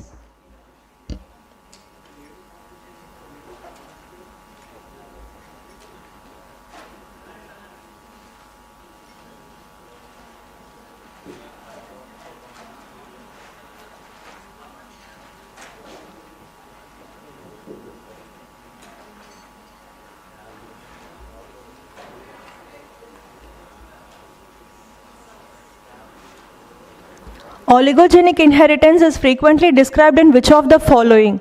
Option A, growth hormone deficiency. Option B, gonadotrophin deficiency. Option C, TSH deficiency. And option D, ACTH deficiency.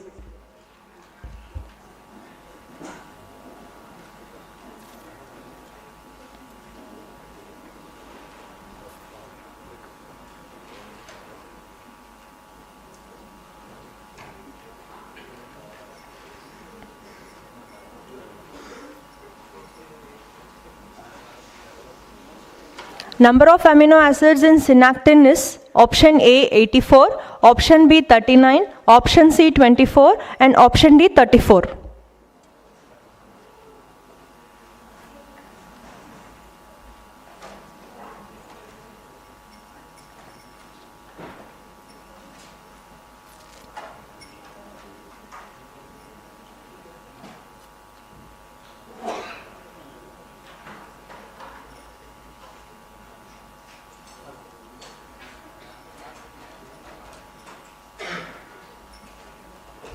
Homozygous inactivating mutations in CASR results in which of the following conditions? Option A, familial hypocalciuric hypercalcemia. Option B, familial hypocalcemic hypercalciuria.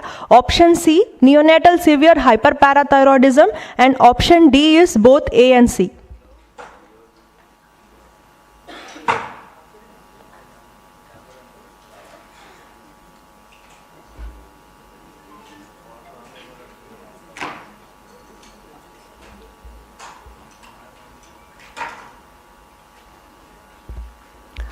Which of the following is not a CVOT trial of SGLT2 inhibitors?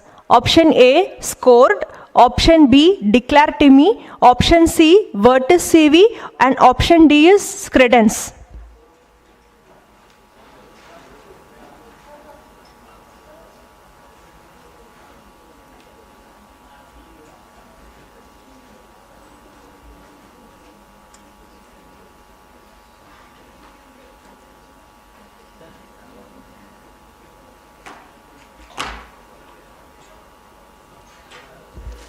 Risk of malignancy in patients with Bethesda 3 thyroid nodule is option A 1 to 5%, option B 5 to 15%, option C 15 to 30%, and option D 10 to 25%.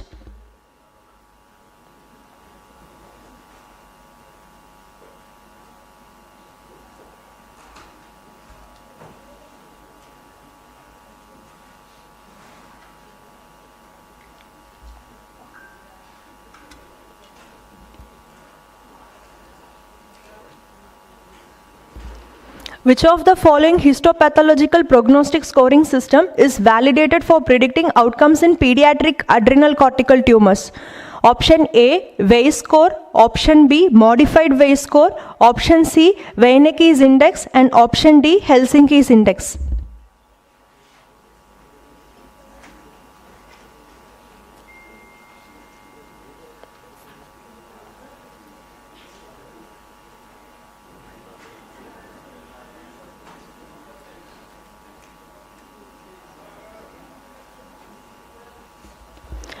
Which of the following is not true about jugular venous sampling for Cushing's disease?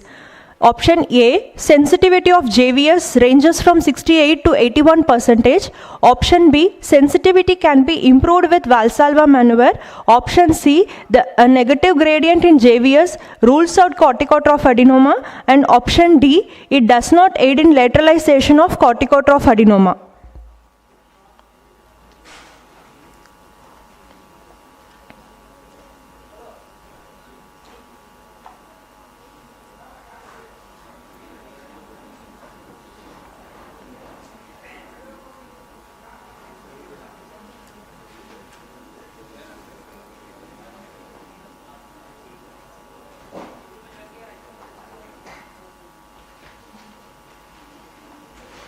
According to ATA, in which of the following variant of RET oncogene mutation implicated in MTC is prophylactic thyroidectomy warranted as soon as possible or less than 1 year? Option A, MET918 mutation in the intracellular TK domain. Option B, MET918 mutation in the extracellular cystine domain. Option C, cystine 634. And option D, alanine 883.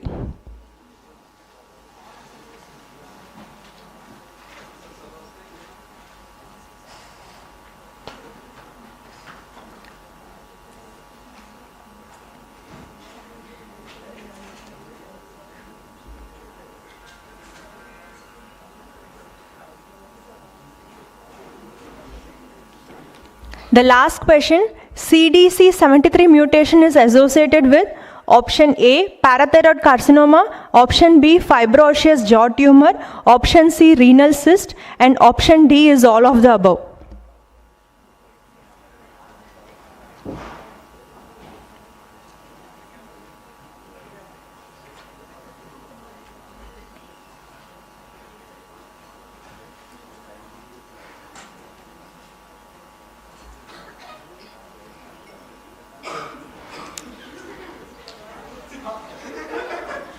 So we'll have a look into the winners of this.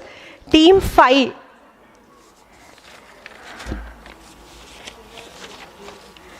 Dr. Vijay and Arun Teja is in the first place. Team B would be Team 8 and Dr. T. Shruti Naidu and Dr. Tejaswini. And Team C will be Team 10, that is Dr. Haripriya and Dr. Krishna. And the last selected team will be Team 3, that is Dr. Zarina Parvin and Dr. Shrija. A big round of applause for all the team winners. 5-8.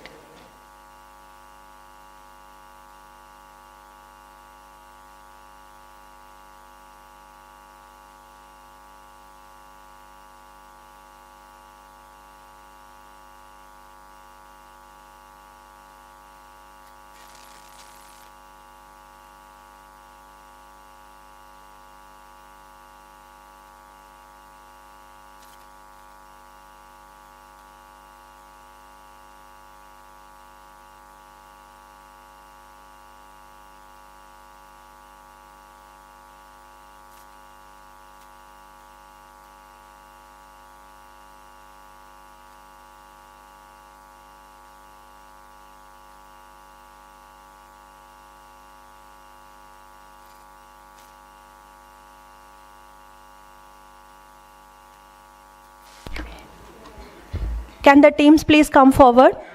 Team 5, 8, 10 and 3. Can you just tell the others that they have done a great job?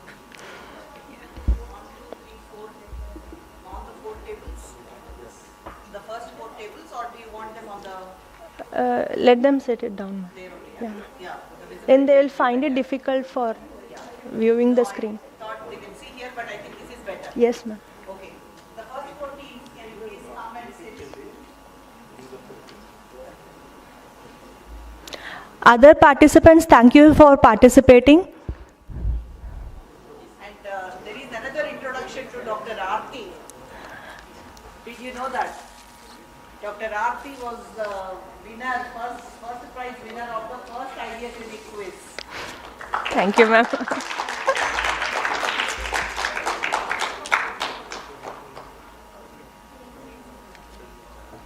So she was still a student at that time, right? Yes, ma'am. Which year were you? Second year, ma'am. Second year DM student. అది slides open చేస్తారా? ఒకసారి check చేద్దాం. Clinical లెన్సా ఇదే దీని నుంచి మళ్ళీ question display అవుతుంది. First I will go with ఇది క్వశ్చన్. ఎంత టైం ఉంటుంది వాళ్ళకి చదివి? 60 seconds ఉంటుంది. ఇది క్వశ్చన్. ఓకే, ఇది డిస్ప్లే చేస్తాము. ఇది ఇంకా డిస్ప్లేలో లేదు. చేయట్లేదు, చేస్తాము.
before moving to the finals, can the teams please introduce from which college you are from?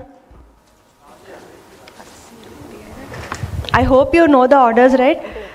Team A can introduce yourself first.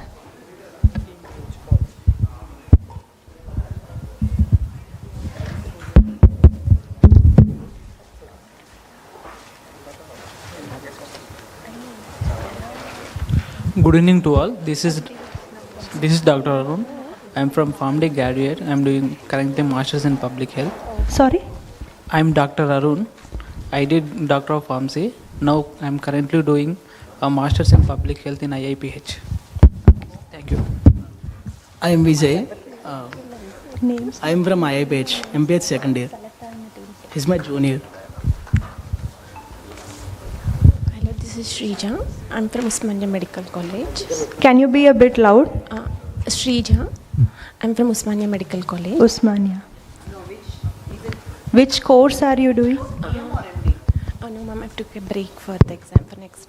I was preparing for some other exam. Okay, you are MD. No. NDPS. Yes, ma'am. Oh, very nice. Well done. I am Dr. Zarina, final year physiology from GMC Nalgonda. I'm Dr. Naidu Tejaswini. I am postgraduate student from Usmania Medical College, ma'am. Okay. Thank you. Postgraduate as an MD or DM? MD, ma'am. MD. Yes. Wow, Aarti, I think we have a different. I'm Dr. Shruti from Kakatiya Medical College and MD Community Medicine. Okay, I think we have a different. I'm Haripriya, currently doing second year endocrine residency in KIMS Secunderabad. I'm Dr. Krishna. I'm DM Endocrinology from Usmania. So we have a mixture of participants from all different branches. All the best for the final rounds. So here we'll be having 3 rounds in total. One will be clinical case based, second will be image based, and last will be the rapid fire round. So we'll just go with the clinical lens, that is round 1. We'll discuss the rules of the round. In this we'll have 4 clinical scenarios, 1 scenario per each team, and 60 seconds will be given for every question, and correct answer will give you 20 points, and there is no negative marking. If unanswered or incorrect, the question passes to the next team. If answer is correct on pass, it gives 10 points, and question continues to pass until answered correctly or all the teams have attempted. All the best. Also, we will sit team wise. Yeah, I think there should be a gap. Please go and sit on that table because no. Why don't you sit 4 tables? Because I didn't realize you are going to pass. In which case, what they discuss will be.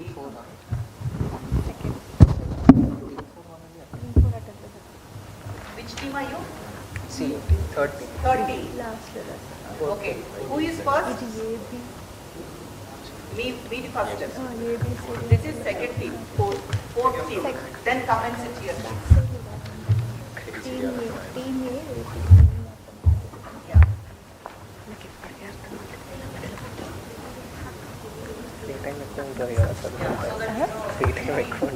You can't see?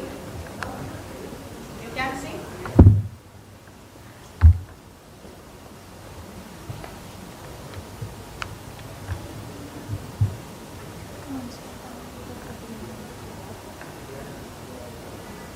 Who is marking the points?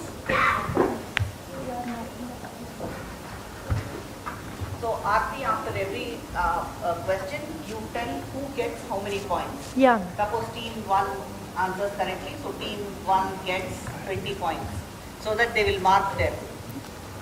Can you make a matrix? Vaishnavi or Ani, whoever you have. With all the 3 answers.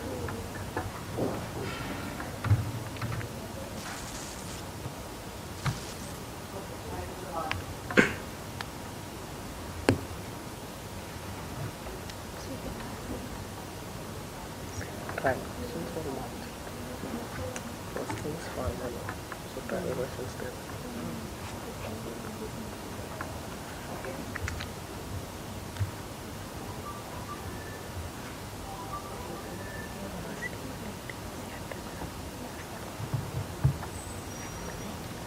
So we'll proceed with question number 1. Question number 1 to team A. A 9-year-old boy is referred for the evaluation of progressive weight gain. He was born at term with birth weight of 3 kg. During infancy, he experienced recurrent episodes of watery diarrhea requiring multiple hospitalization and had poor weight gain during the first year of life. The diarrhea eventually improved over time, following which excessive weight gain became apparent. The anthropometry details are height is in the minus 1.5 SDS and weight is in plus 3.2 standard deviation score and BMI is more than 99th percentile. The lab investigations are also tabulated and displayed. So what is your diagnosis?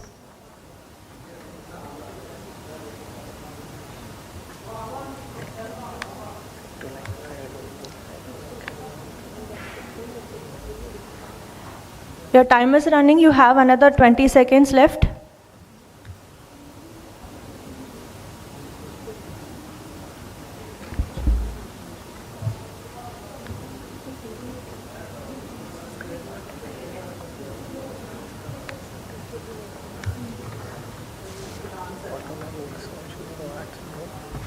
Do you have any answers?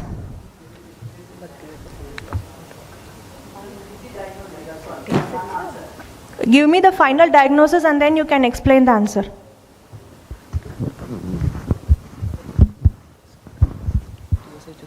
So team A, your time is up.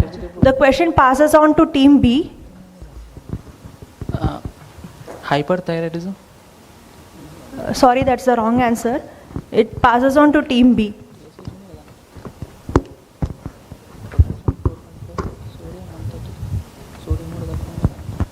Okay, to team C. Rohat syndrome? No, it's the wrong answer. Team D can attempt. Sorry?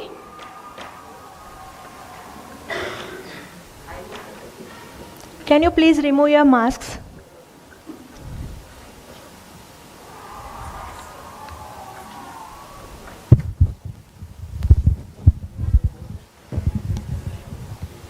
Can you please be fast with your answer? Primary hypothyroidism.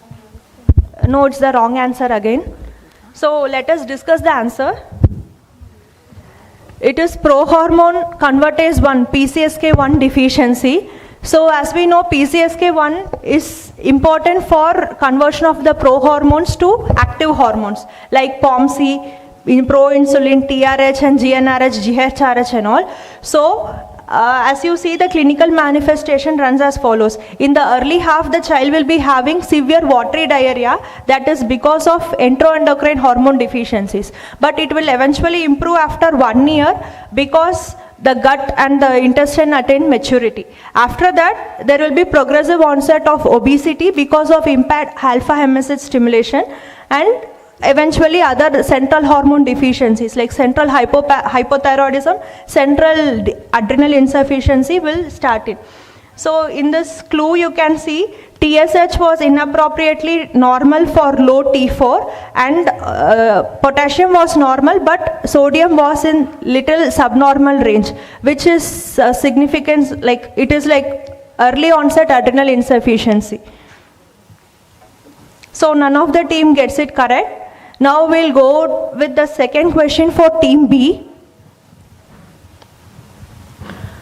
A 16-year-old boy presents with recurrent episodes of early morning confusion, sweating, palpitations for the past 4 months. Symptoms consistently improve with food intake. He has no history of diabetes mellitus and is currently not on any medication. Investigations during the critical sample, like the symptomatic episode, is as follows. So based on the biochemical values, what is your likely diagnosis? Your time starts now. 30 seconds.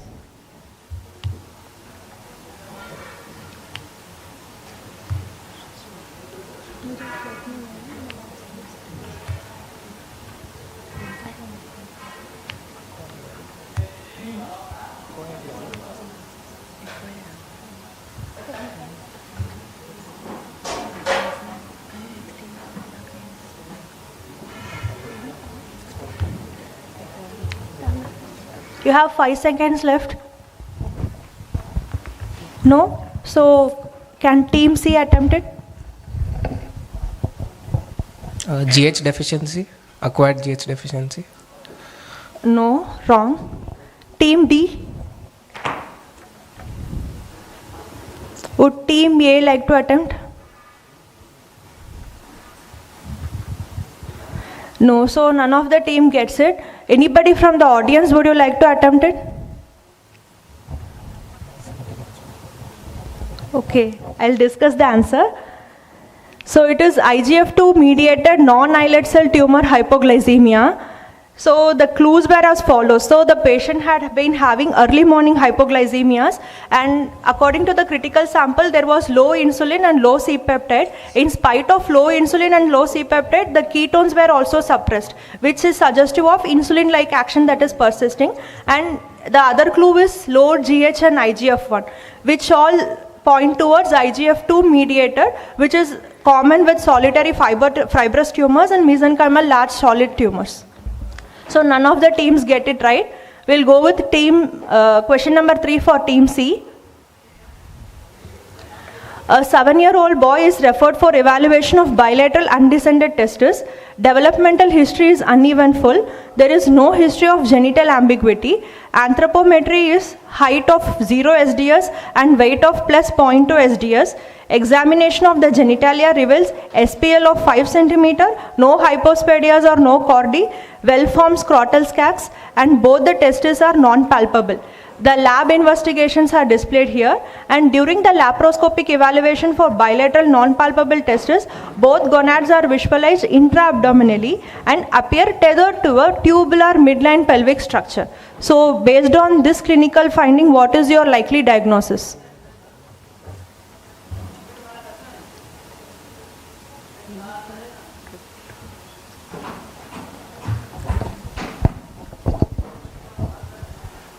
There is anatomical defect in descent of testes.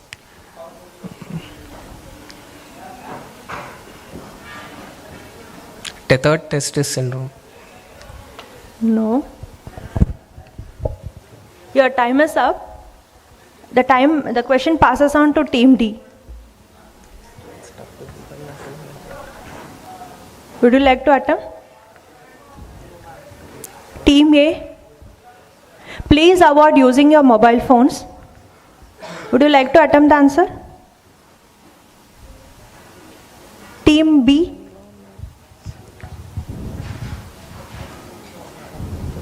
Sawyer syndrome.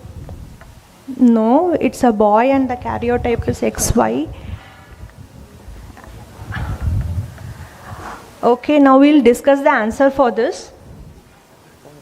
The answer is persistent Mullerian duct syndrome.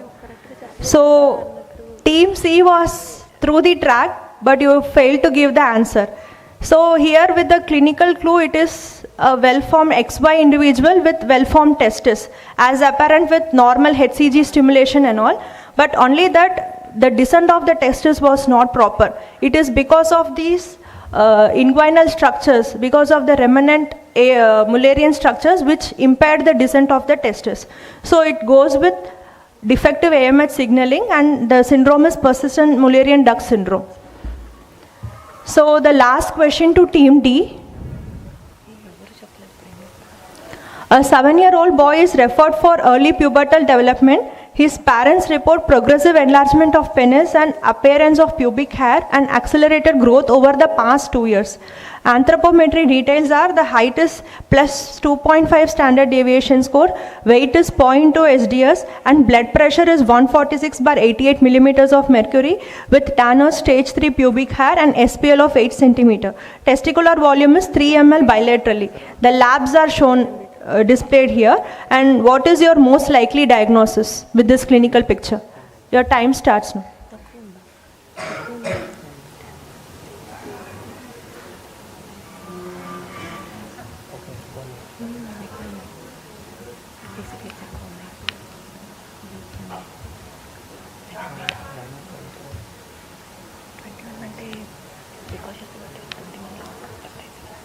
Five seconds left. So your time is up. Would team A like to attempt? Team B? Team C? 11 beta hydroxylase deficiency. Sorry? 11 beta hydroxylase deficiency. CH. No, it's the wrong answer. So the clue here is the clinical picture goes more towards 11 beta hydroxylase, but have a look at the cortisol. Isn't that elevated? In 11 beta hydroxylase, there will be subnormal or deficiency of cortisol, right? With stimulation, like ACTH is also on the higher end. So you don't have any points for that. Now with this clue, would you like to attempt another diagnosis? 17 alpha hydroxylase. 17 alpha, no. It is like a patient is having precocity. It's fine, I'll reveal the answer. May I know who is that? Yeah, excellent, that is the right answer. So as you can see, it is abnormally elevated ACTH and cortisol without Cushingoid features, which is evident with the height and anthropometry of the patient, and there is signs of peripheral precocity in this patient with hypertension, which goes towards generalized glucocorticoid resistance. Congratulations. May I know your name? Very good, Lalita. So none of the teams have scored in this current round. Now we'll go with the second round, that is visual connections. So we'll discuss the rules. It is image-based identification round. We don't have a buzzer here, so for convenience the team can raise their hands if they know the answer. The team which raises first will be given the first opportunity, and it also comes with a negative marking. For correct answer the team gets 20 points, for incorrect answer they get minus 10 points. And teams answering incorrectly will be logged out for that question, and remaining teams may try to attempt the answer. Quizmaster decision will be final. So we'll go with the first question for team A. Sorry, we'll just start the round. We'll start with question number 1. Identify the image.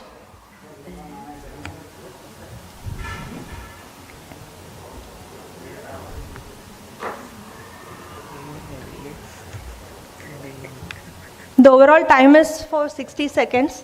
If none of the team rises within that, you can let me know.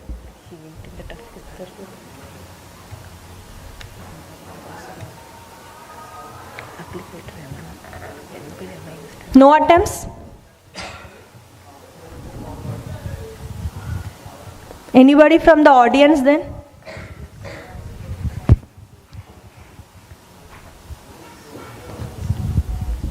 Then we'll proceed with the answer. It is the new invasive tear glucose sensor by Noviosense. So it is in phase 2 studies, and as we saw previously, like it has 3 components, a metallic coil and a hydrogel which has GOD enzyme for sensing the glucose. Coming to question 2, identify the organism and its link to endocrinology.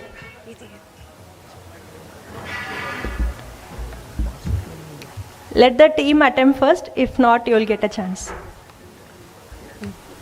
Yes, team C. These are marsupials. Can you name them if possible?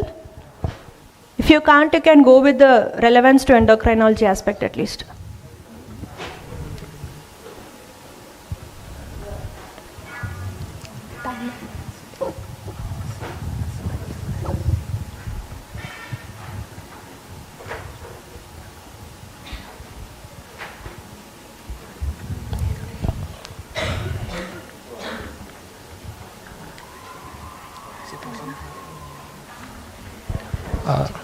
Oxytocin pathway was...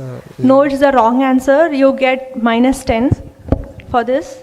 Anybody, any of the teams would like to attempt?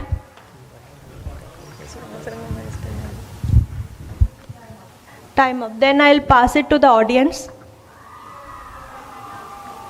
Sorry? No. Then I'll reveal the answer.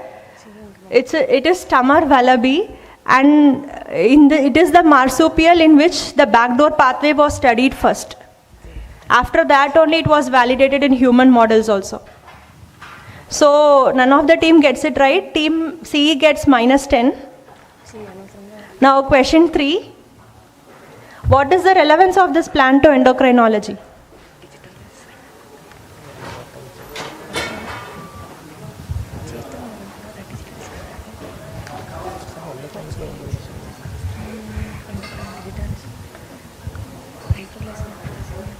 Your time is running.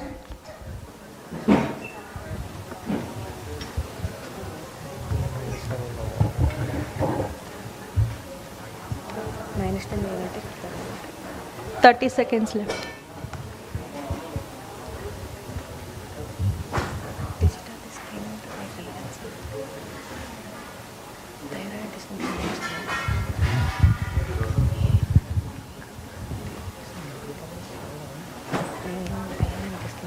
I think the time is up.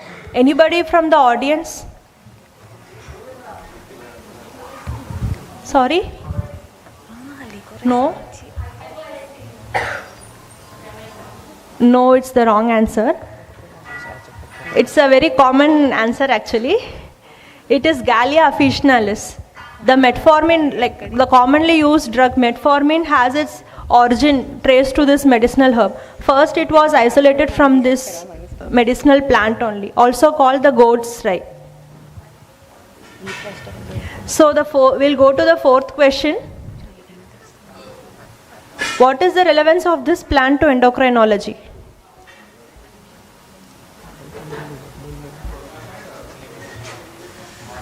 $50 seconds left.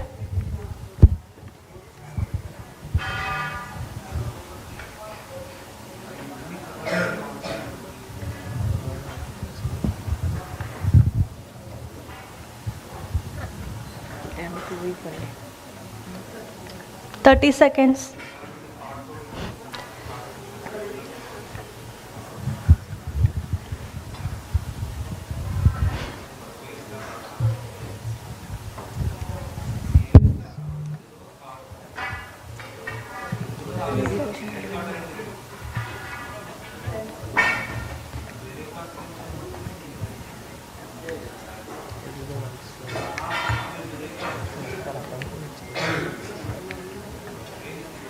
So I think time is up. Anybody from the audience would like to attempt? Excellent. That is the right answer. And this is licorice root. Excessive consumption of licorice contains glycorrhizin, which can mimic apparent mineralocorticoid excess. So none of the team gets it right. And last question for this round. Question number 5. What is the relevance of this animal to endocrinology?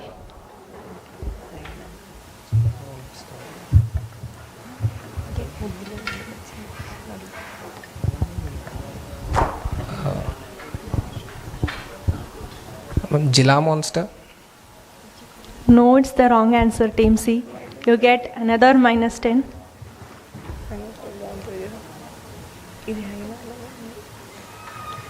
Time. 30 seconds left.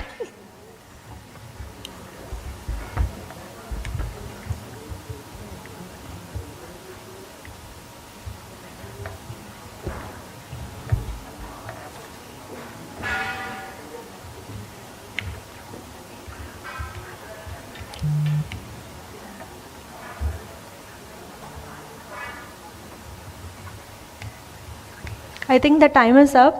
Audience? Nobody? Okay, we'll discuss the answer. It is spotted hyena. And the relevance is prenatal androgen exposure causes virilization in the female genitalia. This concept was initially studied in this spotted hyena, and also the protective role of aromatase was studied initially, because these female species have relative deficiency of placental aromatase, and hence they will be more virilized, like they'll have pseudopenis and fused labioscrotal folds and all. And this was the initial model with which further research was made in 46XX DSTs. So at the end of this round, may I know the scores?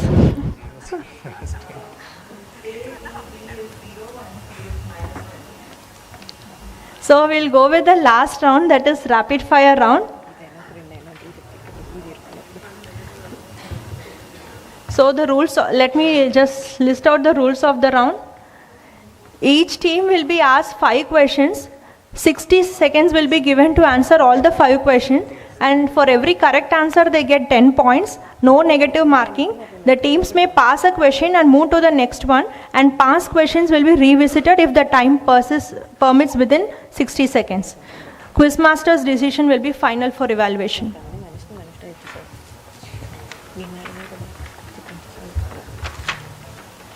Can you use the timer for that?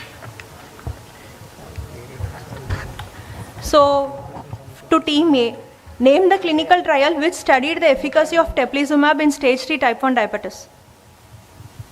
If you don't know, you can pass it. Wrong. According to ESI obesity guidelines, what is the body fat percentage cutoffs to define obesity?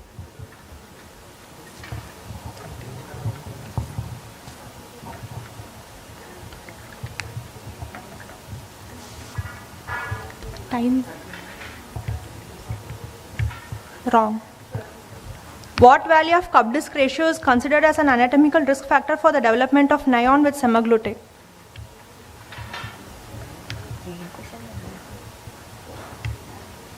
Name the PTH-RP analog which is an emerging therapy in hypoparathyroidism. MASLD permits alcohol intake below what daily thresholds in females and males?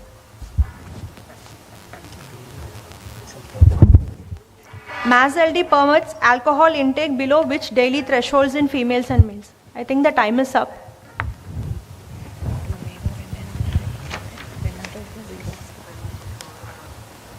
So you don't score any points in this round. Now next question to team B. According to ATA 2025, what is the thyroglobulin cutoff to define excellent response in DTC post-thyroidectomy with radioiodine ablation? No, pass. FDA approved anti-VEGF agents for diabetic retinopathy.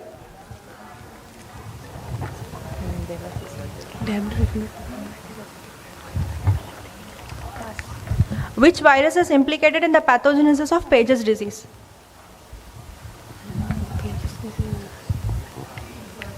Thirty seconds left. Cox fire. Sorry? Next, pass. Name the activin 2 receptor blocker studied for treatment of type 2 diabetes and obesity.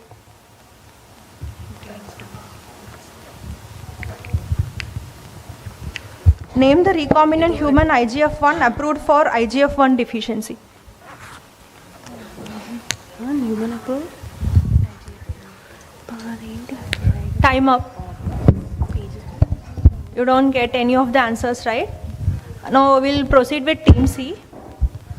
Name the RET specific tyrosine kinase inhibitors FDA approved for the management of medullary thyroid cancer. Cabozantinib. Sorry? Cabozantinib. Wrong answer. RET specific. Pass. Next. Name the promising nuclear imaging modality in hyperparathyroidism that targets alpha V beta 6 integrin. Pass.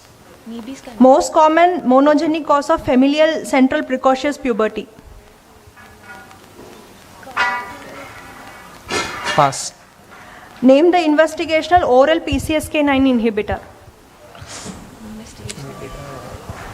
Next. Which trial investigated the combination treatment of finerenone and empagliflozin in type 2 diabetes with CKD? Second question. Repeat the question. Sorry? Fourth question. Fourth, name the investigational oral PCSK9 inhibitor. Time up. Now to team D. What is the current recommended radioiodine dose for DTC with distant metastasis?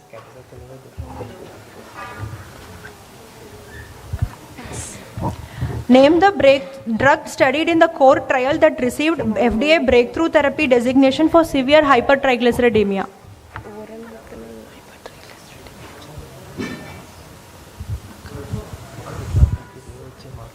Name any two genes implicated in autosomal recessive hypophosphatemic rickets.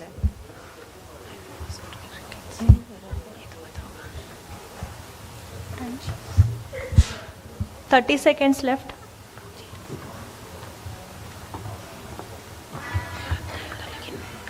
Pass. Among the Scandinavian diabetic clusters, which one had highest prevalence of diabetic retinopathy? Repeat, ma'am. Among the Scandinavian diabetic clusters, which one had highest prevalence of diabetic retinopathy?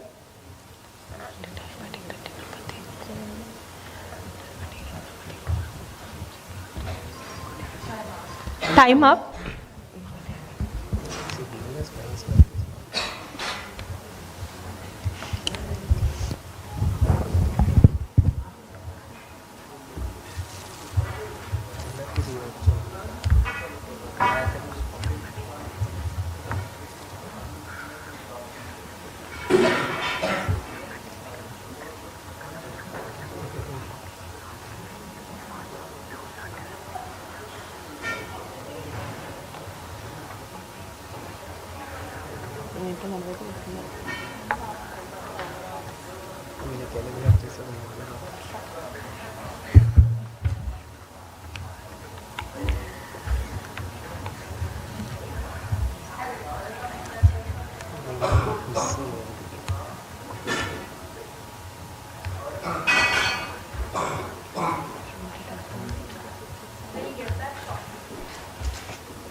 ACT ఎక్కువ ఉంది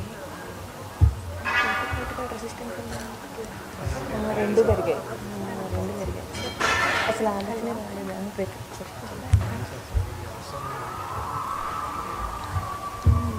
We'll just discuss the answers of rapid fire round. So for set 1, the first question was clinical trial which studied efficacy of teplizumab in type 1 diabetes. The answer is PROTECT trial and PROTEGE trial. And the second question was ESI obesity guideline. According to ESI cutoffs, what is the body fat percentage? And for males it's more than 25% and for females it's more than 30%. And coming to the third question, for the value of cup disc ratio, which is considered as an anatomic risk factor for NION, it is less than or equal to 0.2 according to American Academy of Ophthalmology. And the PTH-RP analog, which is emerging for hypoparathyroidism, is eniboparatide. The last question was actually different. MASLD permits alcohol intake below what thresholds was the question, and it's less than 20 gram per day for females and less than 30 gram per day for males.